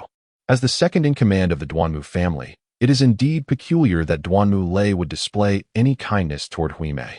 Hui Mei, however, is rather brash, her nose held high. Scratching her head as she follows Chu Tian and Duanmu Lei into the Internal Affairs office, casting sidelong glances at everyone. Having endured the torment of Chu Tian Yun's gaze the previous night, she finds these cold stares trivial. When passing by the sullen-faced members of the Yi family, Hui Mei glares fiercely, even brandishing her fists in a show of bravado. Apart from Chu Tian, who can subdue her effortlessly in their shared realm, she has never feared anyone. The Internal Affairs Office has been under the control of the Yi family for 1,000,000 years. Even those not bearing the Yi surname are staunch supporters. After witnessing their ancestral plaque, a symbol of their heritage, shattered the night before, the members of the Yi family seethe with rage as they confront the provocations brought by Chu Tian and his entourage on their own territory. If it were not for Duanmu Lei personally leading the way, Hui Mei, even as a prodigy of the Zihong Sacred Sect, would have to tread carefully. They journey deep into the Internal Affairs Office, arriving at a serene lake that shimmers with a milky hue, enveloped in swirling mist and dense vapor. This is one of the high-level secret realms of the Holy Tian Sect, the Holy Tian Pool. Alongside the lake, youthful prodigies gather in small groups, while elders of the sect are seated on large stones by the water's edge, absorbing the essence of heaven and earth, all preparing to enter the Holy Tian Pool. The opportunity to enter the Holy Tian Pool is not only invaluable but also requires one to have accomplished great feats for the sect, making it exceedingly rare. Many divine-level experts go their entire lives without securing a single chance to enter. Thus, most individuals arrive well in advance, even if they cannot enter, to cultivate in the vicinity of the Holy Tian Pool, where the spiritual energy and Tao essence are far denser than in the outside world. Those like Chu Tian, who timed their arrival meticulously, are essentially the last to arrive. Upon seeing Vice Hall Master Duanmu Lei personally escorting someone, the young prodigies of the sect cast curious glances at Chu Tian. Even the elders seated on the stones have opened their eyes. Little Saint's son, we have arrived, Duanmu Lei announced with a smile. Uncle will prepare for a moment. The entrance to the secret realm will soon be opened. As Chu Tian raised his gaze, amidst the scattered crowd, he discerned two familiar figures. One was his nominal brother-in-law, Yi Feng, and the other was his fiancée, Yi Lu Yun. Xiao Tian, look who your brother-in-law has brought for you, Yi Feng remarked with a warm smile, seemingly having forgotten the events of the previous day. His injuries had completely healed, and he strode with an imposing grace, accompanied by the petite and beautiful Lu Yun as she approached him. To help you resolve any misunderstandings with your fiancée, your brother-in-law has made considerable sacrifices to allow Xiao Yun to enter the holy pool, creating this opportunity for your meeting. Please, for the sake of your brother-in-law's dignity, take a moment to converse with Xiao Yun. With a willingness to communicate, no misunderstanding is insurmountable. Lu Yun's delicate face bore a slight pallor, her eyes reflecting a hint of inner turmoil. Yet she softly called out, Chu Tian. Chu Tian cast a glance at them, his expression serene, and uttered a single word, leave. Chapter 47. Soon, you will be begging on your knees, actively seeking to annul the engagement. Leave. The calm and icy voice of Chu Tian elicited a mixture of astonishment from those around him. As the saying goes, one does not strike a smiling face. Moreover, given Yi Feng's identity and his humble demeanor, coupled with Lu Yun's porcelain-like features, her slightly pale countenance, and her eyes glistening with a misty sheen, it would be hard for anyone to muster the heart to speak to her in anything but a gentle tone. In his tender youth, Chu Tian, with a visage still tinged with innocence, astonishingly displayed an air of coldness, resembling an ancient beast who has endured trials and has seen the essence of life and death. Leaving onlookers astounded, Lu Yun's complexion grew increasingly pallid, her eyes rimmed with red, tears cascading down her cheeks as she lamented, I have done nothing wrong. Why do you treat me this way, Chu Tian? What gives you the right to withhold kindness from me? I have come to apologize. What more do you desire from me? Yi Feng's eyes momentarily darkened with an untraceable shadow before he smiled and replied, Little Tian, as the saying goes, A day as husband and wife brings 100 days of grace. Although you two are merely betrothed by the agreement of your parents, having played together since childhood, it is inevitable that you will grow up to hold a grand wedding. At that moment, you shall become lifelong companions, supporting one another. Why let a trifling matter involving you fan create a permanent rift between your hearts? As an experienced brother-in-law, he sought to offer guidance for her benefit, recounting how occasionally his own elder sister, Yunshang, exhibited moments of childishness, yet he would merely smile and let it pass. Moreover, Yufan had once saved Xiaoyun's life. Her somewhat excessive actions and gratitude were understandable. Having watched both of you grow up, it pains me to see you remain at odds. Listening to his brother-in-law's words, Yifeng spoke eloquently and warmly, avoiding any mention of the previous day's events. Instead, sharing anecdotes about his and Chu Yunshang's relationship, encouraging Chu Tian to be magnanimous as a man. He reminisced fondly about watching Chu Tian and Lu Yun play together, infusing the conversation with a sense of nostalgia and warmth. This strategy was the fruit of Yifeng's contemplation throughout the night, believing it to be the most effective way to mend the rift between Chu Tian and Lu Yun. Within the Hall of Eternal Heavens, Chu Tian unexpectedly declared that he was unworthy of Chu Yunshang and wished to withdraw from the engagement. In the ensuing days, he had been embroiled in discord with the Yi family, escalating tensions. Yifeng discerned that the root of the issue lay in the affair between Lu Yun and Yi Fan, which had been the initial spark. Thus, he contacted Lu Yun overnight, leveraging considerable resources to smooth relations, ultimately granting her the opportunity to enter the sacred heavenly pool. Yifeng believed he had pinpointed the crux of the problem. If he could mend the relationship between Chu Tian and Lu Yun, all other issues would fall into place. Brother, this man appears tall and formidable, possessing extraordinary martial prowess. Yet he is as verbose as an old woman, Huimei remarked, scratching her head in annoyance. Though she cast a few lingering glances at the porcelain-like Lu Yun, recognizing her potential to rival her cousin in the future, a girl indeed worthy of her brother's betrothal. Because he is a contemptible wretch, Chu Tian retorted flatly, then turned his gaze to Yifeng, his voice laced with frost. Yifeng, should you utter my sister's name one more time, I assure you that your fate in the sacred heavenly pool will be far more dire. Because you are unworthy. Chu Tian. In that instant, the shadow in Yifeng's eyes became almost impossible to suppress. With his remarkable talent and esteemed status, he was a figure who drew the gaze of the masses wherever he went, like a star surrounded by a constellation of admirers. Chu Tian's repeated scorn had ignited an unparalleled fury within him. After expending so much breath, this individual remained impervious to both persuasion and intimidation. You are still quite young. I advise you to know your limits. Excess can be as detrimental as deficiency. Do not overstep your bounds. Yifeng articulated, each word seething with intensity. The matters concerning Yunshang are not yours to meddle in.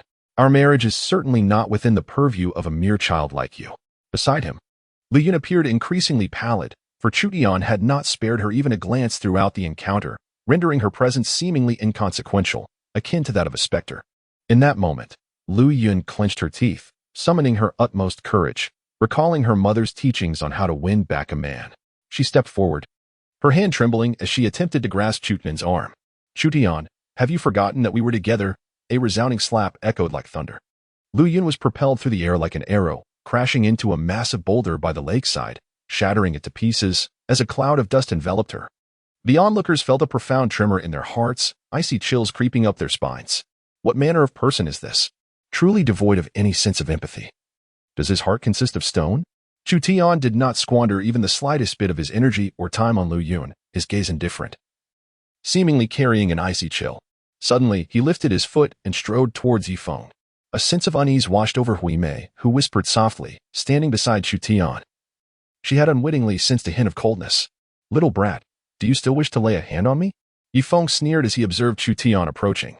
His eyes shrouded in a thick gloom. He had exhausted all his efforts, having endured to the utmost. Disregarding his father's admonition to maintain a cordial relationship with Chu Tian. Your sister is destined to be mine. This is an immutable fact. If you desire to annul the engagement, your word holds no weight. Your father will not consent, and neither will your sister, Chu Yunshang. Do you believe your elder sister will heed my counsel or yours? Yifeng's voice was frigid, convinced that Chu Tian was merely a stubborn fool. With unwavering confidence, he proclaimed, if you know what is good for you, obediently heed my words, foster a good relationship with Lu Yun, and release Yi Fan from the confines of the Sin Domain prison. Otherwise, suddenly, A powerful and vast aura surged from Chu Tian, causing everyone present to shudder involuntarily, instinctively thinking that this ruthless figure would not truly resort to violence against Yifeng. Chu Tian and Yifeng are separated by two significant realms. With a spirit that isolates him from the external world, Chu Tian's voice carried a chilling intensity. Audible only to Yifeng, let my sister cultivate this secondary method of the supreme yin-yang art. You appear to take great satisfaction in this. Soon, I shall have you kneeling before me, pleading for mercy, actively requesting my sister to annul the engagement. In an instant, a thunderous resonance seemed to echo in Yifeng's mind, his complexion turning ashen, while a terrifying murderous intent blazed in his eyes. How could Chu Tian possibly know? Could it be that Chu Yunshang revealed it to him? Yet, that seems implausible. Yifeng's heart raced violently. If this matter were to come to light, his fate would be irreparably sealed. On the entire Hengtian continent, no one could save him.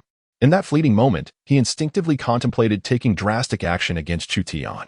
However, an overwhelming force of Tao essence bound him, as Duan Mu Lei had been discreetly monitoring the situation, fearing a confrontation between Chu Tian and Yifeng. Upon witnessing the tension, he swiftly employed his Tao essence to restrain Yifeng's movements. Hush! Chu Tian gently placed his index finger against his lips, his countenance serene as he spoke. Do not make a sound. Otherwise, your demise will come swifter than you can imagine. Your life holds little value. And I have no desire to involve my elder sister. Yet, this calm demeanor sent shivers down Yifeng's spine, rendering his legs weak with trepidation. He could not fathom how his secret had been unveiled. How could Chu Tian possibly be privy to such knowledge? What should he do? What course of action could he take? Yifeng stood frozen, as if carved from stone, his face ashen and devoid of color. The onlookers were filled with bewilderment. It seemed that all Chu Tian had done was whisper a few words, yet the previously imposing Yifeng, the proud son of the sect leader, was now reduced to a state of fright. Chu Tian, do you dare to face me in combat? A deep voice suddenly resonated. A tall man emerged from the gathering by the lakeside, his gaze infused with fierce malevolence. Striding boldly to Yifeng's side, he declared, Brother Feng, this little demon is utterly unruly, lacking even a modicum of decorum, disregarding your honor. To converse with him, one must resort to the language of fists. Allow me to challenge him and avenge you will. As this individual stepped forward, a ripple of unease coursed through the crowd. For he was the eldest son of the Internal Affairs Hall's master, Yuan. Chapter 48. Ants attempting to shake the celestial might. Purely seeking death, it was rumored that Yi Wu had been gravely injured by the young saint in the Hengtian Palace, suffering shattered ribs and ruptured organs. Only through the direct intervention of the Hall Master was he barely saved, yet it would be a long time before he could resume normal cultivation. A talented individual murmured. The surrounding crowd suddenly understood. No wonder Yuan had rushed forth upon witnessing Yifeng's plight. He was here to defend his younger brother. Yuan had broken through to the refining spirit realm for many years, ranking 38th on the refining spirit list. Whereas the young saint was still at the body refining stage, reportedly not even 9 years old. His challenge to the young saint seemed to defy the sect's regulations. A woman began to voice her concerns, only to be hastily silenced by her companions, who gestured frantically at her to remain quiet. They were on the verge of entering the holy heavenly pool, and defending the son of the Internal Affairs Hall's master was hardly a prudent move. Dare to challenge him? Chu Tian turned his head, cast a fleeting glance at Yuan, and then withdrew his gaze, turning back to stand beside Hui Mei. You truly do not deserve this. In Chu Tian's gaze, a profound chill lingered, yet the character Yuan, a mere supporting role, failed to pique his interest. He had no desire to squander time on such a trivial individual. Closing his eyes, he began to contemplate the profound mysteries of the supreme yin-yang path. Patiently awaiting the opening of the sacred heavenly pool, this fellow, though evidently younger than himself, emanated an unsettling aura of murderous intent. Hui Mei murmured to herself, feeling the return of that spine-tingling sensation whenever Chu Tian stood beside her, as goosebumps prickled her skin. Though their acquaintance was brief, Hui Mei discerned that Chu Tian seemed to possess an air of nonchalance towards everything, rarely wasting even a moment's energy on matters that did not concern him. His actions were direct and purpose-driven, a quality evident even during their previous confrontation. This was the first time she sensed a flicker of fury emanating from Chu Tian. Chu Tian, how dare you ambush and injure my brother? Why do you now shy away from my open challenge? Yuan's countenance darkened, a profound feeling of disdain seeping from Chu Tian's indifference. He coldly asserted, as the heir of a prestigious founding family, a minor saint of the sect, and the first on the earth ranking, do you truly lack the courage to accept my challenge? Were it not for the sect's regulations prohibiting high-ranking individuals from recklessly attacking those of lower realms, I would have already acted. Why are all you members of the Yi family so insufferable? Even my elder brother cannot be bothered with you, yet you insist on pressing forward. Guime grinned, scratching her bald head. Moreover, you are utterly unworthy of challenging my elder brother. Having broken through to the divine refinement realm, you still appear feeble and fragile. In our shared realm, I could dispatch you with a mere finger. Possessing an extraordinary strength of over 1,000,000 gene, he only regarded a few, including Chu Tian, as worthy contenders, leaving even Yi Feng in the shadows. Little bald head, you are implicated in my brother's affairs as well. Others may fear you due to your connection to the Hui family, but I do not. Once I deal with Chu Tian, I shall settle accounts with you. As the son of the Inner Affairs Hall Master, Yiwen spoke with confidence, casting a cold glance at Hui Mei before addressing the still-closed Chu Tian. What is it, Chu Tian? Weren't you quite arrogant toward Brother Feng a moment ago? Why the sudden cowardice? Brother Feng, due to his engagement, is reluctant to trouble you. But I do not possess his patience. If your sister wishes to marry into the Yi family, she must adhere to our family rules. Otherwise, suddenly, Chu Tian opened his eyes, a terrifying glint flashing within, as a third vertical eye manifested on his forehead. A purple light surged, and an overwhelming spiritual essence erupted forth, permeating the air. In an instant, his figure vanished from sight. The next moment, Chu Tian reappeared before Yiwen, his eyes radiating a chilling brilliance, fixating on him with an unmistakable murderous intent. You seek death. I have awaited your strike. Yiwen had been on high alert, and upon seeing Chu Tian's appearance, he suddenly bellowed in anger. He had been waiting for a reason to strike, disregarding the fact that Chu Tian had yet to make a move. With a surge of formidable psychic energy reverberating around him, he unleashed a powerful whip kick aimed directly at Chu Tian's chest. The air erupted with explosive force, the pressure crashing down like a tidal wave, instilling terror in all who beheld it. As the 38th ranked prodigy on the divine refinement list, the sheer power of his sudden assault had reached an astonishing 7 million pounds, enough to shatter mountains. The spectators watched in horror, believing Yiwen had lost his sanity. Despite being a whole realm above the young saint, he had audaciously chosen to attack Chu Tian. Furthermore, he had exerted his full strength, clearly intent on delivering a lethal blow. Yiwen, cease this at once. A woman clad in green rushed forth from the crowd, declaring, "This is the sacred ground where my ancestor Duanmu ascended. Such insolence cannot be tolerated." Yet, Yiwen's strike was executed with such swiftness, akin to a bolt of lightning. And with Chu Tian so close at hand, there was no time for anyone to react. Boom. With a gaze as frigid as ice, Chu Tian's spirit transformed into a myriad of grand runes enveloping his arm. His formidable essence magnified tenfold, surging like a dragon, he unleashed a punch. In that fleeting moment, it seemed as if the very fabric of space trembled. This strike was as swift as lightning and as weighty as Mount Tai, imbued with an unimaginable gravity. As fists and feet clashed, the air erupted in a cacophony, the essence of the Tao surging forth, and Chu Tian's power cascaded like a relentless tide. Suddenly, with a crack, Yiwen's foot was mercilessly reduced to a mist of crimson. He let out a harrowing scream as the overwhelming force reverberated from Chu Tian's colossal fist, causing blood to seep from every pore and his features to bleed, transforming him instantaneously into a one-legged specter of blood. With the convergence of the heavenly eye and the amplification of tenfold spirit, the instantaneous eruption of power has reached the staggering magnitude of 10 million pounds. Such immense strength could reduce a mountain to mere dust in an instant. Furthermore, Chu Tian has invoked the recently acquired Taishang Yin Yang Dao, and this strike is undoubtedly capable of transforming even the most formidable offspring of the divine dragon into a mist of blood. In comparison, Yiwen's physical form pales significantly against that of the divine dragon's progeny, were it not for his vast spirit, which far surpasses that of Yi Wu. This single blow from Chu Tian, even if it merely struck his thigh, would undoubtedly send him crashing into a cloud of blood mist from the reverberating shockwave. The onlookers were left speechless, nearly breathless, as they witnessed this scene, unable to articulate the tumult of emotions coursing through them. Yiwen, ranked 38th on the divine refinement list, was nearly obliterated by a single punch from Chu Tian. No one could deny that had this punch landed on Yiwen's torso instead of merely his leg, he would have undoubtedly been reduced to fragments. Who, in their arrogance, bestowed upon you the audacity to speak so boldly? In Chu Tian's eyes flickered a terrifying chill, and murderous intent surged like a tide. Originally, he had little inclination to engage with someone so insignificant that they barely qualified as a mere supporting character. Yet, this individual dared to approach. brazenly uttering words that invoked Chu Yunshan, although he wished to disregard the insignificant. The audacity of this insect attempting to challenge the might of heaven was tantamount to courting death. Buzz. In Chu Tian's eyes, a murderous intent erupted, his gaze piercing through the air as if it had carved two holes in space, aimed directly at Yuan's head. At that moment, Yuan found himself almost devoid of any means to resist. Should that strike land, it would undoubtedly pierce through his skull. Just then, a flash of green swept by, intercepting Chu Tian's lethal gaze and saving Yuan's life.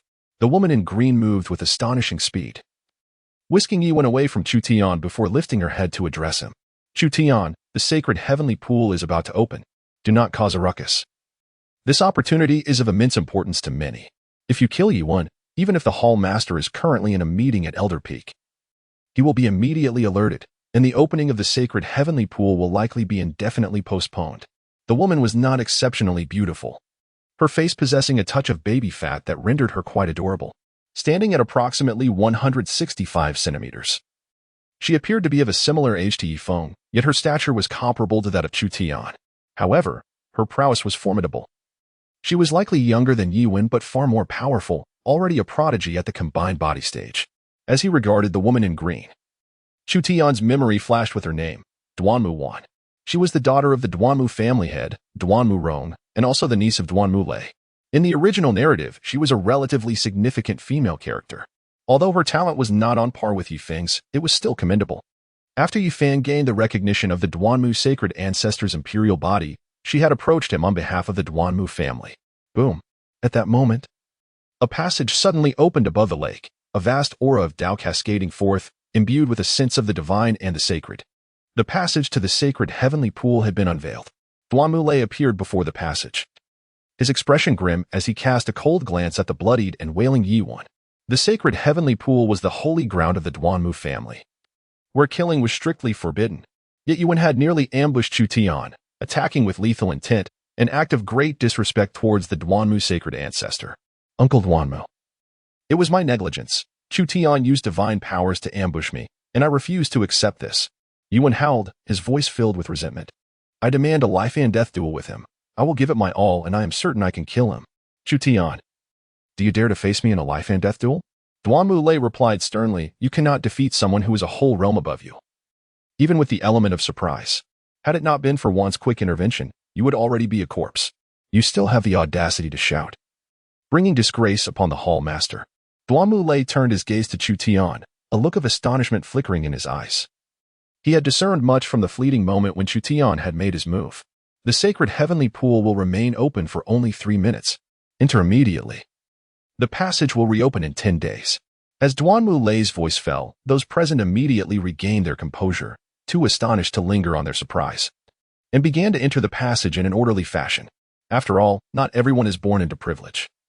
The opportunity to access the sacred heavenly pool is exceedingly precious for the vast majority, and missing it once could lead to a lifetime of regret. Chu Tian. Yifeng's complexion remained slightly pale as he cast a cold glance at Chu Tian before stepping into the passage with the tear-streaked and red-faced Lu Yun. Uncle Lei. My apologies. Chu Tian clasped his fists, initially reluctant to engage in a violent confrontation before entering the sacred heavenly pool.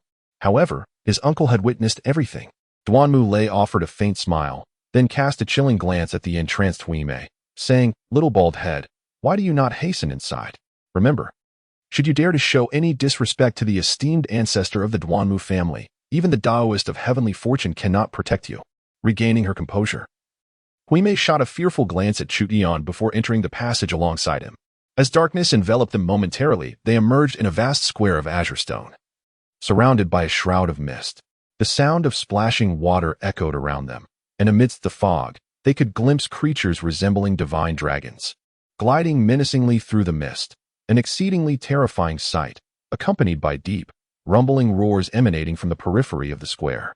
These monstrous beings were colossal, nearly 1,000 meters long, slithering and coiling with scales thicker than water tanks, adorned with a singular horn atop their heads and eyes radiating a fierce brutality.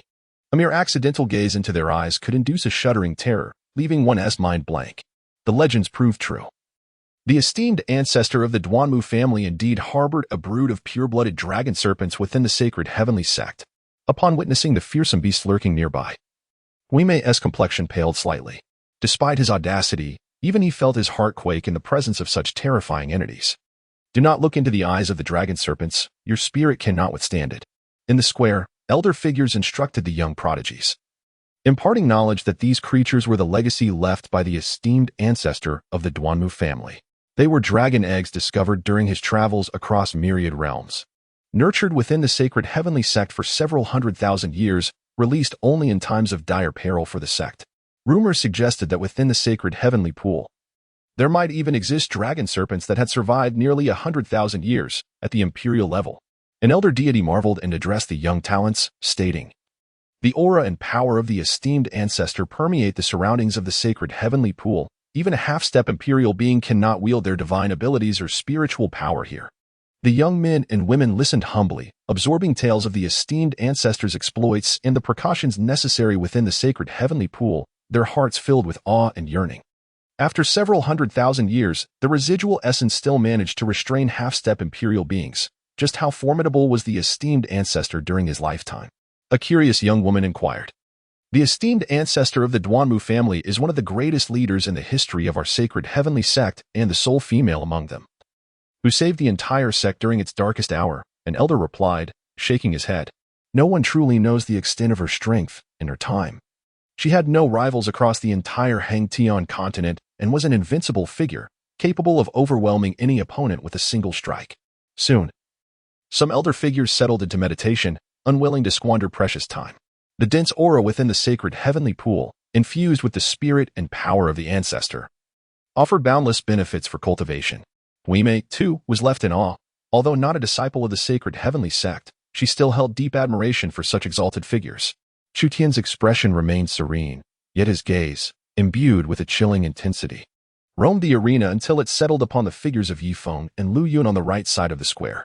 At that moment, Yifeng was also staring back at him, his eyes icy and filled with a palpable murderous intent. Upon learning that Chu Yunshang had been practicing the supreme yin-yang technique, Chu Tian was already contemplating how to manage the aftermath. With a thunderous boom, upon spotting Yifeng, Chu Tian's third eye opened at his brow, unleashing a surge of spiritual energy as he vanished from his original position. In the next heartbeat, he reappeared directly before Yifeng, delivering a powerful punch. At that instant, the heavenly mysterious ring on his right ring finger emitted a faint glow, counteracting the Tao essence and pressure emanating from the ancestor Duanmu. Thus, despite being within the Sacred Heavenly Pool, he was still able to wield his spiritual powers and abilities. In the original narrative, Yifan had similarly utilized the heavenly mysterious divine ring to mitigate ancestor Duanmu's overwhelming pressure, which enabled him to make contact with the corporeal form of ancestor Duanmu and earn his nascent approval. You can indeed wield spiritual abilities, Yifeng exclaimed, his pupils widening in fury. However, as a formidable figure of the harmonization realm, he quickly adapted, even in the face of Chu Tian's spiritual prowess. He retaliated with a strike of his own, relying solely on his physical strength. With a sickening thud, Yifeng spat blood, staggering back several steps. His eyes filled with rage and bloodshot fury as he bellowed, "Chu Tian, why are you not bound by the restrictions of the Sacred Heavenly Pool?" The crowd in the square was utterly astonished, their mouths agape, struggling to comprehend how Chu Tian could wield both spiritual abilities and mental power.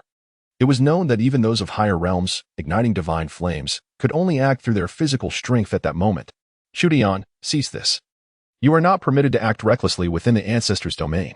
Duanmu once shouted from a distance, but now unable to utilize her spiritual powers, she was powerless to intervene. Lu Yun's eyes brimmed with terror as she frantically distanced herself from Chu Tian, fearing the repercussions. Buzz. The spirit of Chu Tian surged like a rolling tide, the essence of the Tao swelling mightily.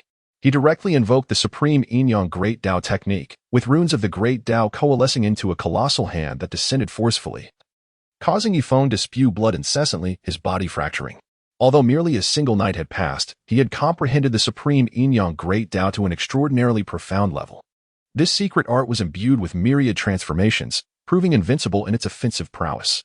While the likelihood of Yifeng igniting divine flames within the Sacred Heavenly Pool was minimal, Chu Tian was determined to preclude any opportunity for Yifeng to cultivate there, ensuring he could implant the essence of the yin-yang Tao within him with absolute certainty.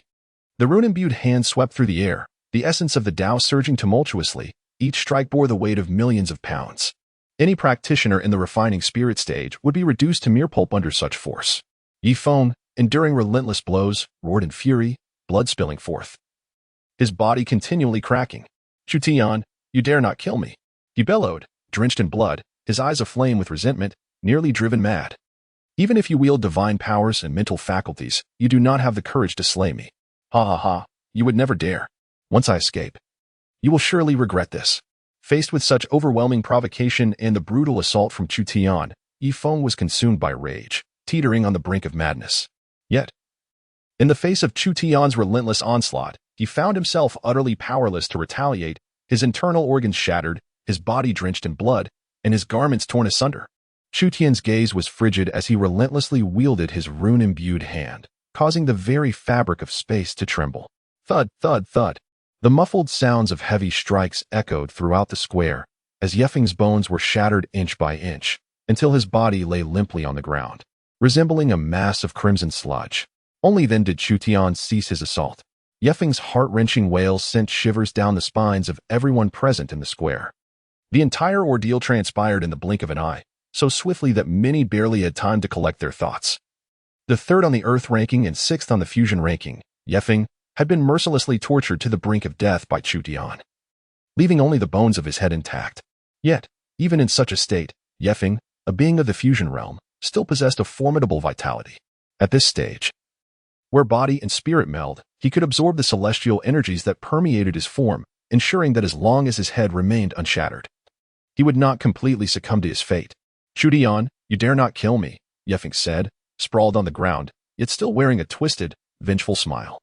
"Once we exit the Sacred Heaven pool, I will ensure you regret every action you have taken against me today, including those concerning your sister, Chunsheng." Chapter 50. How did he do it? The bald degenerate seeks death. Chu Tian, no matter how the Yi family has wronged you, this has nothing to do with Yifeng personally. He is your brother-in-law, the man betrothed to Yunshang. How can you unleash such venomous wrath upon him? Finally, Duanmu 1 arrived. And upon witnessing the terrifying chill radiating from Chu Tian's eyes, she felt an involuntary shiver course through her spine. However, as the last remaining scion of a prominent clan and a descendant of the revered Duanmu ancestor, she felt compelled by both duty and reason to intervene and halt Chu Tian's violence. In truth, even the elder deities, should they rely solely on their physical strength, would not necessarily be weaker than Chu Tian. Yet, even if they had 1,000-fold courage, they would not dare to meddle in the conflicts between two founding families. For the reckoning that would follow could cost them their very lives. Duanmu 1 positioned herself protectively in front of the bloodied Yifeng, who lay like a pitiful heap on the ground, and reproached Chu Tian, even disregarding personal ties, as the holy son of the sect and the future inheritor of its leadership. "It is your responsibility to uphold the sect's laws. The Sacred Heaven Pool is a holy site of our sect, the resting place of the revered ancestor. How can you act with such violence here? It is a desecration of the ancestor's memory and an act of great disrespect." Chu Tian approached Duanmu 1 with an expression as calm as still water and spoke softly. "Step aside. Do you wish to kill Yifeng? Do not force my hand. Dare to lay a finger on me and see what happens." Duanmu 1's cherubic face flushed with anger, her already full bosom heaving with indignation.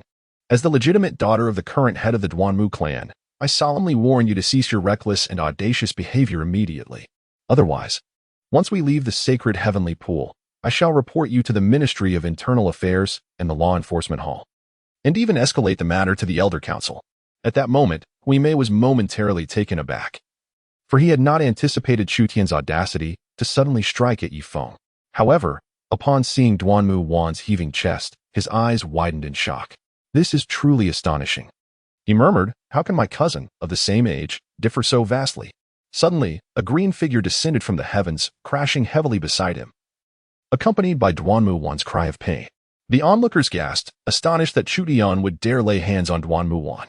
Though he did not treat her as he had with Lu Yun, delivering a slap, he nonetheless grasped her neck with a hand imbued with formidable power, lifting her effortlessly before tossing her aside.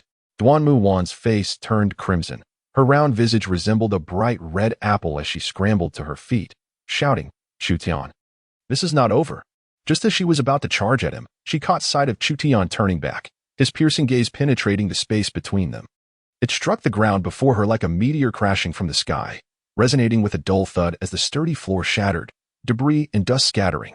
A chilling intent to kill enveloped Duanmu 1, causing her face to pale instantly. She realized that had she moved even a fraction faster, or if Chu Tian had lifted his gaze just a centimeter higher, his stare would have pierced her heart, or worse, her head. At that moment, Hui Mei stepped in front of Duanmu Wan, his unusual countenance bearing a rare gravity. "You dare obstruct me, disciple of the Compassionate Navigation Sect?" Duanmu Wan retorted coldly. Yet her steps faltered, for she understood that she had done all she could. Chu Tian, a prodigy capable of wielding spiritual and divine powers, was not someone she could confront at this moment.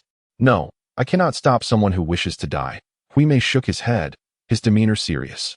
"I wish to ask you a pressing question, one whose answer is of utmost importance to me. If you provide it, I assure you, you will be well rewarded in the future." "What question?" Duanmu Wan inquired, curiosity piqued by Hui Mei's earnestness. "Pray tell, how have you achieved such a voluptuous figure?" Hui Mei pointed, his expression intensely solemn. He had just realized that he had developed an unexpected fondness for such curvaceous physiques, although his ultimate pursuit remained his cousin. He felt it was his duty to glean this knowledge from Duanmu Wan to later share with his senior sister. "Scoundrel!" bawled Lecher, seeking death. Enduring a fury that seemed to ignite her very being, Duanmu Wan unleashed a swift slap, followed by a powerful kick that sent Hui Mei sprawling to the ground. Unable to contend with Chu Tian, she found her wrath directed at this audacious young monk. How dare he come to provoke her at such a tender age? Her anger poured forth, a torrent unleashed upon Hui Mei. In her physical cultivation, she had ranked among the top 5 prodigies on the bone refining list. Now, having broken through to the harmonization realm, her physical prowess surpassed that of Hui Mei by a considerable margin, allowing her to dominate the encounter with unrelenting force. "Chu Tian, you dare not kill me. You dare not!" Yifeng cried out, his face a grotesque mask of blood and pain. Suddenly, Chu Tian's foot connected forcefully with his mouth, eliciting a wretched howl from Yifeng, who could utter no further words, for his teeth and even his tongue lay shattered from the brutal impact. The onlookers gaped in shock, their mouths agape as they beheld the young saint, a chill creeping up their spines. "I warned you. Your fate in the holy pool shall be far worse." Chu Tian maintained a serene expression as he seated himself in the pool of blood beside Yefeng. With a flicker of spirit, he focused on Yefeng and then closed his eyes, delving into the profound essence of the sacred heavenly pool, refining both his corporeal form and his mind. He had endured countless tempests of bloodshed, even lying in ambush amidst the corpses for 3 days. This mere puddle of blood was, to him, a trivial matter. Chu Tian refrained from exchanging even a single word with Yefeng, for there was no necessity. His sole objective was to exert control over Yefeng, preventing him from harnessing the Tao's essence in the holy sky pool for his cultivation. From the outset, his intention was to break through to the divine refinement realm within the holy sky pool, to comprehend the profound Yin-Yang Great Tao, to coalesce the seeds of Yin and Yang, and to invert the hierarchical relationship between himself and Yefeng. In an instant, the atmosphere shifted from a thunderous roar, the surging essence of the Tao, and an outstretched hand dominating the heavens, to a deathly silence, all occurring almost instantaneously. The onlookers in the plaza were filled with trepidation as they beheld Chu Tian, seated in a pool of blood, his countenance serene as he commenced his cultivations. Their scalps tightened as if they might burst.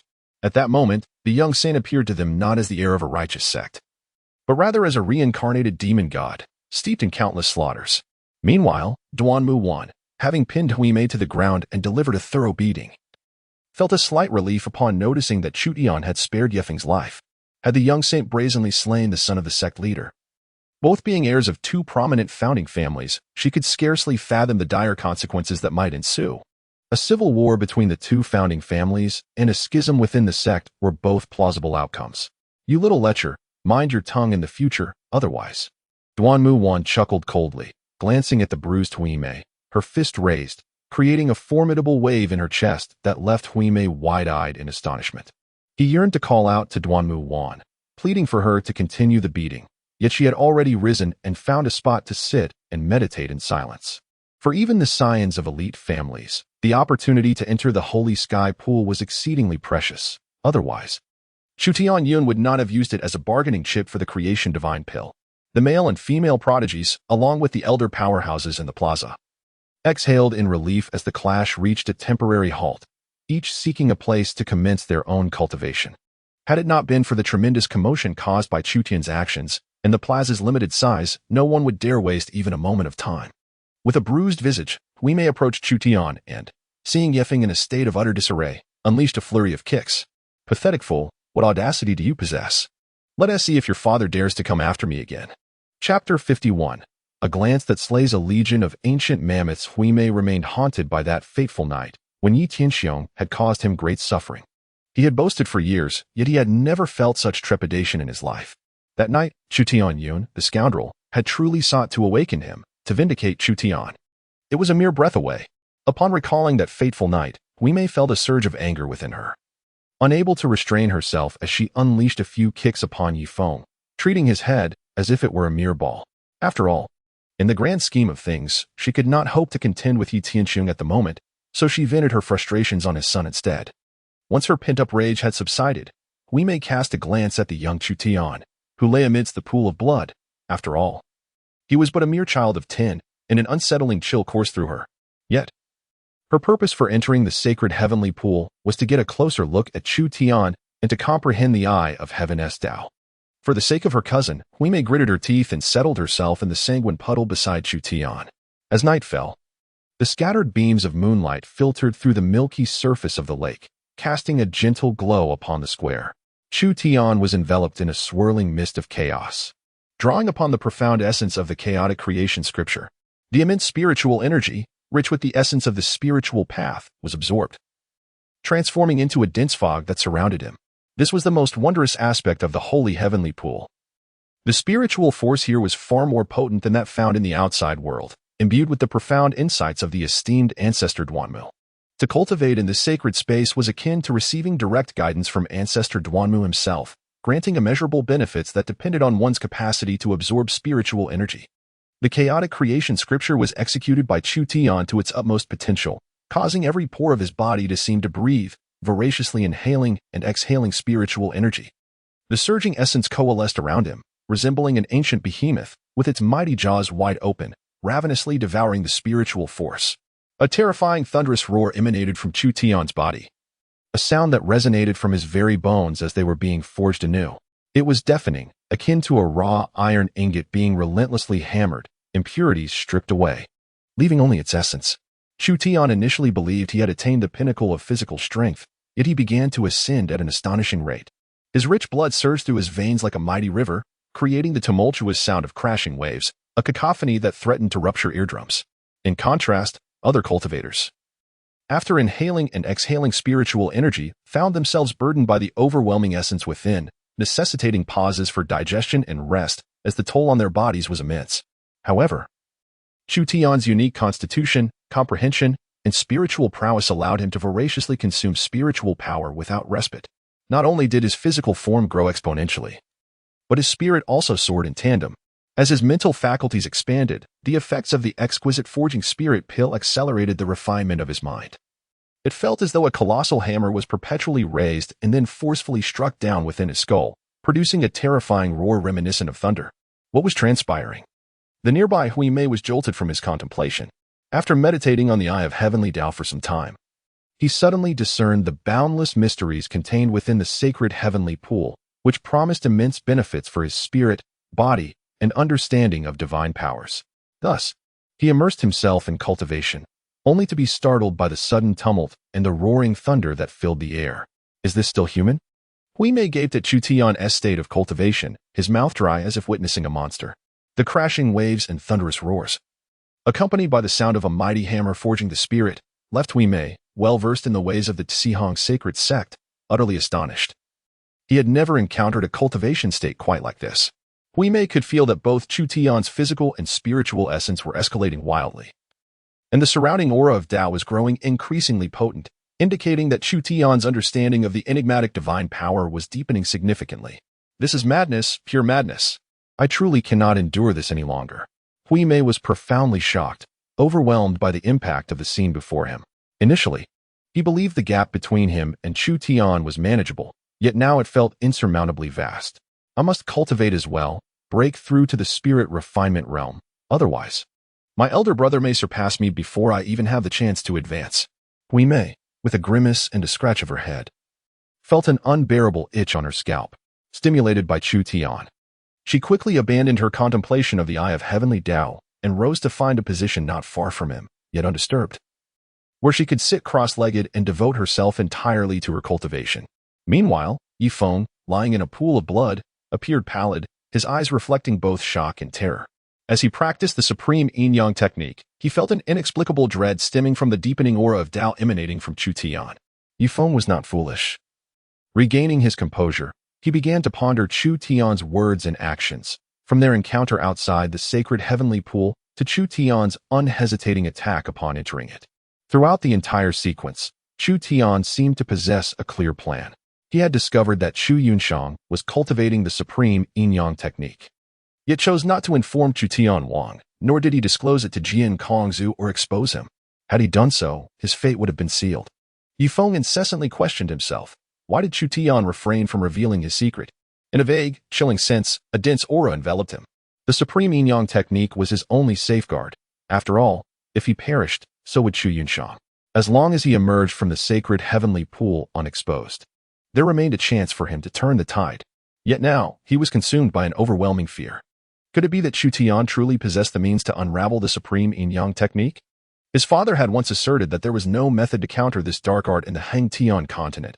Otherwise, the supreme demon sect would not have acted with such impunity, ultimately forcing the major sects to unite for its eradication. Overwhelmed by terror and unwilling to simply await the impending turmoil, Yifeng attempted to absorb spiritual energy to heal his wounds. However, Chu Tian was perpetually vigilant. A fragment of his spirit always focused on Yifeng. The moment he sensed even the slightest recovery in Yifeng's injuries, he would immediately condense Tao runes and strike him back to his original state. As Chu Tian consumed spiritual energy, his mental prowess grew increasingly formidable. Isolating Yifeng from the spiritual energy of the sacred heavenly pool, effectively extinguishing any hope of his recovery. Under the immense pressure of Chu Tian's mental dominance, Yifeng found himself powerless, left to wait in a state of near collapse. He truly could not comprehend how Chu Tian could wield divine powers and mental acuity within the sacred heavenly pool. Even more perplexing was how Chu Tian's spirit could be so robust, simultaneously monitoring him while enhancing his own strength, a feat beyond the capability of many in the harmonization realm. And yet, Chu Tian was merely 8 years old. Suddenly, with a resonant hum, Chu Tian opened his eyes, his gaze sharp and piercing, akin to needles that instantly tore through the air, breaking the barriers surrounding the plaza and striking a colossal, serpentine dragon nearly 1,000 meters long within the sacred heavenly pool, a fearsome beast of at least the ignited divine fire level. Boom! The sturdy scales of the water bucket size shattered at a small point, and soon the cracks began to spread, ultimately causing the entire scale to explode into fragments. The flood dragon sensed this disturbance, opening its cold and ferocious dragon eyes to gaze at Chu Tian, only to discover that it was merely a mischievous little member of the human race, posing no threat. It then lazily returned to slumber. With my spirit finally solidifying, I recalled how my father, at the pinnacle of spirit refining, could annihilate an ancient mammoth with a mere glance. Although my current mental prowess does not yet match that of the zenith of spirit refining, my penetrating and intimidating force, due to the refinement of my spirit, is tenfold, if not more, compared to that of others at the same level. One glance from me could obliterate a herd of ancient mammoths. And even someone of Yichang's caliber would find themselves mentally shattered, their minds rendered blank and stripped of all capacity for resistance. Though I have not yet ascended to the realm of spirit refining, my current spiritual strength can rival that of an average practitioner at the 3rd level of spirit refinement. Should I reach the pinnacle of spirit refining, even a true dragon cub of the same rank would meet its demise under my gaze. Chapter 52. The tender voice of the Dragon King Chu Tian felt the mighty and refined mental power surging within his mind, murmuring to himself, as he slightly clenched his fists. An explosive force surged within his heart. The spiritual energy of the holy heaven pool far surpassed the medicinal potency contained in the concoctions provided by his family. In just a single day, it had augmented his physical strength to an astonishing 2.5 million pounds. Now, no matter how much spiritual energy I absorb, I cannot elevate my power even a fraction more. With the full manifestation of the Eye of Heaven as will, my strength could even reach 15 million pounds. In the face of Yi Wen, regardless of his divine abilities or hidden cards, he would be obliterated with a single punch, an unstoppable force that shatters all methods, leaving no room for resistance. Although Yi Wen's spirit was robust, it was disordered and chaotic. Coupled with his frail physique and insufficient vitality, his foundation was far too weak. Such a practitioner was utterly worthless.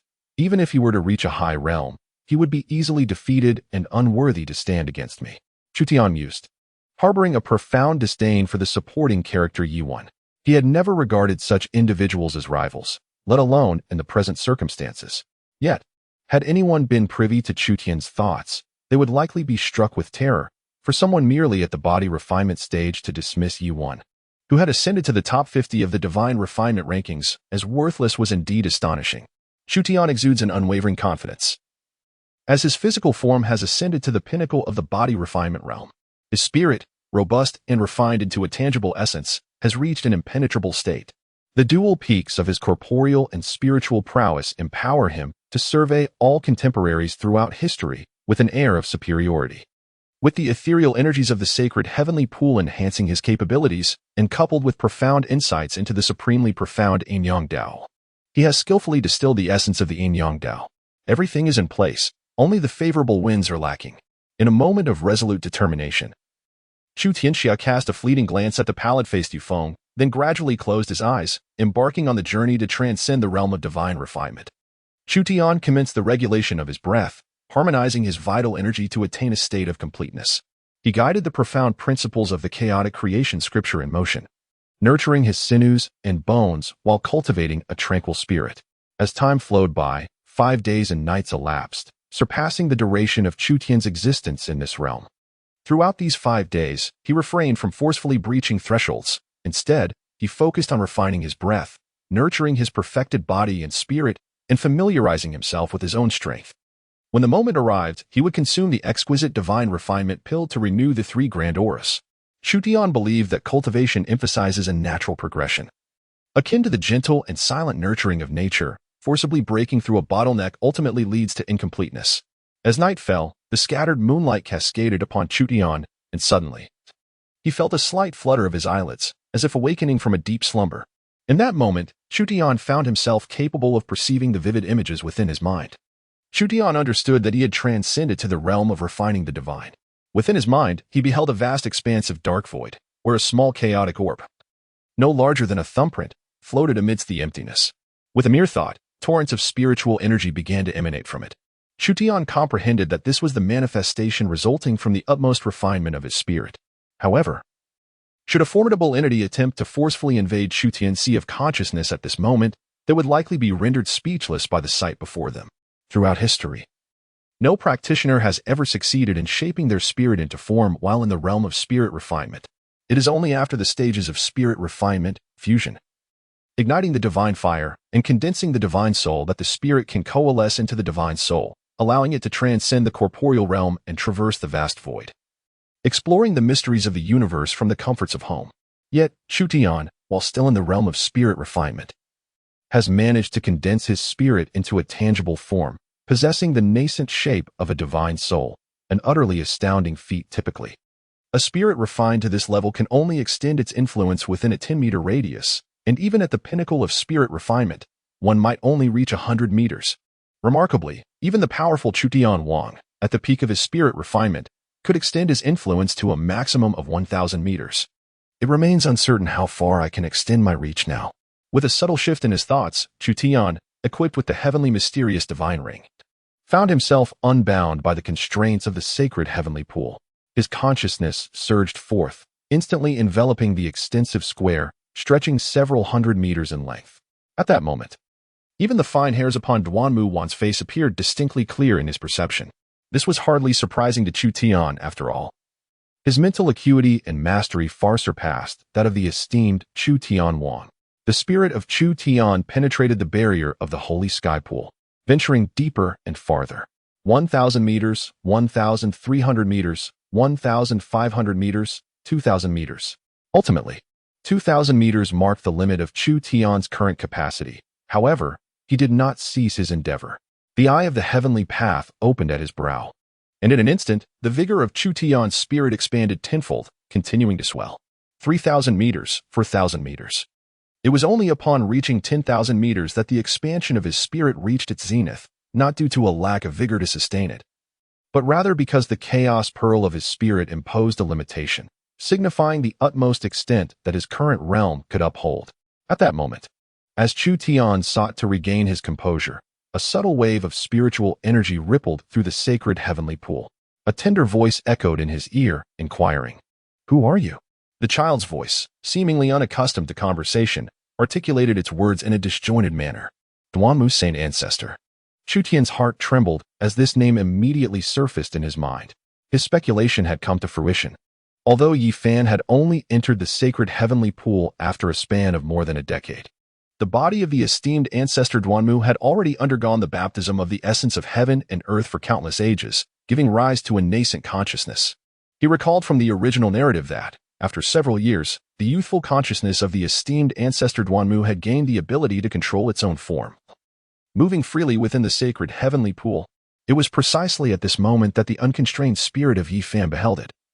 Akin to a newborn infant catching its first glimpse of its mother, recognition blossomed within the infant, fostering a profound sense of reliance.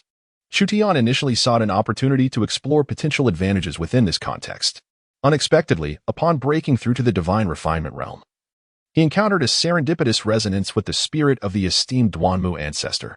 This event represents one of the most significant fortuities in the original narrative, decisively tipping the precarious scales in favor of the Yi family and ultimately becoming the final straw that crushed the Chu family. Chu Tian began to vocalize, engaging in a dialogue with the tender consciousness. "I am so lonely. I wish to seek your company." After a brief moment, the youthful voice abruptly broke into intermittent speech. Thunderous roars echoed, and suddenly, from the depths of the sacred heavenly pool, a colossal dragon head emerged from the shadows, twisting and spiraling as it surged toward the square. This magnificent dragon was immense, its sinuous body causing the waters of the sacred heavenly pool to churn violently, creating tumultuous waves that battered the square and caused it to tremble violently. Roars erupted from the sacred heavenly pool, reverberating with the cries of enormous dragons, shaking the heavens and the earth. Chu Tian beheld a 1,000-meter-long dragon not far from the square, which assumed a prostrate position, raising its head as if to welcome the arrival of its sovereign. At the elder peak of the Sacred Heavenly Sect, the council had been convening for 5 consecutive days, embroiled in relentless disputes. The elders' eyes widened in alarm as they turned their gazes toward the direction of the sacred heavenly pool. "What is happening?" "The Dragon King, which has slumbered in the depths of the sacred heavenly pool, has awakened," exclaimed Yi Tianxiang, his voice filled with astonishment. Meanwhile, within the Chu, Yi, Duanmu, Gu, and Su families, formidable beings were awakening, each taken aback, unable to comprehend why the Dragon King, which was not supposed to awaken until the time of annihilation, had suddenly revived. The awakening of the Dragon King signified a monumental event. Duanmu Lei, who was presiding over the opening of the sacred heavenly pool, urged, "Quickly inquire about what has transpired." Yi Tianxiang's voice quivered slightly. At this moment, those in the square, jolted awake by the formidable waves, found it impossible to articulate the depth of their shock. In the sky, a dark dragon's head slithered forth from the depths of the sacred heavenly pool. Even a single cold, tyrannical dragon eye eclipsed the entire square. The mere act of locking gazes unleashed a terrifying mental shockwave. Suddenly, some of the ancient figures, even those of divine fire caliber, spat blood and turned away, unable to bear the overwhelming mental force.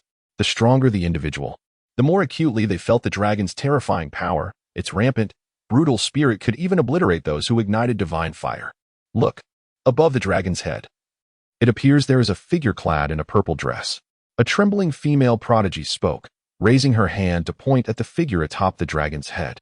But she was soon overwhelmed by the intense mental shock, resulting in her spitting blood and fainting. Chapter 53, Sacred Ancestor, Bing Bing.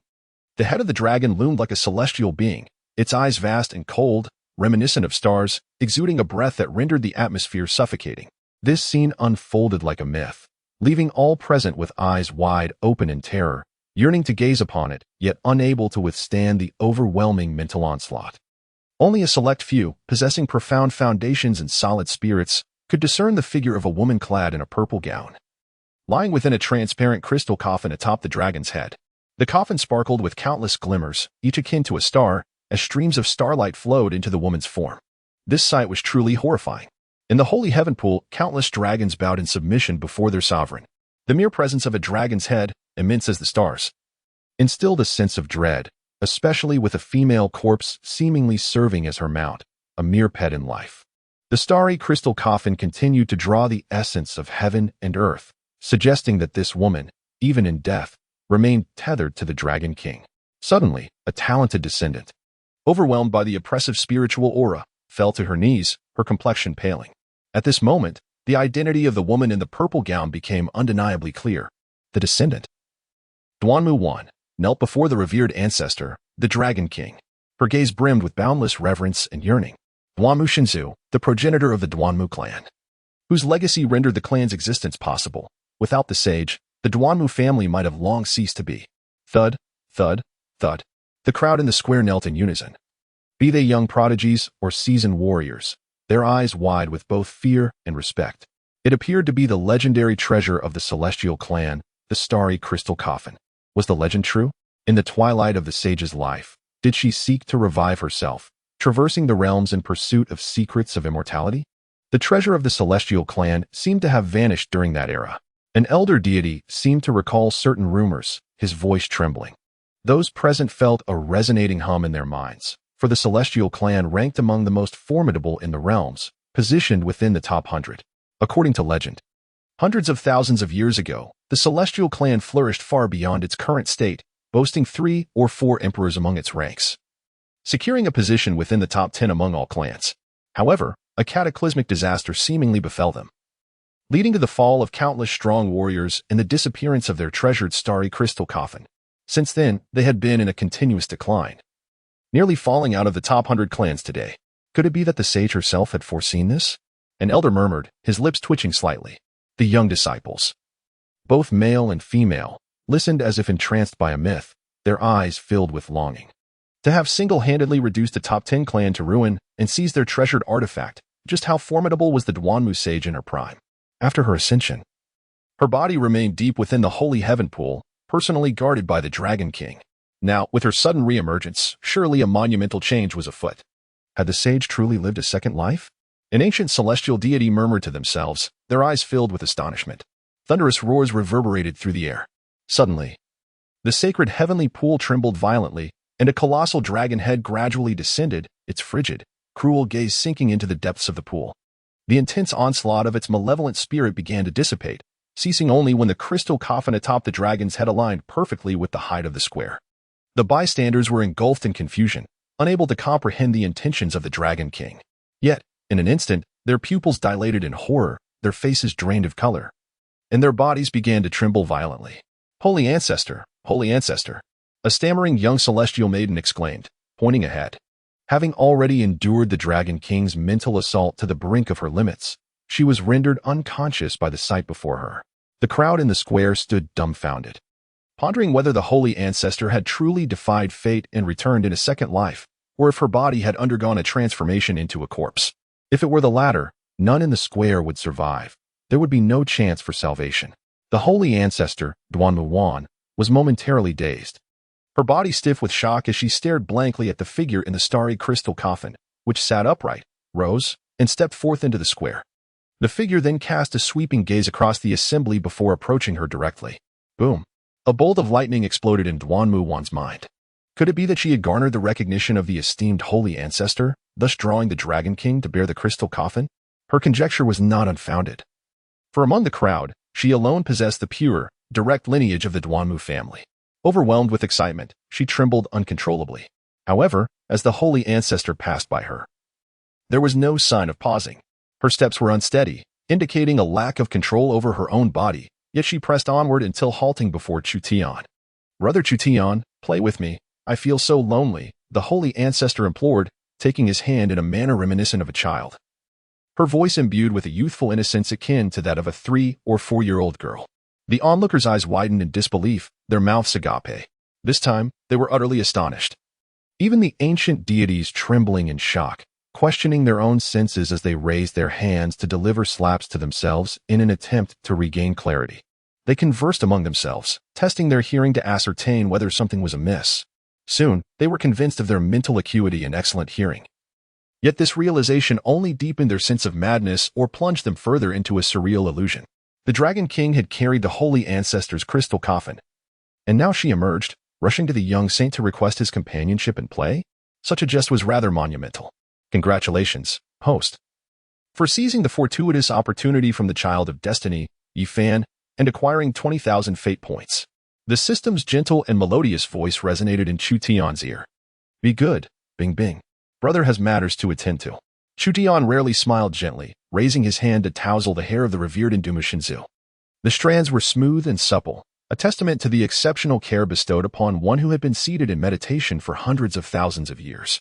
Through their prior exchanges, Chu Tian had discerned that the current mental faculties of Invincible could only be likened to those of a 3-year-old girl.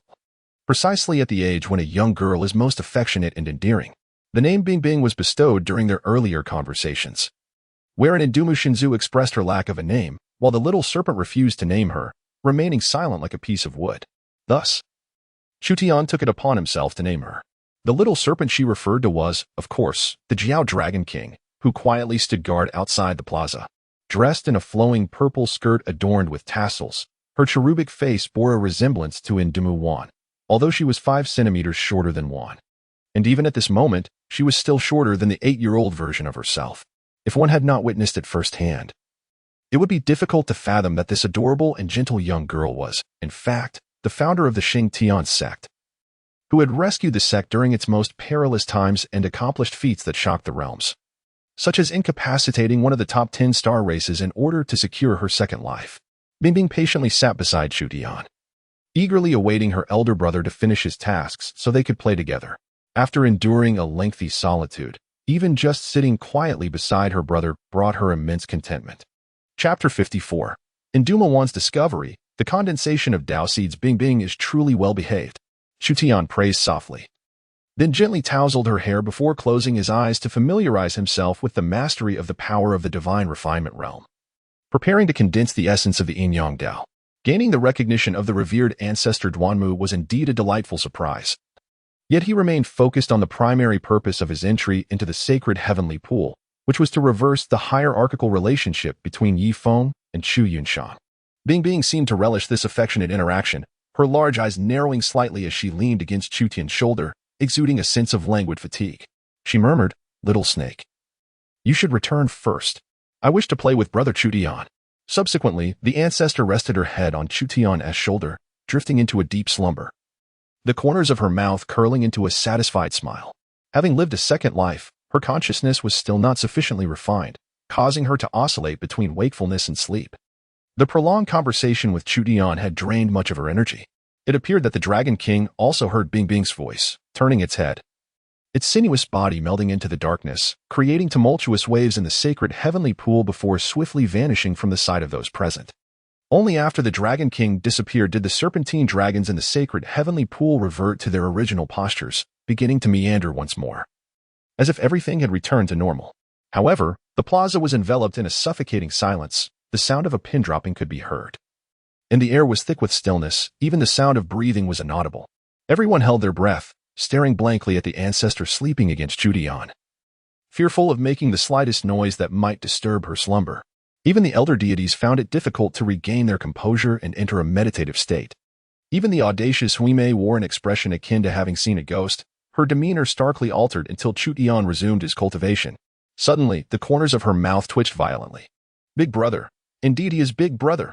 How daring to tousle the head of ancestor Duanmu, doing so not just once but twice. By comparison, my own experiences of having my head flicked by Chu Tian seem trivial now. At that moment, Huimei noticed Duanmu Wan cautiously approaching within 5 meters of Chu Tian. Stealing a glance at him and the ancestor, seeing that they remained undisturbed, she sighed in relief and began to sit cross-legged, entering her own cultivation. An emperor-level powerhouse, having comprehended the laws, merges their essence with the Tao's profundity. Even after many years of passing, the understanding of the great Tao does not dissipate. Merely being close to the imperial corpse for cultivation, absorbing the Tao's essence, can exponentially accelerate the mastery of divine abilities. This is also the imperial corpse of the Destiny Tao Sovereign. The reason behind the rapid ascent of a previously obscure family from the Holy Heaven Sect to a second-tier family within the sect. The venerable Duanmu is even mightier than the Destiny Tao Sovereign. Having once traversed the myriad realms invincibly, she was unparalleled in her prowess. Before her ascension, she created the Holy Heaven Pool, which has nurtured countless formidable beings for the Holy Heaven Sect. At this moment, she sits in the plaza, drawing upon the spiritual energy within the pool, reaping immeasurable benefits from her proximity during her cultivation. Hui Mei quickly realizes this and settles beside Duanmu Wan, nudging her with her elbow. Upon seeing Duanmu Wan's furious gaze and her fist raised in anger, Hui Mei flashes a grin. Though her eyes remain fixed on the magnificent surroundings, she gestures toward the venerable Duanmu. "Tell me how you managed to become so formidable, and I shall cease my inquiries," she whispers. Duanmu Wan, infuriated yet apprehensive about disturbing the venerable one, suppresses her rage and allows Hui Mei to remain beside her. After casting a complex glance at Chu Tian, she begins her cultivation as well. The plaza falls into a profound silence, yet with the arrival of Bing Bing, the spiritual energy thickens and surges. The onlookers, regaining their focus, do not wish to miss this opportunity, cautiously drawing closer to Chu Tian, halting 10 meters away. Even the elders gather around him, forming a circle centered on Chu Tian to commence their cultivation, recognizing the immense fortune at hand. However, even in their cultivation, they maintain a solemn demeanor, carefully inhaling and exhaling spiritual energy, wary of creating any disturbance. Within the Holy Heaven Sect, the title of Venerable Ancestor carries a weighty and sacred significance. Not everyone possesses the audacity of Chu Tian to dare touch the head of a venerable ancestor. The arrival of the venerable Duanmu brings great advantages to all. Yet Yifeng, at this moment, finds himself on the brink of mental collapse, unable to partake in any benefits, even rendered mute, under Chu Tian's spiritual isolation. He cannot absorb even the slightest trace of spiritual energy. As time flows, 3 days pass, leaving only 1 day until the opening of the Holy Heaven Pool. The Yin-Yang Dao seed condenses. As Chu Tian's eyes fluttered open, the essence of the Yin-Yang path swirled within his gaze. With arms outstretched, a rich aura began to coalesce into his hands, forming 2 swirling vortices of spiritual energy. His spirit transformed into the symbols of the Grand Tao, continuously merging into the whirlpools nestled in his palms. The crafting of the Yin-Yang Dao seed was not inherently difficult. The true challenge lay in comprehending the supreme secret art of the supreme Yin-Yang Dao to an extraordinary depth. Through the profound insights he had acquired, Chu Tian realized that even the most prodigious beings, such as the supreme Dao ancestor, seldom grasped the supreme Yin-Yang Dao at the refining spirit stage, let alone distill the essence of the Yin-Yang Dao seed. Within the supreme Dao clan, attempting to reverse the cultivation of a prodigy like Yifeng, who was at the integrative stage, using the supreme Yin-Yang technique typically required the intervention of venerable deities, with years of dedicated study exceeding a millennium to gain substantial assurance.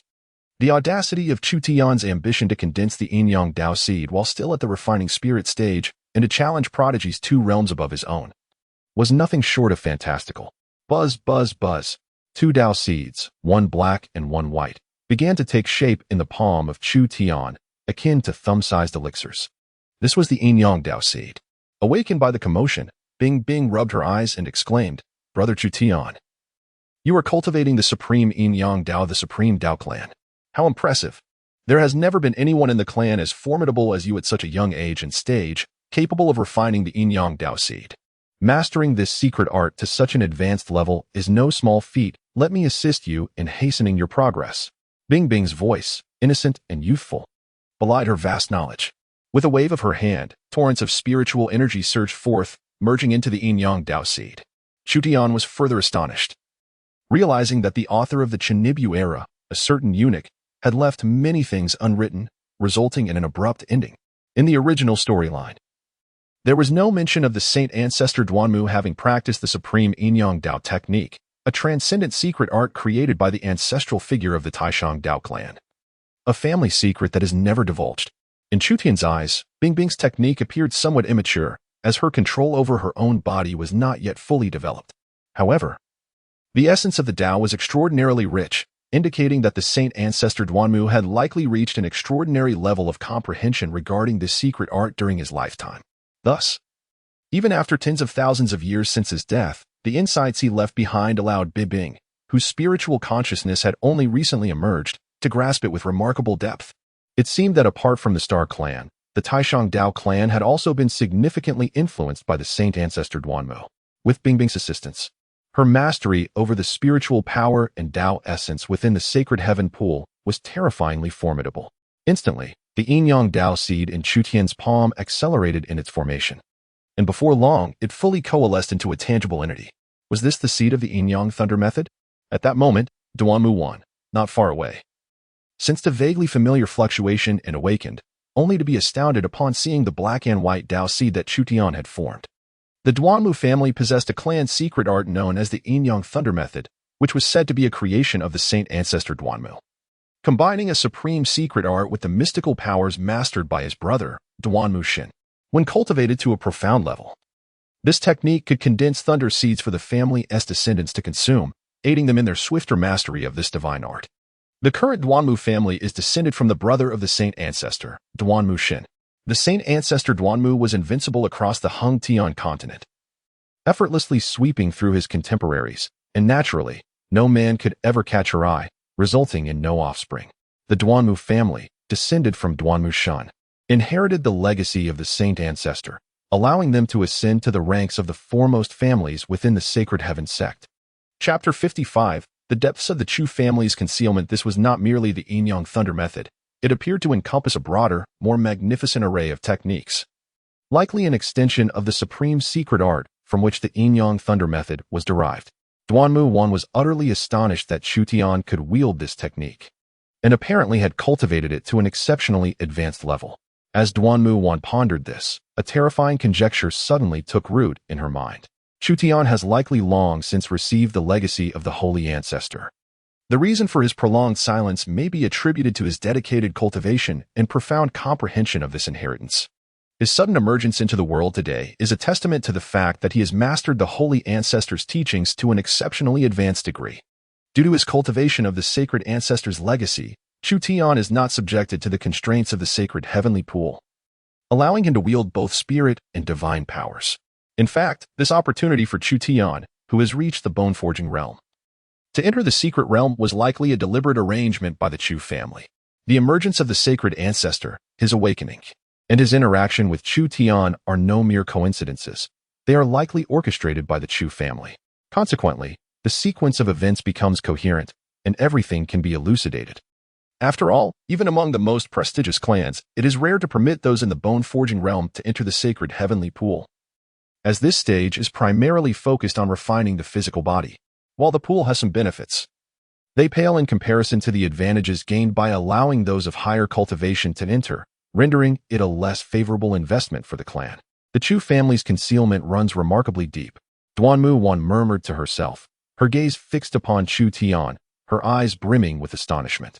At that moment, Chu Tian turned, clasped Yifeng's mouth with his left hand, and with a flick of his right middle finger, a black Dao seed surged into Yifeng's throat, circulating into his dantian, where a faint black radiance shimmered throughout his being.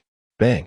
Having completed this act, Chu Tian's expression remained tranquil as he retracted the white Dao seed into his palm. Suddenly, Yifeng, resembling a mass of mud, was enveloped in a black glow, and his injuries began to heal at an astonishing rate. Remarkably, Yifeng, previously restrained by Chu Tian, soon found his tongue regrowing. Chu Tian gazed at the unfolding scene with an expression of calm detachment, fully aware that the yin-yang seed he had cultivated had successfully taken form. The dark seed harbored within it a potent and abundant spiritual energy, destined to enhance the strength of those who practice the supreme yin-yang technique. Their physical restoration capabilities would be significantly amplified, and their cultivation speed would accelerate to such an extent that it would become uncontrollable, igniting the divine fire within them and allowing them to transcend into the divine realm. Yifeng's cultivation, his vitality, comprehension, and the myriad emotions would continuously merge into the dark seed. At the moment he ignited the divine fire, he would transform into an almost immortal harbinger of slaughter, as the dark demonic seed reached full maturation, ultimately engulfing the white seed cultivated by Chu Yunshang, who had mastered the supreme yin-yang technique. Henceforth, the fruits of his cultivation would perpetually nourish Chu Yunshang, effectively granting her the assistance of a prodigious demon to expedite her training, resulting in a rapid advancement in her progress. Chu Tian, what have you done to me? Yifeng bellowed in anguish, suddenly gripped by terror as he realized that, despite his body swiftly restoring itself, his spiritual energy and blood essence were uncontrollably converging toward his dantian. He attempted to peer inward to examine his dantian, only to discover it shrouded in a malevolent aura, preventing even his spirit from penetrating its depths. Chu Tian turned to Bing Bing and smiled faintly, engaging her in conversation and inquiring about her understanding of the supreme yin-yang great Tao. As for Yifeng's fate, it was already predetermined, rendering any further investment of time and energy in him unnecessary. even if Chu Tian wielded extraordinary powers and managed to locate the long-lost Supreme Realm. Discovering the Supreme Demon Clan within, he could not reverse the Yin-Yang demon seed, for even they, in their prime, had been powerless against it and henceforth dared not recklessly employ the Supreme Yin-Yang arts, for the Yin-Yang Dao clan, forged by the Supreme Dao clan, held a fatal restraining power over them. Congratulations, host, you have dealt a fatal blow to the destined child, Yi Feng. Reward, 50,000 destiny points. The system's voice resonated gently and melodiously. Damn it, Chu Tian, answer me. In a brief span, Yi Feng's body, which had been nearly reduced to pulp by Chu Tian, had remarkably healed by more than half, his bones regrowing. Yet, he was filled with profound dread regarding his own transformation, suddenly reaching out to grasp Chu Tian's shoulder. Curse it, tell me what you have done to me. Yi Feng shouted in fury, disregarding the respect he usually held for the venerable ancestor Duanmu.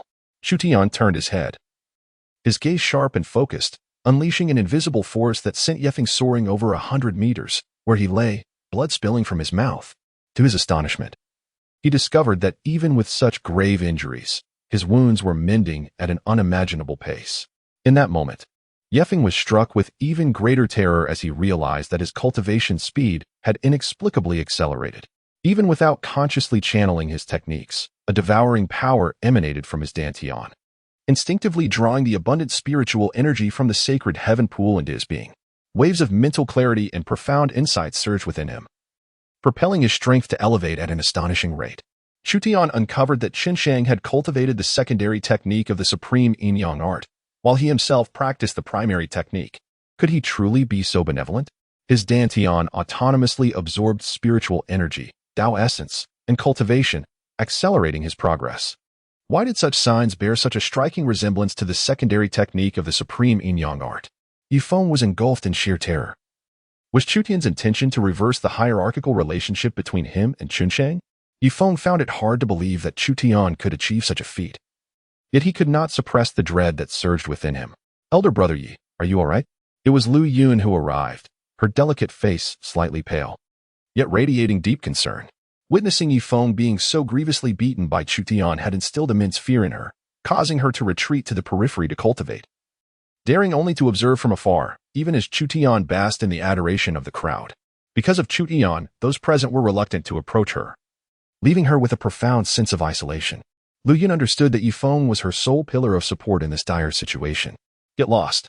Yi Feng's expression twisted into a malevolent grimace. His anxiety and agitation rendered him akin to a feral beast, unleashing his wrath towards Chu Tian upon his fiancée, effortlessly sending Lu Yun flying several meters away.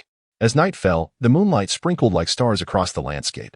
Chu Tian initially intended to utilize the last remaining night to familiarize himself with the powers of the divine refinement realm, absorbing the profound essence of the sacred heavenly pool.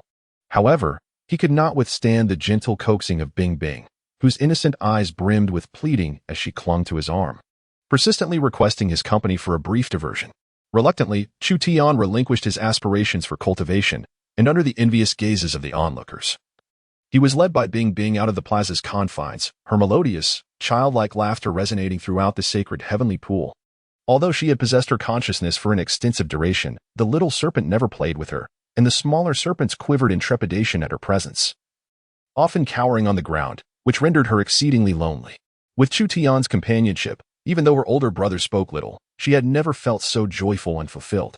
As the night unfolded, Chu Tian discerned that, over the course of several millennia, the Jialong clan had proliferated remarkably, with thousands of Jialong inhabiting the sacred heavenly pool, both large and small. His mental fortitude was formidable, allowing him to perceive several extremely terrifying presences beneath the sacred heavenly pool. Though they were not the Jialong king, they exuded an aura of exceptional dread, likely belonging to slumbering, formidable Jialong, which could rival even Chu Tian Yun, if not surpass him. Chu Tian could not help but marvel at the terrifying depth of the Holy Skies sect, a legacy that has endured for 1,000,000 years. This is a power not governed by the 2 founding families or the 3 foremost clans. It only manifests in times of existential crisis for the Holy Skies sect. Such latent power, reminiscent of that bequeathed by the revered ancestor Duanmu, likely exists in abundance within the sect.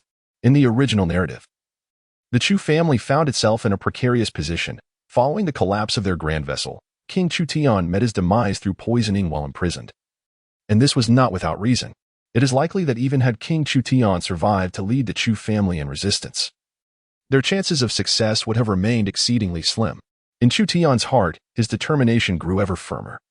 The Chu family could not continue to adhere to the low-profile approach championed by Chu Tian Wang, allowing Yi Tian Wang to gradually encroach upon the interests of the Chu family and seize the power of the sect. The struggle for profit has always been a matter of life and death. Taking a step back has never meant a vast expanse of sky, but rather a plunge into an abyss. The following day, at dawn, the passage to the sacred heavenly pool was opened as soon as the 10-day period elapsed. Duanmu appeared at the other end, his eyes bloodshot, and his voice, hoarse and deep, resonated like thunder in the square. Why has the Dragon King awakened? What has transpired? Yi Tianxiong, Chu Tian Wang, and numerous high-ranking members of various sects, including the esteemed elders, stood by, their expressions grave. The sudden awakening of the Dragon King, who had slumbered for hundreds of thousands of years, must herald a monumental event. Especially with the direct heirs of the two founding families involved, if anything were to go awry, the consequences would be unimaginable. Yet, the sacred heavenly pool could only be opened once every 10 days. They had waited 4 days without receiving any information, and the anxiety gnawing at their hearts was indescribable. Chapter 56. Yi Tianxiong. In a dilemma within the swirling passage, numerous prodigies and elder figures emerged, smiles gracing their faces. For the gains from this venture exceeded their wildest expectations. Gratitude towards the young saint filled their hearts. As Duanmu Xingzhu entered the square, the aura of spiritual energy and Tao principles intensified several-fold, affording them significant insights and breakthroughs. Ascending to an even higher level was merely a matter of time. Apprehend them all separately for interrogation. If any discrepancies arise in their answers, none shall be allowed to leave. At this moment, Chu Tian, with a fierce glint in his eyes, appeared beside Duanmu. The powerful enforcers from the law enforcement hall immediately escorted the elder strongmen and prodigies emerging from the passageway for individual questioning. Throughout these 4 days, Chu Tianyin had been consumed by anxiety and guilt, for the quota for the sacred heavenly pool had been granted to his nephew, Chu Tian. If anything were to happen to Chu Tian, how could he face his elder brother and sister-in-law, or the entire Chu family? No amount of atonement could redeem him from such a sin. Elder brother, if anything were to happen to Xiao Tian, do not blame me for disregarding brotherly affection. Chu Tian Wang's eyes were bloodshot, weariness etched upon his features, even tinged with a sense of hysteria. For days, he had been tirelessly seeking retribution against the Yi family for their scheming against Chu Tian. However, he never anticipated the news of a crisis at the sacred heavenly pool. The awakening of the Dragon King, who had lain dormant for countless eons, struck him like a bolt from the blue. The revered ancestor Duanmu Xingzhu had once proclaimed that the Dragon King was the foundation of the Sacred Heavenly Sect. Sealed by her own hand, slumbering at the bottom of the Sacred Heavenly Pool, his life force ebbing at an incredibly slow rate. He would only awaken in times of cataclysmic events or existential threats to the sect. The Dragon King's sudden resurgence signified an earth-shattering occurrence. Moreover, Chu Tian Wang learned that Yifeng had also entered the Sacred Heavenly Pool, like a startled bird. He immediately suspected that this might be yet another underhanded scheme orchestrated by his elder brother, Yi Tianxiong. Upon learning that Chu Tian would enter the Sacred Heavenly Pool, he secretly instructed Yifeng to conspire with the Dragon King to ambush Chu Tian. After all, Yi Tianxiong, who wielded significant power within the sect, was entirely capable of orchestrating such a scheme. The last time, he sought to leverage the external force of the compassionate navigation Holy Sect's Taoist of Destiny, under the guise of sect righteousness, to extract the eye of heavenly Tao from the center of Chu Tian's brow. The Lord of Chu Tian, filled with an overwhelming aura of menace, has been tormented by anxiety for several days. The thought of his son's potential misfortune weighs heavily on him, leaving him in a state of unrest as he contemplates how to explain this to his wife, Jian Kongsil.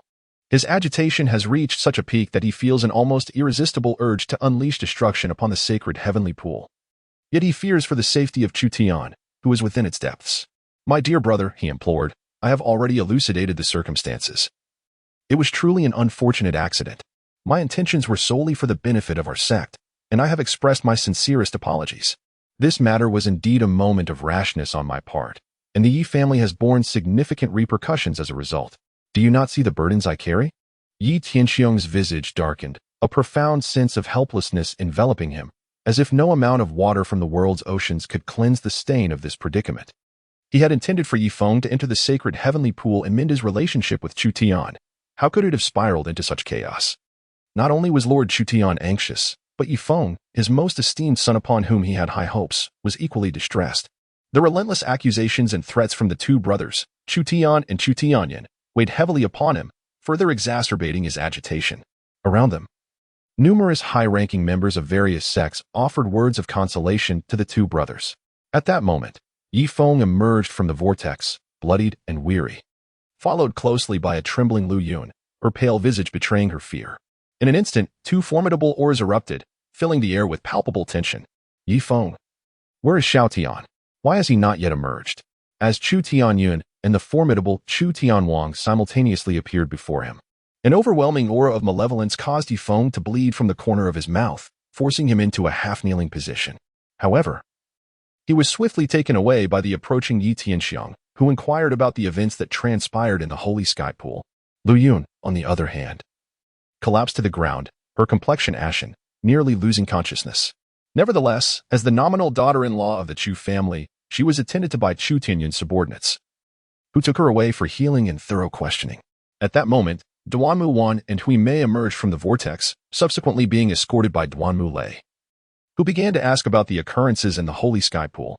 Shortly thereafter, Chu Tian emerged from the passage, while Bing Bing stood atop the head of the Dragon King within the vortex of the Holy Sky Pool, waving goodbye with a look of reluctance, her eyes slightly reddened.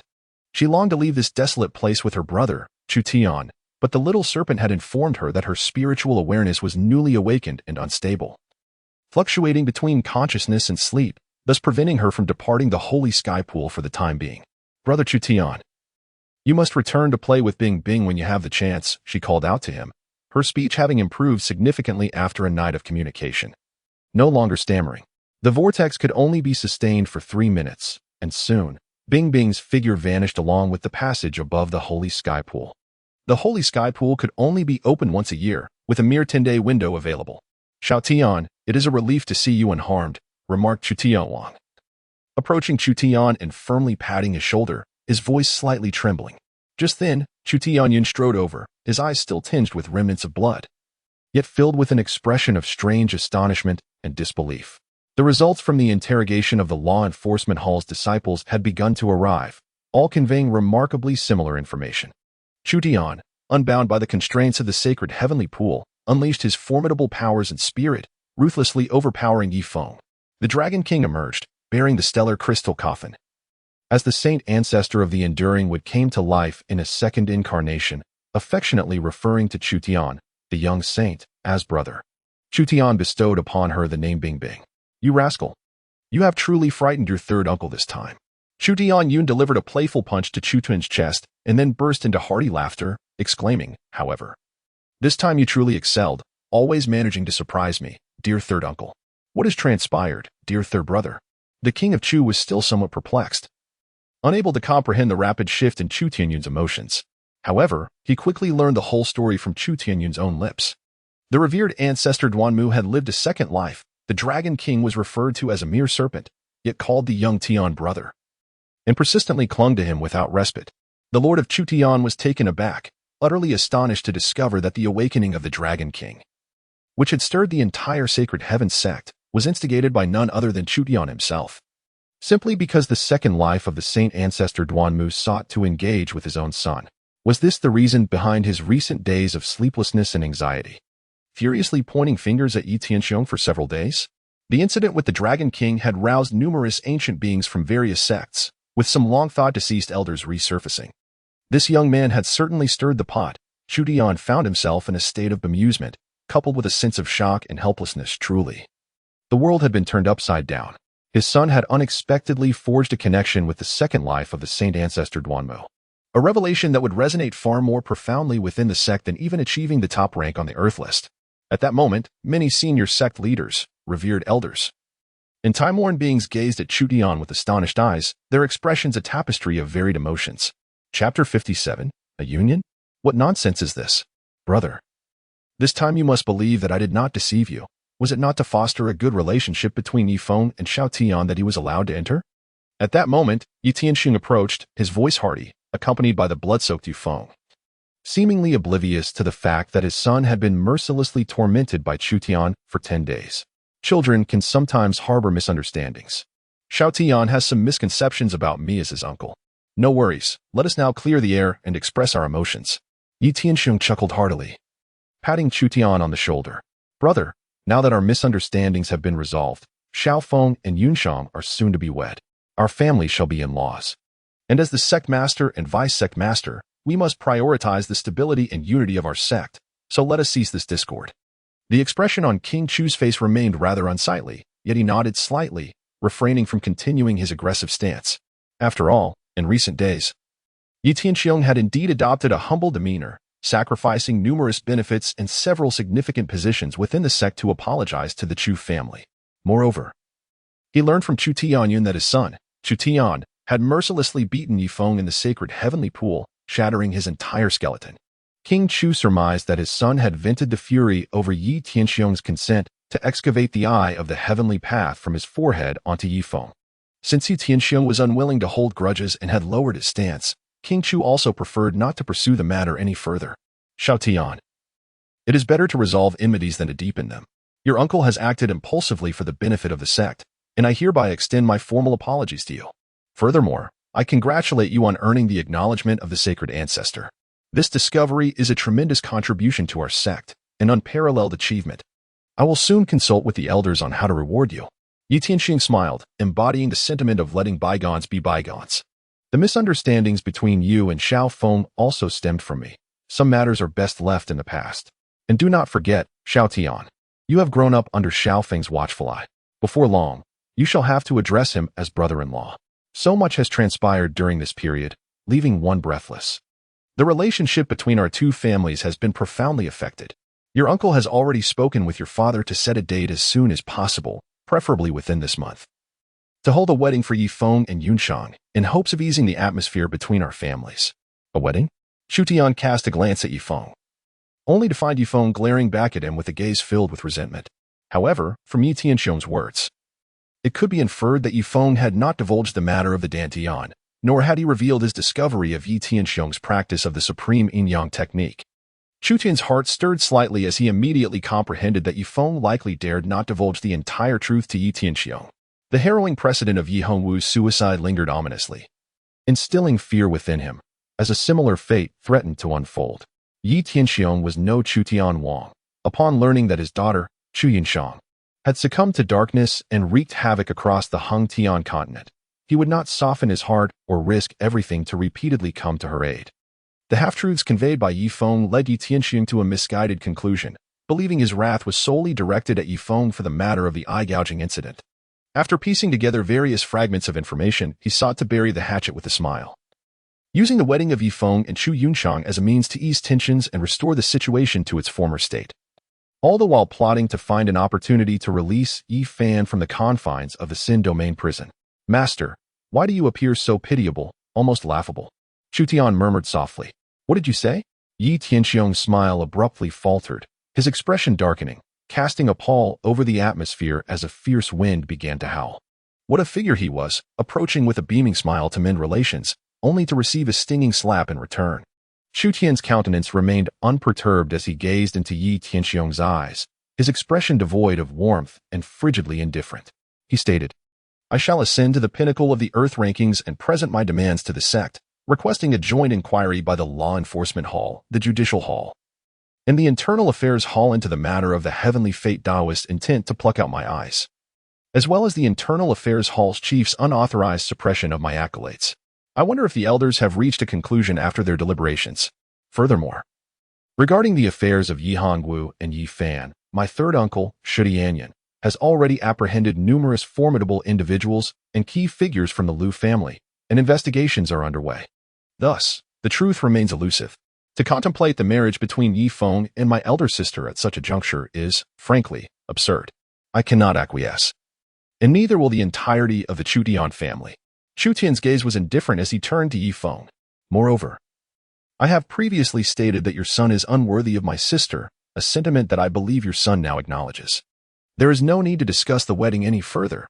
I shall report to my mother and, after obtaining the consent of the formidable members of our clan, I will approach the Yi family to formally annul the engagement.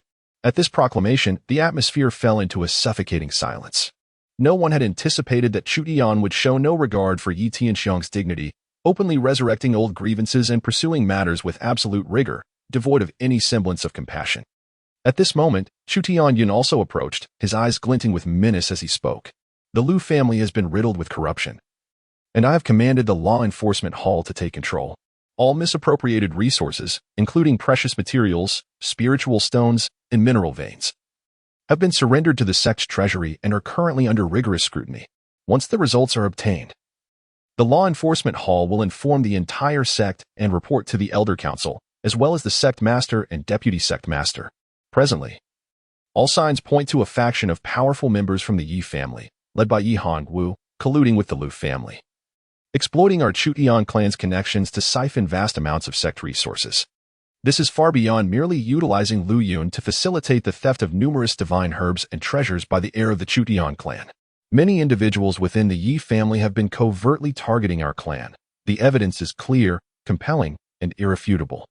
I am in the process of compiling this evidence and will soon submit it to the Elder Council for joint deliberation by the senior elders and high-ranking officials of the sect.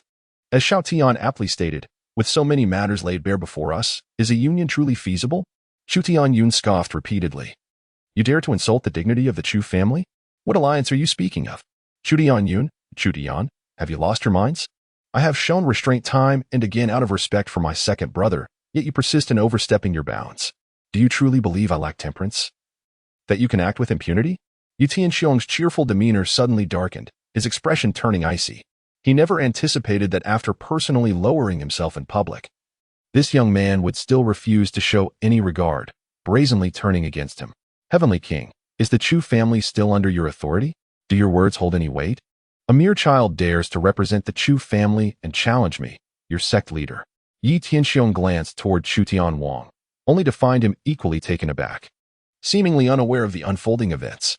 A realization struck Yi Tianxiang. Chu Tian and Chu Tian were likely scheming behind Chu Tian's back. The Liu family had been covertly controlled and captured. Such a significant affair had eluded the attention of both the sect leader and the deputy leader. The Liu family is a prominent clan within our Holy Sky sect, with numerous powerful individuals holding vital positions within the sect. Who permitted you to act independently without my consent? Yi Tianxiang continued. Chu Tian, being young and naive is one thing, but Chu Tian, as a hall master, do you not understand the tenets of our sect? The law enforcement hall is the authority of the sect, not your personal power base. This constitutes a grave crime of treason. Yi Tianxiang's gaze turned frigid, recognizing that he could no longer afford to retreat. The eyes of numerous high-ranking sect leaders and elders were upon him. Any further concession would obliterate the dignity of the Yi family, leaving him utterly humiliated. As the sect leader, he had to uphold his authority. Otherwise, he would lose the ability to govern the affairs of the entire sect. And no one would heed his commands in the future. Chapter 58. Whose interests are at stake? What could possibly lead my son, Yi Feng, to agree to the annulment of his engagement, believing himself unworthy of Chu Yunshan? This is nothing short of an absurd farce. Yi Tianxiang turned to Yi Feng. His tone icy. Fenger, before the esteemed elders and our uncles, tell everyone, at merely 17 years of age, having ascended to the 6th rank on the fusion list and 3rd on the earth list, do you not possess the qualifications to marry Chu Yunshan? The betrothal was arranged by me and your uncle Wang, and you and Yunshan have grown up together, sharing a bond of youthful affection. No one shall dare to obstruct this. I will stand by you. However, contrary to expectations, after Yi Tianxiang's declaration, the blood-soaked Yi Feng bowed his head, his gaze somber and silent for a long while. A sense of foreboding washed over Yi Tianxiang, prompting him to bellow, Fenger, speak. Yi Feng slightly lifted his head, not towards Yi Tianxiang, but rather towards Chu Tian. To his dismay, he found Chu Tian also gazing coldly at him, raising his hand to his neck and making a gesture as if to cut it. This gesture was the 3rd time Yi Feng had witnessed it. On the previous 2 occasions, he had dismissed Chu Tian's actions as mere jest, but now, an overwhelming sense of fear gripped him, leaving him regretting his failure to heed the warnings earlier. He could sense that his mastery of the supreme yin-yang secret art had completely lost its grip on Chu Yunshan. Even if he were to perish, she would remain unscathed. Now, should Chu Tian reveal the truth, his demise would be inevitable. Yi Feng understood his biological father, Yi Tianxiang, well enough to know that in order to preserve the reputation of the Yi family, he would undoubtedly choose to act against his own kin without hesitation. Yet, he had no desire to die. Despite the transformation of his dantian, he believed he still had a chance, a glimmer of hope. As a prodigy ranked third on the Earth list, a bright future lay ahead. Father, given the circumstances, my enmity with Chu Tian is irreconcilable. Let us put aside my engagement with Yunshan, Yi Feng rasped, wishing to sever all ties with Chu Yunshang and Chu Tian. Upon hearing these words, Chu Tian's countenance, already darkened by the betrayal of his son and younger brother, appeared as though it could drip with water, his eyes flashing with a chilling intensity. Yi Feng, what did you just say? Let it go? Regarding the matter of the annulment of the engagement that Chu Tian had mentioned to Yi Feng, he had indeed heard of it from his subordinates. However, he was firmly opposed to it. Yet now, with so many witnesses present, he felt it unwise to speak further, deciding to address it later. To his astonishment, Yi Feng displayed such audacity, transferring his grievances regarding Chu Tian's mistreatment onto his eldest daughter, Chu Yunshang. My daughter has been betrothed to you since childhood, and now you dare to utter such words? Very well, if an annulment is to occur, it shall be the Chu family that calls for it. In a few days, I shall personally accompany Yunshang to formally end the engagement. The Lord of Chu Tian was engulfed in fury. His wrath, which had no clear outlet, was all directed at Yi Feng. The terrifying pressure of the Emperor's might dimmed the heavens, causing Yi Feng to spew a mouthful of blood. You wretched fool, how dare you disregard my words? Yi Tianxiang roared, striking Yi Feng down to the ground with a single slap, utterly shaming himself in the process. Little saint, might you consider visiting my Duanmu family as a guest? The family head and several elders have prepared a banquet, eagerly awaiting your esteemed presence.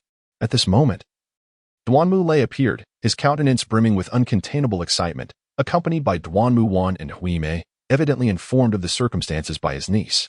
Uncle Lei, I fear that may not be possible at present. Our esteemed sect leader may not permit my departure, replied Chu Tian with a smile, though his eyes remained calm.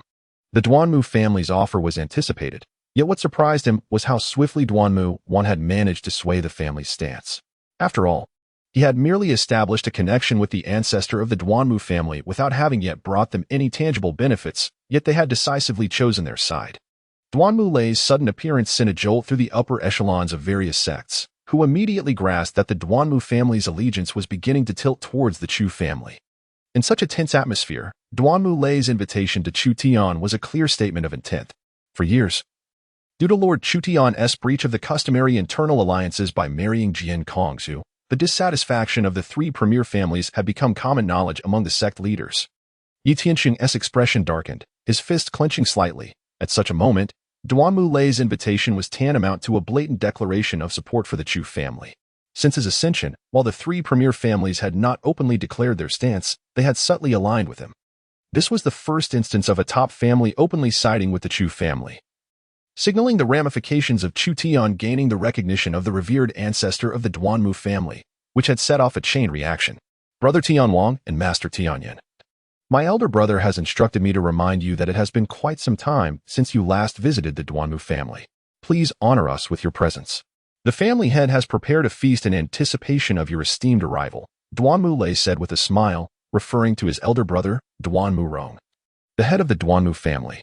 At this moment, Duanmu Wan stepped forward, her cherubic face tinged with a hint of embarrassment, yet she spoke. Brother Chu Tian, I apologize for any offense caused during our prior encounter at the Holy Heaven Pool.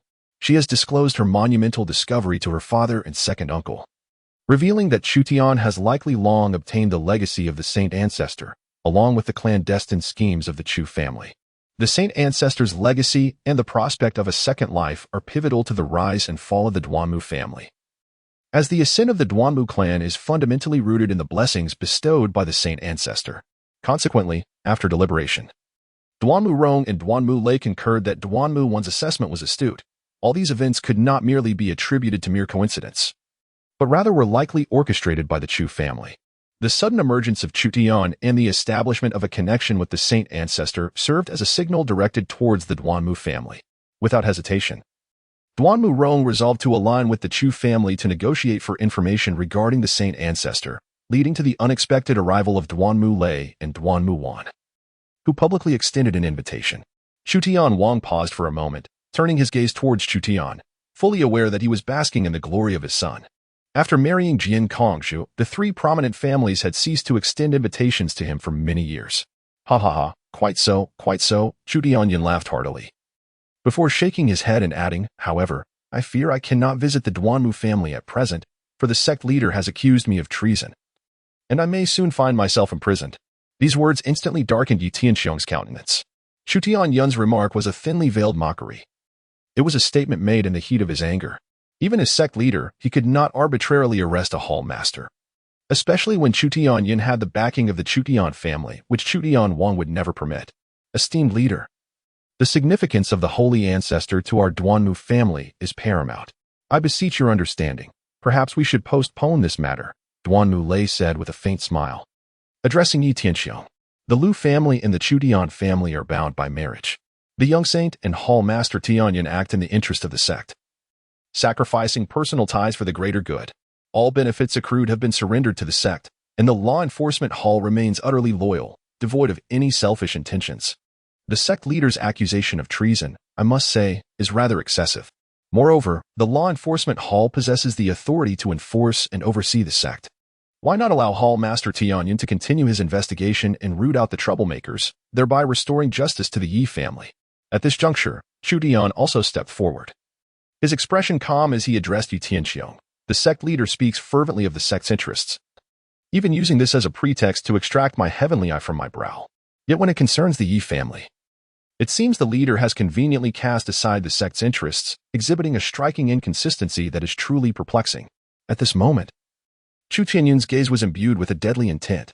Little Tian, merely 8 years old and just a month shy of 9, had ascended to the pinnacle of the bone-forging rankings and the earth rankings, leaving the entire Hung Tian continent in awe. Such an extraordinary prodigy was sought after by countless sects, yet few could attain him. It was universally acknowledged that the younger generation represented the future of the sects, serving as the greatest asset for any prominent faction. Yet, the sect leader's actions, under the guise of safeguarding the sect's interests, appeared rather absurd. Whose interests were truly at stake remained shrouded in mystery. Chapter 59. Swift. Too swift outside the Sacred Heaven pool, the atmosphere had reached an unbearable tension.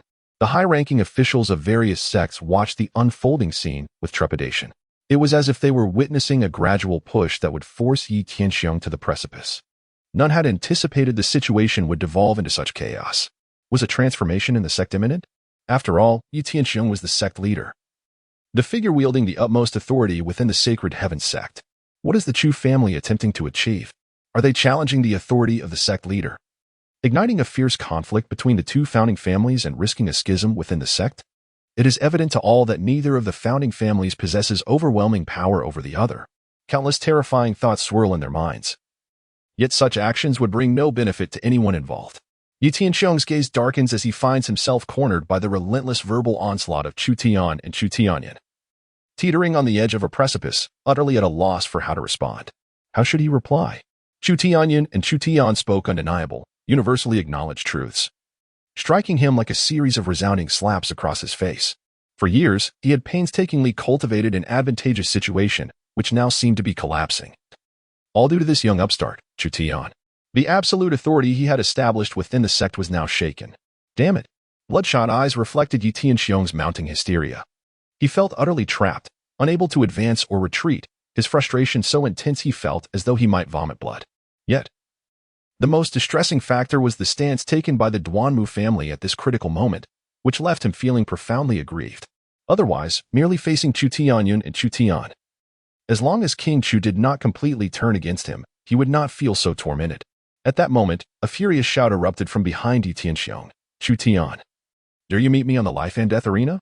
Emerging from the crowd, Yi Wen, with bloodshot eyes, broke the tense stalemate with his gravelly voice, fixing his gaze on Chu Tian. Previously, I was unaware of your secret techniques. Your ambush, combined with my limitations, led to my dismal defeat. Should we engage in a fair fight, I would not be inferior to you. At this juncture, Yi Tianxiong felt a slight sense of relief. The silence was shattered, allowing him to gracefully extricate himself from this unfavorable situation. He glanced back to see Yi Tianhong, the head of the Internal Affairs Hall, nodding subtly in his direction, indicating that he had orchestrated his son's appearance to disrupt the pressing stalemate, thus temporarily aiding Yi Tianxiong's escape. The life and death arena? Chu Tian's gaze was frigid as he cast a glance at Yi Wen, his eyes flickering with a terrifying murderous intent. Although he regarded this insignificant ant with disdain, the incessant disturbances had become exceedingly tiresome. Why engage in a life and death duel? Since you seek your own demise, I shall grant you that wish at this very moment." With a decisive step, Chu Tian unleashed a sudden surge of energy, enveloping his form as though he had instantaneously materialized before Yiwen. "Allow me to demonstrate a technique first," Chu Tian stated, his gaze tranquil yet imbued with an icy indifference. "Mental displacement requires an extraordinarily robust spirit along with an exceptional mastery over it. Hasn't the young saint just recently broken through to the spirit refinement realm?" exclaimed a startled senior member of the sect. Countless prodigies who enter the spirit refinement realm struggle to grasp mental displacement until they ascend to the fusion realm. Yet, Chu Tian, having just broken through, could already accomplish it. "Brother, you truly have an exceptional son. His talent is astonishing. If my reckless child possessed even half of Xiao Tian's abilities, I would awaken from dreams in joyous laughter," Chu Tianyun remarked, turning to his elder brother, Chu Tianwang. "I, too, could not master mental displacement at the time. I believe you only achieved it after reaching the 10th level of spirit refinement, correct?" "Indeed," Chu Tianwang replied, his expression equally astonished. He recalled that his son had previously inquired about the intricacies of mental displacement, to which he had advised caution, assuring him that he would teach him once he surpassed the spirit refinement realm. Little did he expect that Chu Tian would master it immediately upon breaking through. Such an extraordinary talent is truly frightening. Reincarnation Emperor Technique. Yiwen initially felt a flicker of surprise, followed by a sinister grin. He intended to make Chu Tian pay dearly for his arrogance. A formidable wave of spirit surged forth, coalescing into a colossal vortex. Its terrifying, devouring force threatening to engulf Chu Tian and obliterate him. "Do you think you are the only one proficient in secret techniques?" Yiwen laughed wickedly, his spirit surging as he unleashed a powerful punch. The Reincarnation Emperor Technique is a pinnacle secret art from the Yi family's Reincarnation Emperor scripture, and Yiwen had mastered it to an impressive degree at such a young age, a testament to his formidable talent. Senior members of the sect turned their attention to the head of the Internal Affairs Hall, Yi Tianhong, for the Reincarnation Emperor Technique was his forte. And Yiwen's mastery at merely 17 clearly stemmed from his tutelage. "Is this all the strength you possess?" Suddenly, Chu Tian's frigid voice resonated, with a resounding roar. A torrent of blood energy erupted from his being, akin to a true dragon's howl, as a surge of spirit manifested, making the dragon seem to come alive. With a powerful strike, Chu Tian unleashed a fierce blow, and the true dragon of blood surged forth like a shadow. In an instant, it collided with Yiwen's fist. The sound echoed, Yiwen's arm instantly transformed into a mist of blood, disintegrating under Chu Tian's colossal punch as if it were mere paper, shattering in an instant. As the mighty punch of Chu Tian surged forth, the air trembled, and the currents roared, sweeping outward for 100 meters, reminiscent of a tempest. The colossal boulders surrounding the holy sky pool were even lifted into the air, countless stones whistling through the sky. With a single force, it shattered myriad loss. Chu Tian's punch was utterly terrifying. The so-called reincarnation vortex, formed by mental concentration, was obliterated the moment it took shape. Yiwen's expression twisted in horror, a scream of fear escaping his lips, the overwhelming dread driving him nearly to madness. The oppressive force of that single punch was so intense that it felt as though his very body might explode. He had not anticipated that Chu Tian would not even resort to the divine abilities he had wielded previously, relying solely on his spirit and physical prowess to deliver a blow that seemed destined to annihilate him. What he failed to comprehend was that Chu Tian's physical strength had reached an astonishing 2,500,000 pounds, coupled with the solidified essence of his spirit. Without the aid of any divine techniques or secret arts, and even without invoking the Eye of Heaven, the force unleashed from that punch was already around 13 million pounds. Such formidable power could shatter all laws, obliterating everything in its path, divine abilities, secret techniques, and treasured artifacts alike. "Stop!" roared the head of the Internal Affairs Hall, Yi Tianhong. Even he was taken aback by the fact that Chu Tian, having just broken through to the refining spirit realm, could unleash such a lethal force in an instant without employing any divine abilities, capable of slaying his son in a heartbeat. It was too swift, unbelievably swift. Yi Tianhong teleported to Yiwen's side and immediately sprang into action. At that moment, however, Yiwen's body had already been obliterated, reduced to a mist of blood. His once pristine bones shattered into powder. By the time he acted, only Yiwen's head remained, which he caught in his hands. "My son." Yi Tianhong cradled Yiwen's head, his palms drenched in blood, the crimson liquid dripping onto the ground. Yiwen's eyes widened in fury, revealing the boundless fear contained within. Yet all vitality had already fled. At that moment, the atmosphere was suffocating. Chapter 60. The eruption of Chunshang's demonic energy, the senior members of various sects stood in stunned silence. And it was not just them, numerous elders and supreme elders were frozen in place, unable to process the events unfolding before them. The audacity of it all. Before so many witnesses, Yuan had been killed, a turn of events no one had anticipated. He was the son of the head of the Internal Affairs Hall. A direct descendant of a prestigious family, his status extraordinarily noble. Yet, who could dare voice a complaint? It was Yuan who had initiated the life and death duel. With the family patriarchs Yu Tianxiang and Yu Tianhong present, neither of whom had objected at the time, and Chu Tian had even allowed Yuan to strike first. What was most suffocating was that Chu Tian had only just broken through to the refining spirit realm, while Yuan had been at that level for 3 to 4 years. Already reaching the 10th stage of the refining spirit realm. By all logic and reason, one would expect to condemn Yuan for exploiting his advantage over the weaker. Yet he had been instantaneously vanquished by Chu Tian's punch. What could be said? A profound silence enveloped the scene as Chu Tian, his spirit resonating, returned to his original position with an air of calm, his hands not stained with a single drop of blood. Turning to Dong Mu Lei, he remarked, "Uncle Lei, the battle has concluded. Let us depart." He comprehended that persistently pressuring Yi Tianxiong would yield no fruitful outcome. Such matters were insufficient to undermine his position as sect leader. Continuing down this path would merely squander time and effort. His intention was to make Yi Tianxiong aware that he should not indulge in futile fantasies. For the Chu family could no longer, as in the past, unconditionally cooperate with him to uphold what he referred to as the interests of the sect. Those were the interests of the Yi family, not the Chu family's. With that, he concluded his remarks. Chu Tian departed from the arena. As nonchalantly as if he had merely crushed an ant beneath his heel. The cries of "Beast! Beast! Beast!" echoed ominously, accompanied by a terrifying aura of murderous intent. A tempest of rage and a frenzied roar that erupted behind him. The shouts of Chu Tian Wang and Chu Tian Yun could be faintly discerned, and one could almost feel the overwhelming power of the imperial presence wreaking havoc, only to ultimately subside. Under the counsel of Duan Mu Lei and various high-ranking elders from numerous sects, the Chu family reluctantly agreed to provide some burial compensation for Yuan, constructing an opulent tomb in his honor. Ultimately, Yu Tianhong found himself compelled to suppress the bitter enmity of his son's murder. Moreover, due to Chu Tian's insistent demands, Yi Tianxiong was unable to achieve reconciliation, forcing the Elder Council to convene once more. The first-ranking figure on the Earth list possesses the right to make a request of the sect, a stipulation enshrined in ancestral teachings, which none may contravene. A resolution must be offered. Thus, Duan Mu Rong, the head of the Duan Mu family, along with Duan Mu Lei and Chu Tian Yun, were also obliged to attend. As Chu Tian stepped out of the Internal Affairs Hall, Duan Mu Wan pursued him with an eager gaze, inquiring, "Chu Tian, I wish to learn your secret technique. What conditions must be met for an exchange? You may state your terms." This request was also prompted by Duan Mu Rong and Duan Mu Lei, who believed, based on her description, that the secret technique possessed by Chu Tian held critical significance for the Duan Mu family's preservation of their ancestral heritage.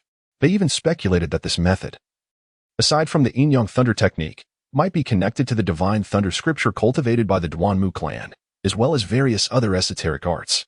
Regarding the current state of the Duan Mu ancestor, the family understood that the implications were considerable, and it would take time for the Chu family to disclose such matters. Therefore, nurturing a gradual relationship with the Chu family was imperative. Allowing Duan Mu Wan to study this secret technique would also serve to strengthen her bond with Chu Tian and deepen their friendship. With a tranquil demeanor, Chu Tian anticipated Duan Mu Wan's initiative to engage with him. After all, in the original narrative, after establishing a connection with Yu Fan, the Duan Mu clan had indeed sent her to approach him. The only distinction now is that, after more than a decade, Duan Mu Xingzhu has finally emerged from the sacred heavenly pool. "I shall not teach you," Chu Tian replied calmly, unequivocally refusing. This supreme secret technique was one that even Duan Mu Xingzhu held in high regard, having personally ventured to the Taishang Dao clan to seize it. While it may not hold significant value for him, it would be rather demeaning to impart it merely at Duan Mu Wan's behest. The initiative to forge a bond lay with the Duan Mu clan, not with him. Duan Mu Wan paused momentarily, then smiled, aware that this response was precisely what her father and second uncle had anticipated. If she had merely voiced her request and Chu Tian had acquiesced, that would have indeed been peculiar. "You aren't still harboring resentment over my previous intervention, are you?" she inquired. "In truth, I too believe that Yi Fan should not be easily forgiven. I sensed a certain deterioration in the Tao essence emanating from Lu Yun while within the sacred heavenly pool. I wonder if that was merely an illusion. Duanmu Wan began to engage Chu Tian in conversation, making an effort to find common ground. It was evident that she lacked experience in initiating social interactions, appearing far less adept than in the original storyline. It is not surprising that Chu Tian observes this, for Duanmu Wan is merely 17 years of age. However, in a decade or so, she will have commenced assisting Duanmu Lei in managing the affairs of the Internal Affairs Hall, positioning herself within the mid-level ranks of the sect. By then, she will have accumulated years of experience in navigating interpersonal relationships, becoming quite the seasoned veteran. At present, she still has a considerable distance to traverse. Chu Tian, seemingly indifferent, responded casually, occasionally nodding. However, Hui Mei, standing nearby, exhibited an unusual enthusiasm towards Duanmu Wan, inexplicably drawn to her, playfully scratching her bald head. Her eyes fixated on Duanmu Wan's chest, sparkling with fascination and making incessant sounds of admiration. Upon reaching the foot of Shenghuang Peak, Duanmu Wan let out a sigh of relief and said, Chu Tian, I shall not ascend. The disciples from the Mai Prefecture branch have reported signs of the Heart Demon Sect's presence in the region. My uncle has instructed me to investigate, and I will seek you out upon my return. Were it not for her father and uncle urging her to cultivate a good relationship with Chu Tian for the sake of the Duanmu family's future, she would not have wished to ingratiate herself. It felt far more exhausting than 3 consecutive days of rigorous training. The Heart Demon Sect, a notorious demonic sect, was known for its enmity with the Yi family. Why then had the Duanmu family been tasked with addressing this matter? Chu Tian's interest was piqued as he casually remarked, though he halted his intended ascent. He recalled from the original narrative that years later, the position of the Great Hate Demon Lord's son was abolished due to entanglements with the Heart Demon Sect's enchantress in Moi Prefecture, leading to his capture by Yi Fan and Yi Feng, and ultimately, a council convened by Yi Tianxiong that resulted in the revocation of the title. Duanmu Wan was taken aback, as this was the first time Chu Tian had spoken so extensively to her during their journey. 8 years prior, the leader of the Heart Demon Sect, the Golden Wolf Demon Lord, infiltrated Moi Prefecture and was killed by the sect leader. Since then, they had persistently sent operatives into Moi Prefecture to trouble the Yi family. Just days ago, several collateral members of the Yi family were slain, and the report was made to the Internal Affairs Hall. At that time, the Hall Master of Tianhong was attending to Yi Wan, and upon receiving the report, my second uncle instructed me to handle the situation due to its implications for the Yi family. Seizing the rare opportunity for Chu Tian to inquire with genuine interest, Duanmu Wan elaborated, the deceased collateral members of the Yi family were merely at the refining spirit stage.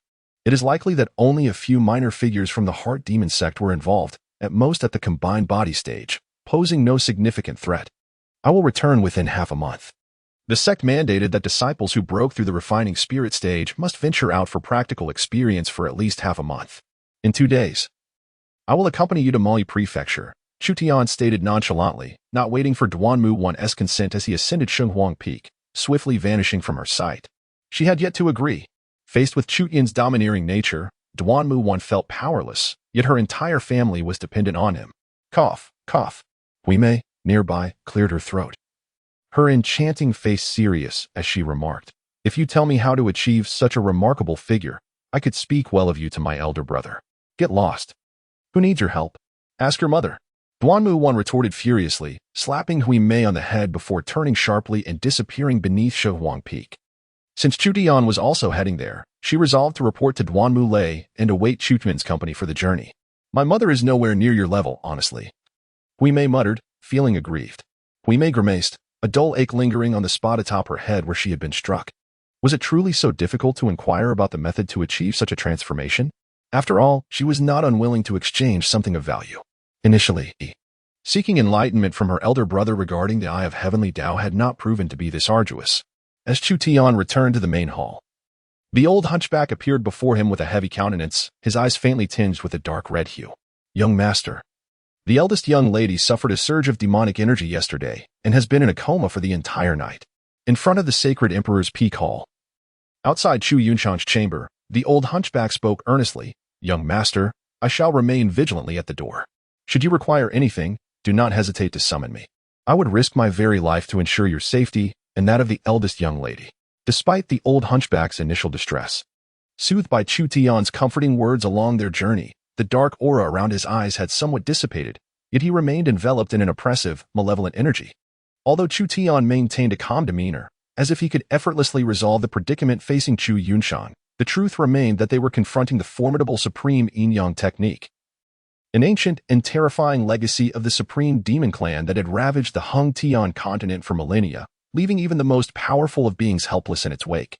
The old hunchback, still unable to relinquish his worries, grasped Chu Tian's hand, reiterating his plea to be called upon in case of any unforeseen developments. With a determined sigh, he turned his hunched back and settled down resolutely at the entrance of Chu Yunshan's chamber, keeping watch. Rest assured, old hunchback, I never engage in endeavors devoid of certainty. Chu Tian reassured him. Observing the old man's restless demeanor, a subtle sigh escaped Chu Tian's lips. This only revealed the old hunchback's lifelong solitude, akin to Xing Nu. He had been nurtured by the Chu family, genuinely considering them his own kin, perceiving the four siblings as his spiritual solace, akin to grandchildren. Otherwise, a being of his stature, a formidable emperor-level entity, having endured the vicissitudes of life and witnessed the cycle of life and death, would not be so deeply affected. In the original narrative, when Jian Kongzu perished in the outer realms, the news struck Chu Tian like a thunderclap, igniting a conflagration of anguish within him, leading him to collapse mentally. Subsequently, upon being reported by the Yi family and imprisoned, numerous families and powerful figures that had long depended on the Chu family sensed impending doom and hastily betrayed or fled. Even within the Chu family, many direct descendants and formidable warriors chose to escape. The collapse of the Chu family's grand vessel has become a matter of palpable observation. On the illustrious Saint Emperor Peak, which has stood proudly for 1,000,000 years, even the maidservants and attendants have nearly all fled. The three sisters of Chu Yunshan have perished, leaving only the lone figure of the great hate demon sovereign, who remains firmly confined within the main hall of the Saint Emperor Peak. Numerous formidable beings who once had dealings with the Chu family shrink away in trepidation, fearing the repercussions that may ensue should they be associated with the family during this tumultuous time. In his final hours, the only companions he has are the Star Servant and the Old Camel, who initially possessed a significant chance of escape. The Old Camel has remained silently by the ancient tree at the entrance of the main hall, akin to a sentinel outside Chu Yunshan's chamber. It is only upon hearing the news of King Chu's demise and the fall of Chu Tian into the demonic path, adopting the moniker of the great hate demon sovereign, that the elder suddenly ignites his life force, unleashing his peak power to forcibly create a temporal passage, enabling Chu Tian and the ugly servant to escape the confines of the Sacred Heaven Sect's territory. In that final moment, as the great hate demon sovereign is thrust into the spatial rift by the Old Camel, he glances back, and within his blood-red eyes, he can only see the elder grinning at him amidst the flames, his large yellowed teeth strikingly prominent. Chu Tian harbored no doubts. Had he encountered any untoward incident with Chunshang within the confines of his chamber, the ancient elder, who had regained his imperial prowess by consuming the divine creation elixir, would undoubtedly choose to succumb to madness and confront Yi Tianxing at Sacred Emperor Peak. He closed the door to his chamber. Chu Tian approached the bed, only to find that the delicate, fair skin of Chunshang was enveloped in a faint aura of demonic energy. The smile that once graced her face had vanished, replaced by an icy demeanor, indifferent and devoid of compassion. Her brow was slightly furrowed, as if she were enduring immense anguish, engaged in a fierce struggle against some unseen consciousness. Naturally, a chill emerged in Chu Tian's gaze, and his heart tightened with anguish, a primal urge to rend Yifeng into pieces surging within him. Yet, Chu Tian understood that this was merely an impulsive response born from emotional turmoil, a murderous intent that arose instinctively upon witnessing a loved one in torment. In Chu Tian's mind, a surge of chaotic energy manifested into a blade, severing the fleeting impulse of murderous intent. Having perused the profound truths of the supreme Yin-Yang Tao, he understood that when one who cultivates the primary essence of this art ingests the black Tao seed, the secondary essence loses its ethereal tether, akin to a wild stallion breaking free, wreaking havoc within Chu Yunshan's body. This power was inherently hers, accumulated subconsciously within her dantian as she practiced the supreme yin-yang technique, along with the various murderous thoughts that had taken root. This energy was destined to erupt explosively at the moment she ignited her being, to be devoured by Yifeng, who cultivated the primary essence, transforming it into sustenance. Fortunately, Elder Tua had been discreetly observing Chu Yunshan. At the instant her demonic energy surged forth, he sealed it away and returned her to her chamber. Had the fact that she was cultivating demonic arts been exposed, although Chu Yunshan would remain unharmed, Chu Tian's plan to reciprocate her actions would have been thwarted. Now, should Chu Yunshang consume the white Tao seed, this demonic energy would be purified by the Tao essence, transforming into her own power, thereby bestowing her with a monumental enhancement in strength. Of course, this was merely an appetizer.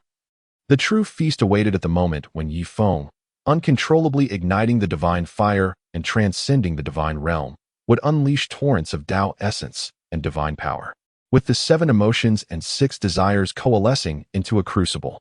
At that moment, Chu Yunshang would undergo a metamorphosis akin to rebirth, achieving an extraordinary transformation. Chu Tian is eagerly anticipating the transformation of his elder sister, who is naturally endowed with extraordinary talents and possesses the innate saintly bone. After consuming the miraculous elixir provided by Yefeng, one can only wonder to what formidable extent she will evolve. Yefeng, in turn, shall become the crucible for Chunshang's cultivation, severing all emotional ties and transforming into a ruthless instrument of human slaughter. Chu Tian gently assisted his elder sister to a seated position, where she sat cross-legged. He placed the white Tao seed into Chu Yunshang's mouth and subsequently closed his eyes, channeling a robust spirit that surged forth like a mighty river. This energy transformed into delicate Tao runes, flowing into Chu Yunshang's body to aid in purifying the demonic energy within her. Upon ingestion, the white Tao seed swiftly traversed through Chu Yunshang's meridians, reaching her dantian. In an instant, a profound essence erupted from her dantian, manifesting as a pristine mist of white, enveloping her entirely and gradually cleansing the malevolent energy that had enveloped her exterior, converting it into her own strength. Meanwhile, Chu Tian sat cross-legged at the head of the bed, utilizing his spirit to meticulously untangle the meridians tainted by the demonic energy. Without his intervention, relying solely on the white Tao seed to dissipate the years of accumulated dark energy would render Chu Yunshang unable to awaken for at least 10 days to half a month. Furthermore, should the malevolent energy continue to ravage her body for an extended period, it could inflict hidden injuries that might hinder her future breakthroughs to higher realms. Chu Yunshang possesses an innate celestial constitution and extraordinary talents. Although she has been partially stripped of her cultivation by the supreme yin-yang technique, she has nonetheless transcended to the fusion realm, placing her a whole level above the current Chu Tian. Despite Chu Tian's spirit being solidified and materialized, he has only recently broken through to the refining spirit realm. The leap across such a significant boundary remains a considerable challenge for him. In the system's marketplace, Chu Tian exchanged for a superb divine refinement pill, only to discover that after breaking through to the divine refinement realm, the efficacy of such an exquisite elixir had diminished significantly, rendering it nearly ineffective in the face of his robust and refined spirit. The 3 major halos that Chu Tian consistently renews now evoke a sense of constraint, rendering him unable to maintain his vigor in an optimal and fulfilling state. Chapter 62, The Blueprint of the System, Fulfillment. In the extraordinary system, are there any solutions to this predicament? Chu Tian was simultaneously attending to his elder sister Chunshang's physical grooming while mentally pondering other matters. Should anyone discover that Chu Tian was dividing his focus, engaging in both the delicate act of grooming and distracting thoughts, they would likely break into a cold sweat out of concern for Chunshang's well-being. The human body is an exceedingly intricate system, composed of countless meridians, acupoints, and vital organs. This endeavor of channeling spiritual energy to refine demonic essence demands utmost concentration. A moment's lapse could inflict severe damage to Chunshang's foundation, potentially resulting in irreversible harm. The Lord of Chu Tian places great emphasis on the foundational knowledge of cultivation, having devoted considerable effort from an early age to impart such wisdom to Chu Tian. His mind is replete with memories pertaining to this subject, and naturally, Chu Tian is well versed in it. However, the challenge of multitasking poses a significant trial for others at the refinement of spirit stage, yet for Chu Tian, it is a trivial task. After all, within the sacred heavenly pool, he can simultaneously cultivate while utilizing his mental prowess to wield the supreme yin-yang path to suppress Yi Feng, effectively severing his access to spiritual energy. At that time, his spirit had not yet fully solidified into a tangible form, let alone now, when his spirit has crystallized into a chaotic pearl within his mind. The materialization of his spirit has bestowed upon him numerous remarkable benefits, rendering the act of multitasking utterly unaffected. Furthermore, the technique of mental translocation, which is akin to an insurmountable barrier for the average practitioner of the refinement of spirit stage, attainable by only 1 in a billion, comes to him with effortless ease. Chu Tian has even experimented and now his hands can simultaneously wield two entirely distinct from the Taishang Yin-Yang Great Tao, exerting their powers to the utmost without any interference. At this moment, a gentle and melodious voice from the system resonates in Chu Tian's ears, revealing that the God-refining pill is a medicinal elixir suitable for tempering the spirit in the bone-refining realm. Now that the host has transcended to the spirit-refining realm, where the spirit has materialized and solidified, the God-refining pill has lost its efficacy and can be exchanged for the superior spirit-condensing pill. One pill per day can gather spiritual energy, enabling the host to swiftly reach the 10th level of the spirit-refining realm without any side effects. The spirit-refining realm serves as the foundation for the birth of the divine soul, igniting the divine fire, and thus it is aptly named. With the hostess spirit having materialized, a slight enhancement in spirit equates to what would be 100 strands of spirit for others. Therefore, this type of elixir, which nurtures and enhances the spirit, is most suitable for the host at present. In the spirit-refining realm, the condensation of the spirit has begun to touch upon the profound principles of the universe, the rules of nature, and is the stage for comprehending mystical arts, laying the groundwork for the subsequent integration realm. In the integration realm, the spirit reaches every acupoint and meridian of the body, drawing in the spiritual energy of heaven and earth, refining the essence of the universe within, and inviting the natural forces to purify the body. At the current stage, the more mystical arts the host cultivates, the deeper the understanding of the principles becomes, which significantly aids in the host's impending breakthrough to the integration realm. This stage requires four essential elements: comprehension, principle, spirit, and physicality. None can be omitted. It is recommended that the host exchange for these four intermediate auras.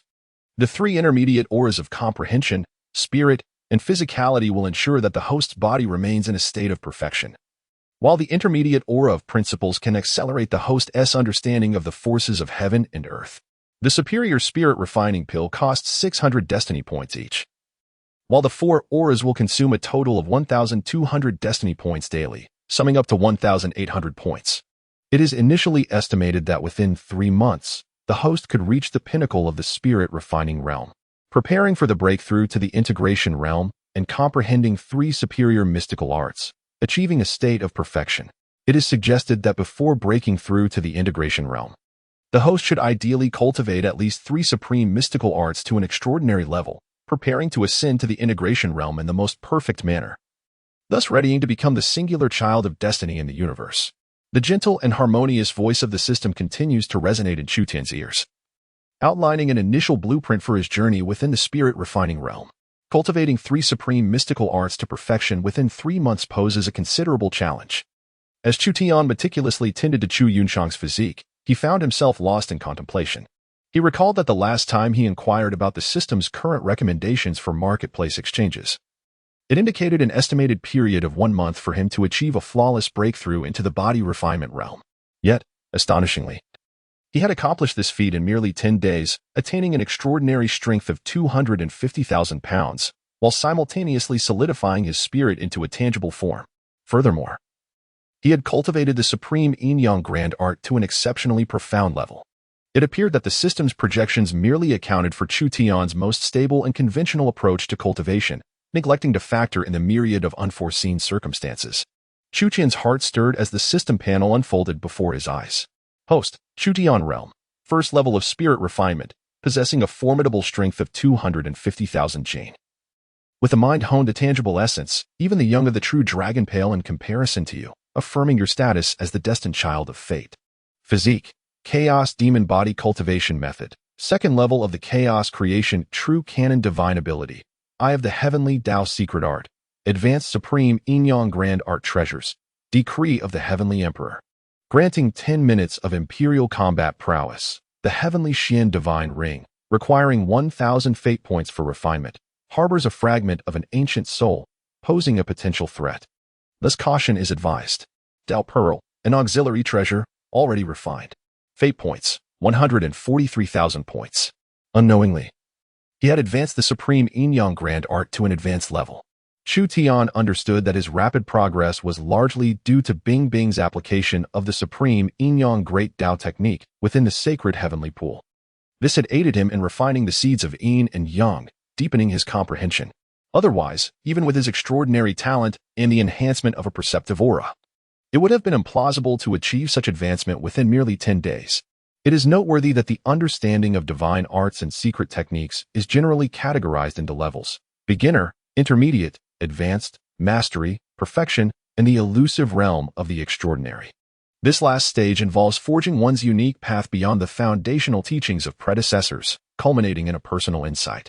As far as Chu Tian knew, numerous venerable beings within the divine realm spent their entire lives striving to carve out their own paths, yet many remained confined to the boundaries set by their forebears, perpetually honing their skills.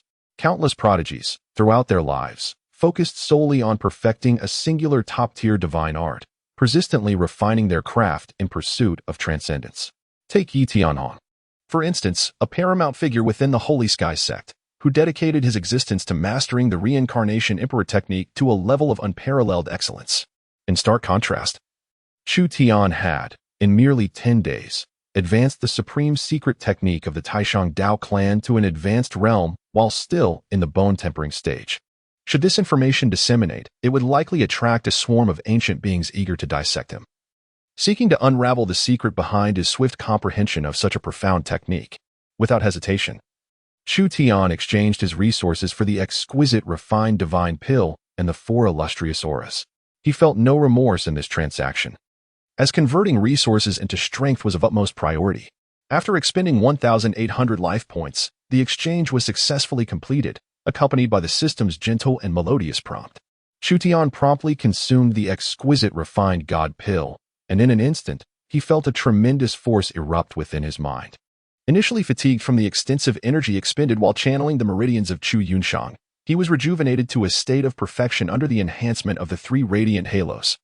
In that fleeting moment, various insights into the supreme principles of yin and yang suddenly emerged in his consciousness, along with essential techniques, all naturally coalescing and becoming clear to him. Chu Tian understood that the aura of Tao was beginning to take effect. Recently, I have been suffering greatly from a cold, with a persistent cough that awakens me at 5 in the morning.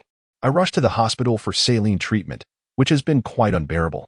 I will first deliver 2 updates, and once I recover, I shall seek the opportunity to make up for the missing updates for my esteemed readers. Chapter 63, Spiritually Enhanced. Physical strength surpassing 100 million. As night fell, the stars shimmered brilliantly, their light mingling with the moonlight cascading upon the sacred Emperor Peak. The entire mountain seemed to come alive, emitting a soft glow as it absorbed the essence of heaven and earth. Chu Tian sat cross-legged on his bed, his eyes closed, as he utilized his mental energy to cleanse Chu Yunshang's body of malevolent aura. Simultaneously, he guided a strand of spiritual energy within himself, now as thick as an infant's arm, through a continuous cycle of 9 grand circuits, drawing upon the profound principles of the Chaotic Creation Sutra. Following his breakthrough into the divine refinement realm, the sutra ascended to its 2nd tier, allowing him to absorb a greater volume of celestial spiritual energy, resulting in a significant enhancement of his corporeal purification. A radiant chaotic luminescence shimmered upon his skin, while the vital blood within him surged and flowed. In a moment of reverie, he seemed to perceive a diminutive golden dragon gliding within his chest, winding gracefully until it settled upon the midpoint of his right middle finger. Buzz. With his eyes still closed, Chu Tian gently raised his hand, and a magnificent golden dragon suddenly soared forth from the tip of his middle finger. The radiant golden light illuminated the dimly lit room, as the dragon, comparable in size to a human arm, seemed to come alive, roaring fiercely as it surged forward. It circled incessantly before him, occasionally releasing deep, resonant dragon roars that echoed deafeningly. The spiritual power embedded within these roars possessed the potential to obliterate an ordinary practitioner of the divine refinement realm. This living dragon, vivid and fierce, brandished its sharp claws, leaving behind tangible traces in the void, its assault power immensely formidable. Merely this manifestation of blood essence transformed into a true dragon could likely engage Ewan in a fierce battle, with the potential to vanquish him outright. Such mastery over a supreme divine ability has reached an unparalleled zenith, requiring an extraordinary level of spiritual refinement and control to sustain the solid manifestation of divine prowess. Indeed, this is a pinnacle secret technique from the Emperor's scripture, primarily focused on the art of combat. Although it may lack the unpredictable nature of the supreme yin-yang Dao technique, it excels in the essence of offensive power, surpassing even the reincarnation techniques of the Yi family. Chu Tian opened his eyes, gazing at the golden true dragon that spiraled gracefully in the sky, lingering in the air. A flicker of understanding shone in his eyes. He was practicing a supreme offensive secret technique from the Taiwan Emperor's scripture, the Jinyu Dragon Emperor technique. Through the comprehension of this formidable art, Chu Tian began to grasp the profound advantages of condensing one's spirit into substance. The benefits were far-reaching, not merely providing a greater enhancement to the physical body, but also extending to mystical arts and secret techniques. Take someone like Yiwen, a prodigy of his caliber. While his spirit appeared robust, it was, in truth, scattered. Thus, although he might have attained an advanced level in his mystical arts, the techniques he executed, seemingly powerful, were fundamentally feeble, easily shattered upon impact. Consequently, despite Chu Tian having reached the 10th level of spirit refinement, with his physical strength likely exceeding 1,000,000 pounds, the enhancement his spirit conferred upon his body barely approached tenfold. He could not even muster a weight of 10 million pounds. Even when combined with the advanced comprehension of the Reincarnation Emperor technique, he could still be obliterated by Chu Tian's singular punch. One fragment of my spirit could rival 10 or even 100 of Yiwen's, should I attain the 10th level of spirit refinement. The formidable and concentrated spirit would augment my physicality, potentially unleashing 100-fold increase in strength, surpassing 100 million pounds. It would not be impossible to annihilate a freak like Yi Feng, who was at the combined realm, with a single strike. When wielding secret techniques of the same tier, my solitary spirit would surpass his by 10-fold, even 100-fold. The rudimentary Jinyu Dragon Emperor technique I wield could rival his advanced comprehension of the Reincarnation Emperor technique. Now that I have grasped the Jinyu Dragon Emperor technique at an intermediate level, I can effortlessly crush him, even if he achieves perfection in his understanding. I would still prevail in battle. In quiet contemplation, Chu Tian savored the rich vitality coursing through his veins and the abundant spirit within his mind. He increasingly understood the existence of the celestial rankings on the continent. Initially, the disparity between true prodigies and ordinary practitioners might not seem pronounced. Merely a difference in strength measured in tens or even hundreds of thousands of pounds. However, the divergent foundations ultimately forge towering edifices that are simply incomparable. He could scarcely fathom that upon reaching the pinnacle of spirit refinement, with his physical strength enhanced, a single punch could unleash a force exceeding 100 million. Perhaps even possessing the potential to obliterate a divine being ignited with divine fire. Though he had only just breached the realm of spirit refinement, annihilating someone like Yiwen, a practitioner at the 10th level of spirit refinement, was as effortless as the basic acts of eating and drinking. With a mere flick of his mastery over the transformative Prison Dragon Emperor technique, he could easily vanquish such a weakling.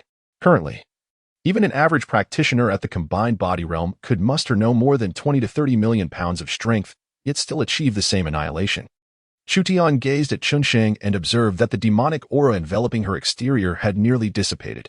However, upon further inspection, he sensed that her internal organs still harbored a considerable amount of this malevolent energy. Nevertheless, a single night was ample time for her to completely cleanse the remnants of the demonic essence within her. As Chu Tian closed his eyes, he simultaneously alleviated the demonic energy afflicting Chu Yunshang while delving into the mysteries of secret arts. With the enhancement of the 4 great halos, he discovered that he had attained the remarkable ability to focus on 3 tasks at once. Not only could he practice the 2 secret techniques he currently possessed, but he could also employ his mental energy to assist Chu Yunshang in dispelling the demonic aura. Bolstered by intermediate mental and physical halos, he would never experience fatigue or excessive mental drain. The true dragon, spiraling in the air, began to dissipate, yet the lingering sound of its roar echoed throughout the room, resounding endlessly. Outside, the old hunchback, having been astounded, widened his eyes slightly. Were it not for the fact that this was the young lady's private chamber, he would have surely entered to witness firsthand whether the young master was indeed cultivating divine powers. Remaining outside, as an emperor, he could sense the subtle fluctuations of divine energy within the room, even without concentrating on it. The aura of the young lady, Chu Yunshang, was steadily rising. As the demonic energy gradually faded, he felt a sense of relief. Understanding that Chu Tian was not merely comforting him, but genuinely had a method to assist Chu Yunshang in dispelling the demonic influence. Throughout the afternoon, although the old hunchback was unaware of the precise activities occurring in the young lady's chamber, he could perceive Chu Tian's mental fluctuations. It was evident that he was not only aiding Chu Yunshang in dispelling the demonic energy, but also beginning to comprehend the secret techniques. It must be the suppression of the dragon sovereign technique from the Emperor's canon. The old hunchback's mouth fell slightly agape in shock as he sensed the waves of the true dragon's secret technique emanating from the room, which not only persisted but seemed to be continuously increasing. Deep in thought, he questioned whether the young master had just made a breakthrough in the divine refinement realm at the sacred heavenly pool. Despite his age and occasional confusion as an emperor, he should not misjudge such matters. This level of mental control and the solid manifestation of the true dragon was beyond the reach of many who had ignited the divine fire. He distinctly felt that. Within just half a day, the young master's suppression of the dragon sovereign technique had evolved from novice to adept, and now to tangible manifestation, undoubtedly surpassing the entry and beginner stages to reach an intermediate level. In a mere afternoon, while multitasking, to grasp the pinnacle secret technique from the Emperor's canon to an intermediate level, the old hunchback even began to suspect that his excessive worry for the young lady had led him to hallucinate. Having spent too long with the Chu family, he had witnessed countless prodigies striving to master the suppression of the dragon sovereign technique, expending half a year or even a year's worth of effort, sometimes under the guidance of the elder generation, yet failing to even get started. If those prodigies who labored tirelessly without success were to learn of this, they would likely be infuriated to death on the spot. They had been berated by the elder generation, questioning their own intelligence on countless nights, wondering if they were truly foolish. Yet Chu Tian, in just half a day, had advanced one of the most elite offensive secret techniques from the Emperor's canon to an intermediate stage. This was the essence of a supreme constitution, the chaotic divine demon body. Tu Lao sighed inwardly, ultimately concluding that this was the extraordinary aspect of the chaotic divine devil body, truly deserving of its reputation as one of the most formidable physiques in the history of the Hung Tian continent. Naturally, the more exceptional Chu Tian became, the more gratified he felt. Chapter 64. Chu Yunshang awakens and makes a decision the following day at noon. A slightly heavy voice drifted into his ears. Shout Tian. Have you and Tu Lao been concealing something from me? Upon opening his eyes, Chu Tian beheld his elder sister, who had awakened from her stupor. Now leaning against the headboard, her gaze vacantly fixated on the ancient tree outside the window. Her eyes, once vibrant, now appeared hollow and tinged with a subtle melancholy. The pallor that had beset her face the previous day had transformed into a rosy glow, rendering her visage quite enchanting. The malevolent energy cultivated through the supreme yin-yang art had been dispelled, and coupled with the profound essence derived from the Tao seed of the supreme yin-yang path, Chu Yunshang radiated an ethereal beauty reminiscent of celestial spirits. However, witnessing the emptiness within her sister's eyes, devoid of her usual vivacity and instead shadowed by profound anguish, Chu Tian instinctively felt a tightening in his heart. Yet, he comprehended that this was an ordeal his sister must endure.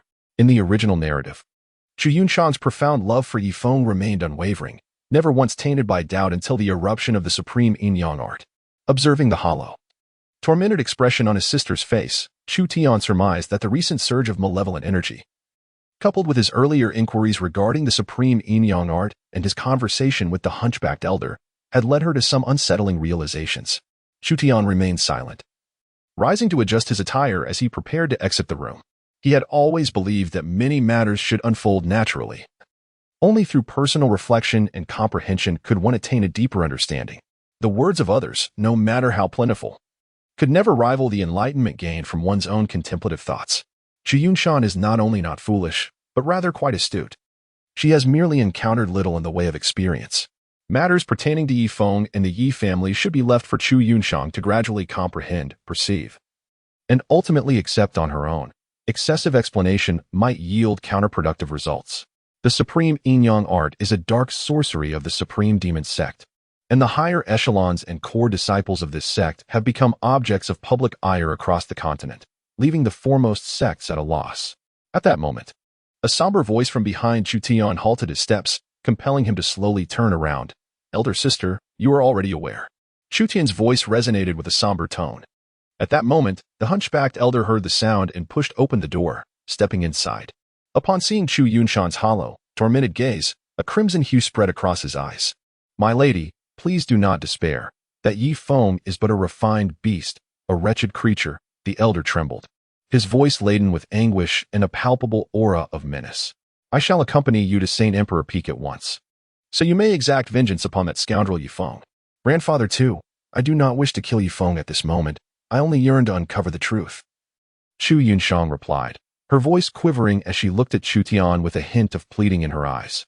Chu Tian, please, share everything you know, including the events that have transpired during this time. I cannot remain in such ignorance, a mere puppet to fate. The voice of Chu Yunshang was suffused with an endless anguish, a torment born from the profound betrayal of having invested unwavering trust, only to discover that in the eyes of another, she was but a marionette, a vessel, a mere pawn. The immense psychological impact on her was indescribable. She possessed innocence, yet not foolishness, and her sensitivity was acute. When Chu Tian uttered the word supreme yin-yang technique, her affirmative response was met with her brother's chilling demeanor and the abrupt emergence of the hunchbacked elder, whose murderous intent was palpable. She sensed something was amiss. The following day, she commenced her exploration of the ancient tomes preserved within the Sacred Emperor Peak scripture repository. Upon uncovering the records of the supreme yin-yang technique within the long-forgotten annals of the demonic sect, Chu Yunshang felt as though the heavens themselves were collapsing around her. After discovering the supreme yin-yang technique in the scripture repository, I found myself, against all odds, attempting to reassure myself, seeking justifications for Yi Feng's actions. Perhaps he was unaware that this was a forbidden method of the demonic sect. Or perhaps he intended for me to cultivate only the primary essence of the supreme yin-yang technique. Chu Yunshang's voice quivered, and 2 streams of tears cascaded down her hollow, vacant eyes. Yet, at the moment when the demonic energy within my dantian erupted, my sister suddenly sensed that all I yearned for was bloodshed. The memories of our parents, along with the cherished moments shared with my younger siblings, seemed to drift away into the abyss. At that instant, the only figure that remained in my mind was Yi Feng, as the emotions of the 7 passions and 6 desires receded from me. Miss, if you wish to cry, do so freely, do not hold back, urged Grandpa Tua, trembling all over. He stepped forward, intending to offer some comfort to the young lady, but ultimately, he merely placed a hand on Chu Yunshang's shoulder, mindful of the proprieties of master and servant that he typically adhered to without fail. Grandpa Tua, what have I done wrong for Yi Feng to treat me this way? Chu Yunshang sobbed softly as she sank into Grandpa Tuo's embrace. Sister, you have done nothing wrong. It is Yi Feng who deserves his fate. Chu Tian's voice was low and somber as he recounted the various events that had transpired in recent days, including the betrayal of the Lu family and Yi Tianxiong's sinister intentions to extract his eyes under the guise of protecting the sect's interests. He revealed to Chu Yunshang that Yi Hongwu, Yi Fan, and the Yi family had even plotted against his younger brother. How could Yi Tianxiong, who had watched you grow up and was sworn brothers with your father through life and death, dare to contemplate such a heinous act against you, little Tian? What a scoundrel! Chu Yunshang raised her head, and in her vacant, lifeless eyes, an unprecedented ominous aura emerged.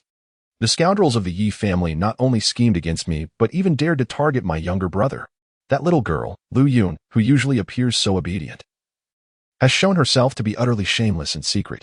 Furthermore, the rogues of the Lu family, having taken so many advantages from us, still audaciously conspire against us in the shadows, plotting our downfall. Chu Yunshang gritted her teeth and suddenly spoke. Sister was initially perplexed as to why you would suddenly defy Father's wishes and hastily venture to the Hung Tian Hall to partake in the examination. It is no wonder that Yi Feng received a message from Uncle Tianxiong, prompting his swift return to participate in the testing at Hung Tian Hall. Along with numerous talented individuals from the Yi family, they are clearly conspiring against our family. Chu Yunshang gazed into Chu Tian's eyes and suddenly remarked, Chu Tian, do you think the Yi family seeks to undermine our family, thus wishing for us to remain inconspicuous? Chu Tian maintained a serene expression, for he could not reveal his awareness of the numerous events that were to unfold. He nodded slightly and said, Elder sister, at this stage, I too harbor doubts. However, various signs have already pointed towards the Yi family. I have made my decision, Chu Yunshang declared. Lifting her head and wiping away the tears from the corners of her eyes, her voice filled with unwavering determination. Upon hearing this, Chu Tian smiled faintly and nodded. Chu Yunshang's intelligence and rapid growth had surpassed his expectations. At present, within the Chu family, he remained the sole young representative executing the commands of the Chu Tian Wang, maintaining a low profile, while only he occupied a place among the younger generation on the Hung Tian ranking. Chu Tian understood that the prodigies of the Chu family did not lack the desire to ascend the Hung Tian rankings, basking in brilliance and earning the admiration of the masses. However, the formidable reputation of their patriarch, Lord Chu Tian, loomed heavily over them. Many young talents within the Chu family, despite being stirred by the prospect of his ascent to the pinnacle of the Earth rankings, still hesitated to defy Lord Chu Tian's commands. Upon his return, he contemplated how to reverse the prevailing low-key demeanor of the Chu family. As a prestigious founding clan, the younger generation should indeed be making waves and establishing their authority across the realms. Remaining in silence would only send a signal to the outside world that the younger generation of the Chu family was faltering, which would inflict significant damage to their prestige. Moreover, it was well known that Chu Yunshang had always been the most obedient daughter of Lord Chu Tian. Her ascent to the Heng Tian rankings would undoubtedly play a pivotal role in transforming the current atmosphere of the Chu family. At that moment, a shiny, bald figure appeared at the door, and with a voice tinged with excitement, Huime exclaimed, "Elder brother, my cousin has arrived at the Holy Sky Sect." However, upon learning that you have secured the top position in the Earth rankings, she went directly to the Heng Tian Hall for her assessment. Note: I have nearly recovered and will resume updates tomorrow, aiming to catch up on the chapters owed over the past 2 days. Chapter 65. Why do the words sound so unappealing? Annoying little brother. Heng Tian Hall. As Chu Tian, accompanied by Chu Yunshang and Huime, stepped into the Heng Tian Palace, they were met with a throng of shadowy figures densely packed within. Inside the hall, thousands of disciples from various sects crowded around the alchemy and harmonization halls. Their eyes filled with astonishment, occasionally punctuated by gasps of disbelief. The current generation of the Tsihong Sacred Sect is undeniably replete with prodigies. The illustrious holy maiden Hui Lian has dominated the harmonization rankings for 2 consecutive years, while the exceptional Huime has held sway over the bone forging rankings for many years.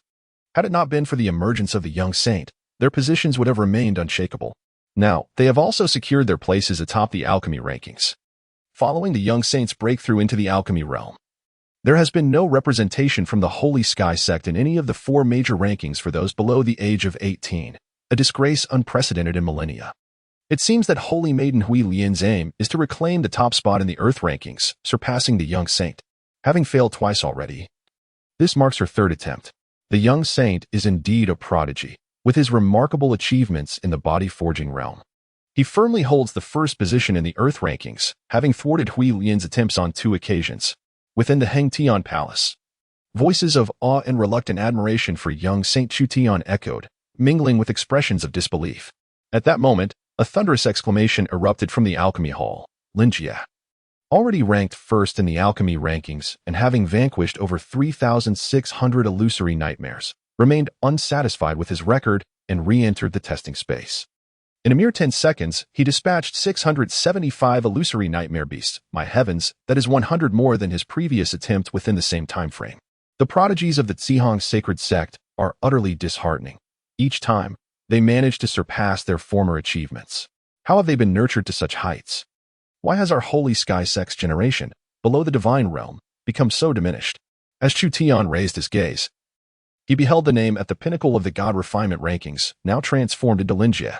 Linjia, the candidate holy son of the Compassionate Navigation Sect, had attained the 7th level of God Refinement with a mental acuity of 70. Within a mere minute, he had vanquished 3,640 nightmarish beasts within the illusory realm of slaughter. Behind his name, a digital timer incessantly flickered. In just 20 seconds, he had already dispatched over 1,300 nightmarish beasts. In stark contrast, Yi Guizhong of the Yi family, who previously held the top position, had now been relegated to 2nd place, significantly outpaced by Lin Jia, having only slain just over 1,900 nightmarish beasts in the same span of time. It is no wonder that the Celestial Hall had suddenly drawn such a multitude of disciples from various sects to witness this spectacle. Before Chu Tian's emergence, Yi Guizhong was nearly the sole representative of the Holy Sky Sect, as the most formidable sect recognized on the current Heng Tian continent. The Holy Sky Sect's standing is pivotal. The rankings below the divine realm are fiercely contested by prodigies under the age of 18, signifying the future potential of a sect. Yet, among the 4 great rankings, only Yi Guizhong tenuously occupied the top of the God Refinement rankings. A marginal advantage compared to the Compassionate Navigation Sect's overwhelming dominance in the bone tempering and fusion rankings, which were on an entirely different level. Following Chu Tian's breakthrough into the God Refinement realm, he had ceased to be listed on the bone tempering rankings, and now, he had even lost the last semblance of prestige on the God Refinement rankings. In the annals of Chu Tian, there exists information regarding Yi Guilong, who has been extolled on multiple occasions by the sovereign of Chu Tian. Furthermore, he is the beloved grandson of Yi Hongwu, who was compelled to take his own life. Chu Tian paid little heed to the matter, for in the original narrative, the pivotal figures of the Yi family were Yi Feng and Yi Fan. Aside from these two, even the most formidable prodigy ranked first on the divine refinement list did not merit his attention. Moreover, the Zihong Holy Sect, represented by the remarkable talents of Hui Mei and Hu Lian, was indeed commendable. However, Lin Jie was merely a supporting character, a mere footnote destined to be effortlessly vanquished by Yi Fan with a single blow in the original storyline. Chu Tian cast a glance at the fusion rankings. The formidable ice-cold woman continued to dominate the leaderboard, resolutely vying for the top position as she relentlessly slaughtered the Crimson Flame Golden Crystal Leopard within the testing grounds. Her record refreshes accumulating with each passing moment. In just 1 minute, she had already vanquished 5,700 foes, establishing a lead nearly double that of the second-place contender. To put things in perspective, Yi Feng, currently ranked 6th, had managed to defeat a mere 367. It appeared that unless she reclaimed the top spot, this relentless woman would not leave the Hung Tian Hall today. This exasperating Ice Queen seemed to possess an unfathomable level of prowess. Chu Yunshan gazed at the fusion rankings and remarked, Xiao Tian, although my sister has never attempted to challenge the fusion rankings and is uncertain of her potential standing, I doubt she could ever rival this prodigy. Chu Yunshan maintained a remarkably positive demeanor, embodying the spirit of a true optimist. Soon after departing from the Sacred Emperor Peak, she swiftly regained her vivacious nature. Upon learning from Hui Mei that her younger brother had decisively vanquished Yuan with a single punch, her eyes widened in astonishment. She embraced Chu Tian fervently, proclaiming her intent to reward him generously. Throughout their journey, she incessantly inquired about the details of how Chu Tian had avenged her by defeating Yi Feng in the sacred heavenly pool. With each recounting, she animatedly waved her fists in exhilaration, affirming that Chu Tian was indeed the perfect younger brother who had not disappointed her affection. As the dawn broke over the Chu Tian, he offered a gentle smile, turning to comfort his sister, Chu Yunshan. He did not expect her to rival the esteemed Saintess Hui Lian at this moment. He hoped that once Yi Feng transcended to ignite the divine flame and transformed into a formidable warrior, his sister's sacred bones would undergo a rebirth, granting her a chance to compete with Hui Lian. My brother, it is that Lin Jie, who incessantly clings to my cousin. Despite my repeated warnings, he remains undeterred, even following us to the Holy Heaven Sect. If only I had more time to break through several minor realms in the refining God stage, I would surely sever his pretentious arrogance, Hui Mei grumbled, scratching her gleaming head as she glared at the refining God rankings. Good heavens! 4,200 phantasmal nightmarish beasts. At that moment, the numbers on the refining God leaderboard stabilized, provoking gasps of astonishment among the disciples who beheld the list, consumed by envy and resentment.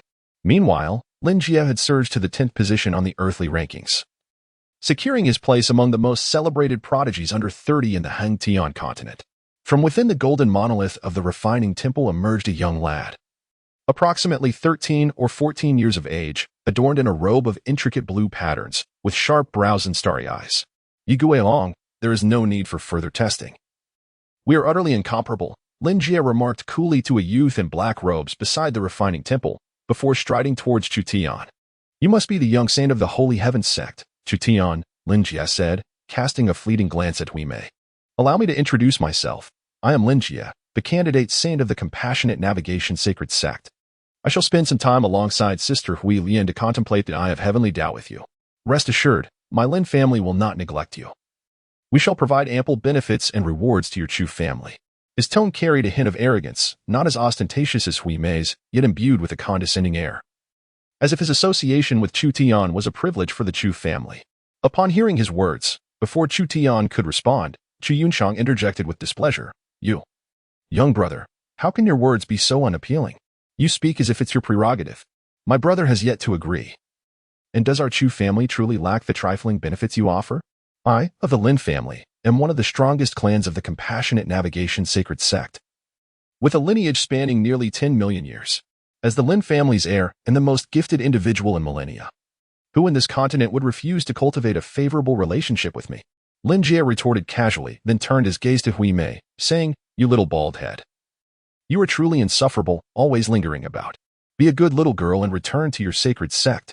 Otherwise, now that you have broken through the refining God stage, the days ahead will be filled with trials for you. I will ensure you comprehend the vast chasm that separates us. You are truly an insufferable little brother. I do not like you, Chu Tian replied, visibly annoyed by his arrogance. What manner of person is this, so full of hubris?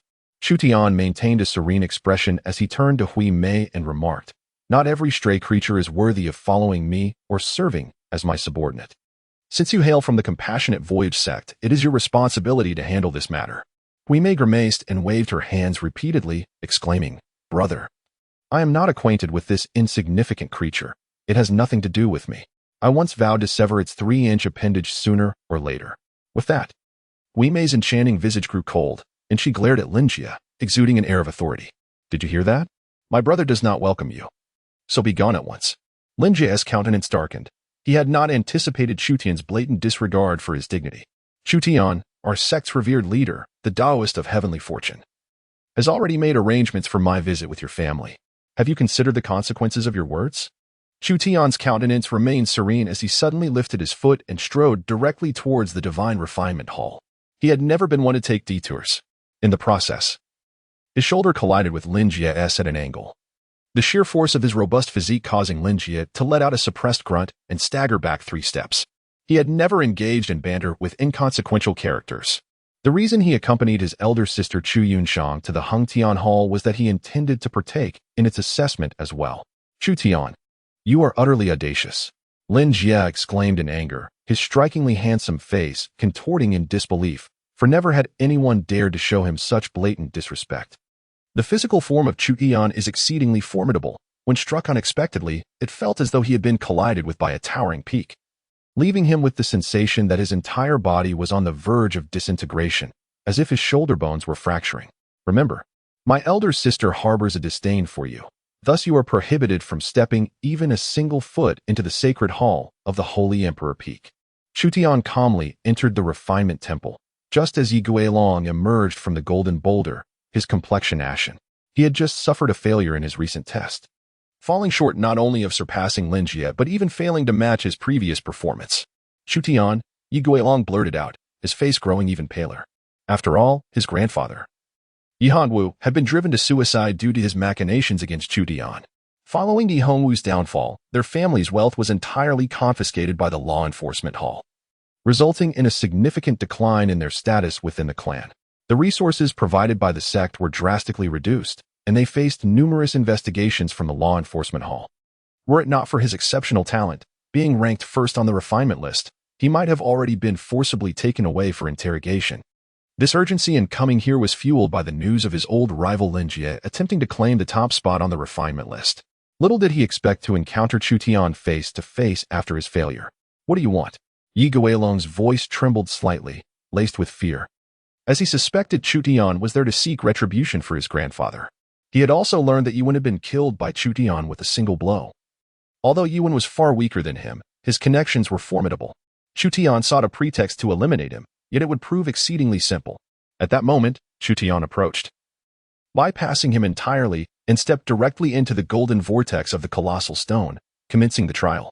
Yi Guilong's complexion turned ashen. He exhaled softly, but soon thereafter, he was engulfed by a profound sense of humiliation as he perceived an overwhelming disdain emanating from Chu Tian. It appeared he lacked even the merit to warrant a mere glance from him. Just before entering the vortex, Chu Tian faintly heard a resounding gasp emanating from the Combine Hall, seemingly in response to Saintess Hualian's slaying of 6,500 crimson flame golden crystal leopards, as she reasserted her dominance at the pinnacle of the Earth rankings. Before Chu Tian, a dark and ominous space materialized, engulfing him in an expanse of endless gloom. From the depths of this shadowy abyss, eerie and terrifying roars of beasts echoed. Suddenly, amidst the pitch-black darkness, pairs of blood-red eyes, larger than lanterns, sprang open, densely packed like a multitude of dreadful crimson stars suspended in the sky. Within this constellation of sanguine orbs, waves of crimson surged forth, manifesting as a formidable tide of psychic energy, accompanied by a barrage of images that relentlessly assaulted Chu Tian's mind. These phantasmal nightmares belonged to ancient beasts skilled in mental assaults, capable of conjuring illusions, rendering them exceedingly formidable and terrifying. Thus, Chu Tian's demeanor remained serene, as the chaos pearl within his mind emanated radiant beams of light, effectively nullifying all mental assaults. The illusions that plagued his consciousness swiftly dissipated, His spirit had become so refined that it was almost tangible, and his will was unyielding. No illusion could disturb his resolve. Before Chu Tian, in the vastness of the heavens, loomed fearsome beasts resembling bats, their black wings spanning nearly 10 meters. With blood-red eyes and massive jaws emitting sound waves that harbored formidable psychic shocks. They soared through the sky.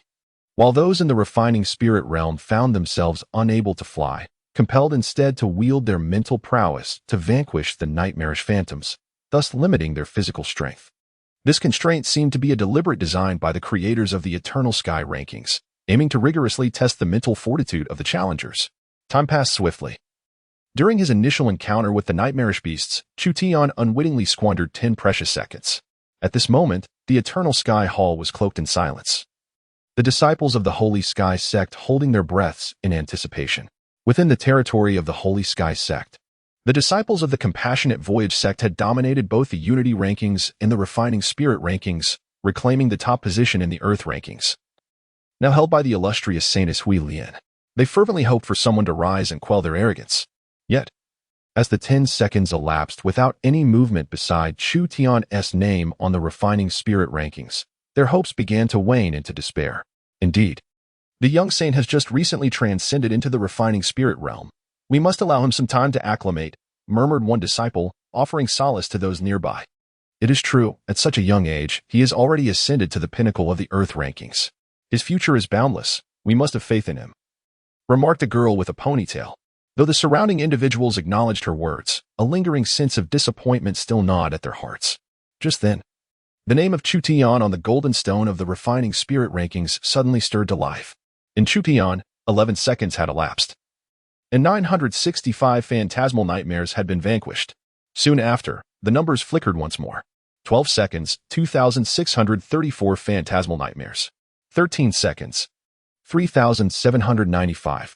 In an instant, those who had been intently observing the leaderboard within the Hall of Eternal Heavens found themselves utterly bewildered. What had transpired? What had they witnessed? Were they ensnared in a dream? At that moment, Lin Jia's expression turned to stone. Upon gazing at the leaderboard, he was rendered speechless. What in the world was happening? He had participated in numerous tests, pouring every ounce of effort into slaying a mere 4,200 within a minute.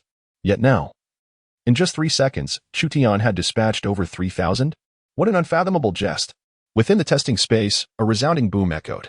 Chu Tian harbored no intention of concealing his true power. The eye of heaven, positioned at his brow, opened wide, emitting a cascade of purple radiance. His mental energy surged tenfold, enveloping the surroundings in a faint violet glow akin to a tsunami, sweeping across the heavens and engulfing the vast emptiness for miles. In an instant, countless illusory nightmares were obliterated, and a nauseating mist of blood permeated the sky. Enormous manifestations of these nightmares, their forms grotesque, with crimson lantern-like eyes brimming with malevolence, resembled mere paper constructs. They succumbed effortlessly to the torrent of substantial mental energy, melting away and shattering, leaving no room for retaliation. A fierce roar echoed through the air. Upon a sudden stir within Chu Tian, a formidable and concentrated spirit akin to a tsunami coalesced into 99 true dragons. Their golden radiance pierced the dim sky, while a resounding chorus of dragon roars reverberated, shattering countless illusory nightmares. The true dragons soared into the air, their golden brilliance surging. Every inch of their scales and claws served as their most formidable weapons of destruction. These 99 true dragons, resembling bolts of lightning, darted through the darkness with unparalleled agility. With each breath, hundreds, if not thousands, of phantasmal nightmares were torn asunder, obliterated, and transformed into blood mist by the thunderous roars of the dragons. The spiritual might of Chu Tian is exceedingly terrifying. The power contained within a fragment of his spirit is already over 100 times that of an ordinary practitioner at the first level of the spirit refinement realm. Although he has only reached the initial stage of this realm, the profundity of his spirit rivals that of those at the 5th level and beyond. The sheer force of a direct confrontation could easily overpower a so-called genius like Yi Wen, who has attained the 10th level of body refinement. Now, with the tenfold amplification from the Eye of Heavenly Tao and the invocation of the Dragon Sovereign technique, each meticulously refined spiritual dragon is hardly inferior to a true dragon cub of the spirit refinement realm. Any single true dragon could effortlessly crush Yi Wen, and the combined might of 99 true dragons would instantaneously annihilate even a practitioner at the fusion realm. Within the testing space, true dragons dart like lightning, mercilessly slaughtering the phantoms of nightmares, creating a scene awash in crimson mist. At this moment, the Spirit Refinement Hall is enveloped in a profound silence. Directly ahead, the golden monolith of the Spirit Refinement rankings stands tall.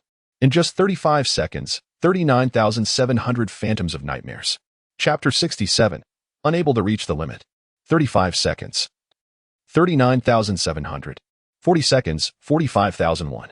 It is impossible, utterly inconceivable. What is happening? Lin Jie trembled uncontrollably, murmuring to himself. His face was ashen, and his eyes widened in fury, teetering on the brink of madness. The blow he had received was overwhelmingly severe. In less than a minute, a gap of nearly tenfold had emerged. What was even more suffocating was the realization of the age difference between Chu Tian and himself. Chu Tian had just broken through to the first level of the refining spirit realm, yet he had already reached the 8th level. Having immersed himself in this domain for over 2 years, it was evident that Chu Tian must have resorted to cheating. As for you, Sister Hualian, when you achieved the 10th level of refining spirit, you only managed to slay 12,000 phantasmal nightmares. How could he possibly be so proficient? Silence. You should keep your mouth shut, interjected a voice. Cousin, you reached the pinnacle at the 8th level, yet you never tested yourself thereafter. Do you think you are as inept as him? After numerous attempts at the 8th level, you barely managed to defeat a mere 4,000. And yet you flaunt your arrogance as if you have bested Yugui along with ease. We may cast a furious glance at Lin Jie, yet secretly relish the moment. After all, during the bone-forging rankings, she too had faced the crushing defeat at the hands of Chu Tian. Now, it was Lin Jie's turn to feel that overwhelming sense of powerlessness. At least I could finish off the ancient mammoth in the bone-forging rankings. You, on the other hand, have been surpassed by several realms, leaving a vast chasm in your capabilities. You have brought shame upon the Holy Sect. If I were you, I would return to the Holy Sect immediately to avoid further embarrassment here. Am I right, cousin? Hui Mei's enchanting face bore an expression of feigned innocence as she scratched her head, glancing at a stunning woman not far ahead. You little bald-headed brat. Are you spouting nonsense? Believe me, Lin Jie erupted in anger, rolling up his sleeves as he prepared to retaliate against Hui Mei. Close your mouths, or return to the Holy Sect at once, commanded Saintess Hualian, clad in a snow-white gown. Her exquisite visage resembled frost, and merely her presence emanated an aura of chill. Her eyes, sharp as ice blades, swept over Lin Jie and Hui Mei, causing both to instinctively retract their necks and exchange wary glances before falling silent. Hualian understood that although she had slain 11,000 phantasmal nightmares at the 8th level, reaching the 10th would only yield an increase of 4 to 5 times. And what realm was Chu Tian currently in? The first level of refining spirit. What could she possibly use to compare herself to him? At that moment, the numbers on the golden giant stone froze in place. In a mere minute, Chu Tian vanquished 60,315 phantasmal nightmares. The divine rankings were instantly updated, elevating Chu Tian's name to the foremost position on the list. In the realm of divine cultivation, Chu Tian, at the first level of spirit refinement, achieved a remarkable mental refinement level of 100, having vanquished a staggering 60,315 phantoms of nightmares. As one delves deeper into the rankings, Lin Jie, at the 8th level of spirit refinement, possessed a mental refinement level of 70 and had dispatched a mere 4,000 foes. The atmosphere in the arena was thick with an oppressive silence. The gathered disciples, a vast sea of faces, were rendered speechless, struggling to articulate the tumultuous emotions that swirled within them. This was no mere chasm of superiority, it was an insurmountable gulf, akin to the resplendent stars juxtaposed against a flickering candle. The first position on the spirit refinement rankings had been reclaimed by the young saint, and one of the 4 esteemed lists below the divine realm had returned to the hands of the Sacred Heavenly Sect, restoring a modicum of dignity to the sect. Yet, within the hearts of many disciples, a bittersweet symphony of emotions played on, excitement mingled with despondency and a tinge of bitterness. The young saint was simply extraordinary, while Lin Jie, blessed with exceptional talent, could still at least glimpse the shadow of his rival. The young saint was so far ahead that they could not even catch a glimpse of his heels. Initially, there had been a desire to at least strive for a position within the top 10 of the spirit refinement rankings. Hui Mei, nervously scratching his bald head, appeared as if he might peel away a layer of skin, his enchanting yet peculiar visage contorted as both the corners of his eyes and mouth twitched violently. What was the point of striving for such a position? Even if he, at the first level of spirit refinement, could slay 1,000 phantoms, perhaps even 2,000 with effort, what good would it do? it was insufficient to stave off the feeling of being crushed. Once, he had believed that breaking through to the spirit refinement realm would earn him the title of brother from Chu Tian. Now, reflecting on that thought, Wei Mei's mouth twitched even more vigorously. The realization that the road ahead remained long and arduous weighed heavily on him. Impossible. It must be impossible. Chu Tian must have cheated. How could someone at the first level of spirit refinement possess such strength? It was unfathomable. Lin Jie's handsome face turned pale. Disbelief etched across his features. How could the mental refinement level reach 100? I, with a level of 70, have been lauded by my father and the elders of the sect as a rare prodigy throughout our history. Even you, Sister Hualian, renowned as the most exceptional talent in the sect's long history, did you not only achieve a mental refinement level of 90? The Saintess Hualian, who naturally possessed a cold demeanor, seemed to be enveloped in a layer of frost, her chilling aura causing the ground beneath her to freeze over. She glanced at the rankings, only to find her name had fallen to the second position as Chu Tian ascended back to the first. After nearly 10 attempts to break through her limits, reclaiming the top position for a fleeting minute, she was once again overshadowed. The magnitude of Chu Tian's achievement made it clear to her that even with minor breakthroughs, such as slaying a few more crimson flame golden crystal leopards, surpassing Chu Tian was a distant dream. Chu Tian is my younger brother, declared Chu Yunshang, her face aglow with pride, her voice ringing out as she surveyed the crowd with an air of superiority. The excellence of her brother brought her greater joy than her own ascent to the top of the rankings. Chu Tian emerged from the golden stone vortex, his expression serene as he cast a glance at the Hung Tian ranking. Upon observing that he held the top position on both the Divine Refinement list and the Earth list, his gaze remained undisturbed. After all, he was acutely aware of the limits of his own power. Attaining the pinnacle of the Divine Refinement list was merely a matter of course. Chu Tian swiftly turned and re-entered the golden vortex, returning to the testing space for another round of evaluation. In his initial attempt, he had squandered some time and had fallen short in certain areas. He yearned to uncover the extent of his limits. Within the testing space, he pondered the number of phantasmal nightmares that awaited him. After vanquishing them, he speculated on what might emerge. Would it be the offspring of a true dragon, or perhaps another primordial divine beast of unparalleled caliber? This time, Chu Tian's name swiftly materialized upon the Divine Refinement rankings etched upon the golden monolith. In the realm of Chu Tian, within the span of a single second, 1,278 phantasmal nightmares emerge. In 2 seconds, the count rises to 2,560, culminating in a staggering 14,800. Ultimately, time comes to a standstill at the mark of 1 minute. In the realm of Chu Tian, within the span of a mere minute, 74,816 phantasmal nightmares were vanquished. The Hall of Eternal Heaven fell into an eerie silence, only to be pierced by the weighty sound of breath after a prolonged stillness. Although it was evident that the young saint might not have resorted to trickery, but rather achieved this feat genuinely, an insistent feeling of disbelief lingered. A strikingly handsome and valiant man expressed his frustration. All present were extraordinary individuals, selected through rigorous elimination from the vast territories of the Holy Heaven Sect, each a rare gem among millions. How could the disparity in capability be so vast? During the last bone refinement ranking, some had suspected the young saint of deception, prompting even ancient beings from outside to arrive and scrutinize our sect's eternal heaven ranking, which proved to be intact. A nearby man responded with a bitter smile. Eventually, the young saint demonstrated his prowess, mercilessly overpowering any adversary of equal rank in the bone refinement realm. He single-handedly obliterated Yi Wu, the son of the Internal Affairs Hall's chief, and executed a true dragon hatchling in the testing space. At that moment, Chu Tian emerged from the golden vortex, casting a glance at the numbers on the spirit refinement ranking. With a slight shake of his head, he murmured almost inaudibly to himself, "My realm still falls short. If I were to reach the 3rd level of spirit refinement or beyond, with my spirit multiplied several times, I could undoubtedly slay 100,000. The 1st level of spirit refinement ultimately does not attain the pinnacle of strength envisioned by the creator of the Eternal Heaven ranking." Nevertheless, Chu Tian harbored no disappointment, for it was at the 10th level of body refinement that he had previously annihilated the ancient mammoth in a mere minute, penetrating through 30 ancient ferocious beast hatchlings. Chapter 68. If you wish to perish, I shall oblige you. The voice of Chu Tian was barely audible, yet the disciples of the various sects surrounding him, possessing keen hearing, could not help but strain to maintain their composure upon hearing his words.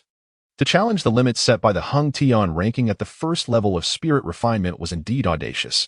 What then? could be said of those who had attained the 10th level of spirit refinement, who could scarcely slay a few, let alone dozens. With even 100 proving to be a formidable task, were they to be deemed inconsequential? Little Tian, come here and let your sister bestow a couple of kisses upon you. Accompanied by a waft of fragrant breeze, the melodious and triumphant laughter of Chu Tian echoed. Moi? Moi. Reward my most outstanding little brother. Embracing her younger brother, Chu Tian, Chu Tian planted a couple of affectionate kisses on his cheeks, then slightly lifted her chin. Casting a proud glance at the onlookers, with her arm draped over Chu Tian's shoulder, she strode out of the divine refinement hall, as if proclaiming to all, "This is my beloved brother. Chu Tian, I refuse to believe you possess such strength." Suddenly, a hoarse and deep voice broke the atmosphere. Buzz. A dazzling purple radiance flickered, and a violet specter surged toward Chu Tian. Allow me to ascertain the veracity of your prowess. Lin Jie, akin to a white tiger pouncing upon its prey, leapt into the air, his eyes glinting with a fierce intensity. He could not accept that Chu Tian, at the first level of divine refinement, could possibly be tenfold stronger than himself. He was determined to unveil the facade of Chu Tian's supposed prowess. A formidable spirit surged violently, the purple glow coalescing into a suit of violet-white tiger battle armor enveloping his entire being. He unleashed a powerful punch aimed at Chu Tian's cheek, while a white tiger roared behind him, its bellow echoing through the heavens. The terrifying aura of menace sent chills down the spines of those around him, causing the disciples to retreat in alarm. It is the white tiger's sacred killing technique of the compassionate voyage Sacred Sect, the pinnacle of offensive arts. One disciple exclaimed in awe. The manifestation of the white tiger indicates that Lin Jie has likely cultivated it to near perfection. Suddenly, a resounding dragon's roar pierced the air, reverberating through the skies with a thunderous resonance. A cold glint flickered in Chu Tian's eyes as a surge of blood energy erupted within him, unleashing a mental tsunami in the chaos of his mind. With a single, thunderous punch, he struck out, accompanied by a resounding dragon's roar. A sinuous true dragon materialized, its scales shimmering with golden brilliance, its eyes imbued with an icy demeanor. The dragon's claws glinted with a chilling sharpness, exuding both nobility and power. The clash of dragon roars and tiger howls resonated as fists collided. In an instant, a terrifying whirlwind swept through, the aftershocks reverberating for hundreds of meters, hurling away disciples who had not managed to escape. Each punch exchanged felt less like the collision of two diminutive figures and more akin to two mountains crashing together. The thunderous sound echoing like muffled thunder, capable of rupturing eardrums with its intensity. Many disciples of the refining spirit realm were directly injured by the residual force, spitting blood in great quantities, their bodies cracking, and their spirits severely wounded. The powerful disciples looked on in shock, hastily intervening to isolate the waves of energy generated by the clash. With a lingering sense of trepidation, Chu Tian swiftly withdrew, refraining from intervening in her brother's battle. Suddenly, a sharp crack resonated around Lin Jie as the violet-white tiger battle armor began to shatter, his complexion turning pale as he staggered backward. However, he undoubtedly surpassed Yuan in ferocity. As the foremost figure on the refinement god rankings, he had vanquished over 4,000 phantasmal nightmares. Despite initially finding himself at a disadvantage, he was not swiftly dispatched by Chu Tian. Boom. Chu Tian's gaze was frigid as he unleashed a powerful punch, executing the Dragon Emperor technique of suppression. With a surge of blood and spirit, 3 corporeal dragons materialized, surrounding Lin Jie in a fierce battle. Subsequently, a profound essence surged forth, coalescing into numerous grand runes, which formed a colossal purple hand that descended with a thunderous impact, causing Lin Jie, besieged by the dragons, to spit blood, while the white tiger behind him let out a mournful cry. The 3 dragons radiated divine light as they assaulted Lin Jie, their razor-sharp claws leaving deep, bone-exposing gashes upon his body. The ferocity had vanished from Lin Jie's eyes. The white tiger behind him continued to wail, its purple battle armor shattered, leaving him with barely enough strength to defend himself. The Dragon Emperor technique of suppression contained an unfathomable secret, unknown to many. A highly knowledgeable disciple gasped in astonishment, stating that the young saint had likely grasped at least the intermediate, if not advanced, stages of the technique. With 100% mental refinement, he had unleashed the technique with astounding might, manifesting 3 corporeal dragons through the infusion of his blood essence. At that moment, a distinguished figure on the integration ranking remarked heavily, "Let us not forget. The young saint's physical strength had already reached 2.5 million pounds in the bone refinement realm. With the enhancement of spirit, The power he now exhibits nears 15 million. Coupled with the Dragon Emperor technique of suppression, he could obliterate Linjie, who ranks second on the divine refinement list. With a single punch, the myriad factors compounded, rendering the young saint's combat prowess in the divine refinement realm nearly invincible. With a formidable physique and a spirit refined to perfection, alongside a profound understanding of two secret techniques, one could only exclaim, "Heaven help us." Is it possible that the young saint is truly only 8 years old? A man struck his forehead in despair, overwhelmed by the situation. Are you even human? We all share the same origins. How can you be so monstrous? Huime watched in awe, feeling parched and tongue-tied. He believed that if he were to face his elder brother, he would undoubtedly be defeated in a single blow. Moreover, his most cherished understanding of the illusory dragon technique, which he had mastered to a high level, had been overtaken and even surpassed by his brother. What a freak! Huime lamented, realizing that he had once been the subject of such remarks, and never imagined he would find himself in the position of uttering them about another. Turning to the saintess of Hualien, he suggested, "Cousin, perhaps you should refrain from competing with our elder brother, this freak. You rank second on the Earth list. I should be able to achieve third without issue, and that would not place me beneath the Holy Heaven Sect." Upon hearing this, the saintess's expression turned even colder, her eyes flickering with a chilling blue light, as an icy demeanor enveloped her, rendering her almost statue-like, fixated on Chu Tian. Meanwhile, Linjie, who found himself in an absolute disadvantage and on the brink of death, gritted his teeth and shouted, "Chu Tian, even if you are stronger than I, it must be to a limited extent. How could you surpass me by tenfold, annihilating over 70,000 phantasmal nightmares? You must have cheated on the celestial ranking. Your shamelessness knows no bounds, as you resort to any means necessary to ascend the Earth list."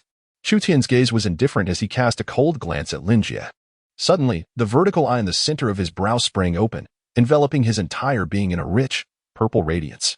If one is so intent on courting death, then he must oblige. In an instant, the spiritual power surrounding him surged tenfold, cloaking him entirely.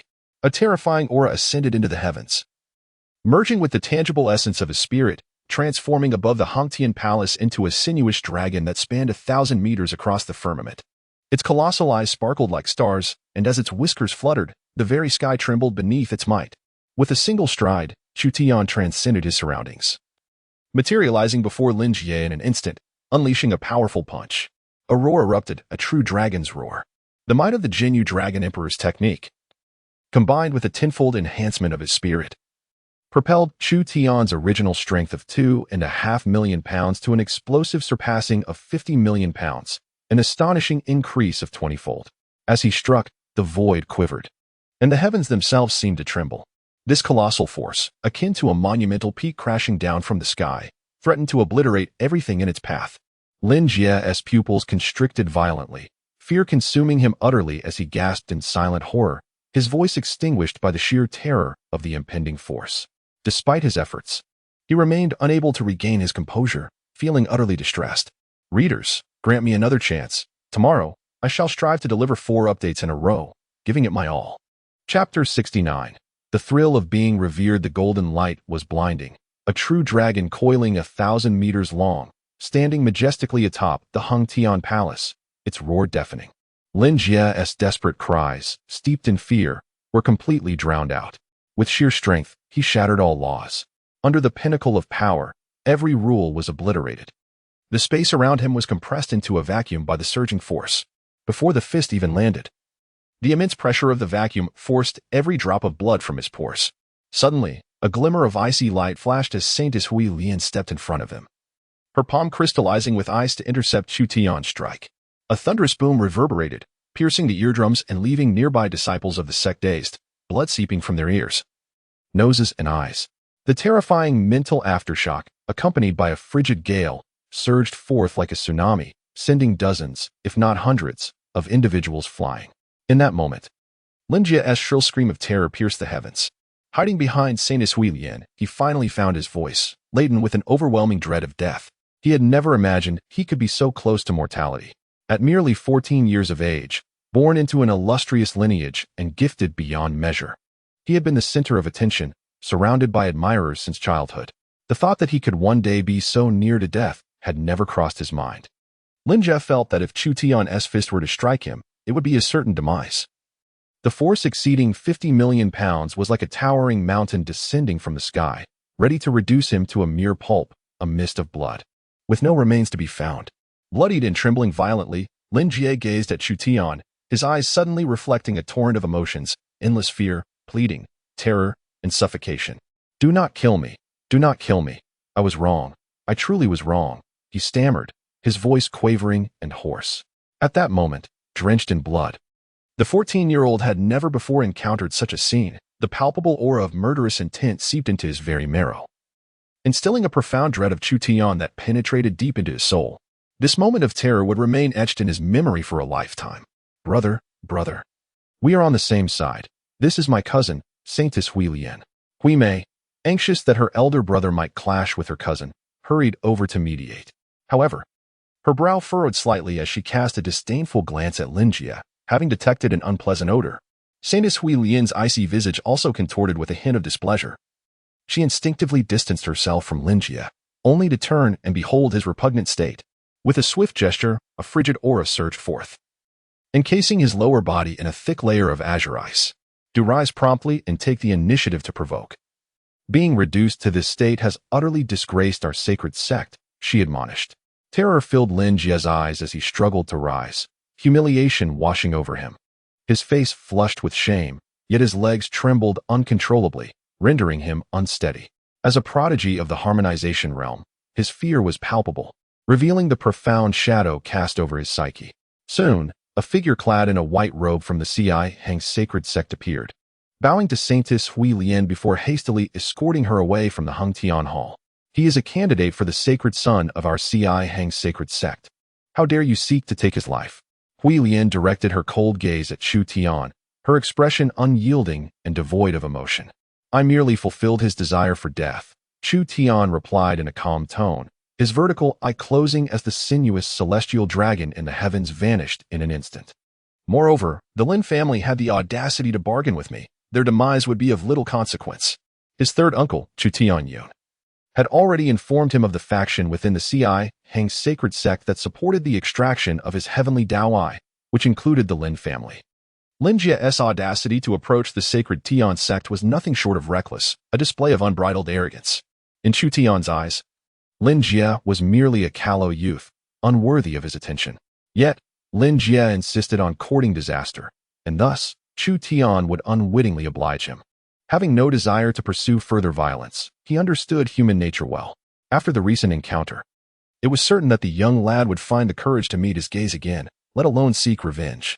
Saintess Hui Lian's expression remained frigid, and she chose not to elaborate further, for she had witnessed Lin Jie's initial aggression.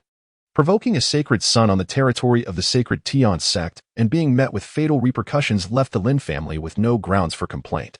"Xiao Tian, wait for me. I shall return shortly," came the eager voice of Chu Yunshang, who had already entered the golden monolith of the harmonization hall to commence her assessment. Soon, her name appeared on the harmonization rankings. Chu Yunshang, in a fleeting moment, summoned 3 blazing golden crystal leopards. An ordinary achievement, indeed. However, it was not long before Chu Yunshang's performance began to ascend at an astonishing pace. Chu Yunshang, in 5 seconds, 36 crimson flame golden crystal leopards. In 10 seconds, 82 crimson flame golden crystal leopards. In 20 seconds, 186. In 1 minute, 536 crimson flame golden crystal leopards. Chu Yunshan has ascended to the 4th position on the fusion ranking, surpassing Yifeng.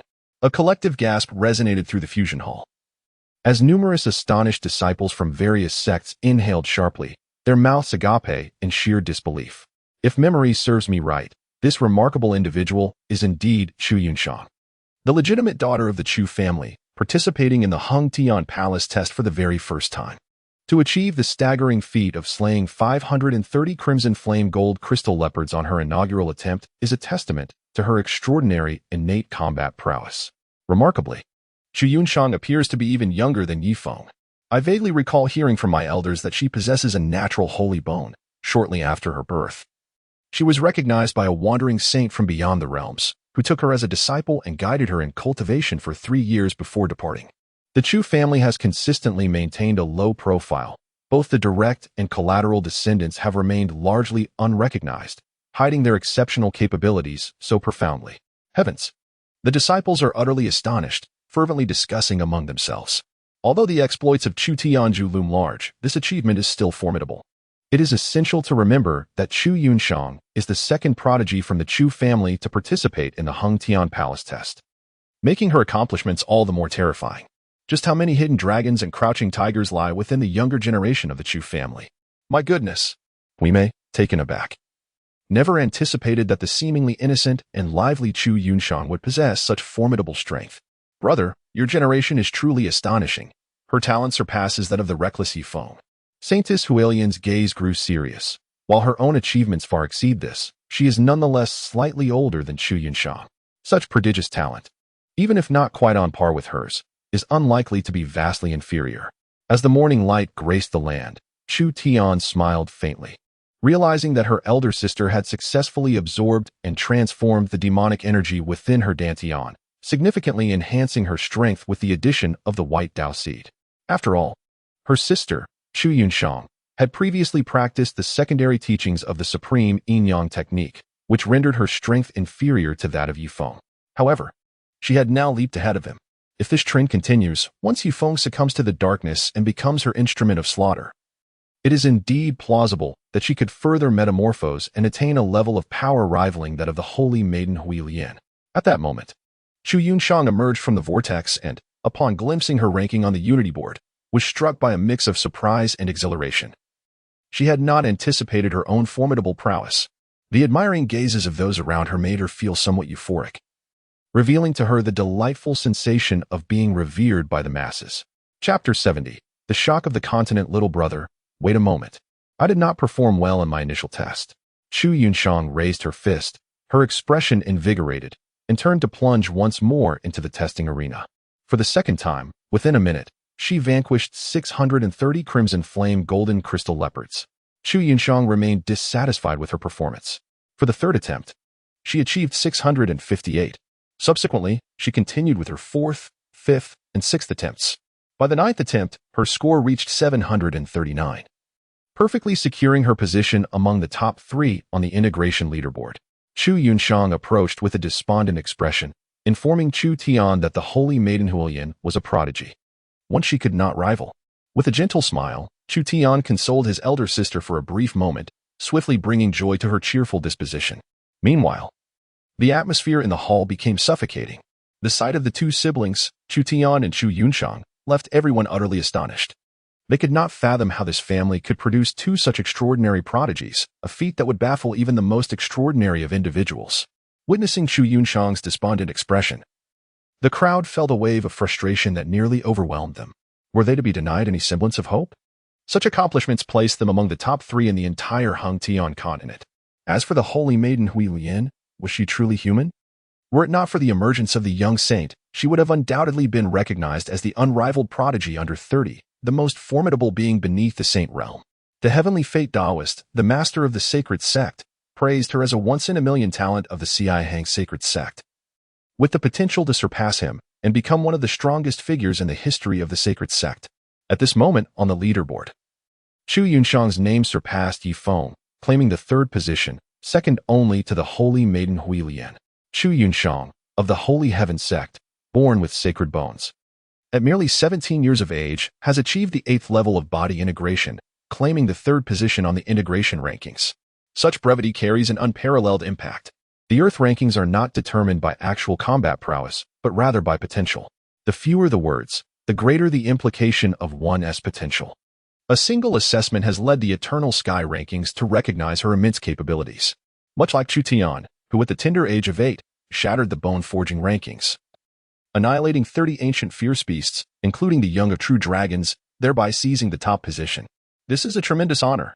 In any sect, even within the Holy Heaven Sect, such an achievement would reverberate throughout the entire sect, drawing the utmost attention from the higher echelons, garnering substantial resources and focused cultivation, and even attracting the elite to take them as disciples, with prominent families vying for their allegiance. This could irrevocably alter one's destiny. At this moment, the first on the Earth rankings is Chu Tian, and the 3rd is Chu Yunshang. The names of these 2 individuals have rendered everyone in the Eternal Sky Hall speechless.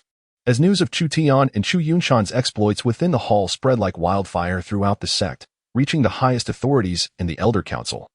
The Holy Heaven Sect was set abuzz. Simultaneously, the Eternal Sky continent saw all rankings refresh, leaving countless top sects and ancient figures in contemplative silence. For on the Eternal Sky rankings, the first, third, and fourth positions are all held by members of the Holy Heaven Sect. The only distinction lies in the surnames. The first two bear the surname Chu, while the last is Yi. Decades ago, two names frequently exchanged places within the top three, King Chu Tian and Yi Tianxiong. Whispers of ancient figures in the forbidden grounds of top sects echoed the past. Now, decades later, the Holy Heaven Sect has ascended to become the mightiest sect on the Eternal Sky continent. Is history about to repeat itself?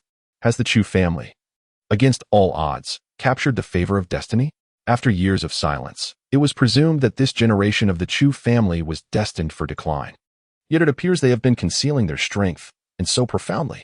The Eternal Sky continent is profoundly shaken.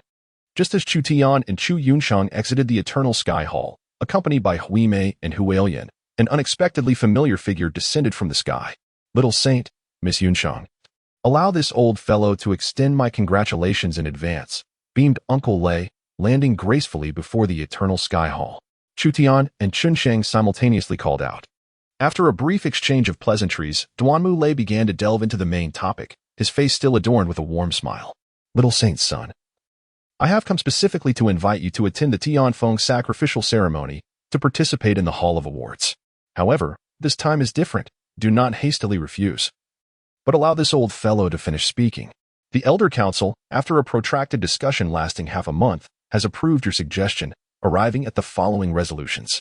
First, the position of the head of the Internal Affairs Hall held by Yu Tianhong has been revoked, and it will be temporarily managed by the vice head of the Internal Affairs Hall, which is your uncle, me. Second, Sect Master Yi Tianxiong has made erroneous decisions that severely impact the internal unity of the sect, and is ordered to publicly reflect on his actions before the Elder Council and the senior leaders of the sect. The smile on Duanmu Lei's face was pronounced as he continued, your proposal, Little Saint's son, has been fully endorsed by the Elder Council. Thus there is no longer a need for the Internal Affairs Hall, Judicial Hall, and Law Enforcement Hall to conduct a joint investigation, for the time being. The duties of the Internal Affairs Hall will be undertaken by your uncle. I have personally come to extend this invitation. So surely you can grant this old man a bit of face. Duanmu Lei did not deliberately lower his voice or obscure it. Any disciples with keen ears nearby could readily hear.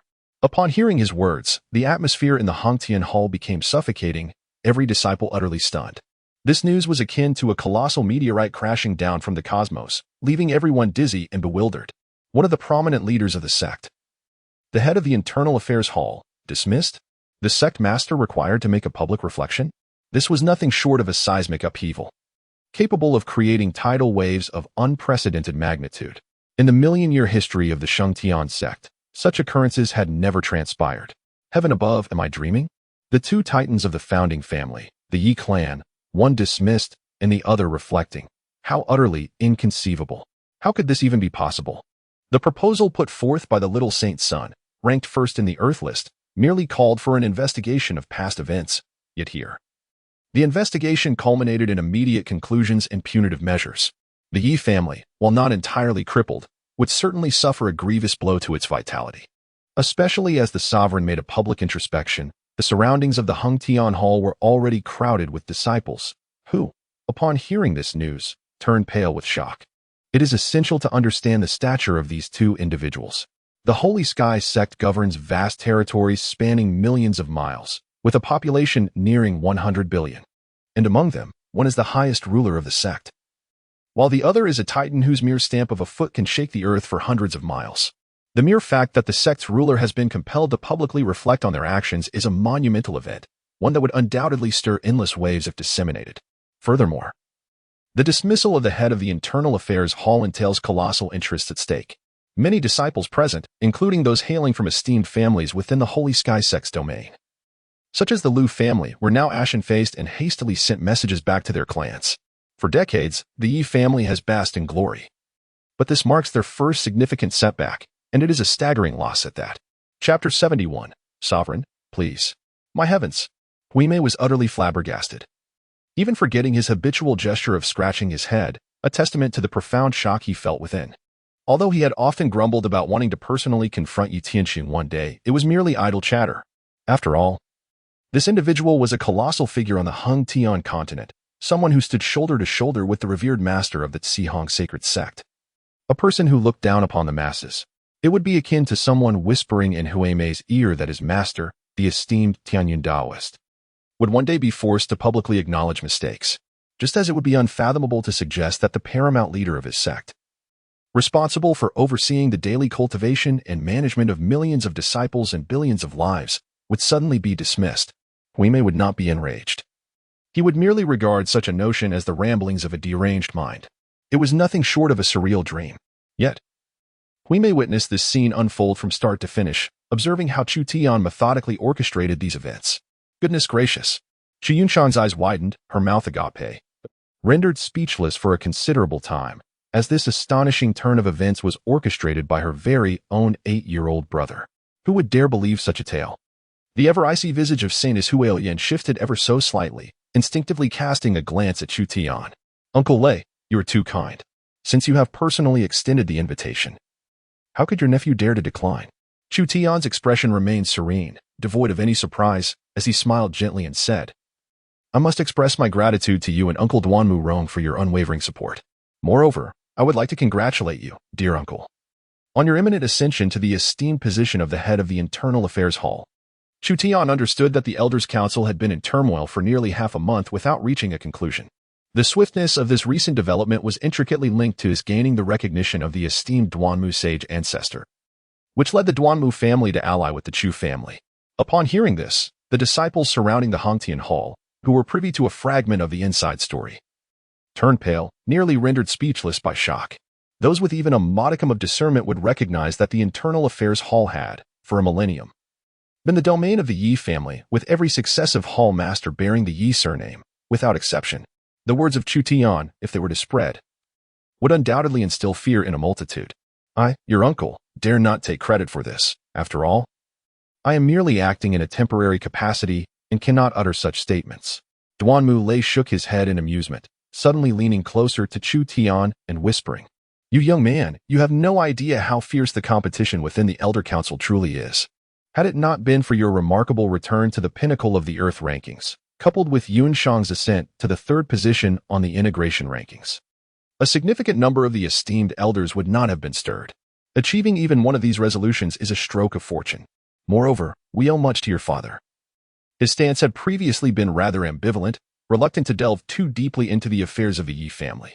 It was your 3rd uncle and a group of senior members from the Chu family who insisted firmly. Unexpectedly, after the news of Yu and Yunshang emerged, he abruptly changed his mind, not only supporting the dismissal of Yi Tianhong but also compelling Yi Tianxiang to publicly acknowledge his errors, ensuring that such transgressions would not occur again in the future. Chu Tian's face blossomed with a faint smile as he remarked, My efforts in the outside world are but trivial. I dare not claim any credit. It is the immense support from my uncles and the formidable assistance from the Duanmu family that truly deserves recognition. After a few exchanges of modesty between the two, Duanmu Lei let out a hearty laugh, and, employing his extraordinary abilities to shield their conversation from external eavesdropping, whispered, As for the position of the head of the Internal Affairs Hall, I kindly ask you to assist your uncle in navigating matters within the family.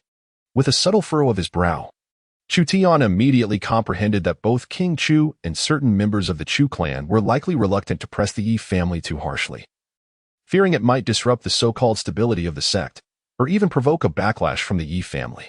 After all, the position of the head of the Internal Affairs Hall is one of the Yi family's most pivotal interests. Rest assured, Uncle Lei, Chu Tian spoke calmly. No one, besides you, is qualified to occupy that position. The entire Chu family will undoubtedly lend their full support.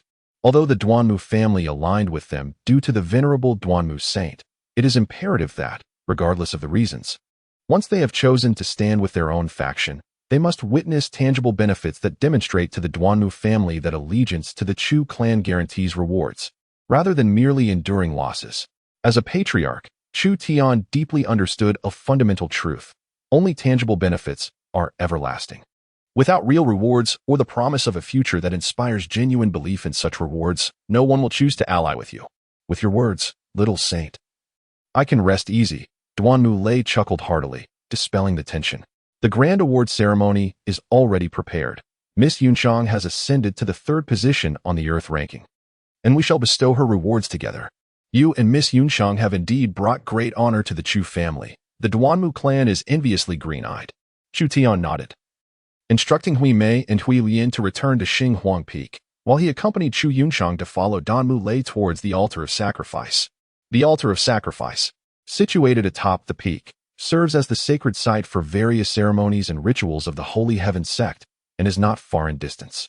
With Danmu Lei's formidable strength, they swiftly ascended and landed upon the altar at the summit within mere breaths. Surrounding the altar, there were few individuals present, the sacrificial guards, clad in black armor and wielding formidable halberds, stood stoically in 2 lines, resembling statues, extending down to the foot of the mountain. At the base, thousands of disciples from the sect had already gathered, their eyes filled with yearning as they gazed up at the pinnacle, dreaming of the day they too might stand there, basking in the spotlight and savoring such exalted honor. However, the reality is that such disciples are rarely seen, often taking years for even one to emerge. Only the senior members of the sect are permitted to step upon the summit of the altar of sacrifice. At this moment, numerous esteemed elders and high-ranking officials of the sect were present, their expressions grave. As Chu Tian descended upon the altar, his gaze swept across the crowd, landing upon Yi Tianxiong, whose countenance was shrouded in an impenetrable gloom. Beside him stood Yi Tianhong, who also regarded Chu Tian, his eyes laced with bloodshot veins and brimming with profound resentment. The most exceptional son had been slain, while the other lay incapacitated, unable to cultivate for an extended period. Furthermore, he himself had become the first in the illustrious history of the Yi family to be stripped of his position as hall master, a monumental disgrace. Chu Tian cast his gaze to the side and beheld his father, the venerable Chu Tian Wang, alongside his 2nd uncle, Chu Tian Xing, his 3rd uncle, Chu Tian Yun, and his 4th uncle, accompanied by a cohort of esteemed members of the Chu family, many of whom he had never encountered before. In the gaze of the Lord of the Chu, a myriad of complex emotions flickered: exhilaration, pride, and entanglement. The remaining members of the Chu family, without exception, stood tall with their heads held high, their eyes brimming with pride and vitality. For the first time in the history of the Chu family, 2 prodigies had simultaneously ascended into the top 3 of the Earth ranking, marking a historic moment not only for their clan but also for the Sacred Heaven Sect. This was an unparalleled honor for the family. By the decree of the Elder Council, the upcoming award ceremony would be presided over by the sect leader, who would personally offer thanks to the heavens for bestowing such talents upon the Sacred Heaven Sect. Duanmu Lei's voice resonated like thunder, echoing through the skies as he proclaimed to all present. Afterward, he descended from the altar and respectfully addressed Yi Tianxiong, saying, "Sect leader, please." As for Yi Tianxiong, he nodded in acknowledgement. Though faint traces of bloodshot marred his eyes, he revealed nothing of his inner turmoil. He ascended the altar to commence the heavenly offering, following the established protocol, before addressing the assembly with customary platitudes. He spoke of the collective efforts for the benefit of the sect, emphasizing the importance of unity and stability. He assured them that diligence would yield rewards from the sect. Next came the award segment. Since Chu Yunchang ranked 3rd in the Earth ranking, she was called forward to accept her accolades. She was granted the opportunity to choose 3 sets of secret techniques from the sect scripture repository: a weapon custom crafted by a divine-level artifact master of the sect, a promotion to core disciple status, a doubling of the monthly sect stipend, a coveted spot in the Sacred Heaven pool, and, upon breaking through to the divine level, she would receive the Sacred Veins fruit. This extensive list of rewards, akin to an ascent to the heavens for an ordinary sect disciple, was merely a formality for Chu Yunchang. Its primary aim was to encourage the disciples of humble origins. In the realm of the Sacred Heaven Sect, with a population exceeding 100 billion, the direct descendants of its founding family numbered less than 500. The likelihood of being born into such a prestigious lineage was less than 1 in 10 million. This status was a distant dream for the common folk. The entire process was devoid of any tumult. Chu Yunchang, lacking any ulterior motives, wore a bright smile throughout, relishing the attention of the multitude gathered at the foot of the mountain. After the award ceremony for Chu Yunchang concluded, Duanmu Lei's voice resonated powerfully, echoing through the heavens and the earth. Young Saint Sun Chu Tian has ascended to the pinnacle, claiming the top positions in the Earth ranking, Bone Forging ranking, and Spirit Refining ranking, consecutively shattering records set by the Hung Tian Temple throughout its illustrious history. his name reverberates across the continent, a testament to the divine favor bestowed upon our sacred heavenly sect. I implore young Saint Sun Chu Tian to accept this honor. The eyes of numerous high-ranking sect leaders and esteemed elders converged upon Chu Tian, scrutinizing this remarkable youth who had consistently achieved miracles, shaken the entire sect, and even disrupted the established power dynamics within the sect. Yi Tianxiong's gaze was tinged with a hint of crimson, his breath growing heavy as he regarded Chu Tian. In the million-year history of the Sacred Heavenly Sect, he was the first sect master, a formidable figure at the emperor level. To publicly acknowledge his missteps and issue a formal apology, all due to this youngster, who, in many respects, had yet to fully mature. Saint Sun Chu Tian. I have had the pleasure of meeting you, Master Duanmu, and the sect master. Chu Tian stepped forward, his expression serene, offering a respectful salute with clasped fists, demonstrating utmost courtesy. However, as soon as Chu Tian's words fell, it was palpable that Yi Tianxiong's breathing became heavily labored, his countenance darkening, fist clenched tightly, an almost imperceptible malevolence swirling around him. Below the altar, numerous esteemed elders and high-ranking officials of the sect were momentarily taken aback by Chu Tian's remarks, which were nothing short of a blatant affront to Yi Tianxiong. It is essential to recognize that the Holy Sky Sect has existed for over 1,000,000 years, governed by a stringent hierarchy. In public settings, the sect leader holds the highest authority, enjoying various privileges and ceremonial honors in accordance with the sect's most prestigious standards. Such decorum is an indispensable lesson for the offspring of prominent families, even those of secondary or tertiary status, and is even more stringently upheld by top-tier families and founding lineages. They, as the supreme rulers within this framework, are naturally inclined to uphold these regulations. Yet, Chu Tian's actions were audacious. He first paid his respects to the Vice Hall Master, Duanmu Lei, and then to Yi Tianxiong, the sect leader. This was a blatant act of trampling upon and challenging Yi Tianxiong's authority in such a solemn public gathering. Despite his youth, it is inconceivable that Chu Tian was unaware of these protocols, and it was evident that his actions were deliberate. Furthermore, Chu Tian's greeting pointedly disregarded the vice title of Duanmu Lei. In this context, compounded by Chu Tian's status as the young saint and heir of the Chu family, the implications were profound, evoking a myriad of interpretations. This seemed to signify a public declaration, subtly conveying an attitude that the Chu family would wholeheartedly support Duanmu Lei in his quest to assume the position of Hall Master of the Internal Affairs Hall. It is widely acknowledged that for 1,000,000 years, the Hall Master has always borne the surname Yi. The numerous esteemed elders and high-ranking members of the sect gazed with heavy hearts, burdened by a sense of foreboding. Their initial intention in having Yi Tianxiong personally bestow rewards upon Chu Tian and Chu Yunxiang was to act as intermediaries, mending the rift between the two prominent founding families. After all, continued conflict between the two clans would inevitably create ripples that could harm many, undermining the unity and stability that the sect cherished. The tranquility of the past was a state that all held dear, and thus they sought to alleviate the various conflicts that had erupted between the families in recent times. To their utter astonishment, as soon as Chu Tian took the stage, the atmosphere was thick with tension. There was no indication of any desire for reconciliation. The elders and higher-ups turned their gazes toward Chu Tianwang, who had consistently endeavored to maintain stability within the upper echelons of the sect and foster a cordial relationship with the Yi family, particularly as he was sworn brothers with Yi Tianxiong. Upon noticing the scrutinizing stares from the elders and leaders, a bitter smile emerged in Chu Tianwang's eyes, reflecting a myriad of emotions. The realization that his most obedient daughter, Chu Yunxiang, had joined forces with his son, Chu Tian, in defiance of his wishes to participate in the Hengtian Palace assessment, made it clear to him that not only his son but also his eldest daughter harbored discontent toward him. Thus, he made a decisive move. Collaborating with the Duanmu family and various supportive high-ranking members of the sect to orchestrate the ousting of Yi Tianhong, compelling Yi Tianxiong to publicly reflect on his actions, allowing his son and daughter to vent their frustrations and ease the tensions between the two families. Yet, from Chu Tian's demeanor toward Yi Tianxiong, it was evident that he was indirectly conveying a message. The Chu family could never revert to their former relationship with the Yi family. Chu Tian disapproved of and rejected his father's conciliatory strategies towards the Yi family. Even his most obedient daughter, Chu Yunxiang, had aligned herself with Chu Tian, standing against her father. He had initially hoped to persuade Chu Tian that there was no need to escalate tensions with the Yi family, noting that Yi Feng was quite amiable and had a good rapport with Yunxiang, making the dissolution of their engagement unnecessary. However, it seemed that, unbeknownst to him, Chu Yunxiang had firmly taken her brother's side. Within the heart of Lord Chu Tian, an overwhelming sense of despondency suddenly surged forth. With Chu Tian's public defiance, a profound impact rippled through the family.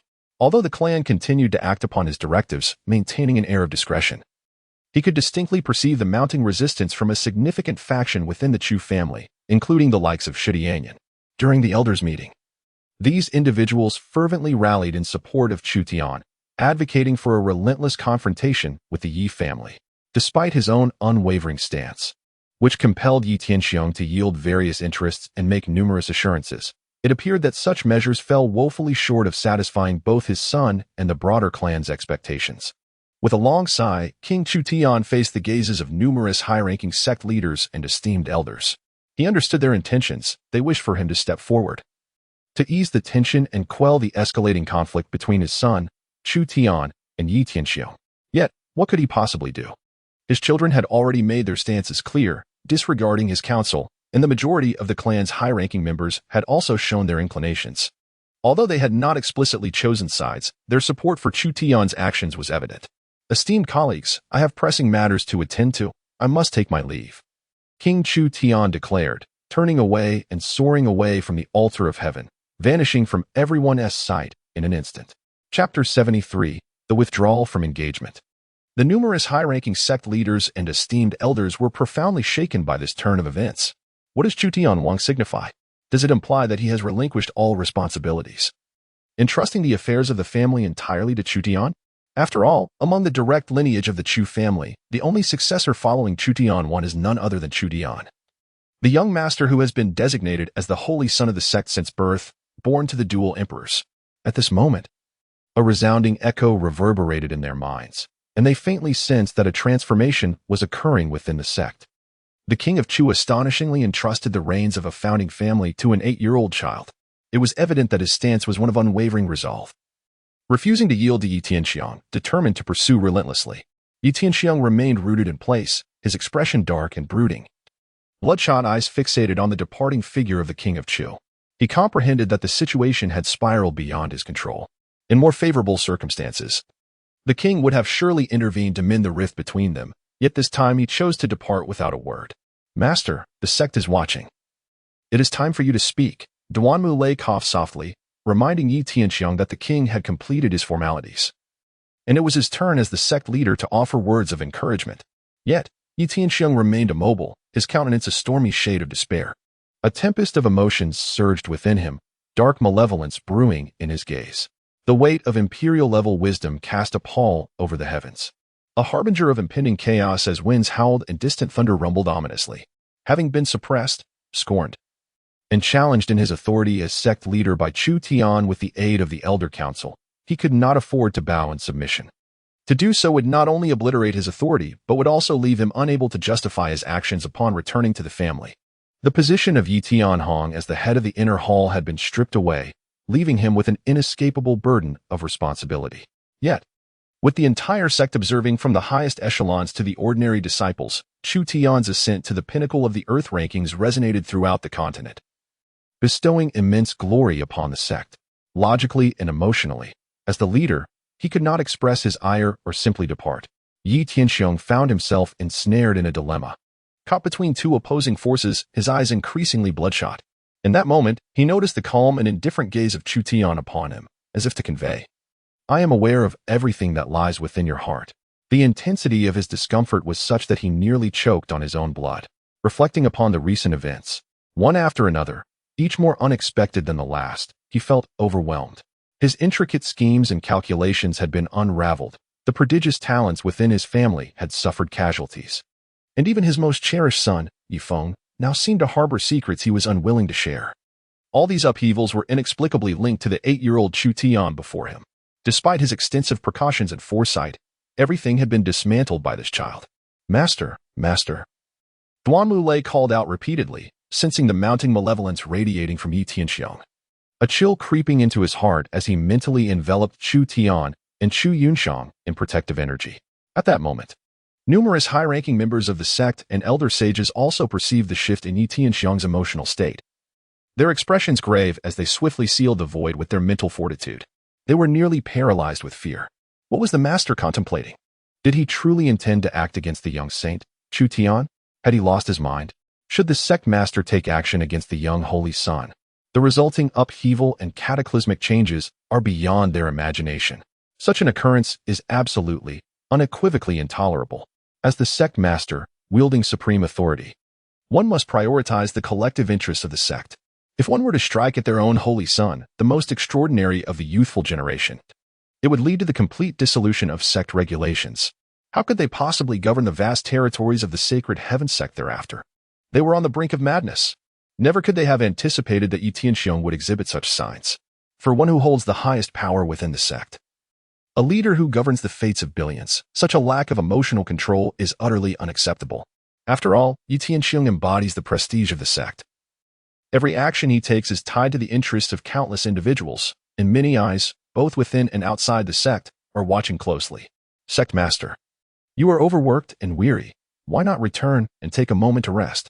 A venerable elder spoke gravely, stepping onto the platform. Alongside him were 5 other esteemed elders, subtly encircling Yi Tianxiong from all sides.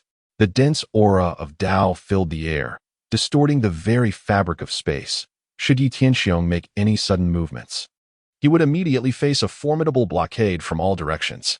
At this moment, senior members of the Chu family had already sent messages within their clan to inform Yi Tianxiong, as well as to notify the old camel, and even sought ways to reach Jin Kongsu. A terrifying, repressed killing intent akin to the prelude of a volcanic eruption surged forth, causing the heavens above the altar of sacrifice to tremble. Even though Yi Tianxiong was a formidable emperor-level powerhouse, it was crucial to understand that the visible high-ranking figures of the Sacred Heaven Sect had almost all gathered at the altar of sacrifice. Suddenly, a terrifying imperial aura enveloped the sacred emperor peak, shaking the very earth, and the horrific essence of slaughter contained within it even caused the outer starry skies to quiver. One could faintly see the dark red pupils of the old camel, piercing through the heavens, fixed upon Yi Tianxiong. Boom!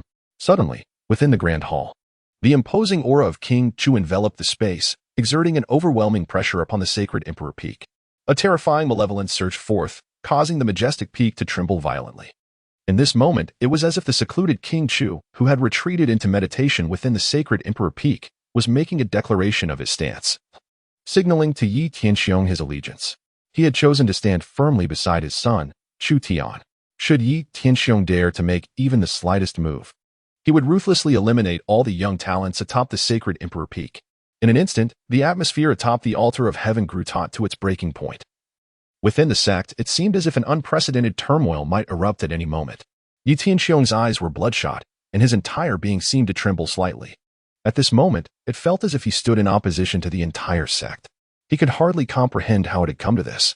Just a short while ago, he had been a figure of great authority within the sect, with King Chu obediently following his commands, while the 3 premier families gravitated toward him. Why had everything changed overnight? Master, since you are unwilling to speak first, allow your nephew to say a few words, came the calm and indifferent voice of Chu Tian, suddenly shattering the tense silence like a bolt of lightning piercing the void. Bang! Unexpectedly, Chu Tian took 2 steps forward, closing the distance to less than a meter from Yi Tianxiong, seemingly oblivious to the fact that Yi Tianxiong's emotions were unstable and could not withstand such intense provocation. Before the esteemed elders and high-ranking members of the sect, as well as uncles and relatives, the nephew formally represented the Chu family on behalf of his elder sister, Chu Yunshang, to propose the dissolution of the engagement with the Yi family. Chu Tian raised his head, his indifferent gaze locking onto Yi Tianxiong's eyes, and spoke each word with conviction. Yefeng is unworthy of marrying my sister. Boom! In that instant, it was as if a thunderclap shattered the silence of the heavens. A torrent of malevolence erupting like a volcano, disrupting the very fabric of time and space. Chapter 74. Prioritize the greater good. You must reflect and maintain composure. The voice of Chu Tian resonated like a bolt of lightning, slicing through the sky and crashing into the minds of all present. A portion of the high-ranking sect leaders turned pale in an instant, instinctively voicing their concerns. Sect Master, do not act impulsively. Young saint, be cautious. It is perilous. Depart swiftly. Sect Master, unity is paramount. The young saint is still inexperienced. The urgent and frantic voices continued to echo. In a heartbeat, Uncle Chu Tianyun appeared by Chu Tian's side, whisking him away from Yi Tianxiong. his eyes filled with a fierce intensity. An overwhelming aura surged forth, directly bearing down on Yi Tianxiong as a deep blue blade materialized in his hand, the hilt adorned with a roaring white tiger, his renowned weapon. The Qinqing white tiger blade. With a resonant hum, the blade's energy surged forth like a tempest, howling into the heavens. Yi Tianxiong, dare to move and see what happens. The voice was deep and hoarse, akin to the roar of a white tiger, as the fierce winds howled, seemingly capable of cleaving the very sky in two. Chu Tian assumed a stance of confrontation, surrounded by numerous high-ranking members of the Chu family, who shielded both him and the pallid Chunshang within their ranks. Their actions embodied the time-honored creed of an ancient clan. The younger generation represents the family's future, even in the face of a renowned imperial figure on the celestial rankings. Many among them had yet to reach even the threshold of imperial status. Stepping onto the platform could very well mean courting death. Yet, they did not flinch nor waver. And without hesitation, they ascended the altar. In less than a heartbeat after Chu Tian's words fell, 6 elder statesmen, who had already taken their positions in the arena, swiftly encircled Yi Tianxiong, placing their hands on his shoulders and back. Master, please do not act impulsively. You are weary. It is best to retreat and rest, spoke the elder from the Duanmu family, who had encountered Chu Tian during his previous battle with Hui Mei at the Sacred Emperor Peak. Master, the greater picture must be prioritized, echoed the other elders, all urging Yi Tianxiong to reconsider.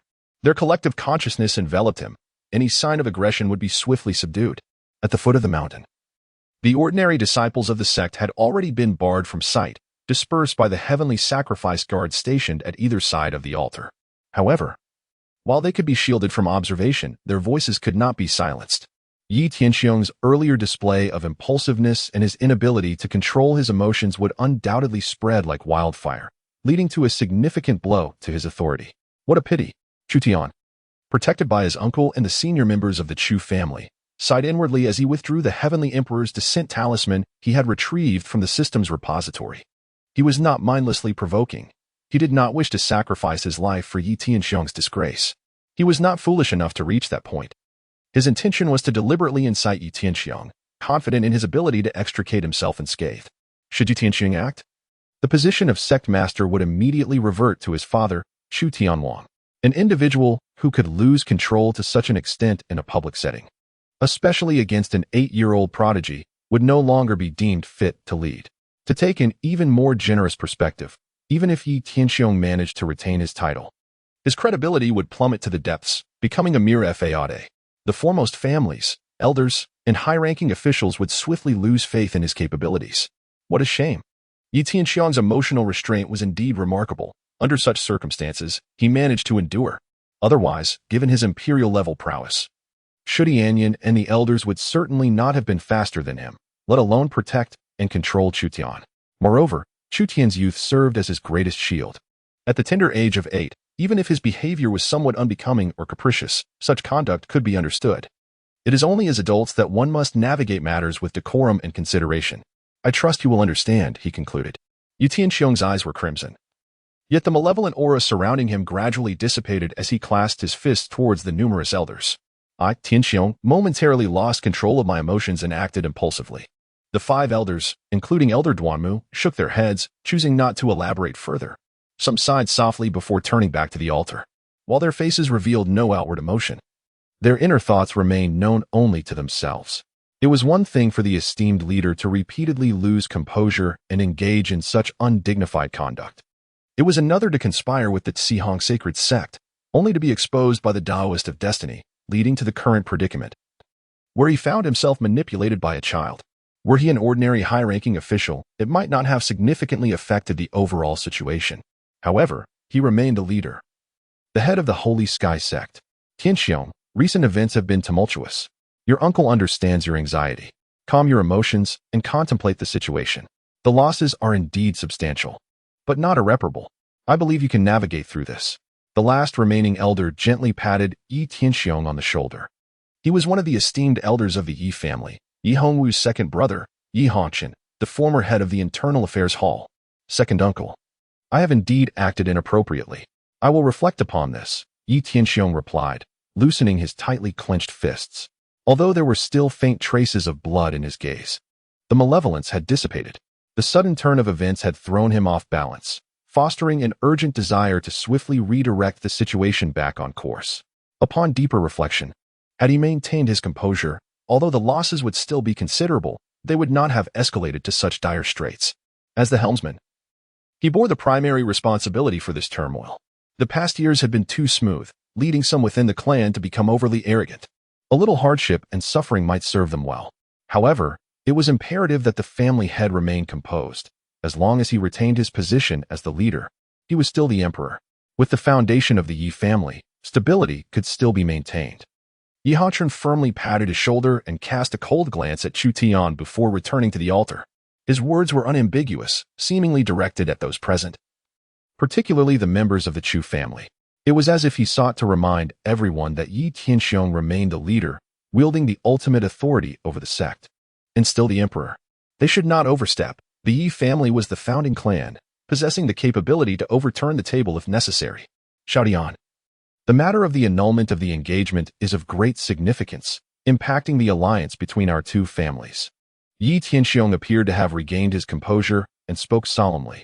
Uncle understands that due to recent events, you harbor grievances towards me, towards Yi Feng, and indeed towards the entire Yi family. I do not expect to earn your forgiveness immediately. However, throughout history, the Yi and Chu families, being founding clans of the sect, have always engaged in marital alliances to strengthen their bonds. Our two families, united, stand to gain, while in conflict, we both suffer. Given the stature of our families, a bitter feud would inflict tremendous damage upon the entire sect.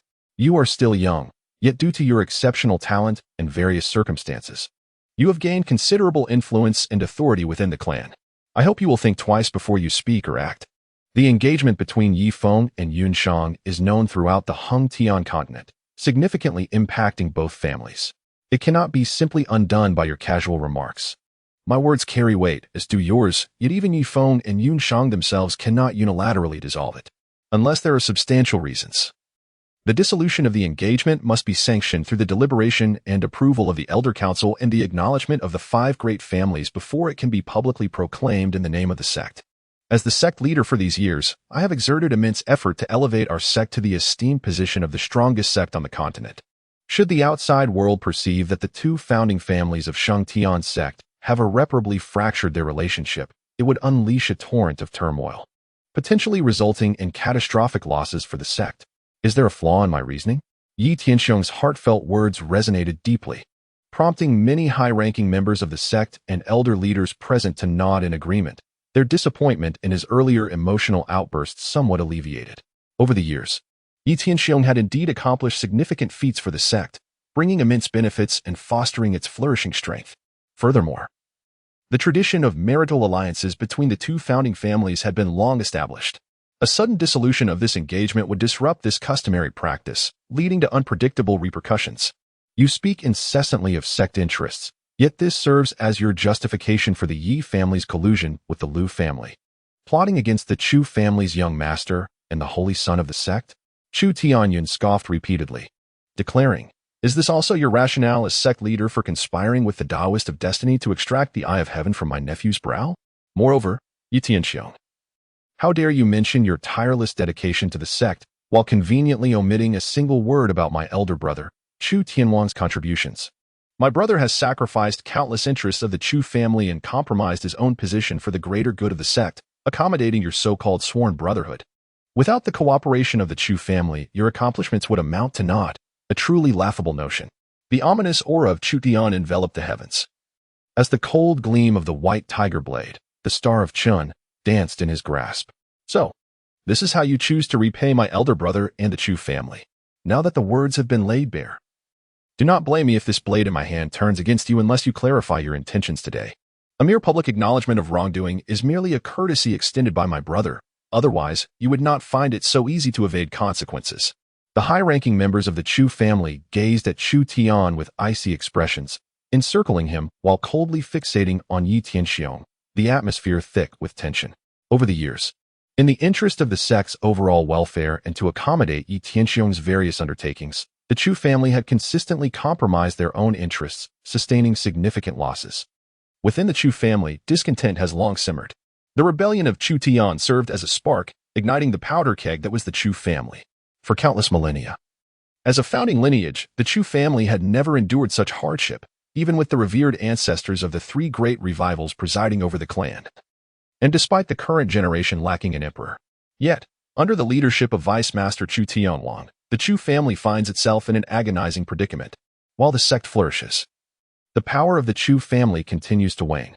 Today, Yi Tianxiong audaciously dares to proclaim his dedication to the sect, a proclamation that has ignited the simmering fury within the upper echelons of the Chu family. In response to Chu Tianyun's words, they erupted in vehement rebukes, releasing years of pent-up frustration. It is evident that the Yi family is not the sole entity capable of turning the tables. The Chu family has its own grievances. Yi Tianxiong, unless you clarify matters today, do not expect the entirety of the Chu family to heed your commands as the clan leader in the future. A senior member of the Chu family spoke with unwavering conviction. Historically, our families have engaged in alliances as equals. Yet why do I sense that, in this generation, my Chu family has been relegated beneath your Yi family?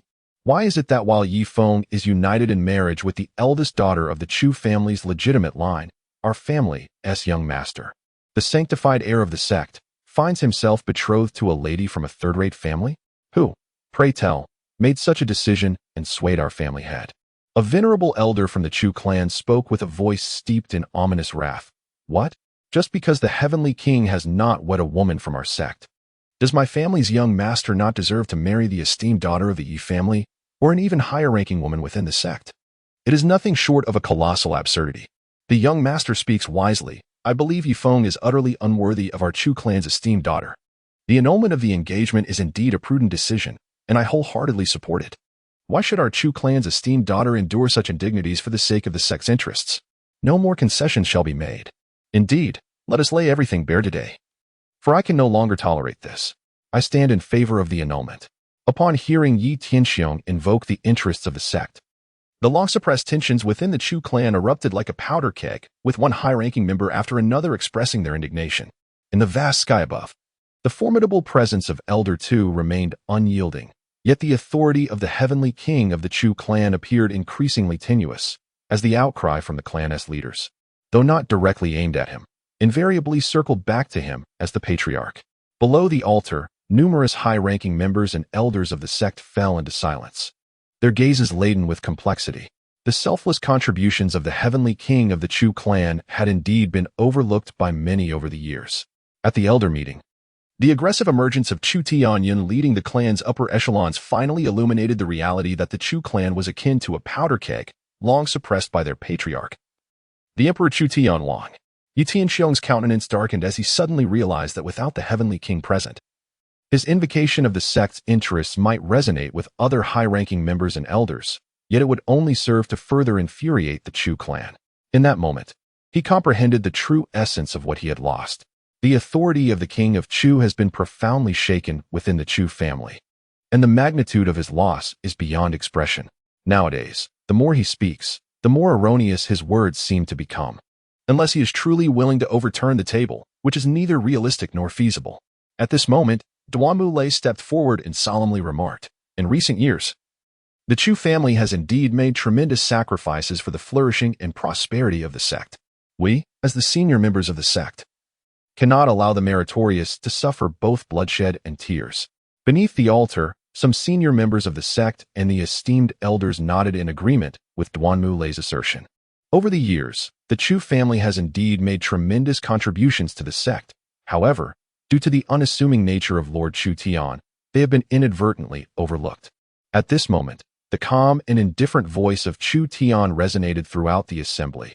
Contributing to the sect is the duty of the Chu family, and this is indisputable. It is our honor to sacrifice a portion of our modest interests for the benefit of the sect, for the survival of the sect. If it means that every member of the Chu family must perish on the battlefield to preserve it, we shall do so without the slightest hesitation. Initially, there were matters that Chu Tian refrained from disclosing for the greater good and glory of the sect. Yet, since the sect leader has spoken, I wish to pose a question to the sect leader in front of all present.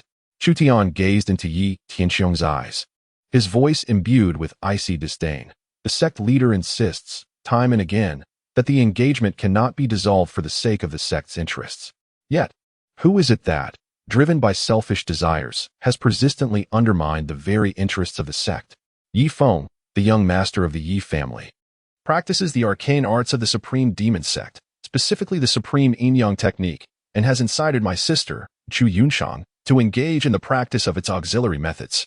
Such a fiend, indifferent to the grand aspirations of our sect, tramples upon its interests, tarnishes the dignity of my Chu family, and deceives my elder sister in matters of the heart.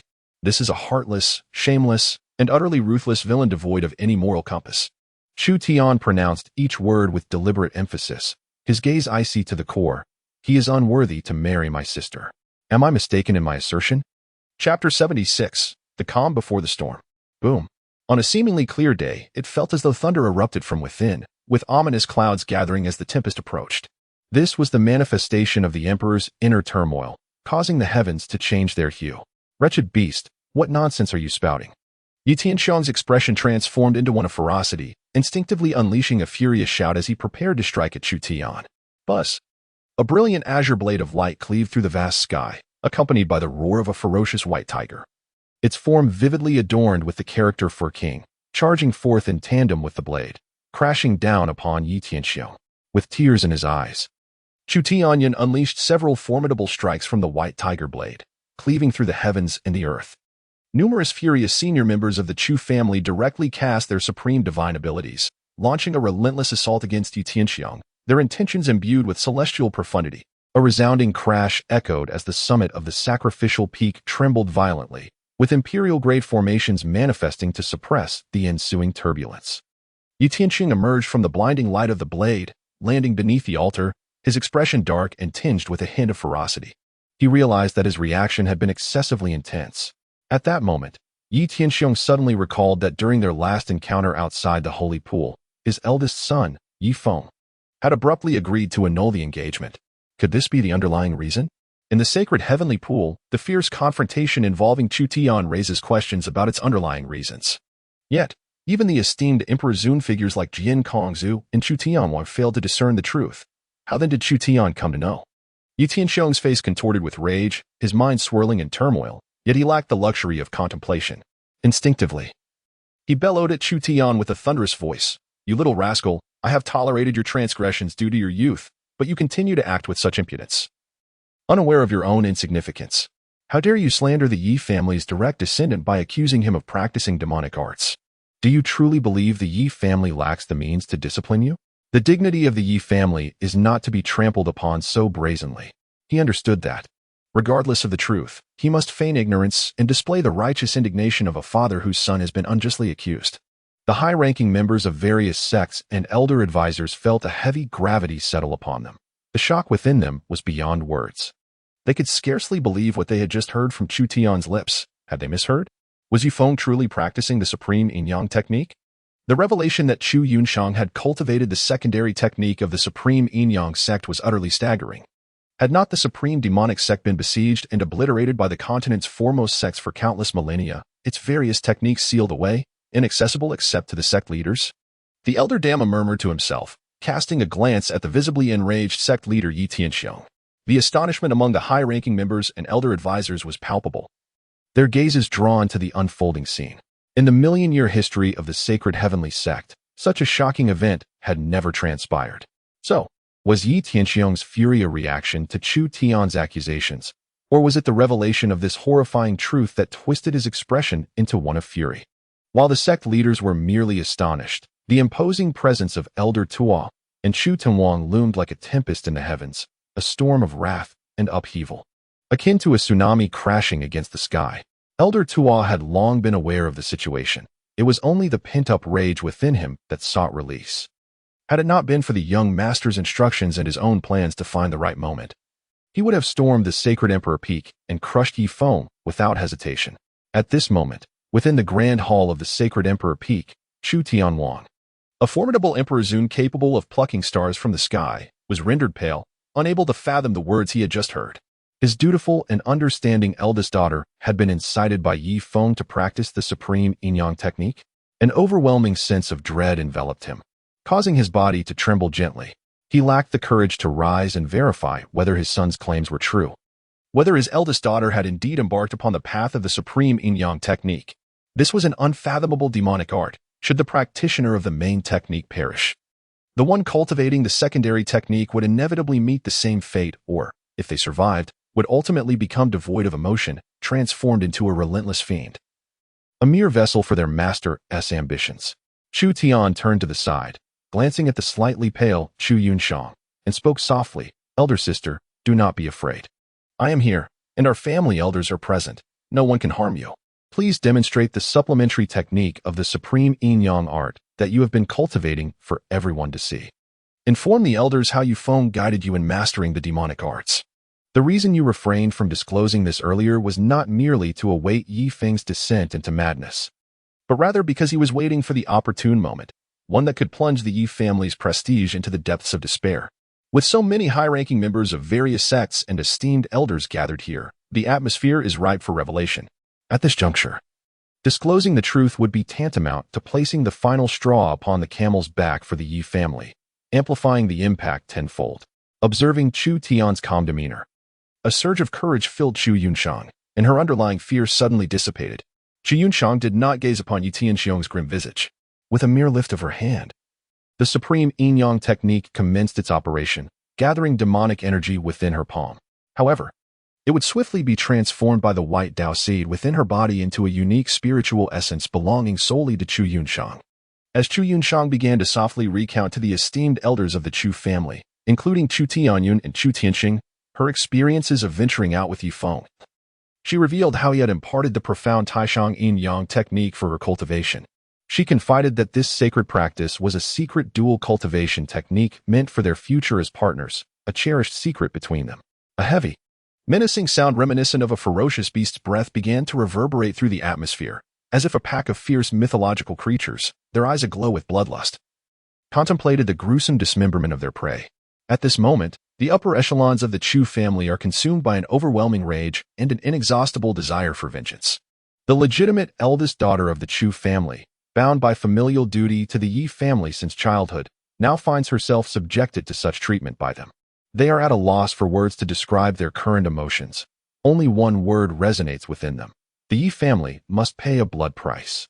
Even if it means turning the world upside down for the sake of a single life, or causing rivers of blood to flow, or even risking the schism of the Holy Heaven Sect, they are prepared to do whatever it takes. Otherwise, if they cannot protect their own legitimate eldest daughter, what face will the Chu family have left? How can they maintain their standing on this continent? Tian Tang and Tian Mai, you two shall lead a group of enforcers. No, the family's trained assassins to seal off the Holy Emperor Peak. Prohibit all forms of communication, restrict the flow of time and space, and allow no one to enter or exit. Not even a single mosquito is permitted to escape. Chu Tianyun's voice was hoarse, and the Qinqing white tiger blade in his hand trembled, reverberating with a roar that could shake the very mountains and rivers. It was unimaginable how profound his murderous intent had become. However, despite his typically fiery temperament, he refrained from an immediate outburst this time. It was akin to the calm before a tempest. With the token of the law enforcement hall in hand, he sealed off the Sacred Emperor Peak, vowing to execute anyone who dared to resist without mercy. Dispatch my orders.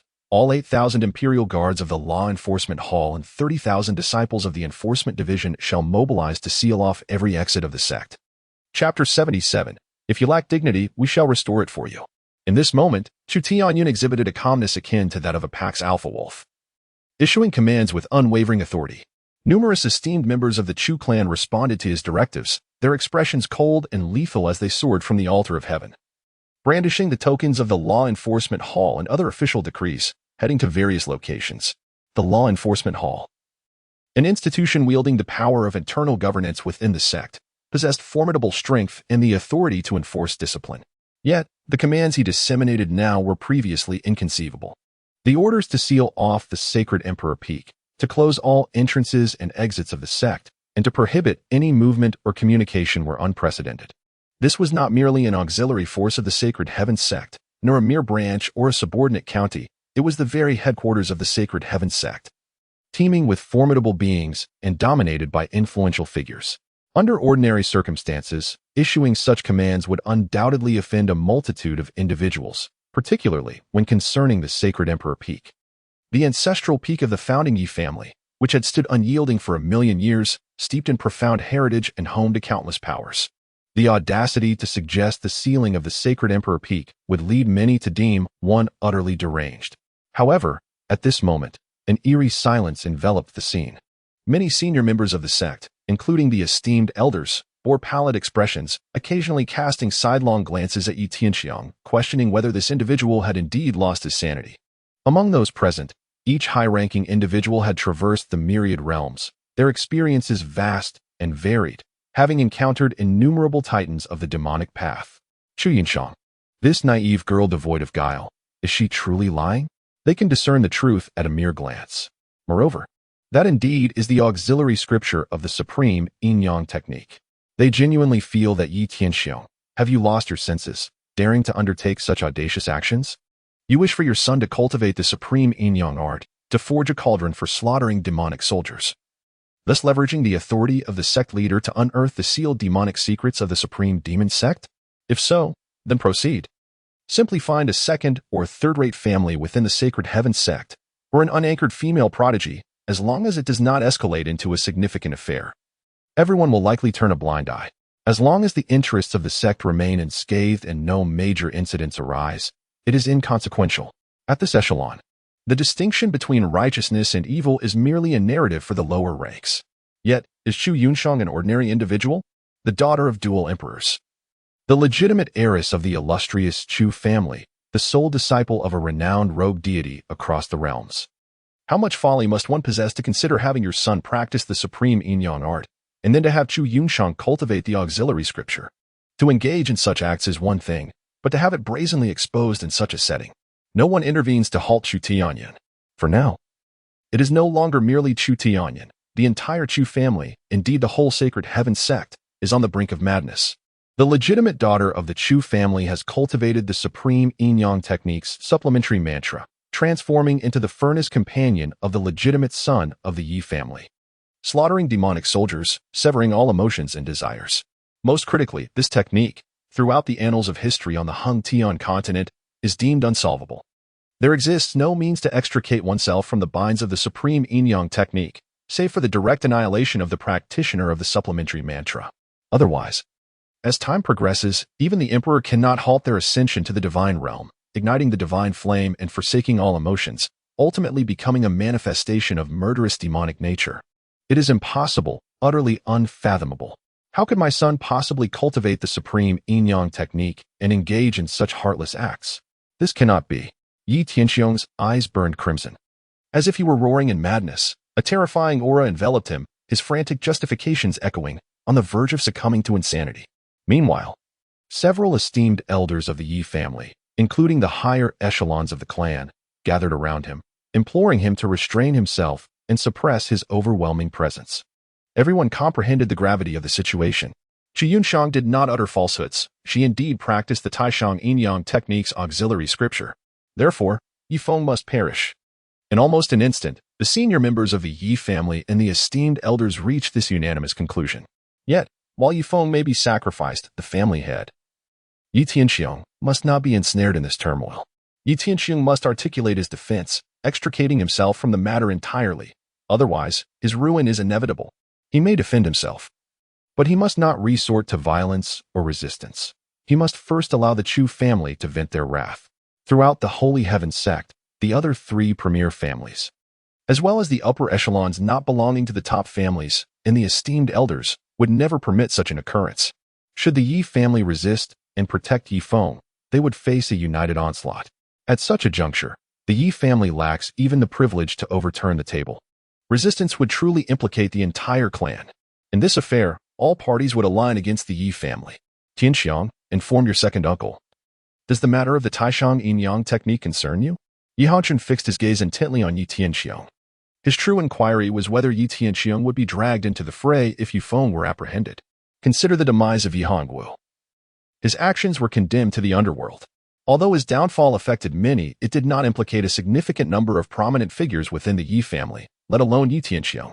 As long as this remains the case, the Yi family would not suffer grievously.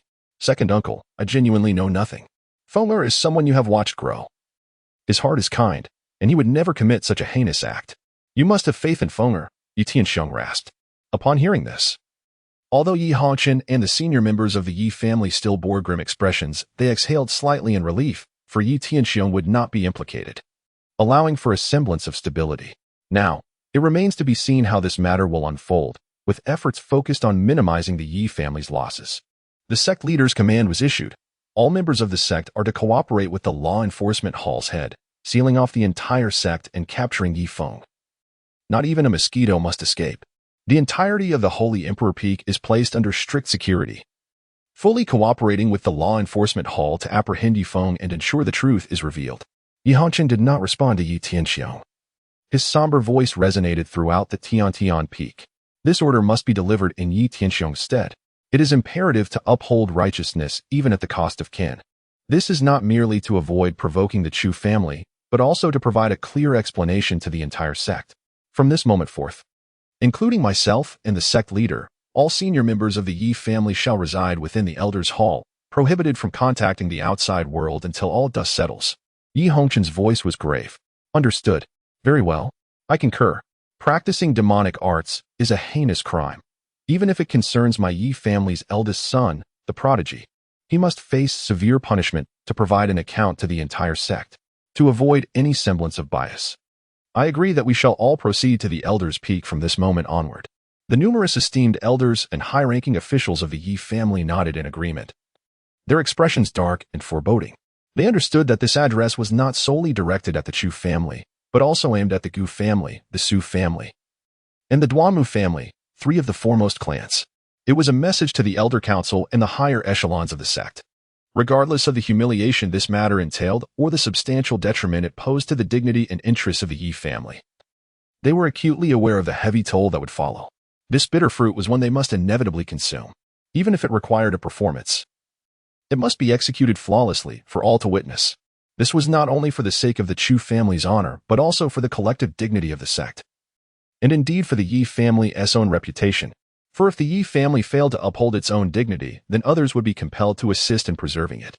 Chu Tian, Yi Tianxiong said, his eyes ablaze with fury as he fixed his gaze upon Chu Tian, enunciating each word with gravitas. This is not merely the pronouncement of the sect leader, but the desperate plea of a father for the sake of his child. Chu Tian's eyes were calm and indifferent, disregarding Yi Tianxiong's theatrics. He understood that this man would never admit to anything, otherwise Yi Feng would not be so terrified, even to the point of daring not to reveal the truth to his own father. For informing Yi Tianxiong of the outcome would simply lead to his own silencing, with no possibility of escape. What Chu Tian desires is to deliver a devastating blow to the Yi family, compelling them to swallow their grievances in silence. Not only does he intend to annul the engagement, but he also wishes to see the Yi family on their knees, imploring the Chu family to withdraw from the betrothal, while publicly apologizing to his elder sister, Chu Yunshang, and offering an exorbitant compensation as restitution. At this moment, the heavens tremble, and the aura of King Chu Tian is exceedingly unstable. In the far reaches of the sky, a sudden collapse occurs, giving rise to a fissure in the void that stretches for 1,000 miles, as the chaotic essence of the Grand Tao induces turmoil in the cosmos. Why? The king of Chu, his heart shattered, unleashed a hoarse and thunderous roar that reverberated through the sky of the Sacred Emperor Peak, echoing across the heavens, causing the entire Sacred Heaven Sect to tremble. Chapter 78, Severed Bonds. Why? The heavens quaked, and time and space warped as the king of Chu descended step by step from the summit of the Sacred Emperor Peak. The chaotic essence of the Tao enveloped him, and his blood-red eyes rendered him a terrifying figure, akin to a demonic deity, resembling a ferocious beast poised to devour its prey. The eyes of the Lord of Chu were filled with rage, unable to bear the sight of his children standing upon the altar. Instead, they fixated intensely on Yi Tianxiong, unblinking, as blood-red fury filled his gaze. The muscles in his neck bulged ominously, revealing the violent tremors coursing through the imposing figure of this imperial sovereign. His son had narrowly escaped the brutal extraction of the Eye of Heaven from his brow. Now, he was suddenly confronted with the harrowing revelation that his once obedient and charming daughter had taken to practicing the sinister arts of the supreme yin-yang technique, leaving him utterly perplexed. Yi Tianxiong, pray tell, why have you chosen this path? Chu Tianwang stood before Yi Tianxiong, their distance scarcely half a meter apart. At that moment, Chu Tianwang's back appeared somewhat hunched, slightly bent, revealing his nails deeply embedded into the flesh of his palms. Blood from the emperor's essence dripped rhythmically between his fingers, staining the altar a vivid crimson. The powerful energy contained within was directly absorbed by the altar, transforming it into an offering. A blood-red beam of light erupted from the altar, piercing the heavens and rendering the sky a haunting shade of red. Yet, in that moment, no one was concerned with the grand ceremony of offering prayers for divine protection, for it was merely a ritual. What unfolded before them had the potential to irrevocably determine the future trajectory of the Holy Heaven Sect, fundamentally altering the hierarchy of the sect's elite. The atmosphere was thick with silence, breaths rendered inaudible. The numerous high-ranking members of various sects, including the revered elders, were gripped by an extreme tension.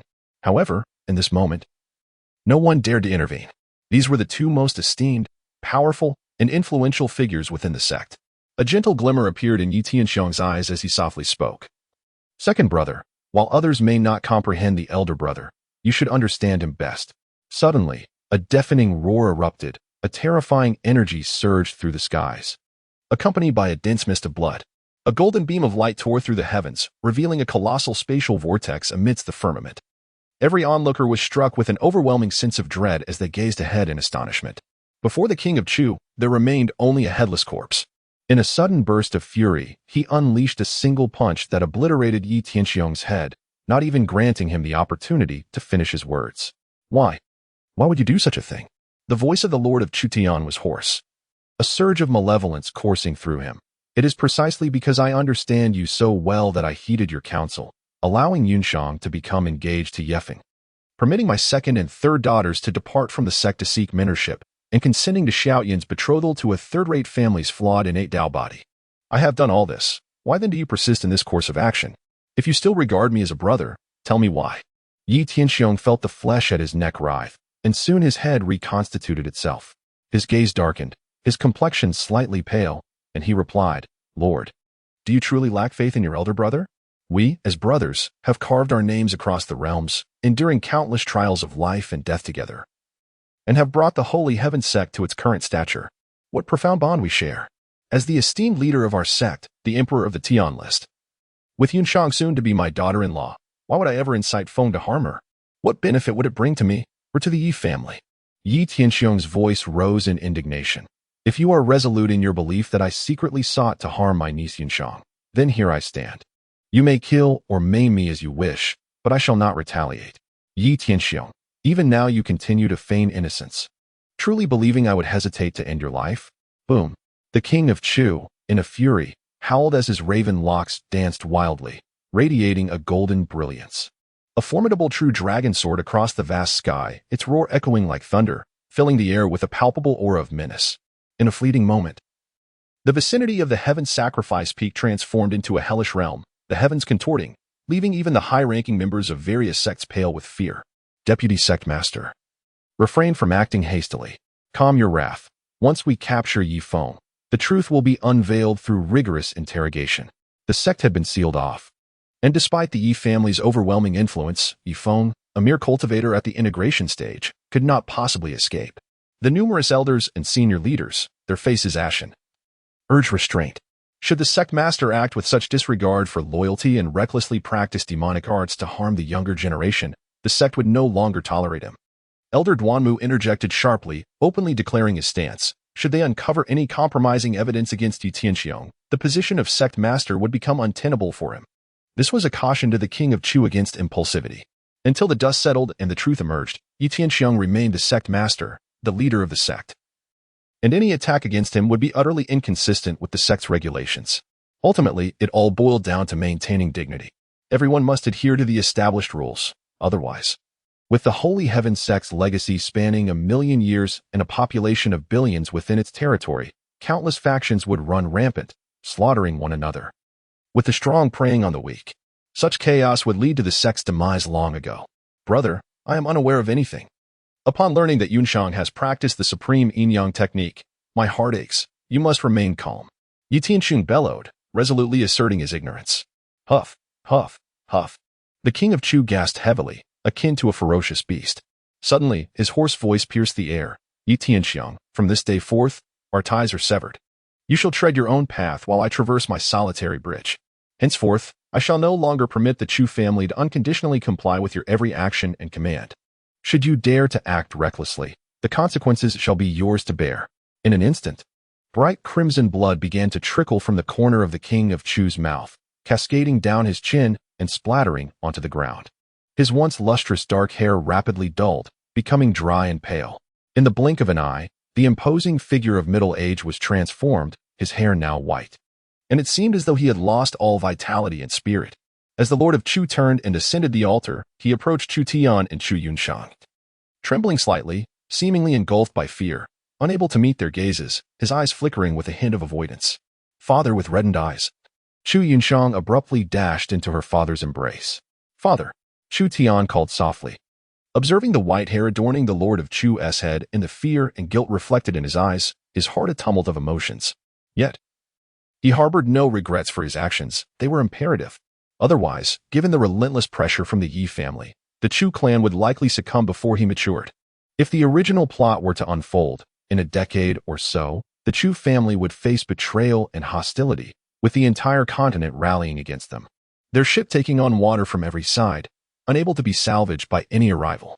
Thus, he must instigate a confrontation between the Chu and Yi families, striving to reclaim the power, influence, and benefits that rightfully belong to a founding family. The Lord of Chu, however, was a man of deep emotion and loyalty, endeavoring to balance the conflicts between the two founding families while striving to fulfill his responsibilities as a father, all the while honoring the brotherly bond with Yi Tianxiong. Yet, as the clan leader, his strategies were inept, his cunning insufficient, rendering him wholly inadequate. Chapter 79. The Escape. Yunshang, do you resent your father? The Lord of Chu, holding his daughter, spoke with a trembling voice, raising his hand only to let it fall again, hesitant to stroke her head as he usually would. I do not harbor resentment. I understand that you too face your own struggles. It is merely that I, your daughter, was too trusting of that wretched Yi foam. Chu Yunshang lay in the embrace of King Chu, her voice choked with emotion. Father, please do not worry too much. Chu Tian has lifted the restrictions of the Supreme Yin-Yang Technique's secondary formula, and now Yi foam cannot impede my cultivation or actions. What did you say? Chu Tian has resolved the Supreme Yin-Yang Technique? King Chu trembled all over. Below the altar, the esteemed elders and high-ranking members of the Supreme Sect were left aghast. Their pupils constricting violently, mouths slightly agape, their hearts shaken to the core. According to various ancient texts, the Supreme Yin-Yang Technique was deemed unsolvable. When the Supreme Demon Sect rampaged across the Hung-Tian continent without restraint, even the most formidable sects, led by their Empyrean masters, could not undo it. They could only watch helplessly as their prodigies transformed into emotionless killing machines. For instance, within the Compassionate Navigation Sacred Sect, a prodigy was captured by a Supreme Demon Sect expert. The reigning Sacred Lord Taoist personally intervened, but could not dispel the demonic powers. Forced to witness the young man succumb to the darkness, this incident incited the Compassionate Navigation Sacred Sect's fury, prompting them to join forces with other top-tier sects, willing to pay an exorbitant price to launch a large-scale extermination of the Supreme Demon Sect. At this moment, a cold glint flashed in Yi Tianxiong's eyes as he gazed at King Chu. He noticed that King Chu had also turned to look at him, a seemingly benevolent smile gracing his lips as he nodded in acknowledgement. Yi Tianxiong's fist clenched slightly, turning pale, his expression darkened to an extreme. He suddenly realized that he seemed to have been toyed with by this child. Chu Tian had long since uncovered the secrets of the Supreme Yin-Yang Technique. Yet he chose to remain silent. While he suppressed Yifeng at the Sacred Heaven Pool and neutralized the technique, he still refrained from mentioning it, fostering an atmosphere of mutual suspicion between Yifeng and his own father. Ultimately, when the tension reached its zenith, he revealed this trump card with striking effect. Damn it!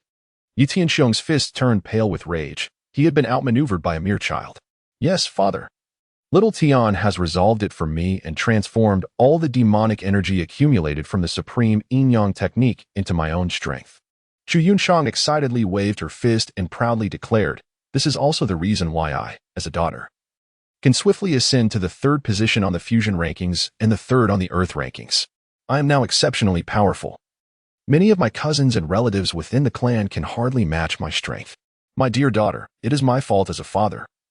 I have not fulfilled my duties as a parent. In the eyes of the King of Chu, there was an abundance of anguish and remorse. He turned to gaze at Chu Tian, yet he could not muster the courage to meet his son's eyes. Chu Tian, father has not been a good parent. Were it not for your valiant efforts to turn the tide, I truly dare not contemplate the consequences. The voice of Lord Chu Tian trembled. He could scarcely bear to contemplate the horror of witnessing his obedient daughter succumb to demonic transformation, severing her emotions and humanity to become a relentless killing machine. Such a fate would drive him to madness. This was the burden his child should bear. Chu Tian spoke with an unruffled demeanor. Opting not to place undue blame on Lord Chu Tian, such accusations would merely squander time and energy, achieving nothing of substance. Regardless, Lord Chu Tian remained the steadfast anchor of the Chu Tian family. Regrettably, he had initially intended to leverage the situation to eliminate Yi Tianxiong from his position as clan leader and elevate Lord Chu Tian to that esteemed rank. However, it now appeared nearly impossible. The Yi family, with its illustrious lineage spanning over 1,000,000 years, demonstrated profound depth and an abundance of talent. Swiftly responding with judiciousness to preserve their dignity, they executed Yi Mo's Ho without a trace of hesitation. Undeterred by the fact that Yi Feng was the most exceptional scion of the Yi family and the eldest son, this decisive action quelled any potential discontent within the sect.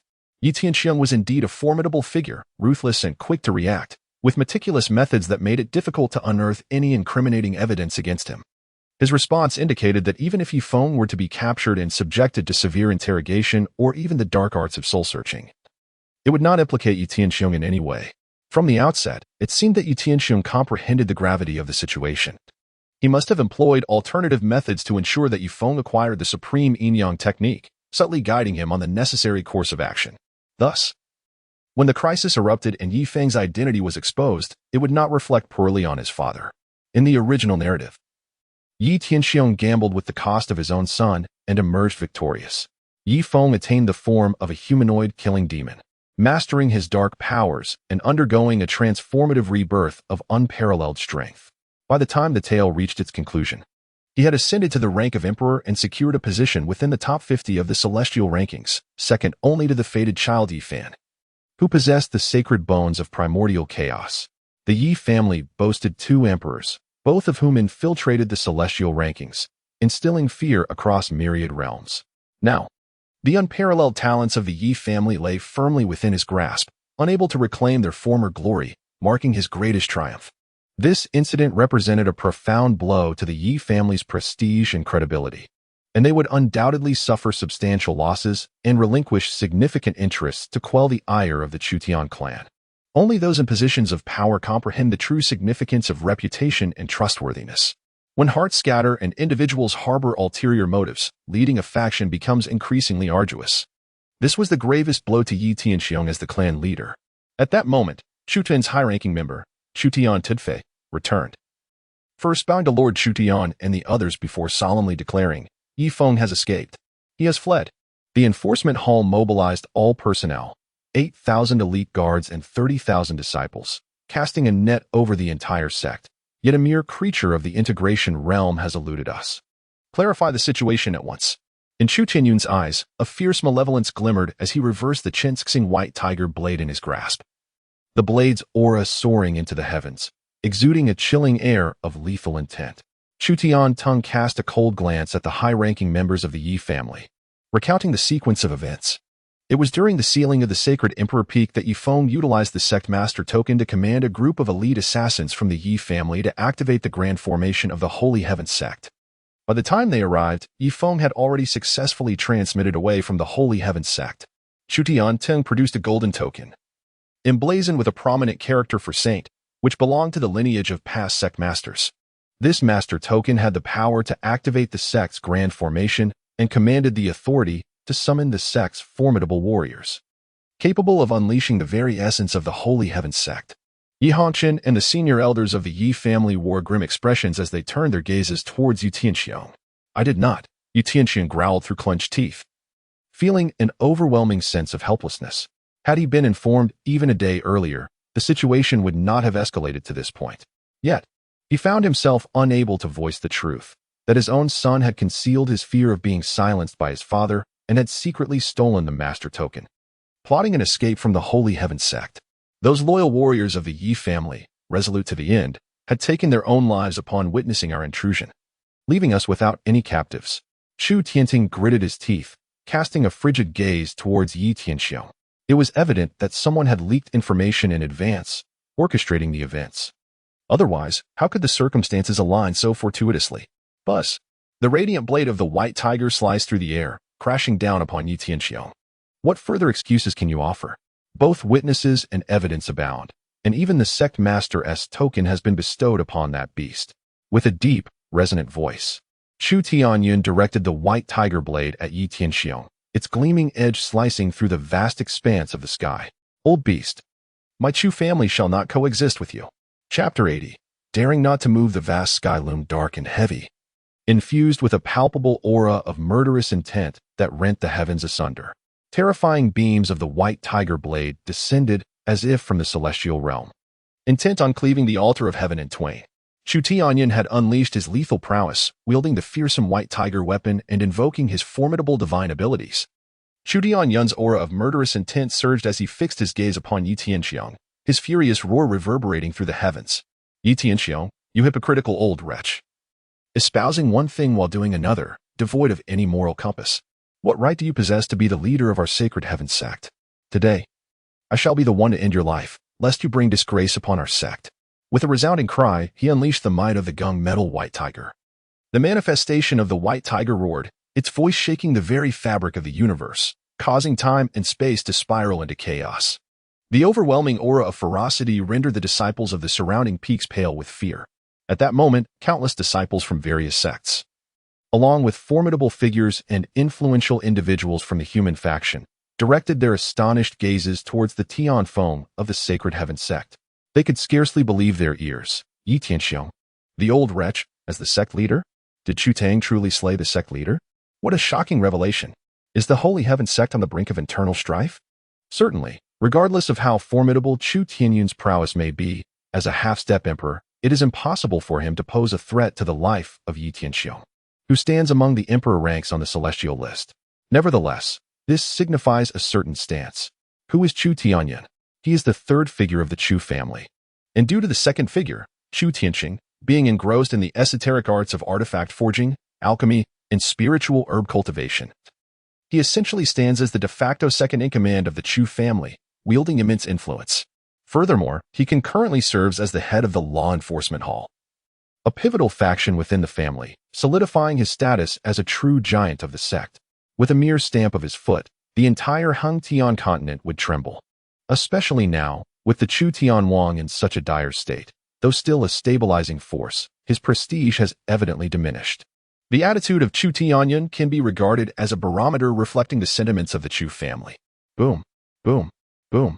At this moment, the esteemed elders and high-ranking officials of the Chu family encircled Yi Tianxiong, a palpable aura of menace enveloping them, their Tao essence swirling like a surging tsunami. They formed a circular formation, surrounding the elders of the Yi family, including Yi Tianxiong. The dense Tao essence soared skyward, the force of the laws akin to a dragon, disrupting the very fabric of the universe, poised to unleash terrifying power. From the Holy Emperor Peak, a dreadful presence emerged, particularly that of the hunchbacked elder, exuding an aura reminiscent of a monstrous abyss, seemingly intent on devouring the formidable members of the Yi family whole. Yi Tianxiong, I truly misjudged you. Have you discarded even the slightest semblance of dignity befitting a sect leader? You speak incessantly of sect interests, yet have cast those interests aside as if they were inconsequential. The voice of Chu Tian was hoarse, steeped in boundless disappointment towards Yi Tianxiong. Buzz, the lord of Chu Tian, his hair as white as snow, danced in the wind, radiating a blinding golden light. A true dragon coiled deep within the folds of time and space, vast beyond comprehension, its eyes shimmering like celestial bodies, glowing with a terrifying divine brilliance. I did not. Yi Tianxiong roared incessantly, teetering on the brink of madness. As he raised his hand to shatter the sword light unleashed by Chu Tian, the ensuing shockwaves wreaking havoc upon the cosmos, plunging the heavens into utter chaos. At this moment, the elders of the Yi family, led by Yi Hongqian, wore expressions of utmost dismay. This was a profound humiliation. The family head, Yi Tianxiong, was besieged and attacked in such a manner, a blatant affront to both the Yi family's dignity and his own authority as the patriarch. Yet, they dared not intervene.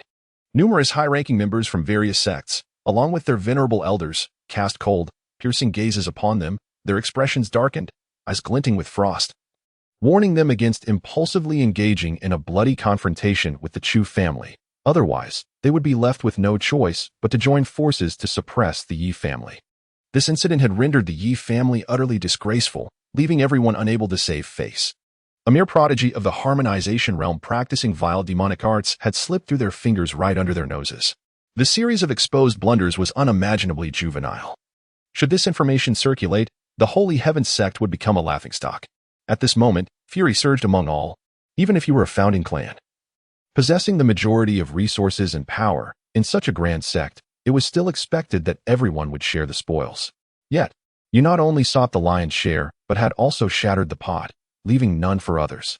If the Yi family dared to retaliate disgracefully and fracture the sect, they would not hesitate to act in unison to make the Yi family understand that the sect was vast, and they could not dominate it alone. A terrifying aura of malevolence permeated the atmosphere, thick with tension, the oppressive killing intent piercing the heavens. In that moment, the elders and high-ranking members of the Yi family found themselves at a loss, uncertain of how to proceed. Was it truly Yi Tianxiong who orchestrated this? Did he, in his affection for his son, secretly allow Yifeng to escape? The execution of the supreme yin-yang technique had been exceedingly irrational. Brother, are we about to engage in battle? Chu Yinshan's petite face turned ashen, her eyes filled with terror. Throughout her life, she had never encountered such a scene. The usually amiable uncles and elders now exuded an aura of lethal intent, standing like demonic deities against the sky. The chilling malevolence enveloped her, plunging her into an abyss of fear. Even with two senior members of the Chu family by her side, protecting her and Chu Tian, she remained engulfed in dread. Instinctively, she clutched Chu Tian's arm, drawing closer to her younger brother, as if that proximity could offer her a semblance of security. It's fine, elder sister. A little fight is quite all right. We, the Chu family, have been stifled for too long, Chu Tian reassured her with a gentle smile, his expression remarkably calm. The sky will not fall. Chu Tian comprehended that his recent stratagems had finally borne fruit. Despite Chu Tian's fiery temperament, as the head of the law enforcement hall, he acted with methodical precision, maintaining decorum and adhering to principles. He was not merely a mindless actor. In addressing matters concerning the Liu family, Chu Tian initially summoned him, deliberating extensively, and ultimately resolved to take action only after revealing the sword of void bamboo. The decision to wield his blade against the sect leader was of profound significance, with far-reaching implications, essentially leaving no room for retreat. It was evident that Chu Tian had irrevocably resolved to deviate from the path once charted by Chu Tian Wang, which prioritized the sect's interests above all and facilitated the Yi family's expansion. Simultaneously, a gentle and melodious voice resonated in Chu Tian's ears. Congratulations, host, for altering the destinies of the two fated children, Yifeng and Yifan. Your actions have inflicted an irreparable blow on the Yi family, which holds great sway over their fates, earning you a reward of 100,000 destiny points. Congratulations, host, for making significant progress on the path to becoming the sole child of destiny. Congratulations, host, for transforming the course of fate, triggering the hidden rewards of the villain system, and acquiring a seed of the law's divine path, which has been deposited into the system's repository. During this period, the gentle prompt tones of the system have frequently resonated in his ears, for he is surrounded by numerous individuals of great fortune. The blows dealt to Huime and the young members of the Yi family, particularly the forceful suppression of Yifeng and Yifan, have undoubtedly garnered him a considerable number of destiny points, which he estimates to be no less than 50 or 60,000. Yet this time, he was directly awarded 100,000 destiny points. The particularly noteworthy aspect is the divine seed, which caused a subtle tremor in Chu Tian's heart, for he had previously sought this divine seed in the system's marketplace even after breaking through to the spirit refinement realm. The divine seed, valued at 1 million destiny points, can be combined with the host's spirit, will, character, and cultivation techniques to create a uniquely personal divine ability. The concept of creating a bespoke divine ability in the spirit refinement realm is profound. Many godly beings, even celestial deities, struggle to perfect the highest-tier divine abilities. Those prodigies capable of forging their own distinct divine abilities are celebrated across the realms, their names echoing through the ages, revered as ancestors. The founding patriarchs of the Holy Heaven Sect and the three progenitors of its resurgence belong to this illustrious group. In the original narrative, Yifan, upon breaking into the divine realm, acquired a divine seed, and, after enduring countless hardships, birthed his own divine ability that resonated with the heavens and stirred the multiverse. However, although Chu Tian is aware of the location of that divine seed, it would take many years before he could obtain it. He initially believed that creating his own divine ability in the spirit refinement realm would be a formidable challenge. Little did he anticipate that the system would bestow upon him unexpected joy by triggering a hidden reward, presenting him with a remarkable opportunity to create a divine ability unprecedented in history while still in the spirit refinement realm. Indeed, it is true what they say, one can always trust the system. This also reveals the tremendous impact of the recent suppression of the Yi family, marking a significant turning point in fate that has directly reversed the predetermined destiny of the Chu family, setting them on a path anew. The Yi family's suppression has inflicted severe losses on their authority and influence, delivering a profound blow to the two prodigies who have risen through the power of this family. After all, for them, the Yi family is synonymous with protectors of the path. Suddenly, the furious roar of Yi Tianxing thundered across the heavens. Chu Tian, you wretched creature! What benefit does your disruption of the sect bring to your Chu family?